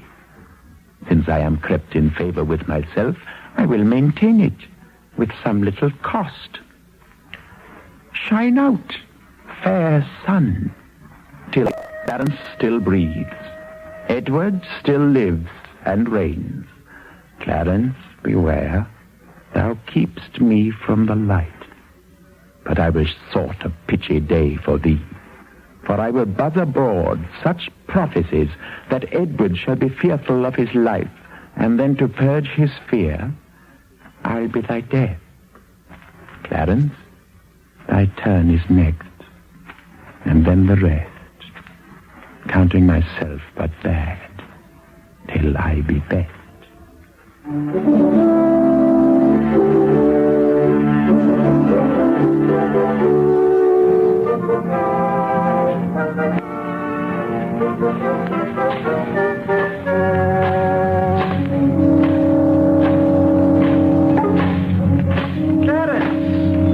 Clarence, good day.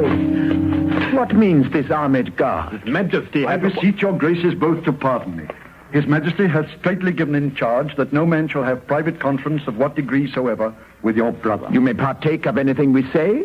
His Majesty hath appointed this conduct to convey me to the Tower. But what's the matter, brother? May I know? Because my name is George. He hearkens after prophecies and dreams, and from the crossrow plucks the letter G, and says a wizard told him that by G his issue disinherited should be. These I learn, and such like toys as these, have moved his highness to commit me now. 'Tis not the king that sends you to the Tower. It is the queen, his wife, Clarence. 'Tis she that tempers him to this extremity.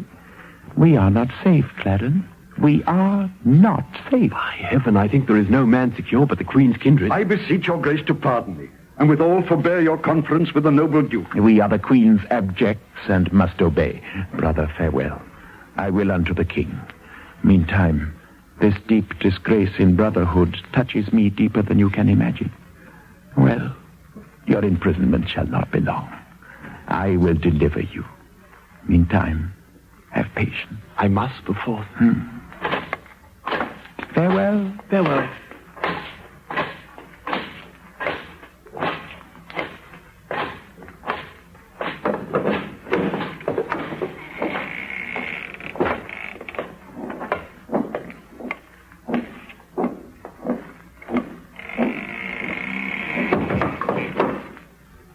Go, tread the path that thou shalt ne'er return. Simple, plain Clarence. I do love thee so that I will shortly send thy soul to heaven, if heaven will take the present at our hand. I am the Lord, here come to have the warrant that I may be admitted where he is. I have it here. But, sir, be sudden in the execution. Withal obdurate. Do not hear him plead. For Clarence is well spoken, and perhaps may move your heart to pity if you mark him. Tut, my lord, I shall not stand to prate. Talkers are no good doers, be assured. Your eyes drop millstones when fools' eyes drop tears. I like you, lad. About your business straight. Go dispatch.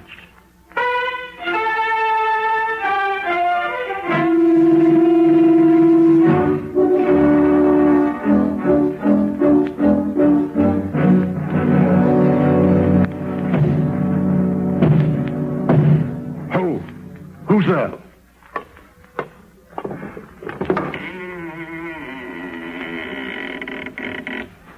What wouldst thou, fellow? And how camest thou hither? I would speak to Clarence, and I came hither on my legs. Let him see this commission and talk no more. I am by this commanded to deliver the noble Duke of Clarence to your hands. I will not reason what is meant hereby, because I will be guiltless of the meaning. The Duke's within asleep, and here are the keys. I'll to the king and signify to him that thus I have resigned to you my charge. You may, sir. 'Tis a point of wisdom. Fare you well.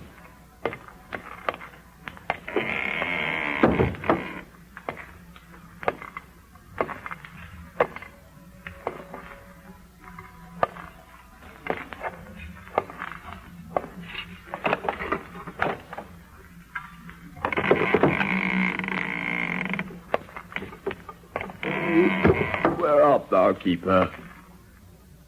Give me a cup of wine. You shall have wine enough, my lord. Anon. In God's name, what art thou? A man, as you are. Thy voice is thunder, but thy looks are humble. My voice is now the king's, my looks mine own. How darkly and how deadly dost thou speak. Your eyes do menace me. Why look you pale? Who sent you hither? Wherefore do you come? To murder me. Aye. You scarcely have the heart to tell me so. Wherein, my friend, have I offended you? Offended me you have not, but the king. I shall be reconciled to him again. Never, my lord. Therefore prepare to die. If you are hard for me, go back again, and I will send you to my brother Gloucester, who shall reward you better for my life than Edward will for tidings of my death. You are deceived. Your brother Gloucester hates you. Oh, no. He loves me, and he holds me dear. Go you to him from me. Aye. So I will. Look behind you, my lord. Take that. If all this will not do, I'll drown you in the Malmsey butt within.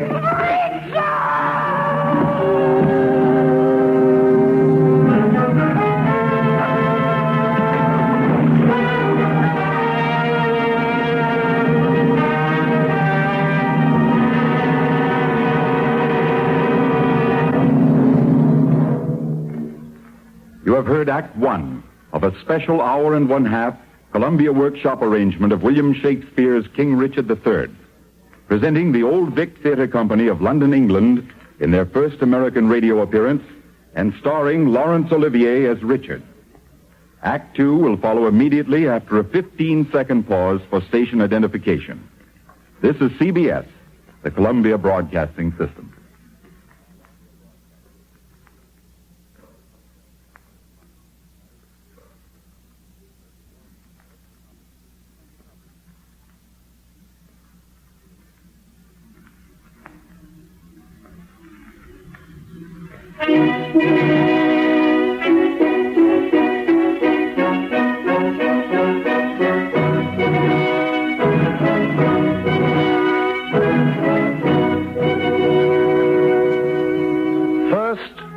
Audacious suit of wealthy Anne, a suit swiftly to be brought to its conclusion in marriage. Then, with the murder of his brother, the Duke of Clarence, Richard has launched his progress towards the throne. True, his older and one remaining brother, Edward, still reigns as king. But Richard well knows Edward is only living out a lingering death. True, Richard must count the Queen, Elizabeth, as his bitter antagonist, and with her, her common-born kinsmen, Dorset, Rivers, Grey, and Vaughan, whom she has raised to noble stations. But Richard knows that the Queen and her faction have themselves powerful enemies in the older nobility, chiefly in the Duke of Buckingham, Richard's own cousin. He can count on Buckingham as an ally, and he can hope for some support from Hastings, the Lord Chamberlain, just released from the Tower, blaming his imprisonment upon the Queen at Richard's sly suggestion. True, there are two small sons of the King and Queen, but Richard will deal with them in their turn. Meanwhile, hard on Clarence' death, he'll go to court, there to meet the King and Queen, Rivers, Dorset, Grey, Buckingham, and Hastings.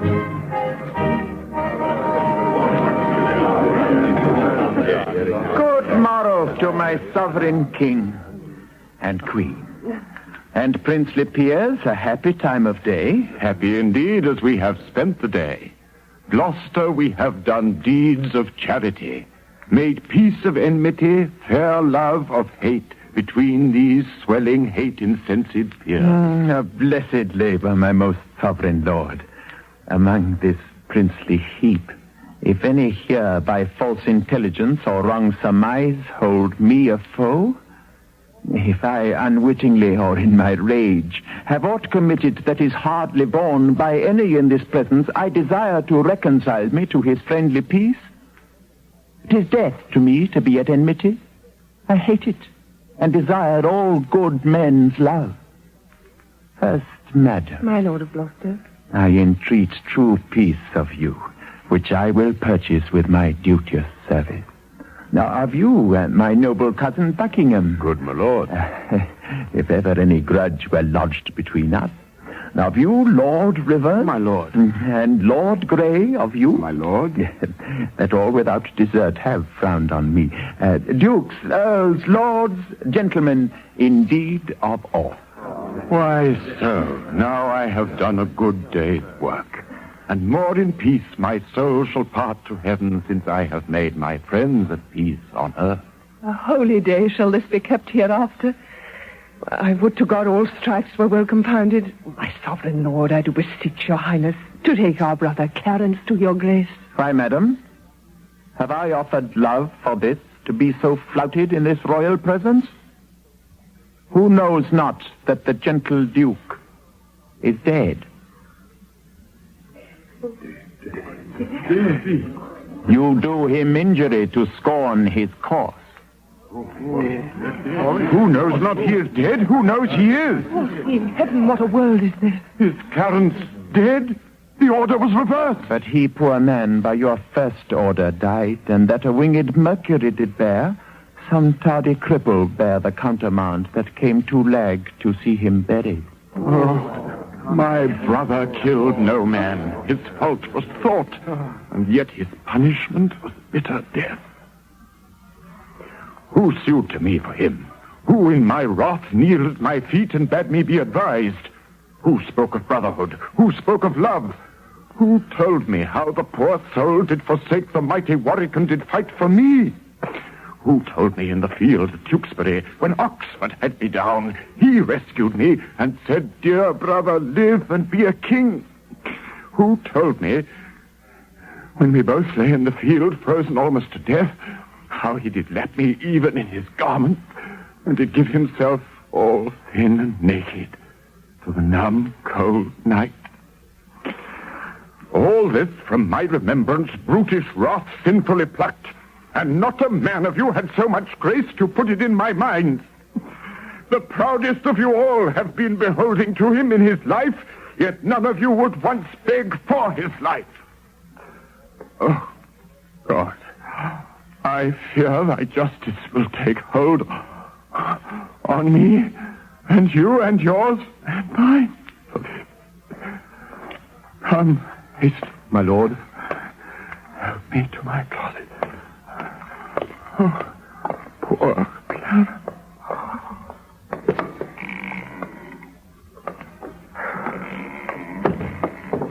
This is the fruit of rashness. Marked you not, my cousin Buckingham, how pale did look the guilty kindred of the Queen when they did hear of Clarence's death? My lord, you do me shameful injury falsely to draw me in these vile suspects. And by heaven I will acquaint his majesty of those taunts I often have endured. What? Threat you me with telling of the king? Tell him and spare not. Look, what I have said I will avouch in presence of the king. Our brother was imprisoned by your means. By him that raised me to this careful height, from that contented hap which I enjoyed, I never did incense his majesty against the Duke of Clarence, but have been an earnest advocate to plead for him. You may deny that you were not the cause of my Lord Hastings' late imprisonment. She may, my lord. She may, Lord Rivers. Why, who knows not so? She may do more, sir, than denying that. She may help you to many fair preferments, and then deny her aiding hand therein, and lay those honours on your high desert. Lord of Gloucester, I have too long borne your blunt upbraidings and your bitter scoff. I had rather be a country servant maid than a great queen with this condition, to be thus baited, scorned, and stormed at. Small joy have I in being England's queen. And let him be that small. God, I beseech him. Thy honour, state, and seat is due to me. This is the old queen, Margaret of Anjou, widow of Henry VI, mother of Edward, Prince of Wales, both of whom found death through Richard in the struggle which deprived the House of Lancaster of the crown and set the Yorkists upon the throne. Unexpectedly returned from England from the exile in France, Queen Margaret now strides into the court she has so much cause to hate, and Richard greets her. Thou wrinkled witch, what makest thou in my sight? Wert thou not banished on pain of death? I was, but I do find more pain in banishment than death can yield me here by my abode. Hear me, you wrangling pirates that fall out in sharing that which you have pilled from me. Which of you trembles not that looks on me? A husband and a son thou owest to me, Gloucester, and thou a kingdom, madam, and all of you allegiance. This sorrow that I have by right is yours, and all the pleasures you usurp are mine. The curse my noble father laid on thee when thou didst crown his warlike brows with paper, and with thy scorn drewest rivers from his eyes, and then to dry them gavest him a kerchief steeped in the blood of Rutland, my sweet brother. His curses, then from bitterness of soul denounced against thee, are all fallen upon thee, and God, not we, hath plagued thy bloody deed. So justice. No man but prophesied revenge for it. Northumberland and present wept to see it. What were you snarling all before I came, ready to catch each other by the throat, and turn you all your hatred now on me? Did York's dread curse prevail so much with heaven that Henry's death, my lovely Edward's death, their kingdom's loss, my woeful banishment, should all but answer for that peevish brat? And curses pierce the cloud and enter heaven, why then give way, dull clouds, to my quick curses.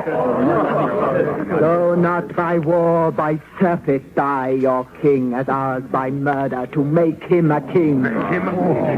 Edward thy son, that now is Prince of Wales, for Edward my son, which was Prince of Wales, die in his youth by like untimely violence. Thyself a queen, for me that was a queen, outlive thy glory like my wretched self, and after many lengthened hours of grief die, neither mother, wife, nor England's queen. Rivers and Dorset, you were standers by, and so wast thou, Lord Hastings, when my son was stabbed with bloody daggers. God, I pray him that none of you may live your natural age, but by some unlooked accident cut off. Have done thy charm, thou hateful withered hag. And leave out thee, say, dog, for thou shalt hear me. If heaven have any grievous plague in store exceeding those that I can wish upon thee, oh, let them keep it till thy sins be ripe, and then hurl down their indignation on thee, thou troubler of the poor world's peace. The worm of conscience still the gnaw thy soul.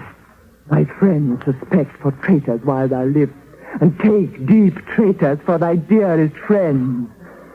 No sleep close up that deadly eye of thine, unless it be as some tormenting dream affrights thee with a hell of ugly devils. Thou elfish-marked, abortive, rooting hog, thou that wast sealed in thy nativity, the slave of nature and the son of hell, thou slander of thy mother's heavy womb, thou loathed issue of thy father's loins, thou rag of honor, thou detested Margaret. Richard. Huh? I call thee not. I cry thee mercy then, for I did think that thou hadst called me all those bitter names. Why, so I did, but looked for no reply.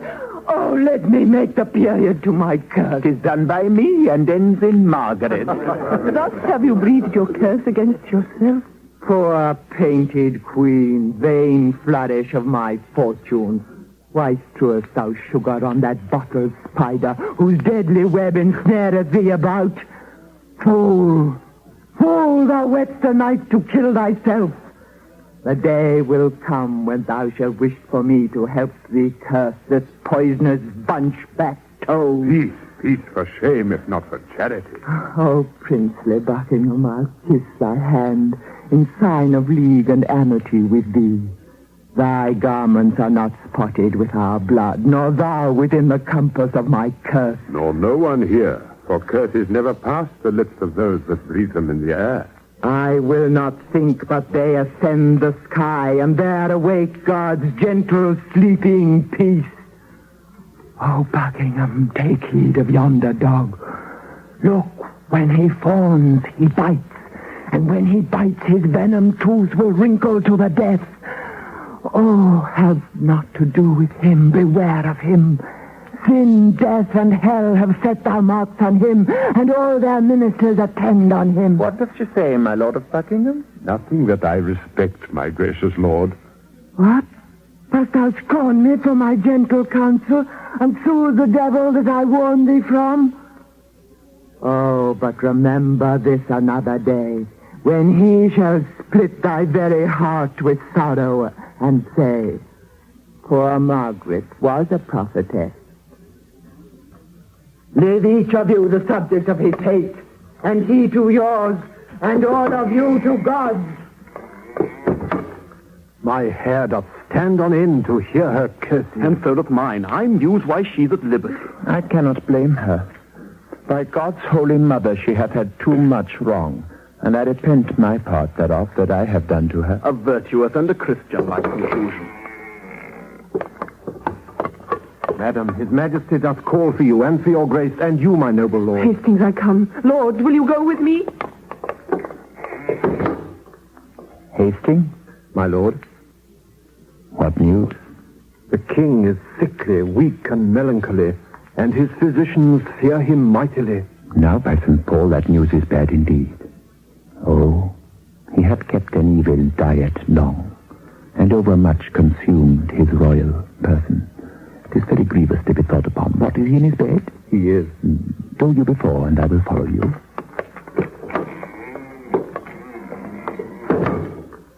He cannot live, I hope, and now may die, since Clarence is packed post-horse up to heaven. Clarence, whom I indeed have cast in darkness, I do beweep to many simple gulls, namely to Hastings, Catesby, Buckingham, and tell them 'tis the Queen and her allies that stirred the King against the Duke, my brother.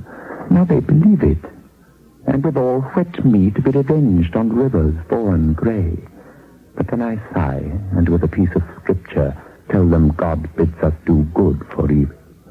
And thus I clothe my naked villainy with odd old ends stolen out of Holy Writ, and seem a saint when I most play the devil. Which done, God take King Edward to his mercy, and leave the world for me to bustle in.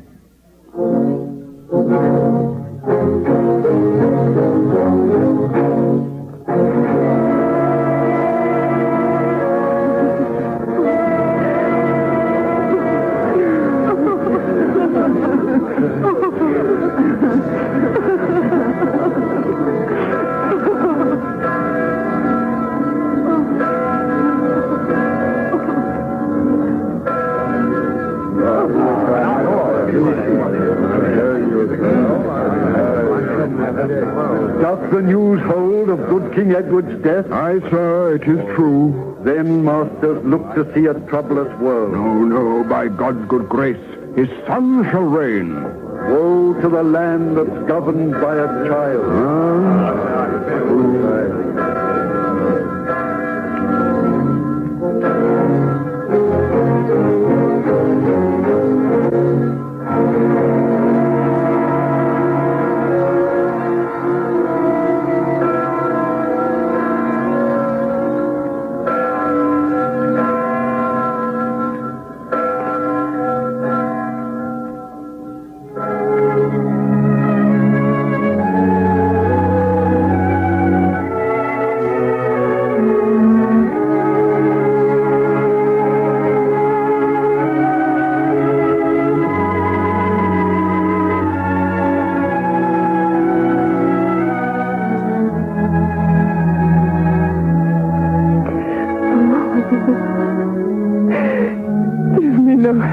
lamentation. I am not barren to bring forth complaint. All springs reduce their current to mine eyes, that eyes, being governed by the watery moon, may bring forth plenteous tears to drown the world. Oh, for my husband, for my dear Lord Edward. Madam, bethink you like a careful mother of the young prince, your son. Send straight for him, let him be crowned. In him your comfort lives. Drown desperate sorrow in dead Edward's grave, and plant your joys in living Edward's throne. 'Tis well said, my Lord Rivers. Let the prince be fetched forthwith from Ludlow with some little train, hither to London to be crowned our king. Madam, have comfort.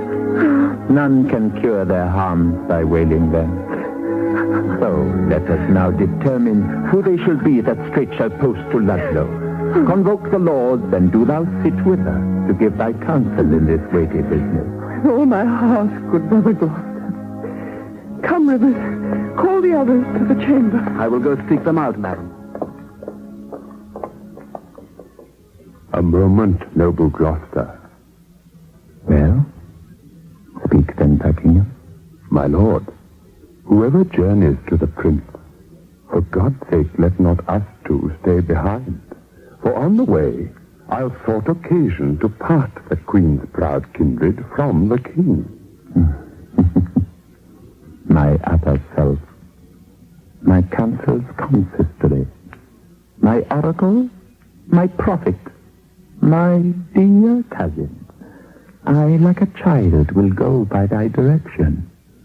Towards Ludlow, then, for we'll not stay behind.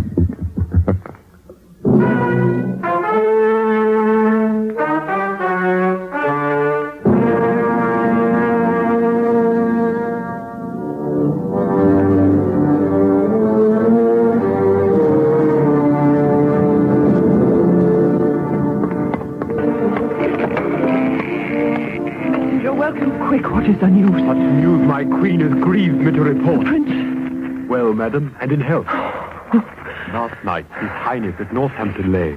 Tomorrow or next day he will be here. What is thy doleful news, then?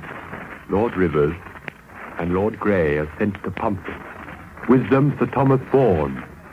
Prisoners. Who has committed them? The mighty Dukes, Gloucester and Buckingham. Ah, me, I see the ruin of my house. The tiger now has seized the gentle hind. Insulting tyranny begins to jet upon the innocent and aweless throne. Welcome destruction, death and massacre. I see as in a map the end of all. Now must I take my youngest, little York, and with him flee to sanctuary.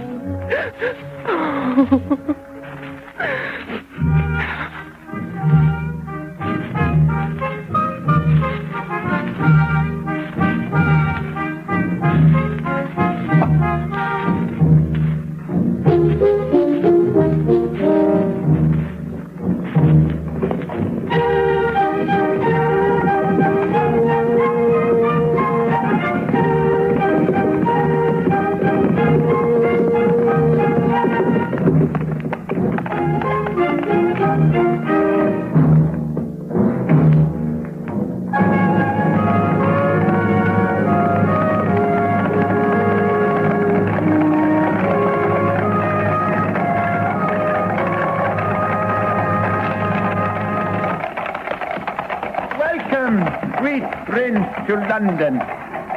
Dearest nephew, the weary way hath made you melancholy. I want more uncles here to welcome me. Those uncles which you want were dangerous. Your grace attended to their sugared words, but looks not on the poison of their heart.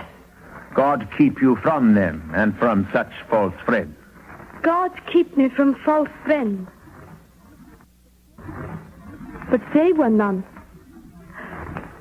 I thought my mother and my brother York would long ere this have met us on the way. Oh, fie, what a slug is Hastings that he comes not to tell us whether they will come or no.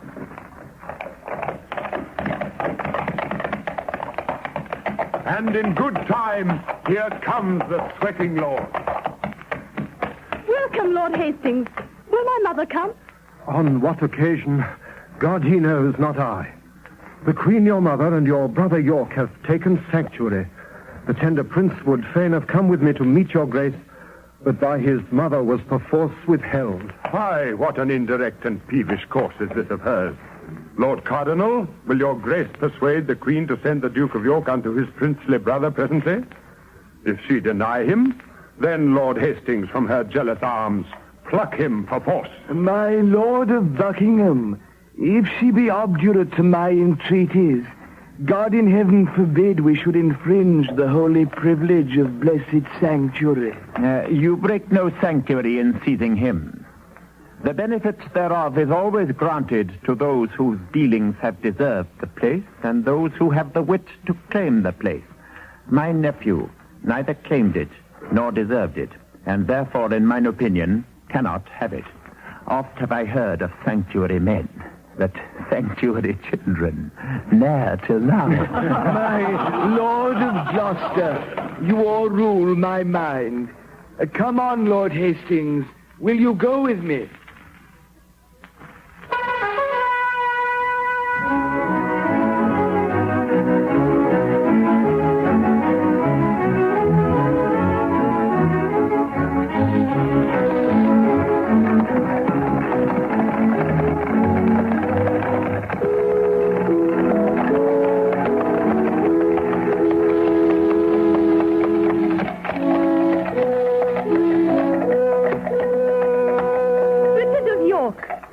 Our loving brother. Welcome, dread lord. So must I call you now. How fares the noble Duke of York, our nephew? Well, gentle uncle. Now that your brother's here, my gracious prince, myself and my good cousin Buckingham will to your mother to entreat of her to meet you at the tower and welcome you. What? Will you go to the tower, brother? Our Uncle Gloucester needs will have it so. I shall not sleep in quiet at the tower. Why? What should you fear? Marry, my Uncle Clarence angry ghost. My grandam told me he was murdered there. I fear no uncles dead. Nor none that live, I hope. And if they live, I hope I need not fear. Come, Brother York, and with a heavy heart thinking on them, go I unto the tower.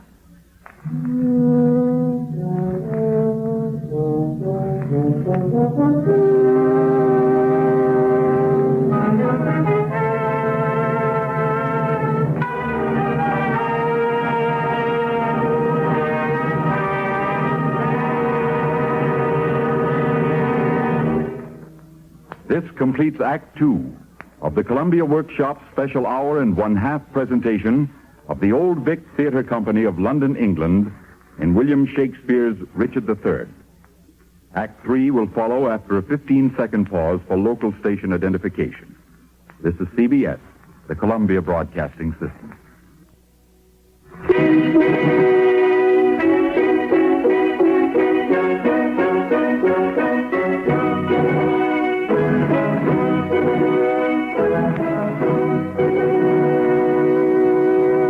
With Anne's property firmly in his grasp, his brother Clarence assassinated, King Edward dead, the Queen separated from her kinsman, and the two boy princes, Wales and York, her royal sons, detained in the Tower of London, Richard, now Lord Protector of the realm, leaps to faster and even bloodier action.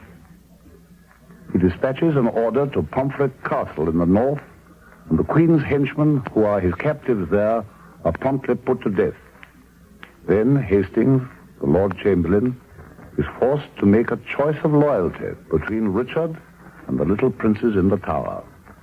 And Hastings, when he chooses the late King Edward's heirs, at once finds himself preposterously accused of using witchcraft to shrink Richard's long, withered arm, whereupon he too is murdered. Now, as we meet Richard once again, we hear him plotting with his ally, the Duke of Buckingham, to remove all chance of public support for the little princes in the Tower by launching slanders against their legitimacy.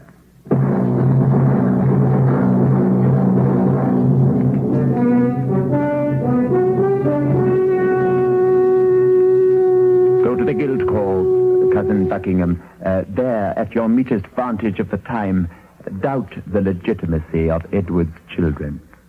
And should there needs to say yet more, tell them that when my mother got with child that insatiate Edward, my princely father then had wars in France, and by true computation of the time found that this Edward was not his begot. Yet touch this sparingly as 'twere far off, because, my lord, you know, my mother lives. Doubt not, my lord, I'll play the orator, as if the golden fee for which I plead were for myself. If you thrive well, bring them to Baynard's Castle, where you shall find me well accompanied with reverend fathers and well-learned bishops. I go, and towards 3 or 4 o'clock, look for the news that the Guildhall affords.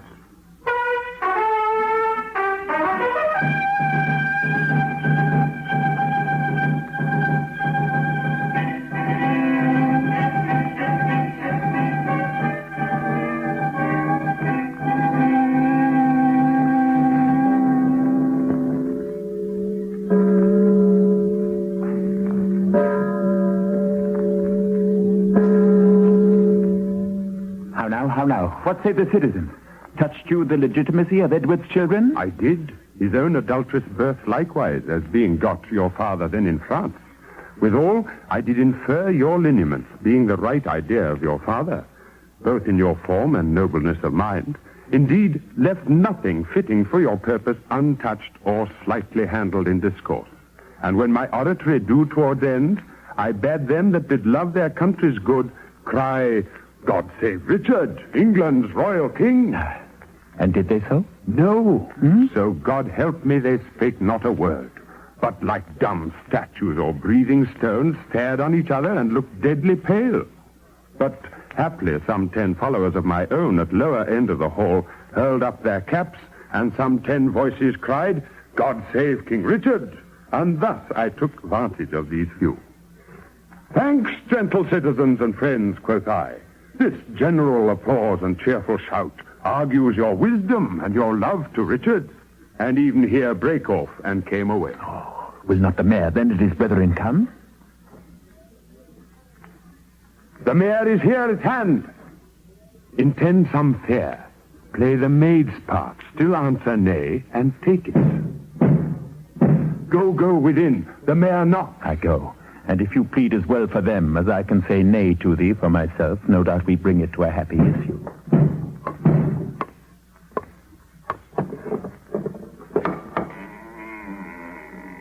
Welcome, Lord Mayor and gracious citizen. Welcome, my Lord of Buckingham. I think the Duke will not bespoke withal. Here comes his servant. How now, Catesby? What says your lord to my request? He doth entreat your grace, my noble lord, to visit him tomorrow or next day. He is within with 2 right reverend fathers, divinely bent to meditation. Return, good Catesby, to the gracious Duke. Tell him, myself, the mayor, and aldermen, in deep designs in matter of great moment, are come to have some conference with his grace. I'll signify so much to him straight. Ah, my lord, this prince is not an Edward. He is not lolling on a lewd day bed, but on his knees at meditation, not dallying with a brace of courtesans, but meditating with 2 deep divines, not sleeping to engross his idle body, but praying to enrich his watchful soul. Happy where England would this virtuous prince take on his grace the sovereignty thereof. But sure, I fear we shall not win him to it. Marry, God defend his grace should fail, nay.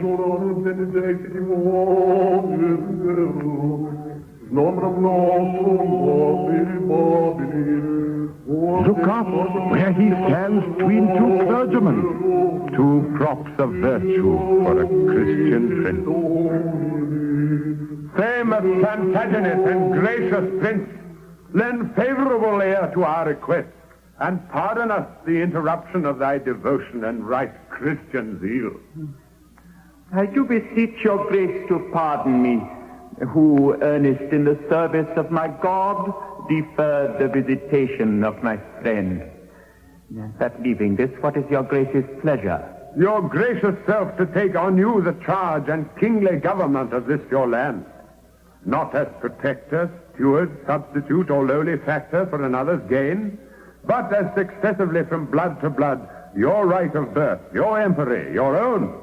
For this, consorted with the citizens, and by their vehement instigation, in this just cause, come I to move your grace. Your love deserves my thanks, but my desert, unmeritable, shuns your high request. First, if all obstacles were cut away, and my path were even to the crown, as the right revenue and due of birth, yet so much is my poverty of spirit, so mighty and so many my defects, that I would rather hide me from my greatness than in my greatness covet to be hid. But God be thanked, there is no need of me, and much I need to help you where there need. The royal tree hath left us royal fruit, which mellowed by the stealing hours of time will well become the seat of majesty. Now, on him I lay that you would lay on me, the right and fortune of his happy stars, which God defend that I should wring from him. You say the princes are your brother's sons? So say we too, but not by Edward's wife. A beauty waning and distressed widow seduced the pitch and height of his degree to base declension and loathes bigamy. By her, in his unlawful bed, he got young Edward, whom our manners call the prince. Then, good my lord, take to your royal self this proffered benefit of dignity. Do, good my lord, your citizens entreat you. Oh, make them joyful. Grant their love. Alas, why would you heap these cares on me?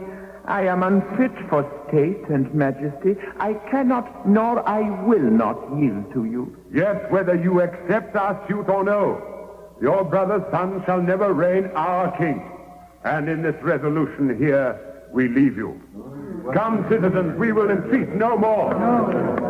Call them back. Sweet prince, accept their suit. If you deny them, all the land will rue it. Will you enforce me to a world of care? Call them again.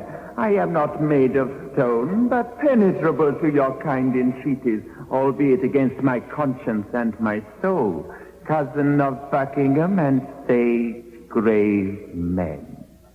Since you will buckle fortune on my back, I must have patience to endure the load. But if black scandal or foul-faced reproach attend the sequel of your imposition, your mere enforcement shall acquittance me from all the impure blots and stains thereof, for God doth know, and you may partly see how far I am from the desire of this. God bless your grace. We see it and will say it. Amen. Long live King Richard. Long live King Richard. England's worthy king. England's worthy king. Long live King Richard. Long live King Richard. Long live King Richard. Long live King Richard.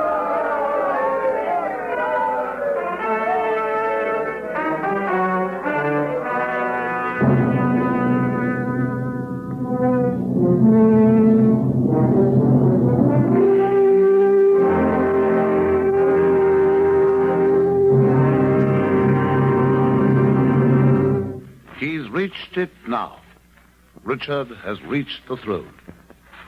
He's surrounded with the usual complement of lords, spiritual and temporal, of all the usual pomp and circumstance.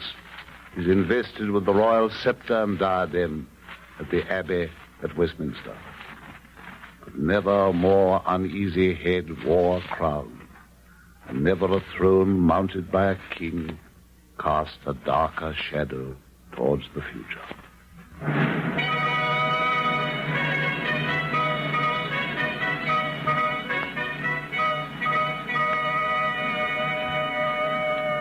Stand all apart.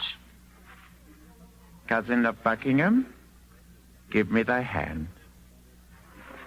Thus high by thy advice and thy assistance is King Richard seated. But shall we wear these glories for a day, or shall they live and we rejoice in them? Still live they, and forever let them last. Young Edward lives. Think now what I would speak. Say on, my loving lord. Why, Buckingham, I say I would be king. Why, so you are, my thrice-renowned liege. Am I king? 'Tis so, but Edward lives. Cousin, thou wast not wont to be so dull. Shall I be plain?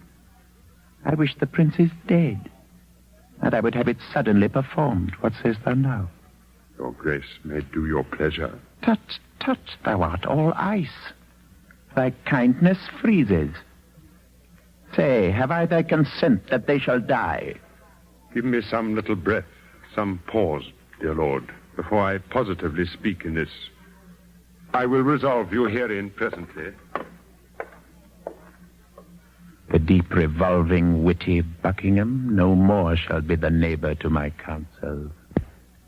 Hath he held out with me so long untired, and stops he now for breath? Well, be it so. Catesby. My gracious sovereign. Knowest thou not any whom corrupting gold will tempt unto a close exploit of death? I know a discontented gentleman, whose humble means match not his haughty spirit. Gold were as good as 20 orators, and will no doubt tempt him to anything. What is his name? His name, my lord, is Tyrrell.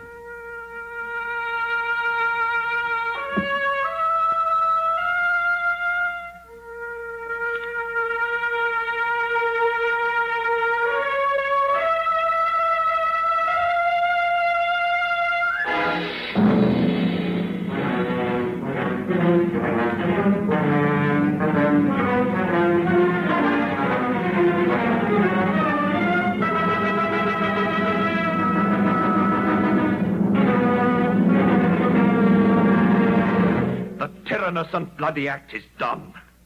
The most arch deed of piteous massacre that ever yet this land was guilty of.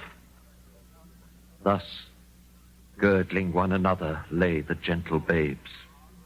Their lips were 4 red roses on a stalk, which in their summer beauty kissed each other. A book of prayers on their pillow lay, which almost changed my mind. I smothered the most replenished sweet work of nature that from the prime creation ere she framed. Kind Tyrrell, am I happy in thy news?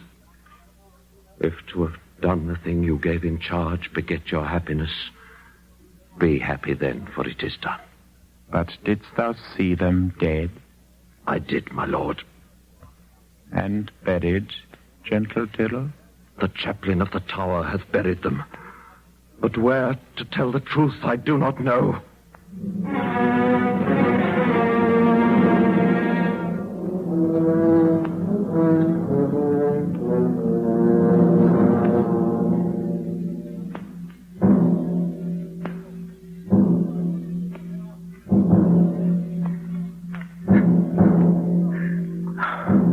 Ah, my poor princess. Ah, my tender babes. Wilt thou, O God, fly from such gentle lambs and throw them in the entrails of the wolf? When didst thou sleep when such a deed was done? Oh, would to God that the inclusive verge of golden metal that must round my brow were red-hot steel to sear me to the brain. Anointed let me be with deadly venom, and die ere men can say, God save the Queen. To feed my humour, wish thyself no harm. Poor soul, I blame thee not. No, why? When he that is my husband now came to me as I followed Henry's course, this was my wish. Be thou, I quoth, accursed, for making me so young, so old a widow. And be thy wife, if any be so mad, more miserable by the life of thee than thou hast made me by my dear Lord's death. Lo, ere I could repeat this curse again, within so small a time, my woman's heart grossly grew captive to his honey words, and proved the subject of mine own soul.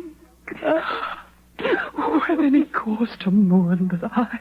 If ancient sorrow be most reverend, give mine the benefit of seigneury. I had an Edward till a Richard killed him. I had a Harry till a Richard killed him. Thou hadst an Edward till a Richard killed him. Thou hadst a Richard till a Richard killed him. Oh, Margaret, thou prophesied the time should come that I should wish for thee to help me curse that bottle spider, that foul bunchback toad. Richard yet lives, but at hand ensues his piteous and unpitied end. Earth gapes, hell burns, fiends roar, saints pray to have him suddenly conveyed from hence. Cancel his bond of life, dear God.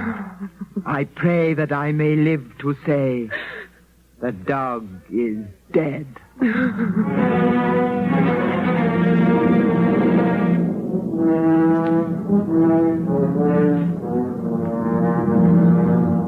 For King Richard to stand against the fury of such hate as this would be the marvel of his or any other age. In it are the elements to shape his remaining days.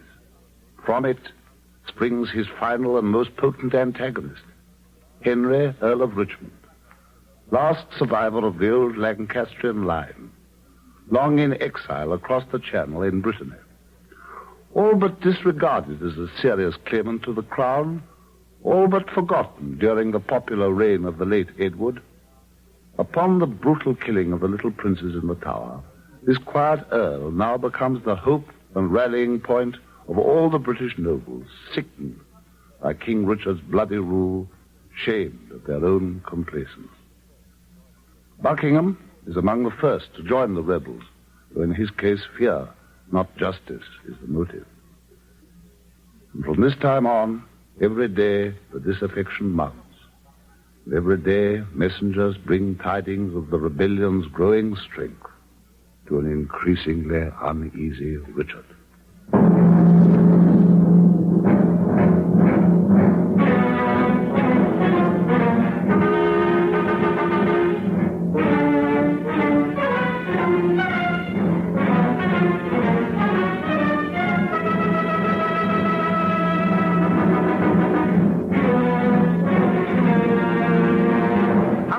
With you. My lord, I hear the Marquis Dorset's fled to Richmond in those parts beyond the sea where he abides.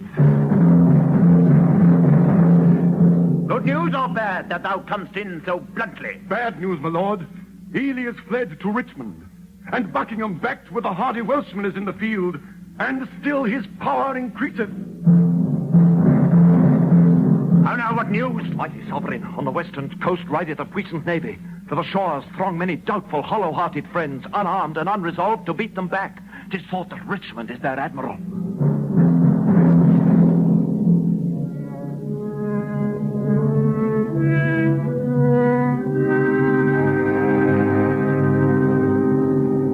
As I remember, Henry VI did prophesy that Richmond should be king, when Richmond was a little peevish boy.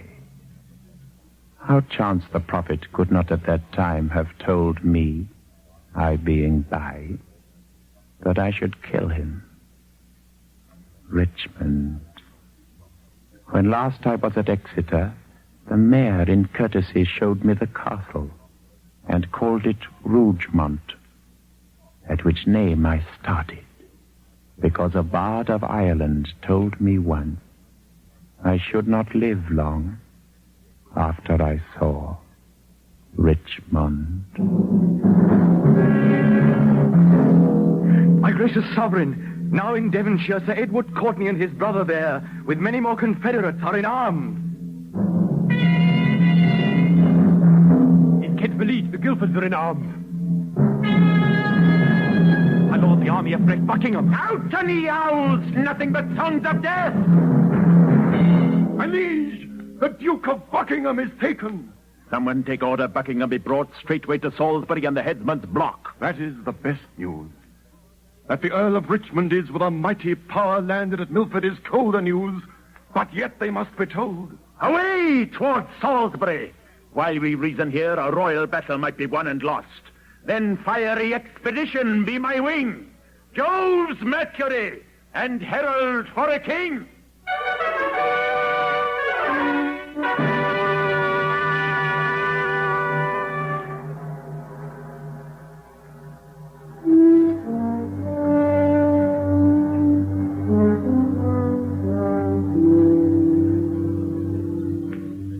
Here, pitch our tents. Even here in Bosworth Field. Up with my tent. Here will I lie tonight. But where tomorrow? Well, all's one for that. Up with the tent. Come, noble gentlemen, let us survey the vantage of the ground. It calls for some men of sound direction. Let's lack no discipline, make no delay. For, sirs, tomorrow is a busy day.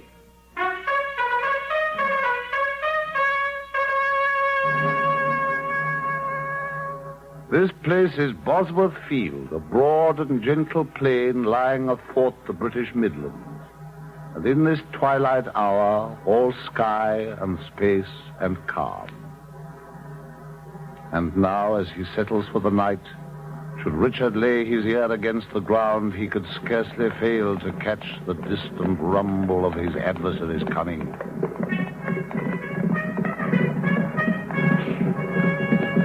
The Earl of Richmond is crossing England in a day, spurring himself and his men towards King Richard, Bosworth Field, and tomorrow.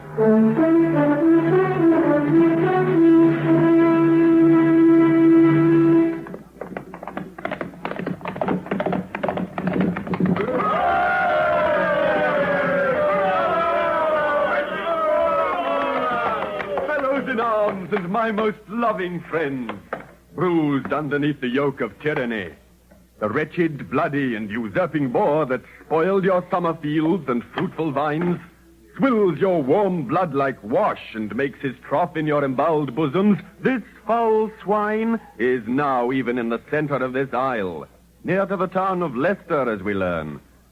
From Tamworth thither is but one day's march.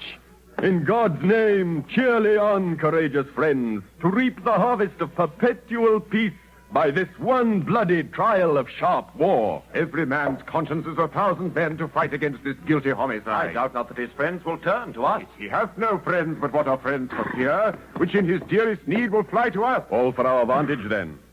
In God's name, march! True hope is swift and flies with swallow's wings. Kings it makes gods, and meaner creatures kings!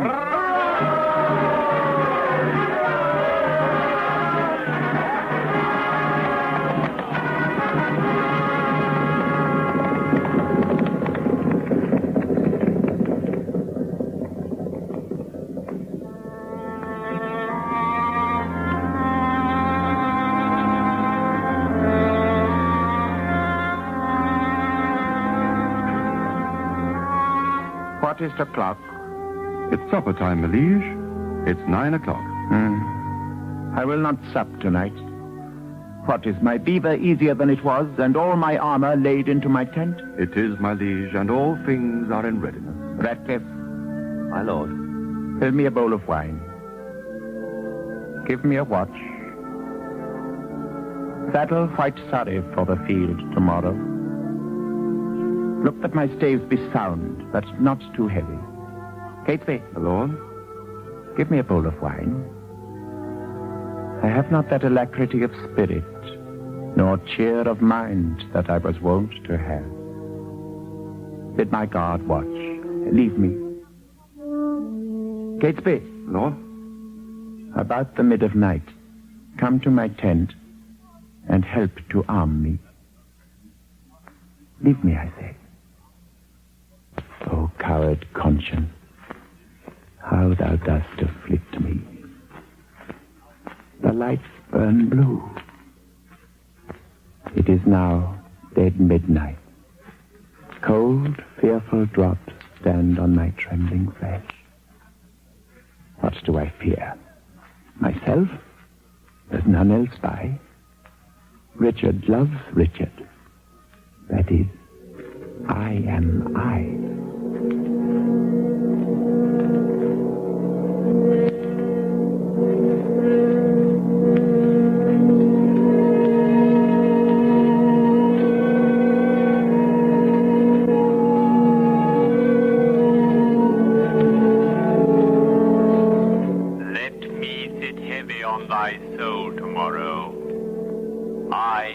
Washed to death with fulsome wine.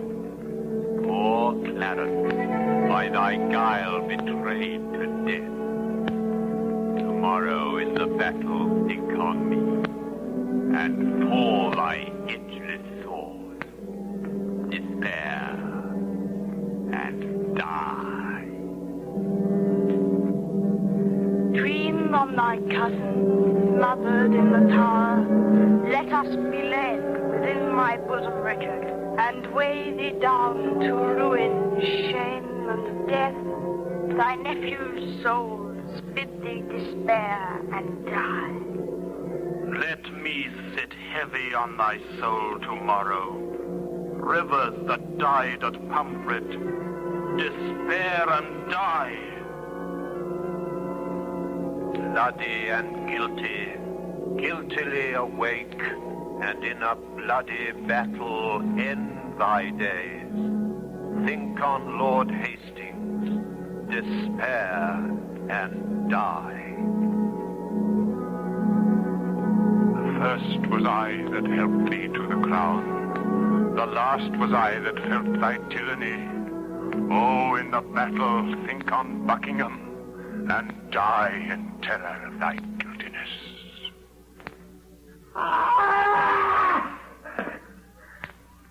Is there a murderer here? No. Yes, I am. Then fly. What, from myself? Great reason why. Lest I revenge. What, myself upon myself? Alack, I love myself. Wherefore? For any good that I myself have done unto myself? Oh, no. Alas, I rather hate myself for hateful deeds committed by myself. I am a villain. Yet I lie am not. Fool, of thyself speak well. Fool, do not flatter. My conscience hath 1,000 several tongues, and every tongue condemns me for a villain. Perjury. Perjury in the highest degree. Murder. Stern murder in the direst degree. All several sins, all used in each degree, throng to the bar, crying, oh, guilty, guilty. I shall despair. There is no creature loves me. And if I die, no soul shall pity me.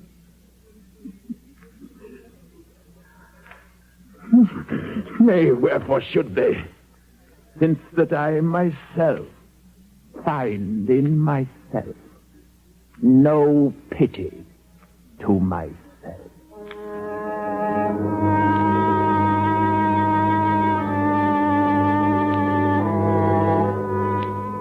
My lord. Who's there? My lord, 'tis I. The early village cock hath twice done salutation to the morn. Your friends are up and buckle on their armor. Oh, Catesby, I have dreamed a fearful dream. What thinkest thou? Will our friends prove all true? No doubt, my lord. Oh, Catesby, I fear. Aye, fear. Nay, good my liege, be not afraid of shadows. By the Apostle Paul, shadows tonight have struck more terror to the soul of Richard than can the substance of 10,000 soldiers armed in proof and led by shallow Richmond. It is not yet near day. Come, go with me.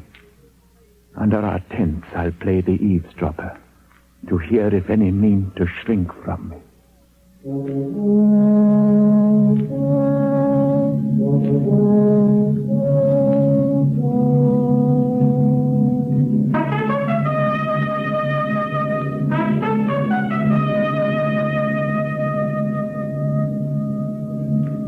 Good morrow, Richmond. Good morrow, noble lord. How have you slept, my lord? The sweetest sleep, the fairest boding dreams that ever entered in a drowsy head have I since your departure had, my lord. How far into the morning is? Upon the stroke of 4. Why then, 'tis time to arm and give direction.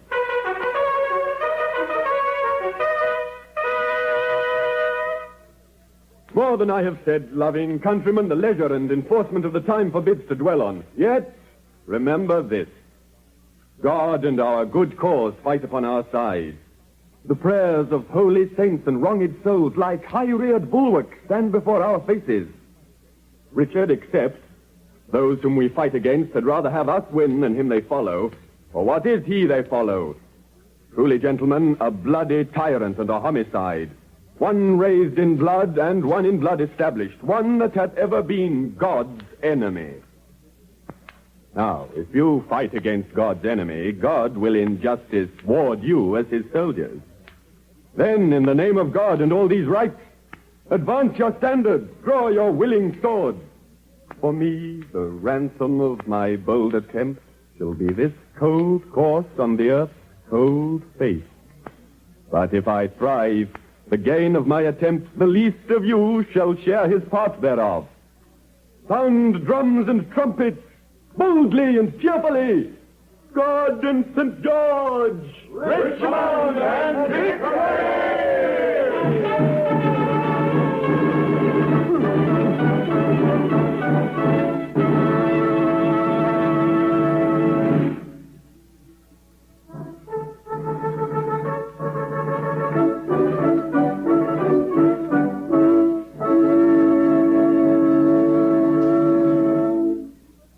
Who saw the sun today? Not I, my lord.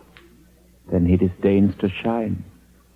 For by the book he should have braved the east an hour ago. A black day will it be to somebody. Catesby? My lord? The sun will not be seen today. The sky doth frown and lower upon our army.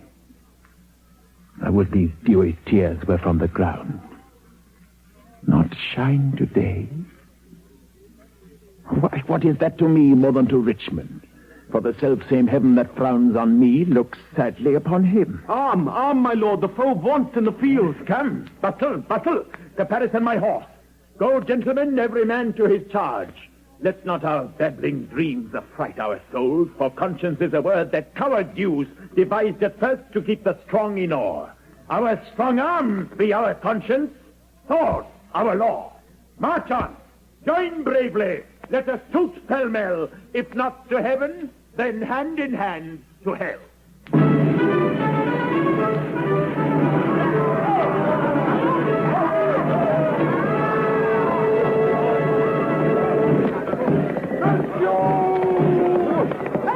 Rescue, my lord of Norfolk, rescue! The king enacts more wonders than a man, daring an opposite to every danger. His horse is slain and all on foot he fights, seeking for Richmond in the throat of death. Rescue, fair lord, or else the day is lost. A horse! My kingdom for a horse! Withdraw, my lord, I'll help you to a horse. Slave, I have set my life upon a cast, and I will stand the hazard of the die. I think there be 6 Richmonds in the field. 5 have I slain today instead of him. A horse! A horse! My kingdom for a horse!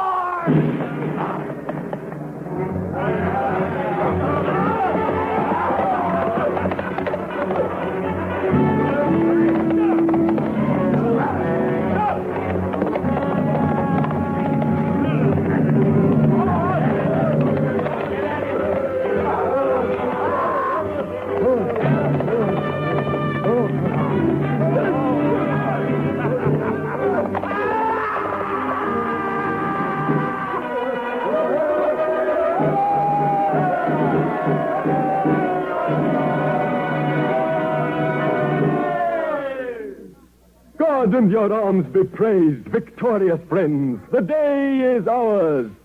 The bloody dog is dead. And then, as we have ta'en the sacrament, we will unite the white rose and the red. England has long been mad and scarred herself. The brother blindly shed the brother's blood. The father rashly slaughtered his own son. The son compelled, being butcher to the sire. All this divided York and Lancaster. Now civil wounds are stopped. Peace lives again. That she may long live here, God say, Amen. Long live King Henry! Long live King Henry! Long live King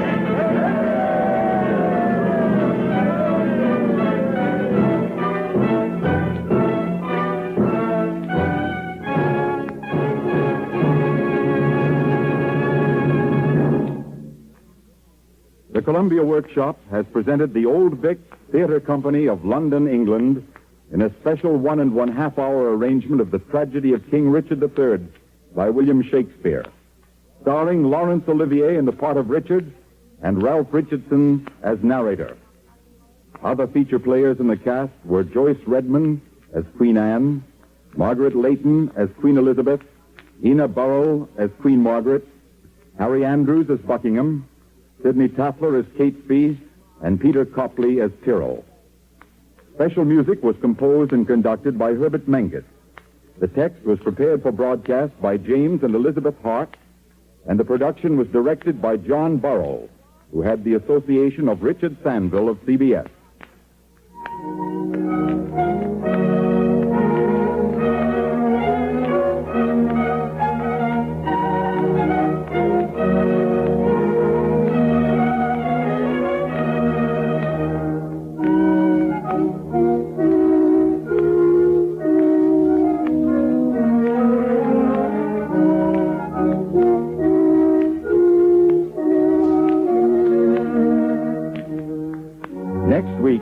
Ralph Richardson, who was the narrator in today's broadcast, will have the title role of Henrik Ibsen's Peer Gynt, which will be the second of the 2 special 90-minute Columbia Workshop presentations of the Old Vic Theatre Company of London.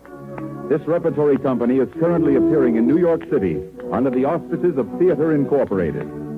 Tune in again next week for Peer Gynt by the Old Vic Theatre Company. Your announcer is Harry Marble.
Shabby!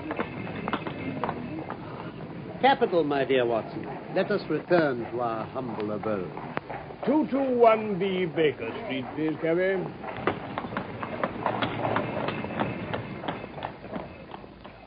From London, we present A Study in Scarlet a play for radio in 3 parts by Michael Hardwick, based on the novel by Sir Arthur Conan Doyle.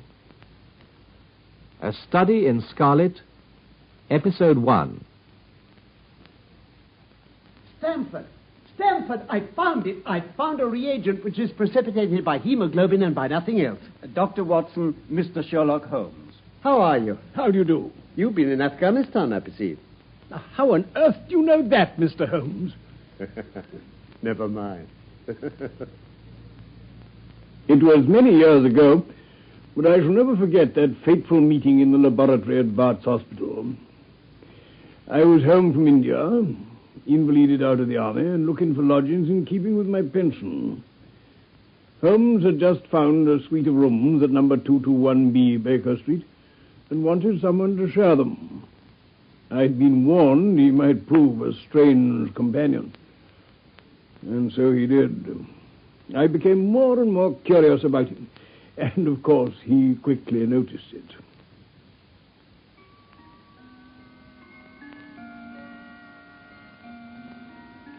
I trust, Doctor, that these few weeks have not proved to you that I'm too difficult a fellow lodger after all. Oh, far from it, Holmes. I don't mind admitting you puzzle me, though. Puzzle you? Well, the way you work like a fiend sometimes, and at others you lie on the sofa there, hardly uttering a word or moving a muscle from morning to night. And there's those curious visitors of yours. In one afternoon, a grey-headed, seedy fellow looking like a peddler, then an old white-haired gentleman, a fashionably dressed young girl, and a railway porter. Then that little sallow, rat-faced fellow Lestrade, who'd been here 3 times in a single week. Well, I have a trade of my own. I suppose I'm the only one in the world. I'm a consulting detective. Consulting detective? Here in London, we have lots of government detectives and lots of private ones. When these fellows are at fault, they come to me, and I manage to put them on the right scent. Oh. Lestrade is a well-known detective. He got himself into a fog recently over a forgery case, and that was what brought him here. I see. And these other people? Oh, they're mostly sent on by private inquiry agencies. I listen to their story, they listen to my comments, and then I pocket my fee. It's simple enough as you explain it. But, Holmes, I don't really think that... I say, that fellow down in the street, I wonder what he's looking for. Oh, you mean the retired sergeant of Marines? Oh, now that really is going too far. Oh, well, we shall soon see. He's coming to our door. You know, the trouble is, Watson, that there are no crimes and no criminals these days. What's the use of having brains in our profession? I know well that I have it in me to make my name famous. No man lives or has ever lived who has brought the same amount of study and of natural talent to the detection of crime which I have done. And what's the result? There is no crime to detect. Or at most some bungling villainy with a motive so transparent that even a Scotland Yard official can see through it.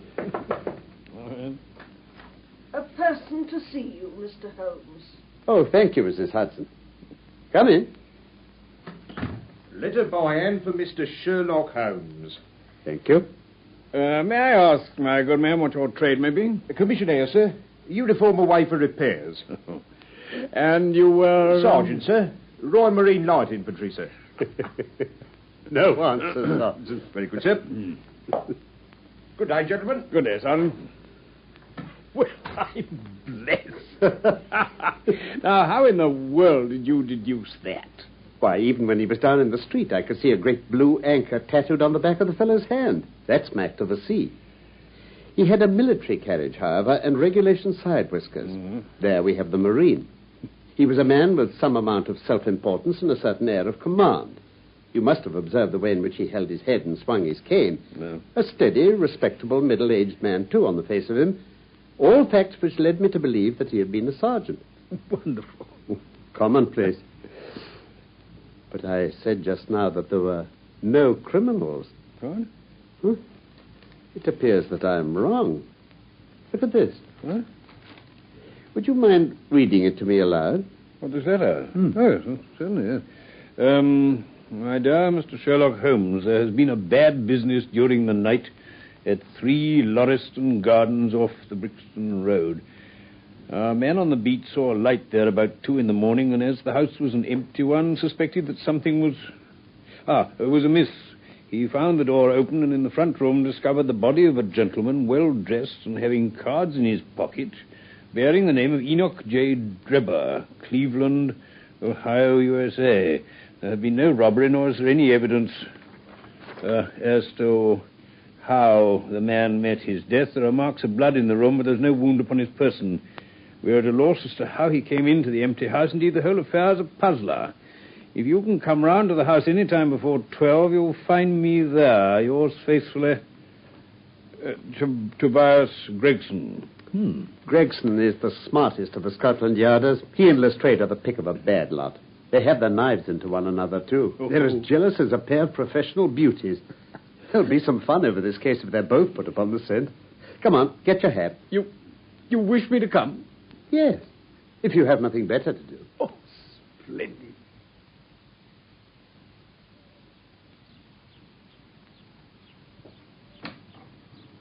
Here you are, Kevin. Thank you, Governor. Well, I must say, you don't seem to be giving much thought to the matter in hand, and all that talk in the cab about Cremona fiddles and the difference between a Stradivarius and an Amati. No data yet.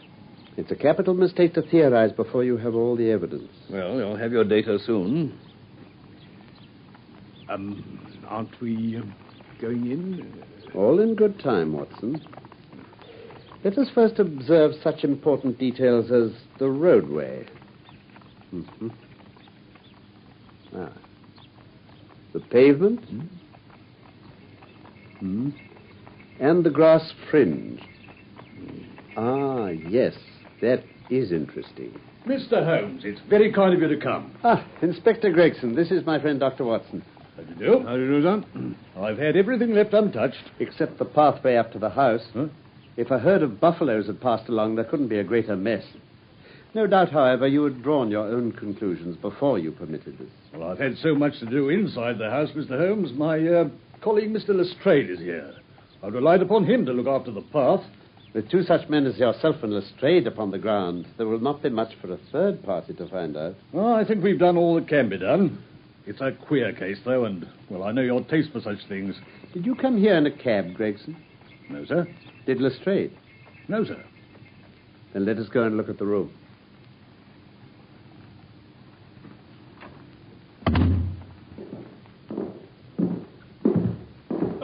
Good morning, Mr. Holmes. Good morning, Lestrade. I think you've met Dr. Watson. Of course, it's your rooms. Yes, how do you do? Well, this case will make a stir, sir. Beats anything I've seen, and I'm no chicken. You found no clue? None at all. You're sure there's no wound? There are splashes of blood all over the place. Do you want to examine the body, sir? Yes, just a quick look, I think. Yeah.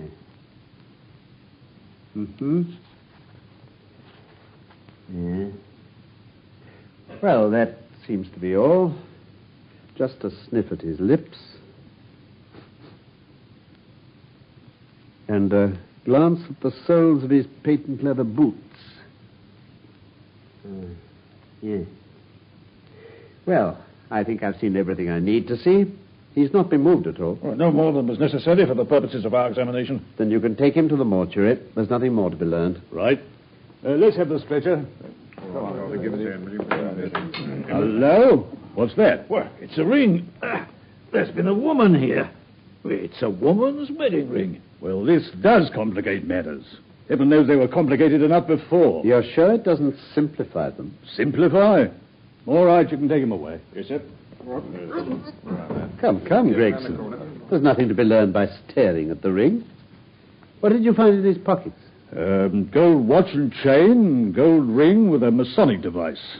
Gold pin, bulldog's head with rubies as eyes. Cards of Enoch J. Drebber of Cleveland, corresponding with the EJD upon the linen. No purse, but loose money to the extent of £7.13. Oh, and 2 letters. One addressed to E.J. Drebber and one to Joseph Stangerson. At what address? American Exchange, Strand, to be left till called for.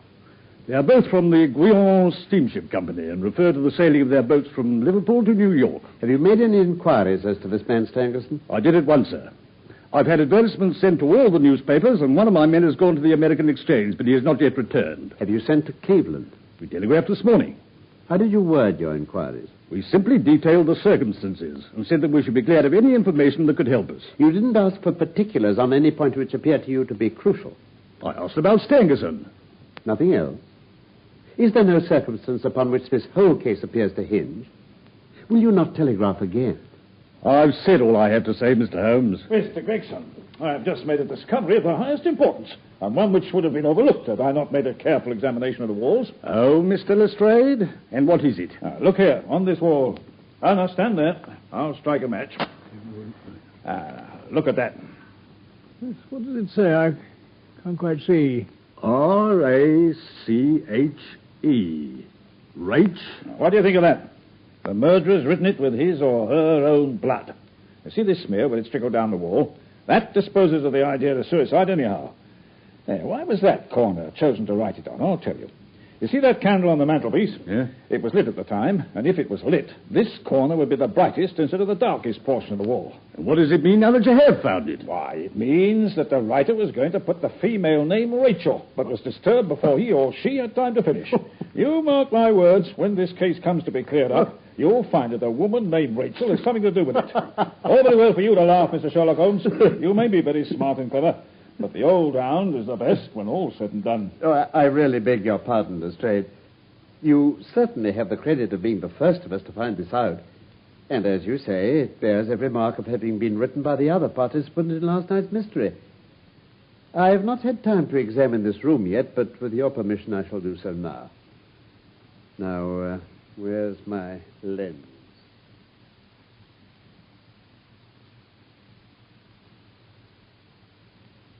There. I think that will do. 20 minutes that took you, Mr. Holmes. I could have spared you the trouble in 5. They say that genius is an infinite capacity for taking pains. It's a very bad definition, but it does apply to detective work. What do you think of it, sir? Oh, it would be robbing you of the credit of the case if I were to presume to help you. You're doing so well now that it would be a pity for anyone to interfere. If you let me know how your investigations go, I shall be happy to give you any help I can. In the meantime, I should like to speak to the constable who found the body. Is he here? Well, no, he's off duty now. Then can you give me his name and address? Oh, yes, sir. His name is John Rance. You'll find him at 46 Audley Court, Kennington Park Gate. Kennington Park Gate. Thank you. Come along, Doctor. We shall go and look him up. Oh, gentlemen. Yeah? I'll tell you one thing which may help you in the case. What's that, sir? There has been murder done, and the murderer was a man. He was more than 6 feet high, was in the prime of life, had small feet for his height, wore coarse square-toed boots, and smoked a Trichinopoly cigar. He came here with his victim in a 4-wheeled cab, which was drawn by a horse with 3 old shoes and 1 new one on his off foreleg. In all probability, the murderer had a florid face, and the fingernails of his right hand were remarkably long. These are only a few indications, but they may assist you. If this man was murdered, how was it done? Poison. Oh, one other thing, Lestrade. Don't waste your time looking for Miss Rachel. Rache is the German for revenge. Come along, Doctor. I have a telegram to send. I'm coming home.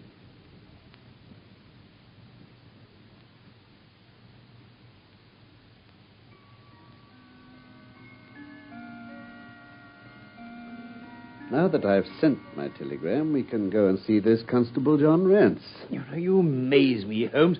Surely you're not as sure as you pretend to be of all those particulars you gave? There's no room for a mistake.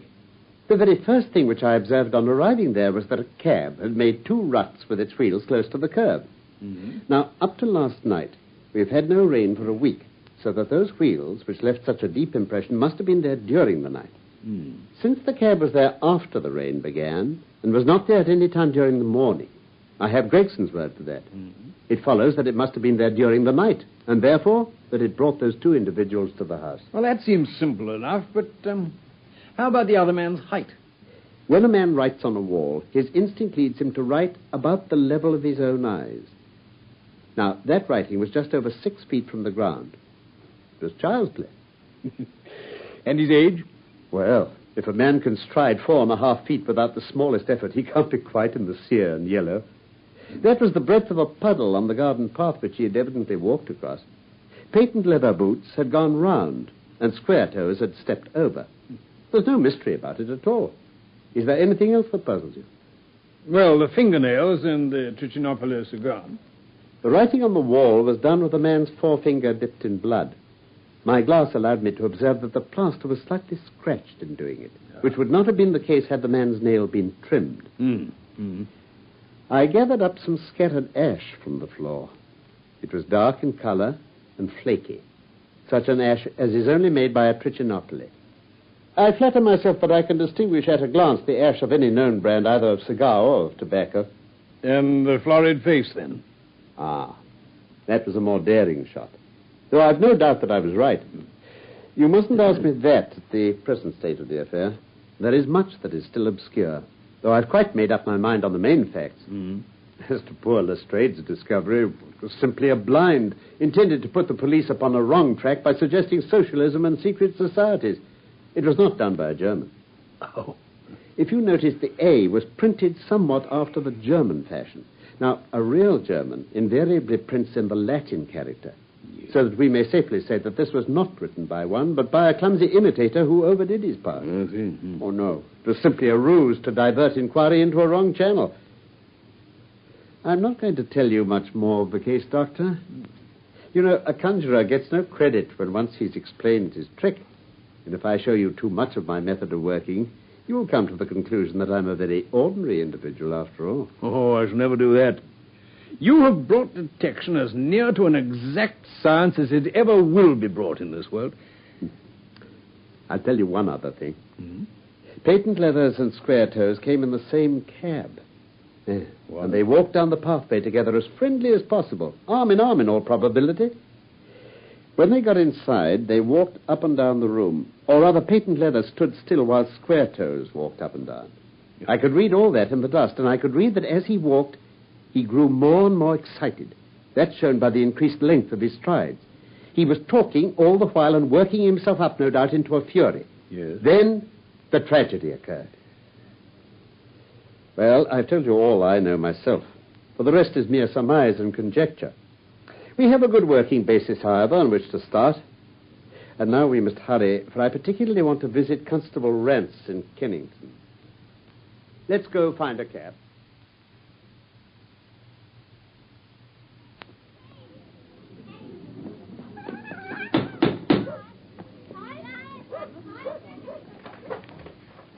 Yes, what is it?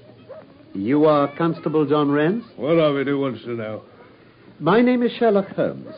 Inspector Lestrade said I could find you here. It's about the business at Lauriston Gardens, Brixton Road. I made my report at the office. Can't a man get a bit of rest when he's off duty? We thought that we should like to hear it all from your own lips. Oh, well, I shall be most happy to tell you anything I can, sir. Come in, gents. Thank you. Sit you down on the sofa, gents. Now, what was it?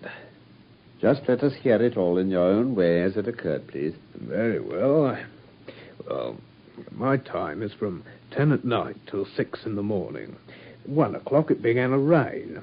And I met Harry Murchell as the Holland Grove being. We stood together at the corner of Henrietta Street a-talking. Well, presently, maybe about 2, a little after, I thought I'd take a look around and see that all was right down the Brixton Road. I was strolling down, thinking between ourselves how uncommon handy a 4 gin hot would be, when suddenly the glint of a light caught my eye in the window of that same house. Now, I knew that them 2 houses in Lauriston Garden was empty.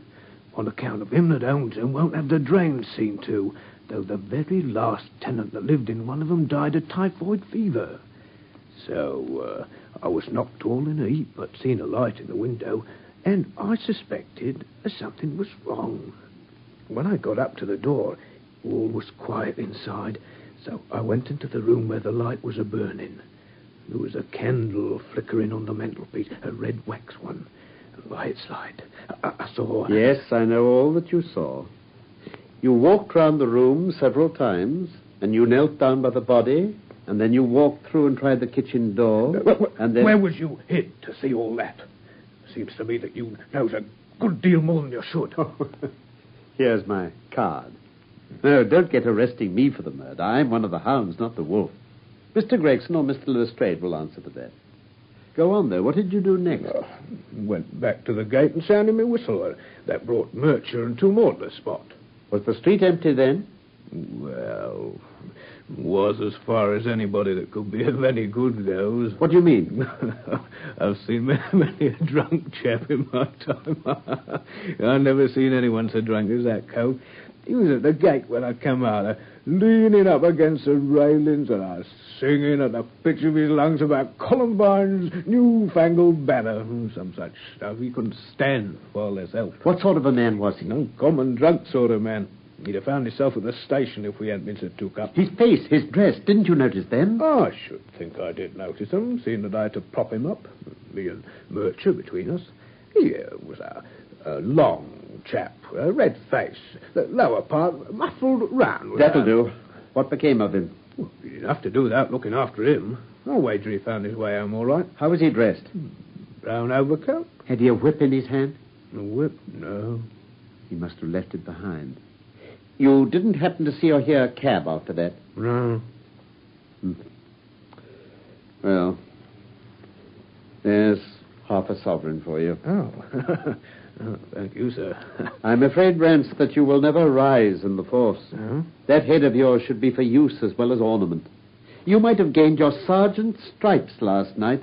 The man whom you held in your hands is the man who holds the clue to this mystery and whom we are seeking. But I tell There's you... no use arguing about it now. I tell you that it is so. Come along, Doctor.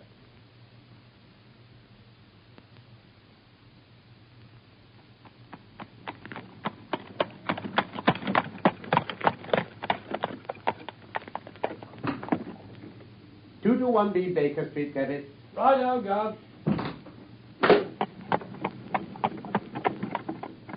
The blundering fool. Just to think of his having such an incomparable bit of good luck and not taking advantage of it. Holmes, I'm rather in the dark still. It's true that the description of this man tallies with your idea of the second part in this mystery. But why should he come back to the house after leaving it? The ring, man, the ring. That was what he came back for. If we have no other way of catching him, we can always bait our line with the ring. I shall have him, Doctor. I lay you 2 to 1 that I have him. I must thank you for it all. Me? I might not have gone but for you. And so have missed the finest study I ever came across. A study in scarlet, eh? Yeah, why shouldn't we use a little art jargon? There's the scarlet thread of murder running through the colorless skein of life. And our duty is to unravel it and isolate it and expose every inch of it.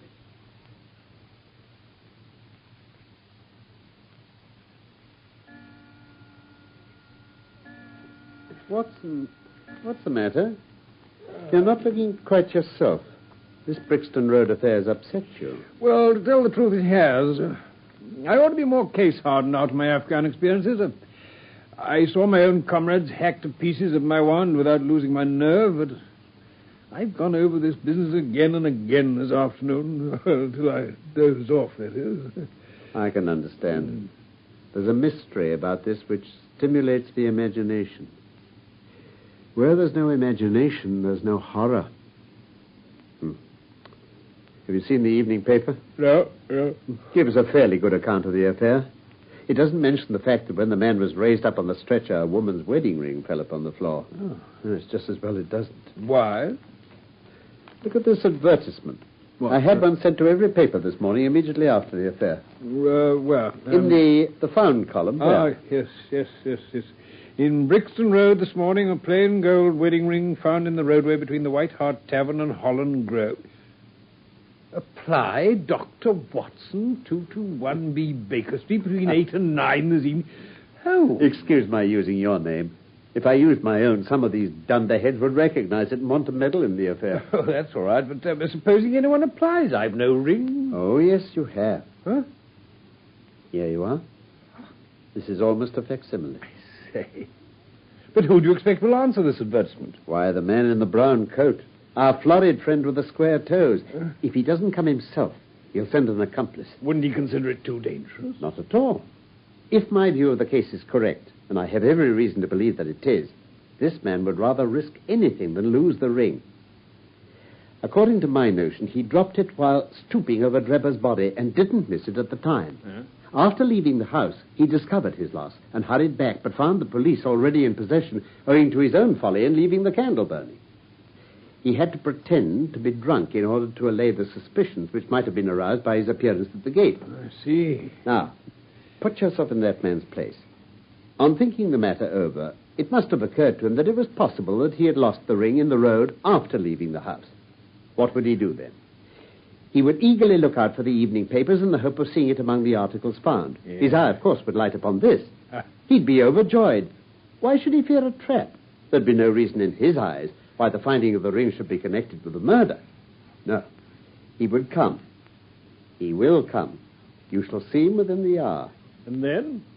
Oh, you can leave me to deal with him then. By the way, have you any firearms? Oh, I've my old service revolver and a few cartridges. You'd better clean it and load it. He'll be a desperate man. And though I shall take him unawares, it's as well to be ready for anything. Very well, then. I'll do it as soon as we've had dinner. That was part one of A Study in Scarlet by Michael Hardwick from the novel by Sir Arthur Conan Doyle. Sherlock Holmes was played by Carlton Hobbs and Dr. Watson by Norman Shelley. Production for the BBC was by Norman Wright.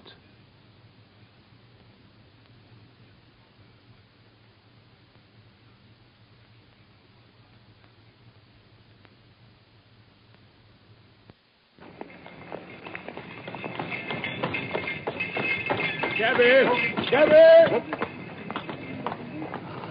Capital, my dear Watson. Let us return to our humble abode. 221B Baker Street, please, cabby.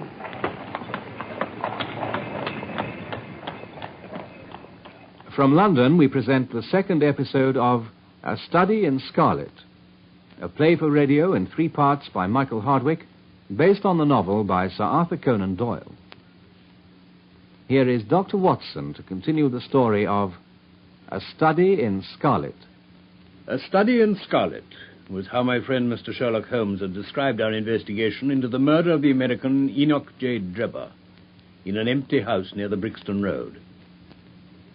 Certainly, my mind kept returning to the scarlet of that blood in which some unknown finger had dipped to write on a wall above the dead man the one word Rache, the German for revenge. Revenge for what? And by whom? So I mused, as I cleaned my old service revolver and waited with Holmes for the arrival of a claimant to the woman's wedding ring, which had been found near the body.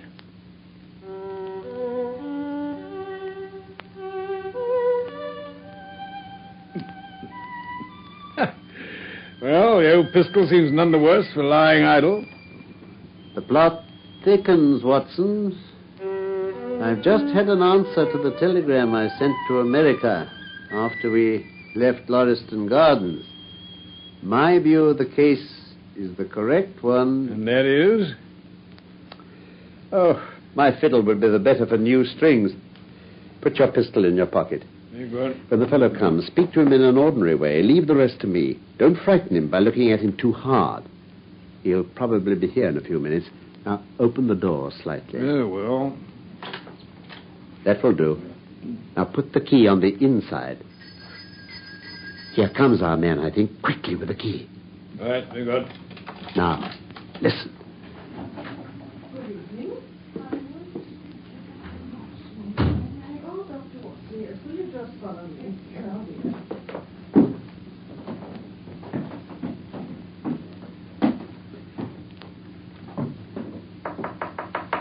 in. Yes, my good woman? It's, this has brought me, good gentleman, here in the paper. A gold wedding ring in the Brixton Road. It belongs to my girl Sally, as was married only this time 12 months, which her husband is steward aboard a union boat. And what he'd say if he come home and found her without her ring is more than I can think, he being short enough at the best of times, but more especially when he has the drink. If it please you, she went to the circus last night along with... Is that her ring? Ah, the Lord be thanked. Sally will be a glad woman this night. Yes. And what may your address be? 13 Duncan Street, Houndsditch. There's a weary way from here. The Brixton Road doesn't lie between any circus and Houndsditch. The gentleman asked me for my address. Sally lives in lodgings at 3 Mayfield Place, Peckham. And your name is... My name is Sawyer. Hers is Dennis, which Tom Dennis married her, and a smart, clean lad, too, as long as he's at sea, and no steward in the company more thought of. But when on shore, what with the women and the liquor shops... Holmes, give it to her. Here's your ring, Mrs. Sawyer. It clearly belongs to your daughter, and I'm glad to be able to restore it to the rightful owner. If he could have come home and found her without it, I don't know what he might have done. Thank you, good gentleman. Oh, my poor Sally, what will she say? Good night to you, Mrs. Sawyer. Good night to you, sir. I'll follow her. She must be an accomplice. She'll lead me to it. Wait up for me, Watson.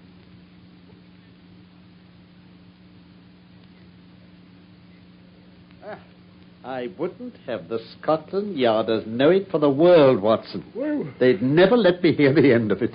What is it, Holmes? Where have you been? It's just gone midnight. Oh, I don't mind telling a story against myself. That creature had gone a little way when she hailed a four-wheeler which was passing. Yeah. I managed to be close to her so as to hear the address, but I needn't have been so anxious, for she sang it out loud enough for it to be heard at the other side of the street.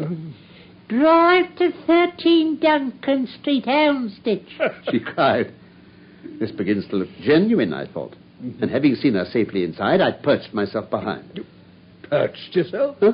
Oh, that's an art which every detective should be an expert at. Well, away we rattled and never drew rein until we reached the street in question. I hopped off before we came to the door and strolled down the street in an easy, lounging way. I saw the cab pull up. The driver jumped down, and I saw him open the door and stand expectantly. Nothing came out, though. What? When I reached him, he was groping about frantically in the empty cabin, giving vent to the finest assorted collection of oaths that I ever listened to. There was no sign or trace of his passenger, and I fear it'll be some time before he gets his fare. On inquiring at number 13, we found that no one of the name either of Sawyer or Dennis had ever been heard of there. But you don't mean to say that tottering, feeble old woman was able to get out of the cab while it was in motion without either you or the driver seeing? Old woman be damned. We were the old women to be so taken in. He must have been a young man, and an active one, too, besides being an incomparable actor. The get-up was inimitable. Yes. He saw that he was followed, no doubt, and used this means of giving me the slip. It shows that the man we're after is not as lonely as I imagined he was, but has friends who are ready to risk something for him. Now, Doctor, you're looking done up. As you say, it's gone midnight. Take my advice and turn in. Yes, I think I will. You turning in, too? Oh, not yet a while, I fear. This smouldering fire and my violin will keep me company long into the watches of the night, I fancy. Good night. There's a strange problem still to unravel. A very strange problem indeed.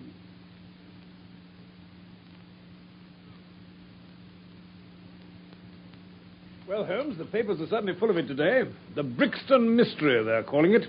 Oh, but have they anything useful to tell us? Well, as far as I can see, most of them are concentrating on the victim's German name. That won't get us far. Wait a minute. This must be a later edition. They've identified the man. Have they, indeed? Well, in that case, my dear Watson, pray post me up while I demolish this fourth egg. Oh, very well, Holmes. The deceased was an American gentleman who'd been residing for some weeks in the metropolis. He'd stayed at the boarding house of Madame Charpentier in Torquay Terrace, Camberwell. He was accompanied in his travels by his private secretary, Mr. Joseph Stangerson. The two bade adieu to their landlady upon Tuesday the 4th inst and departed to Euston Station with the avowed intention of catching the Liverpool Express.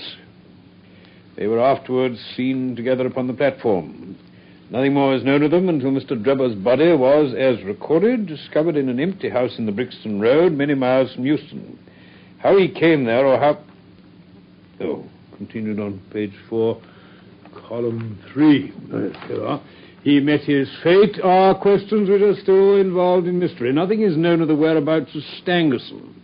We're glad to learn that Mr. Lestrade and Mr. Gregson of Scotland Yard are both engaged upon the case, and it is confidently anticipated that these well-known officers will speedily throw light upon the matter.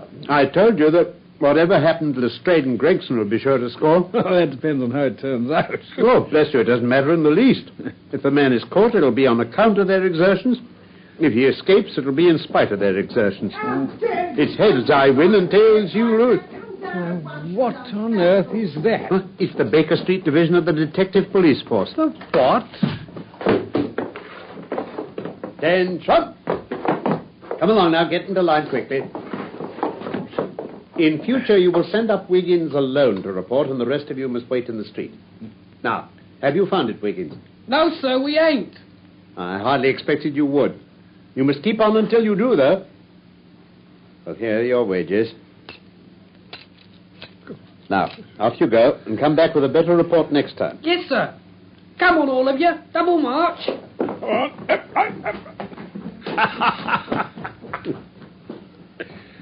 Now, Holmes, what on earth? There's more work to be got out of one of those little beggars than out of a dozen of the force. The mere sight of an official-looking person seals men's lips. These youngsters, however, go everywhere and see everything. They're as sharp as needles, too. All they want is organization. Are you employing them on this Brixton case, then? Yes. There's a point which I wish to ascertain. It's merely a matter of time. Mm-hmm. Oh, Inspector Gregson. Come in. Mr. Holmes, congratulate me. I mean, the whole thing is clear as day. You mean that you were on the right track? The right track? Why, we have the man under lock and key. And his name is? Arthur Charpentier, sub-lieutenant in Her Majesty's Navy. Well, take a seat and thank you. Try one of these cigars. We're anxious to know how you managed it. The fun of it is that that fool Lestrade, who thinks himself so smart, has gone off upon the wrong track altogether. He's after the secretary, Stangerson, who had no more to do with the crime than the babe unborn. And how did you get your clue, Gregson? Well, the first difficulty which we had to contend with was finding this American's antecedents. Some people would have waited until their advertisements were answered, or until parties came forward and volunteered information. But that's not Tobias Gregson's way of going to work. You remember the hat beside the dead man? Yes, by John Underwood and Sons, 129 Camberwell Road. Oh, I had no idea you'd noticed that. Well, anyway, my belief is you should never neglect a chance, however small it may seem. To a great mind, nothing is little. Quite, yes. Well, I went to Underwood and asked him if he'd sold a hat of that size and description. He looked over his books and came on it at once. He had sent a hat to Mr. Drebber, residing at Charpentier's boarding establishment, Torquay Terrace. Thus I got at his address. Smart. Very smart. I next called upon Madame Charpentier. I found her very pale and distressed. Her daughter was in the room, too, an uncommonly fine girl she is, I may add. She was looking red about the eyes, and her lips trembled as I spoke to her. That didn't escape my notice. You know the feeling, Mr. Holmes, when you come upon the right scent, a kind of thrill in your nerves. Before I even started to question them, I felt that these people knew something about the matter. Now, ladies, have you heard of the mysterious death of your late boarder, Mr. Enoch J. Drebber of Cleveland? Oh, there, now, dear. Yes, sir, we have heard about it. At what o'clock did Mr. Drebber leave your house for the train? At 8 o'clock. His secretary, Mr. Sangerson, said there were 2 trains, one at 9:15 and one at 11. He was to catch the first. And that was the last you saw of him? Madam, I asked whether it was the last you saw of him. Yes. Yes, it was. Oh, Mother. Mother, no good can ever come of falsehood. We did see Mr. Drebber again, sir. God forgive you. You've murdered your brother. But Arthur would rather we spoke the truth. You'd best tell me all about it. Half confidences are worse than none. Besides, you don't know how much we know already. Oh, on your head be it, Alice. Perhaps you'd better leave us together. Yes, Mother. Now, sir, I had no intention of telling you all this, but since my poor daughter disclosed it, I've no alternative. Having once decided to speak, I will tell you all without omitting any particular. It's your wisest course, madam. Mr. Drebber had been with us nearly 3 weeks. He and his secretary, Mr. Stangerson, had been travelling on the continent. Yes. Mr. Stangerson was a quiet, reserved man. Oh, but his employer, I'm sorry to say, was far otherwise. He was coarse in his habits and brutish in his ways. How so? But the very night of his arrival, he became very much the worse for drink, and indeed, after 12 o'clock in the daytime, he could hardly ever be said to be sober. But his manner towards the maidservant was disgustingly free and familiar, and worst of all, he assumed the same attitude towards my daughter, and spoke to her more than once in a way which, fortunately, she's too innocent to understand. But on one occasion, he actually seized her in his arms and embraced her. Oh, his own secretary reproached him for it. But why did you stand all this? I suppose you can get rid of your boarders when you wish. Would to God I'd given him notice on the very day he came. But it was a sore temptation. They were paying £1 a day each, and this is the slack season, and I am a widow, and my boy in the Navy has cost me much. I acted for the best. This last was too much, however, and I gave him notice to leave on account of it. I see. Oh, my heart grew light as I saw him drive away. My son is on leave just now, but I did not tell him anything of all this. His temper is violent, and he's passionately fond of his sister. Well, when I closed the door behind them, a load seemed to be lifted from my mind. Yeah. Oh, alas, in less than an hour there was a ring at the bell, and I learned that Mr. Drebber had returned. He was the worse for drink. He forced his way into the room where I was sitting with my daughter and made some incoherent remark about having missed his train. He then turned to Alice and before my very face proposed to her that she should fly with him. You are of age, he said, and there's no law to stop you. I have money and enough to spare. Never mind the old girl here, but come along with me now straight away. You shall live like a princess. Oh. Go on. Well, poor Alice was so frightened that she shrank away from him, but he caught her by the wrist. Well, I screamed, and at that moment my son Arthur came into the room. Well, what happened then, I do not know. I heard oaths and confused sounds of a scuffle. I was too terrified to raise my head. And when I did look up, I saw Arthur standing in the doorway laughing with a stick in his hand. I don't think that fine fellow will trouble us again, he said. I will just go after him and see what he does with himself. And with those words, he took his hat and started off down the street. The next morning, we heard of Mr. Drebber's mysterious death. Madame Charpentier, at what hour did your son return? I do not know. He has a latchkey and he let himself in. After you went to bed? Yes. When did you go to bed? About 11. So your son was gone at least 2 hours? Yes. Possibly 4 or 5? Yes. What was he doing during that time? I do not know, sir. I do not know.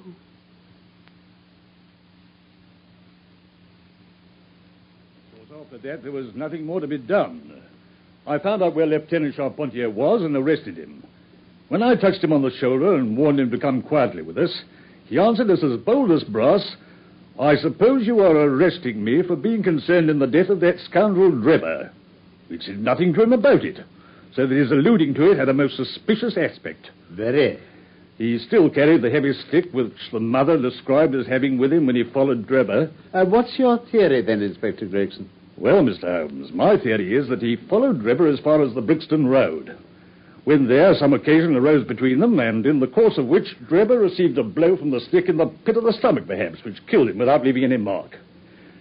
The night was so wet that no one was about, so Charpentier dragged the body of his victim into the empty house. As to the candle and the blood and the writing on the wall and the ring, they may all have been so many tricks to throw the police onto the wrong scent.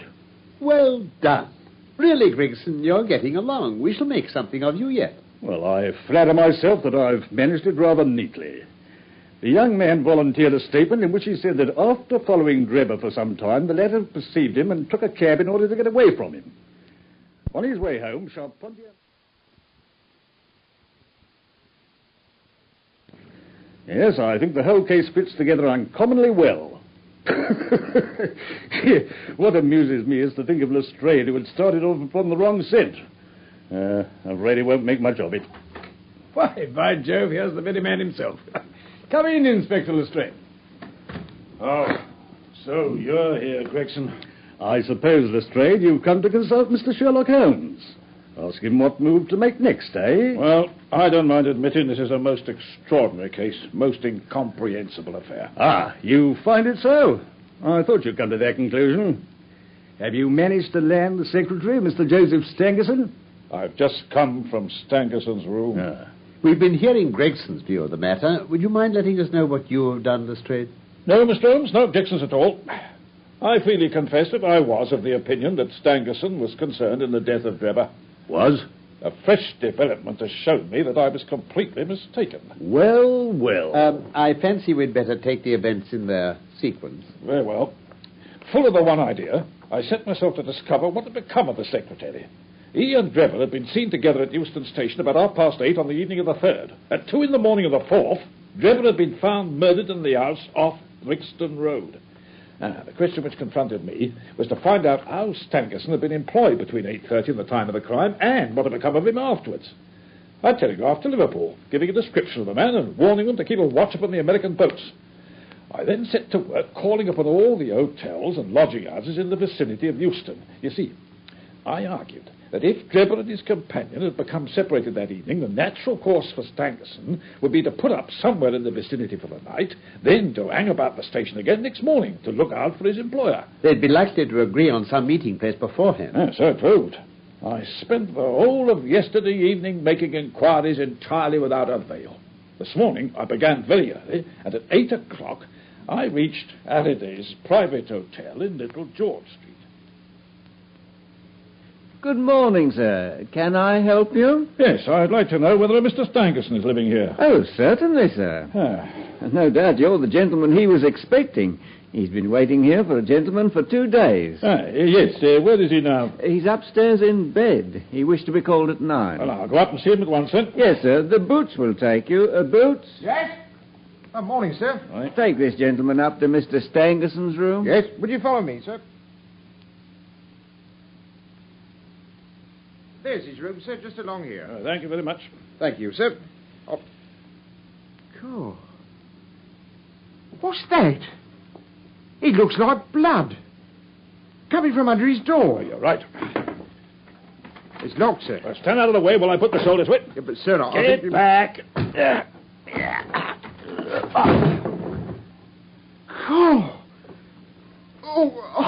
I can't stay in here. Let me pass, Gov.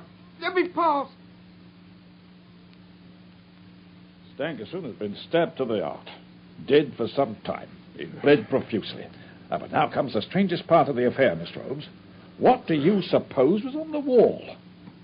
The word Rache, written in letters of blood. Well, that was it. Great heaven. Get on with the details, Lestrade. Well, the murderer was seen. A milk boy happened to walk down the lane at the back of the hotel. He noticed that a ladder, which usually lay there, was raised against one of the windows on the second floor, which was wide open. He looked back and saw a man descend the ladder. He came down so openly that the lad imagined him to be some carpenter or joiner at work. Took no notice beyond thinking it was early for anyone like that to be at work. And he has an impression that the man was tall, had a reddish face, and was dressed in a long brownish coat.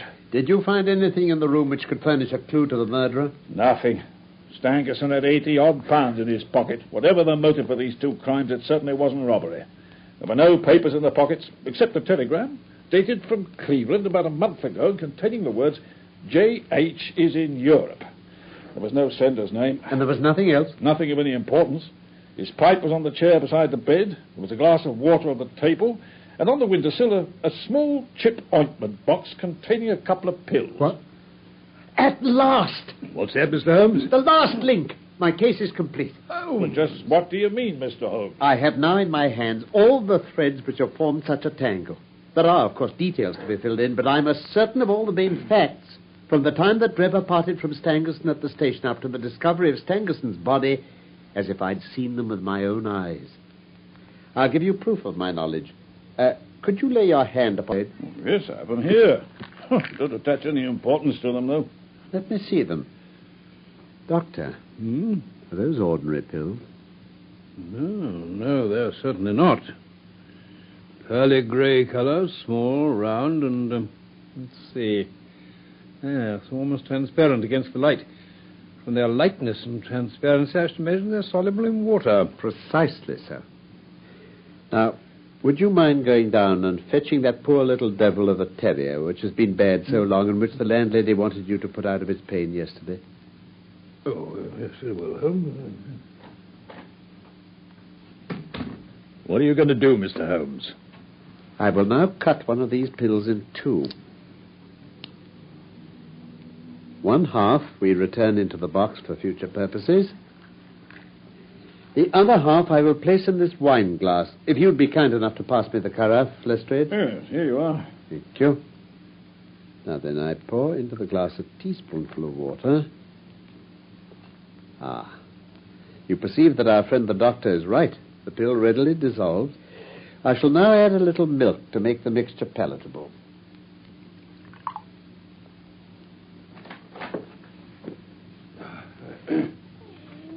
Here he is, poor old chap. Long past his allotted span, I'm afraid. Put him down on a cushion while I transfer this mixture to a saucer. Right. Now, poor old boy, here's a little drink for you.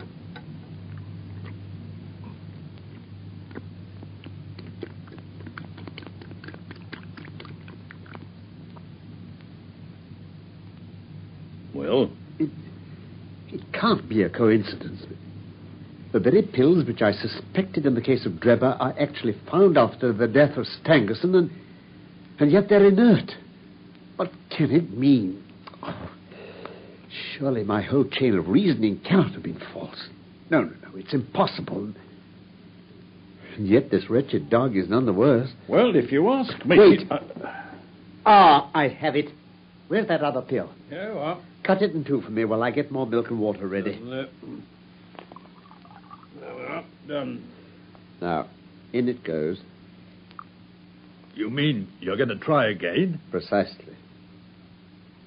Now, boy, try another saucer.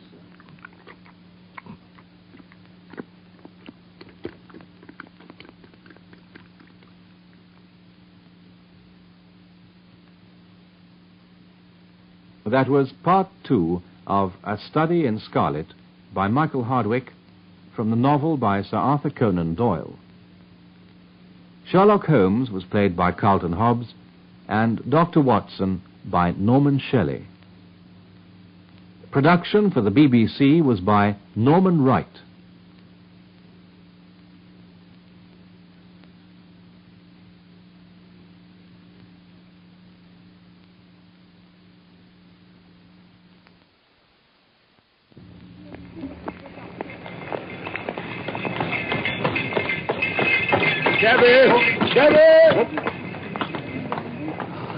Capital, my dear Watson. Let us return to our humble abode. 221B Baker Street, please, cabby.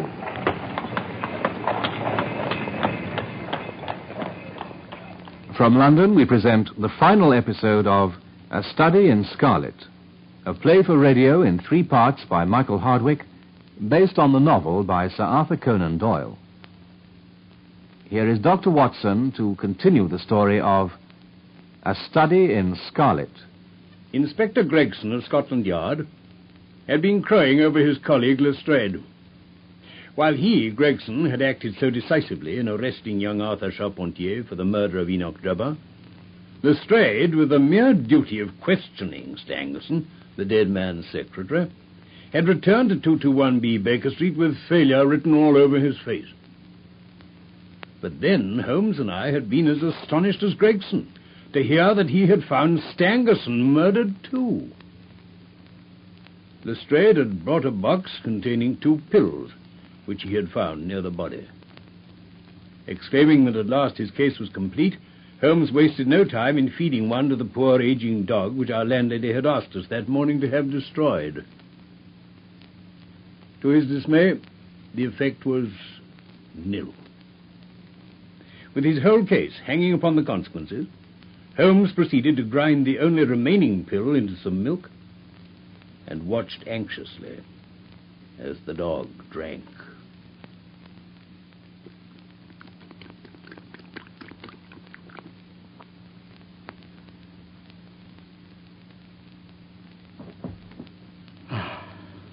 Poor old chap. He worked. I should have had more faith. I ought to know by this time that when a fact appears to be opposed to a long train of deductions, it invariably proves to be capable of bearing some other interpretation. Of the 2 pills in that box, one was of the most deadly poison and the other was entirely harmless. I ought to have known that before ever I saw the box at all. Well, I don't like saying it in front of you, Gregson, but I'm right out of my depth. I really am. You're not alone, Lestrade. Now, look here, Mr. Holmes. We want something more than mere theory and preaching now. It's a case of taking the man. I made my case out, and it seems that I was wrong. Young Charpentier is locked up and couldn't have been engaged in this second affair. Lestrade went after his man, Stangerson, and it appears that he's wrong, too. Now, can you name the man who did it? Can't help feeling that Gregson's right, sir. Holmes, if I may say so, any delay in arresting the murderer might give him time to perpetrate some fresh atrocity. There'll be no more murders. You've asked me if I know the name of the murderer. I do. What? The mere knowing of his name is a small thing, however, compared with the power of laying our hands upon him. This I expect very shortly to do. But how? I have good hopes of managing it through my own arrangements, but it's a thing which needs delicate handling. We have a shrewd and desperate man to deal with. As long as this man has no idea that anyone can have a clue, there's some chance of securing him. But if he has the slightest suspicion, he'd change his name and vanish in an instant among the 4 million inhabitants of this great city. Without meaning to hurt either of your feelings, I'm bound to say that I consider him to be more than a match for the official force. And that is why I have not asked your assistance. Now, look here. If I fail, I shall, of course, incur all the blame due to this omission. But that I'm prepared for. At present, I'm ready to promise that the instant I can communicate with you without endangering my own arrangements, I shall do so. Well, I don't know about that. Would you... Sir, please, sir. What's that? Yes, Wiggins? I've got the cab downstairs, sir. Good boy. Lestrade, Gregson. Yes? Why don't you introduce this pattern of handcuffs at Scotland Yard? See how beautifully the spring works? They fasten in an instant. The old pattern's good enough if we can only find the man to put them on. Yeah. Very good, very good. The cabman may as well help me with my boxes. Just ask him to step up, Wiggins. Yes, sir. Holmes, you never said anything about setting out on a journey. Nor I did, Watson. However, I must just get this small portmanteau ready. What is this, Mr. Holmes? Yes, Holmes, I really think you ought to... Oh, not been used for so long, these buckles are dreadfully difficult. Here, let me help you. No, the cabman can do it. Ah, there you are, my good man. Yes, Governor. Just give me a hand with this buckle, if you please. All right, sir. What's that? No, keep still. Gentlemen, let me introduce you to Mr. Jefferson Hope, the murderer of Enoch Drebber and Joseph Stangerson. We have his cab. It will serve to take him to Scotland Yard. Jefferson Hope, I think, Mr. Lestrade, in view of my seniority of service. Oh, very well. Jefferson Hope, I arrest you in the Queen's name for the murders of Enoch Drebber and Joseph Stangerson. And I must caution you that anything you say will be taken down and may be put in evidence. I've got a good deal to say. I want to tell you gentlemen all about it. If there's a vacant place for a chief of the police, I reckon you're the man for it, sir. Never mind about that. Oh, no, I mean it. The way you kept on my trail was a caution. Well, hadn't you better reserve that for your trial? I may never be tried. Well, look here. You needn't look so startled. It isn't suicide I'm thinking of. You're a doctor, aren't you? Yes, I am. Then put your hand here, on my chest. Well, as you wish. Well? Why, this man has an aortic aneurysm. Yes, that's what they call it. I went to a doctor last week about it, and he told me it is bound to burst before many days have passed. It has been getting worse for years. I got it from overexposure and underfeeding among the Salt Lake Mountains. I've done my work now, and I don't care how soon I go. But I should like to leave some account of the business behind me. I don't want to be remembered as a common murderer. Dr. Watson. Yes, Inspector? Do you consider there is immediate danger? Most certainly there is. In that case, it's clearly our duty in the interest of justice to take his statement. Will you write it down, please, Mr. Lestrade? Oh, all right. I have cautioned you, and you are at liberty to give your account, which this officer will take down. I understand. I'll sit down with your leave. By all means. Thank you. This aneurysm of mine makes me easily tired, and that tussle we had just now hasn't mended matters. I am on the brink of the grave, and I'm not likely to lie to you, gentlemen. Right. I'm ready. Proceed, then. It doesn't much matter to you why I hated those two men. It's enough that they were guilty of the death of two human beings, a father and a daughter, and that they had, therefore, forfeited their own lives. That girl was to have married me in America 20 years ago. She was forced into marrying that same Drebber and broke her heart over it. I took the marriage ring from her dead finger, and I vowed that his dying eyes should rest upon that very ring, and that his last thought should be of the crime for which he was punished. I have carried it about with me and followed him and his accomplice over 2 continents until I caught them.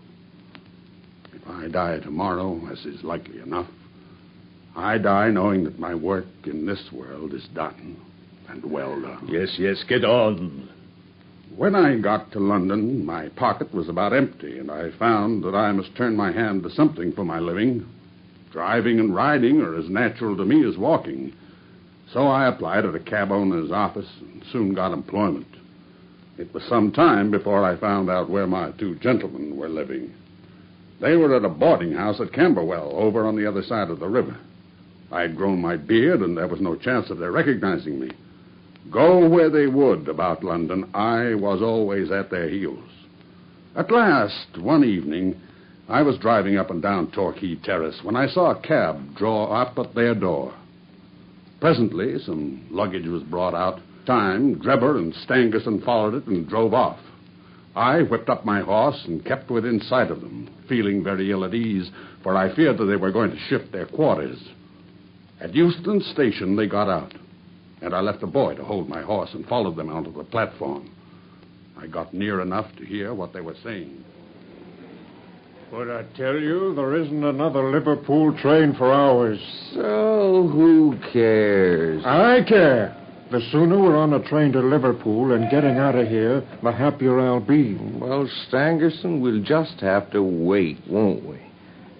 Now, come to think of it, I have a little business of my own to do. Now, if you just hang around here someplace, I'll go off and I'll join you later. Like hell.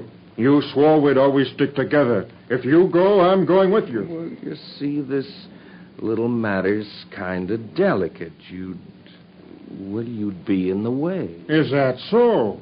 Well, either I go with you or we both stay here. You can take it or leave it, Rebel. Look here, Stangerson. It's about time you remembered you're nothing more than a paid servant around here. Who the hell do you think you are trying to dictate to me? I didn't mean it that way. Well, that's how it sounded to me. Now, cut it out once and for all. Okay, then. But look, Supposing you're not back in time for the train. It's the last one tonight. Oh, I'll be back here before 11. Tell you what, if I'm not, we'll meet up again at Halliday's Hotel. That suit you? I guess it'll have to. The moment for which I had waited so long had come at last. My plans were already formed. It chanced that some days before, a gentleman who had been looking over some empty houses off the Brixton Road had dropped the key of one of them in my carriage. How to get Drebber to that house was the problem. There was a hansom in front of mine, and he hailed it. I followed it for miles, until, to my astonishment, we found ourselves back in the terrace where he had boarded. I went on and pulled up my cab 100 yards or so from the house. He entered it, and his hansom drove away.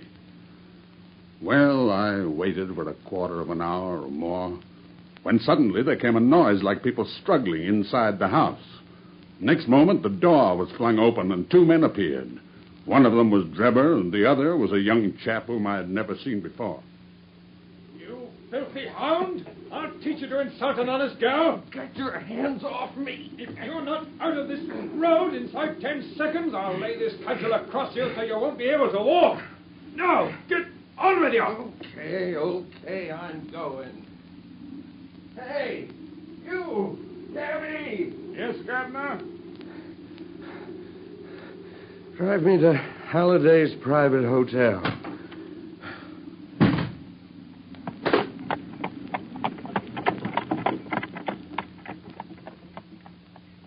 When I had him fairly inside my cab, my heart jumped so much with joy that I feared lest at this last moment my aneurysm might go wrong. I was once janitor and sweeper out of a laboratory in the States. One day, a professor was lecturing on some alkaloid which was so powerful that the least grain meant instant death. When they were all gone, I helped myself to a little of it. I was a fairly good dispenser, so I worked this alkaloid into small soluble pills, and each pill I put in a box with a similar pill made without the poison. I determined that when I had my chance, my gentlemen should each have a draw out of one of those boxes while I ate the pill that remained. From that day, I had always my pillboxes about with me, and the time had now come when I was to use them. It was nearer 1 than 12, and a wild, bleak night blowing hard. My hands were trembling and my temples throbbing with excitement. There was not a soul to be seen. When I looked in at the cab window, I found Drebber huddled in a drunken sleep. Come on there. Come on, wake up. Wake up, I say. What's the matter? It's time to get out. All right, cabby. Now, you better follow me, sir. Is this the hotel? Halliday's? Oh, come along now, sir. I'll help you.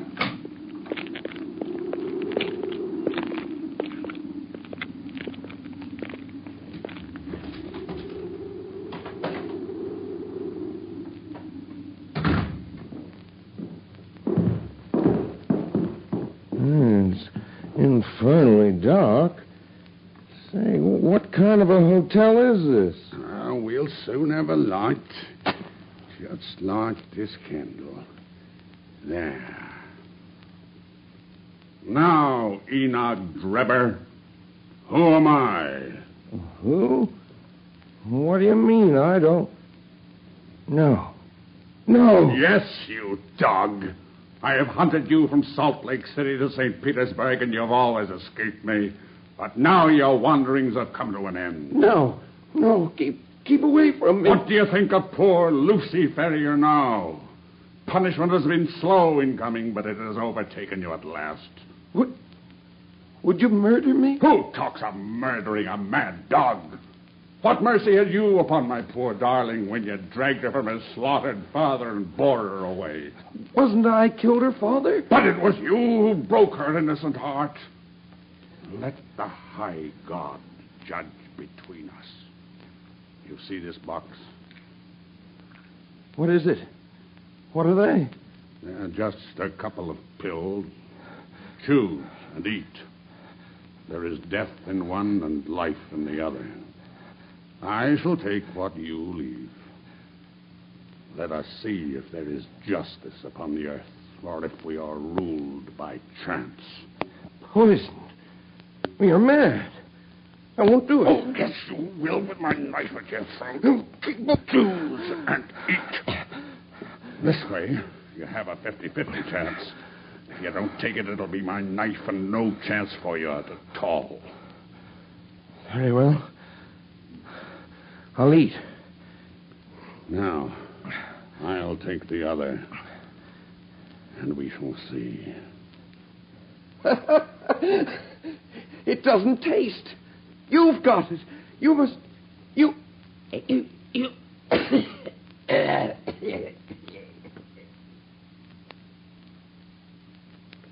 I turned him over with my foot and placed my hand upon his heart.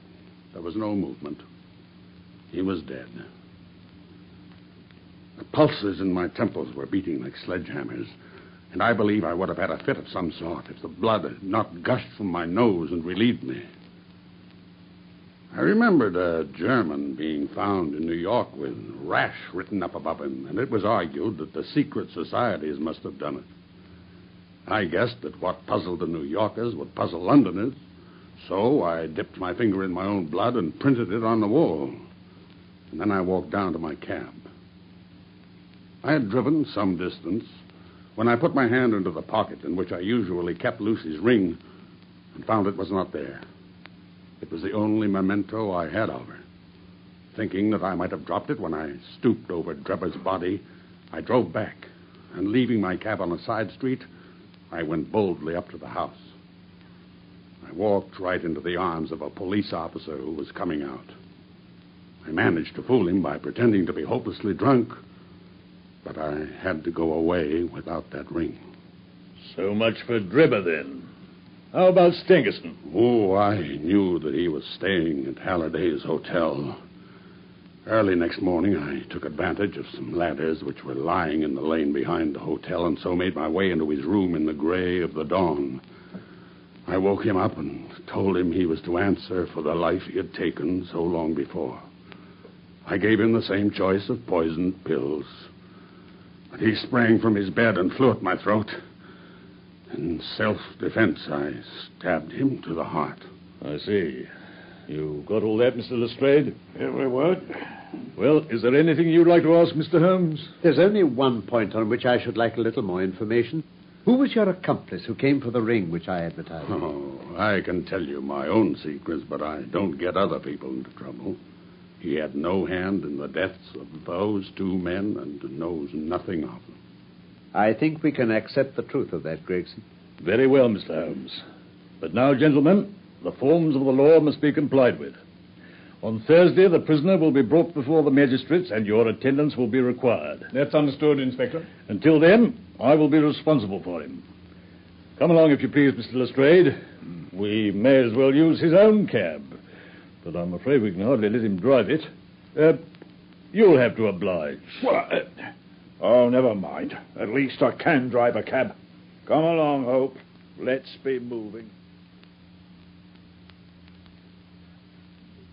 My dear Watson, Gregson and Lestrade will be furious about his death. Well, it was better for the poor devil to die in his cell than on the scaffold. His life was hanging by a thread. I fancy they won't see it that way. Where will their grand advertisement be now? How they must have been looking forward to the trial. I must admit it would have been pretty interesting. Never mind. I wouldn't have missed the investigation for anything. There's been no better case within my recollection. Simple as it was. Simple? Now, let me see if I can make it clearer. Now, this was a case in which you were given the result and had to find everything else for yourself. I approached the house with my mind entirely free from all impressions. I began by examining the roadway, and there, as I've already explained to you, I saw clearly the marks of a cab, which, as I ascertained by inquiry, must have been there during the night. Yes, just a moment. How could you know it was a cab and not a private carriage? By the narrow gauge of the wheels. The ordinary London growler is considerably less wide than a gentleman's brougham. I then walked slowly down the garden path, which happened to be composed of a clay soil peculiarly suitable for taking impressions. There's no branch of detective science which is so important and so much neglected as the art of tracing footsteps. I saw the heavy footmarks of the constables, but I saw also the track of the two men who had first passed through the garden. It was easy to tell that they had been before the others, because in places their marks had been entirely obliterated by the others coming upon the top of them.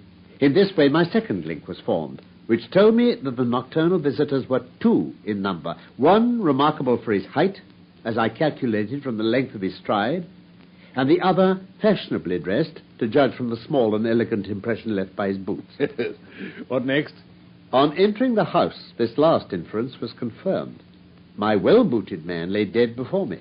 The taller one, then, had done the murder, if murder there was. Having sniffed the dead man's lips, I detected a slightly sour smell, and I came to the conclusion that he'd been poisoned. I argued from the hatred and fear expressed upon his face that the poison had been forced upon him. And now came the great question as to the reason why. Robbery had not been the object of the murder, for nothing was taken. Political assassins, on the other hand, are only too glad to do their work and to fly. This murder had been done most deliberately, and the perpetrator had left his tracks all over the room. And the inscription on the wall? Was too obviously a blind. No, it must have been a private wrong, and not a political one, which called for such a methodical revenge. I was inclined from the first to suspect that a woman was in some way connected with it. And finding the wedding ring... That settled the question. However, I proceeded to make a careful examination of the room, which confirmed me in my opinion as to the murderer's height and furnished me with the additional details as to the Trichinopoly cigar. I had already come to the conclusion, since there were no signs of a struggle, that the blood which covered the floor had burst from the murderer's nose in his excitement. I could see that the track of blood coincided with the track of his feet. Now, as a medical man, Watson, you will agree that it is seldom that any man breaks out in such a way through emotion unless he's very full-blooded. Yes, quite true. So I hazarded the opinion that the criminal was a robust and ruddy-faced man. Yes, indeed he was. Quite so. Now, you will remember that I ascertained that when he had not inquired as to any particular point which might appear to be critical. Yes. Well, having left the house, I telegraphed to the head of the police of Cleveland, limiting my inquiry of the circumstances connected with the marriage of Enoch J. Drebber. Yes. The answer was conclusive. It told me that Drebber had already applied for the protection of the law against an old rival in love named Jefferson Hope, and that this same Hope was at present in Europe. I knew now that I held the clue to the mystery in my hand, and all that remained was to secure the murderer. All that remained? Oh, it wasn't so difficult. I had already determined in my own mind that the man who had walked into the house with Drebber was none other than the man who had driven the cab. The marks in the road showed me that the horse had wandered on in a way which would have been impossible had there been anyone in charge of it. Where then could the driver be unless he were inside the house? And, my dear Watson, supposing one man wished to dog another through London, what better means could he adopt than to turn cab driver? So you came to the conclusion that Jefferson Hope was to be found among the Jarvies of the metropolis. Oh, it's brilliant. Quite brilliant. Thank you, Watson. But what made you assume that having achieved his object, Jefferson Hope would go on being a cabby? Why, he would have been foolish not to. Any sudden change on his part might have drawn attention to himself. I therefore organized my street Arab detective corps and sent them systematically to every cab proprietor in London until they ferreted out the man I wanted. Well, they certainly succeeded. But, Holmes, how about the murder of the other man, Stangerson? Ah, that incident was entirely unexpected. Through it, I came into possession of the pills, the existence of which I had already surmised. You see, the whole thing is a chain of logical sequences without a break or flaw. It's wonderful. It's remarkable. You should be publicly recognized for this, Holmes. Oh. You should publish an account of the case. Oh, no. Well, if you won't, I'll do it for you. I have all the facts in my journal. The public shall know them. You may do what you like, Doctor. Hello? Yes, Mrs. Hudson. The echo's just come, Mr. Holmes. Oh, just throw it down there, Mrs. Hudson. I'll look at it later. No, I'll have it, please. Oh, very good, sir. Thank you. Shall you be in to lunch, gentlemen? I fancy we shall. Thank you, sir. Thank you, Mrs. Hudson. I say, listen to this, Holmes. The public have lost a sensational treat through the sudden death of the man Hope, who was suspected of the murders of Mr. Enoch Drebber and Mr. Joseph Stangerson. The details of the case will probably never now be known, though we are informed upon good authority that the crimes were the result of an old-standing and romantic feud. If the case has no other effect, it at least brings out in the most striking manner the efficiency of our detective police force. It is an open secret that the credit for this smart capture belongs entirely to the well-known Scotland Yard officials, Messrs. Gregson and Lestrade.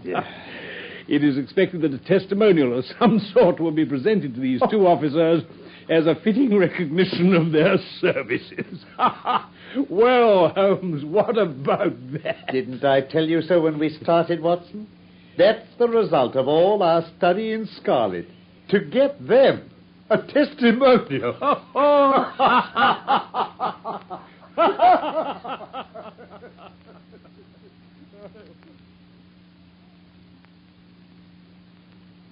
That was part 3 of A Study in Scarlet by Michael Hardwick from the novel by Sir Arthur Conan Doyle.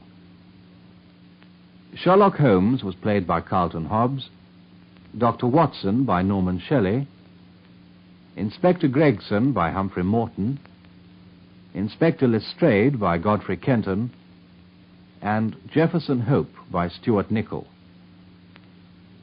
Production for the BBC was by Norman Wright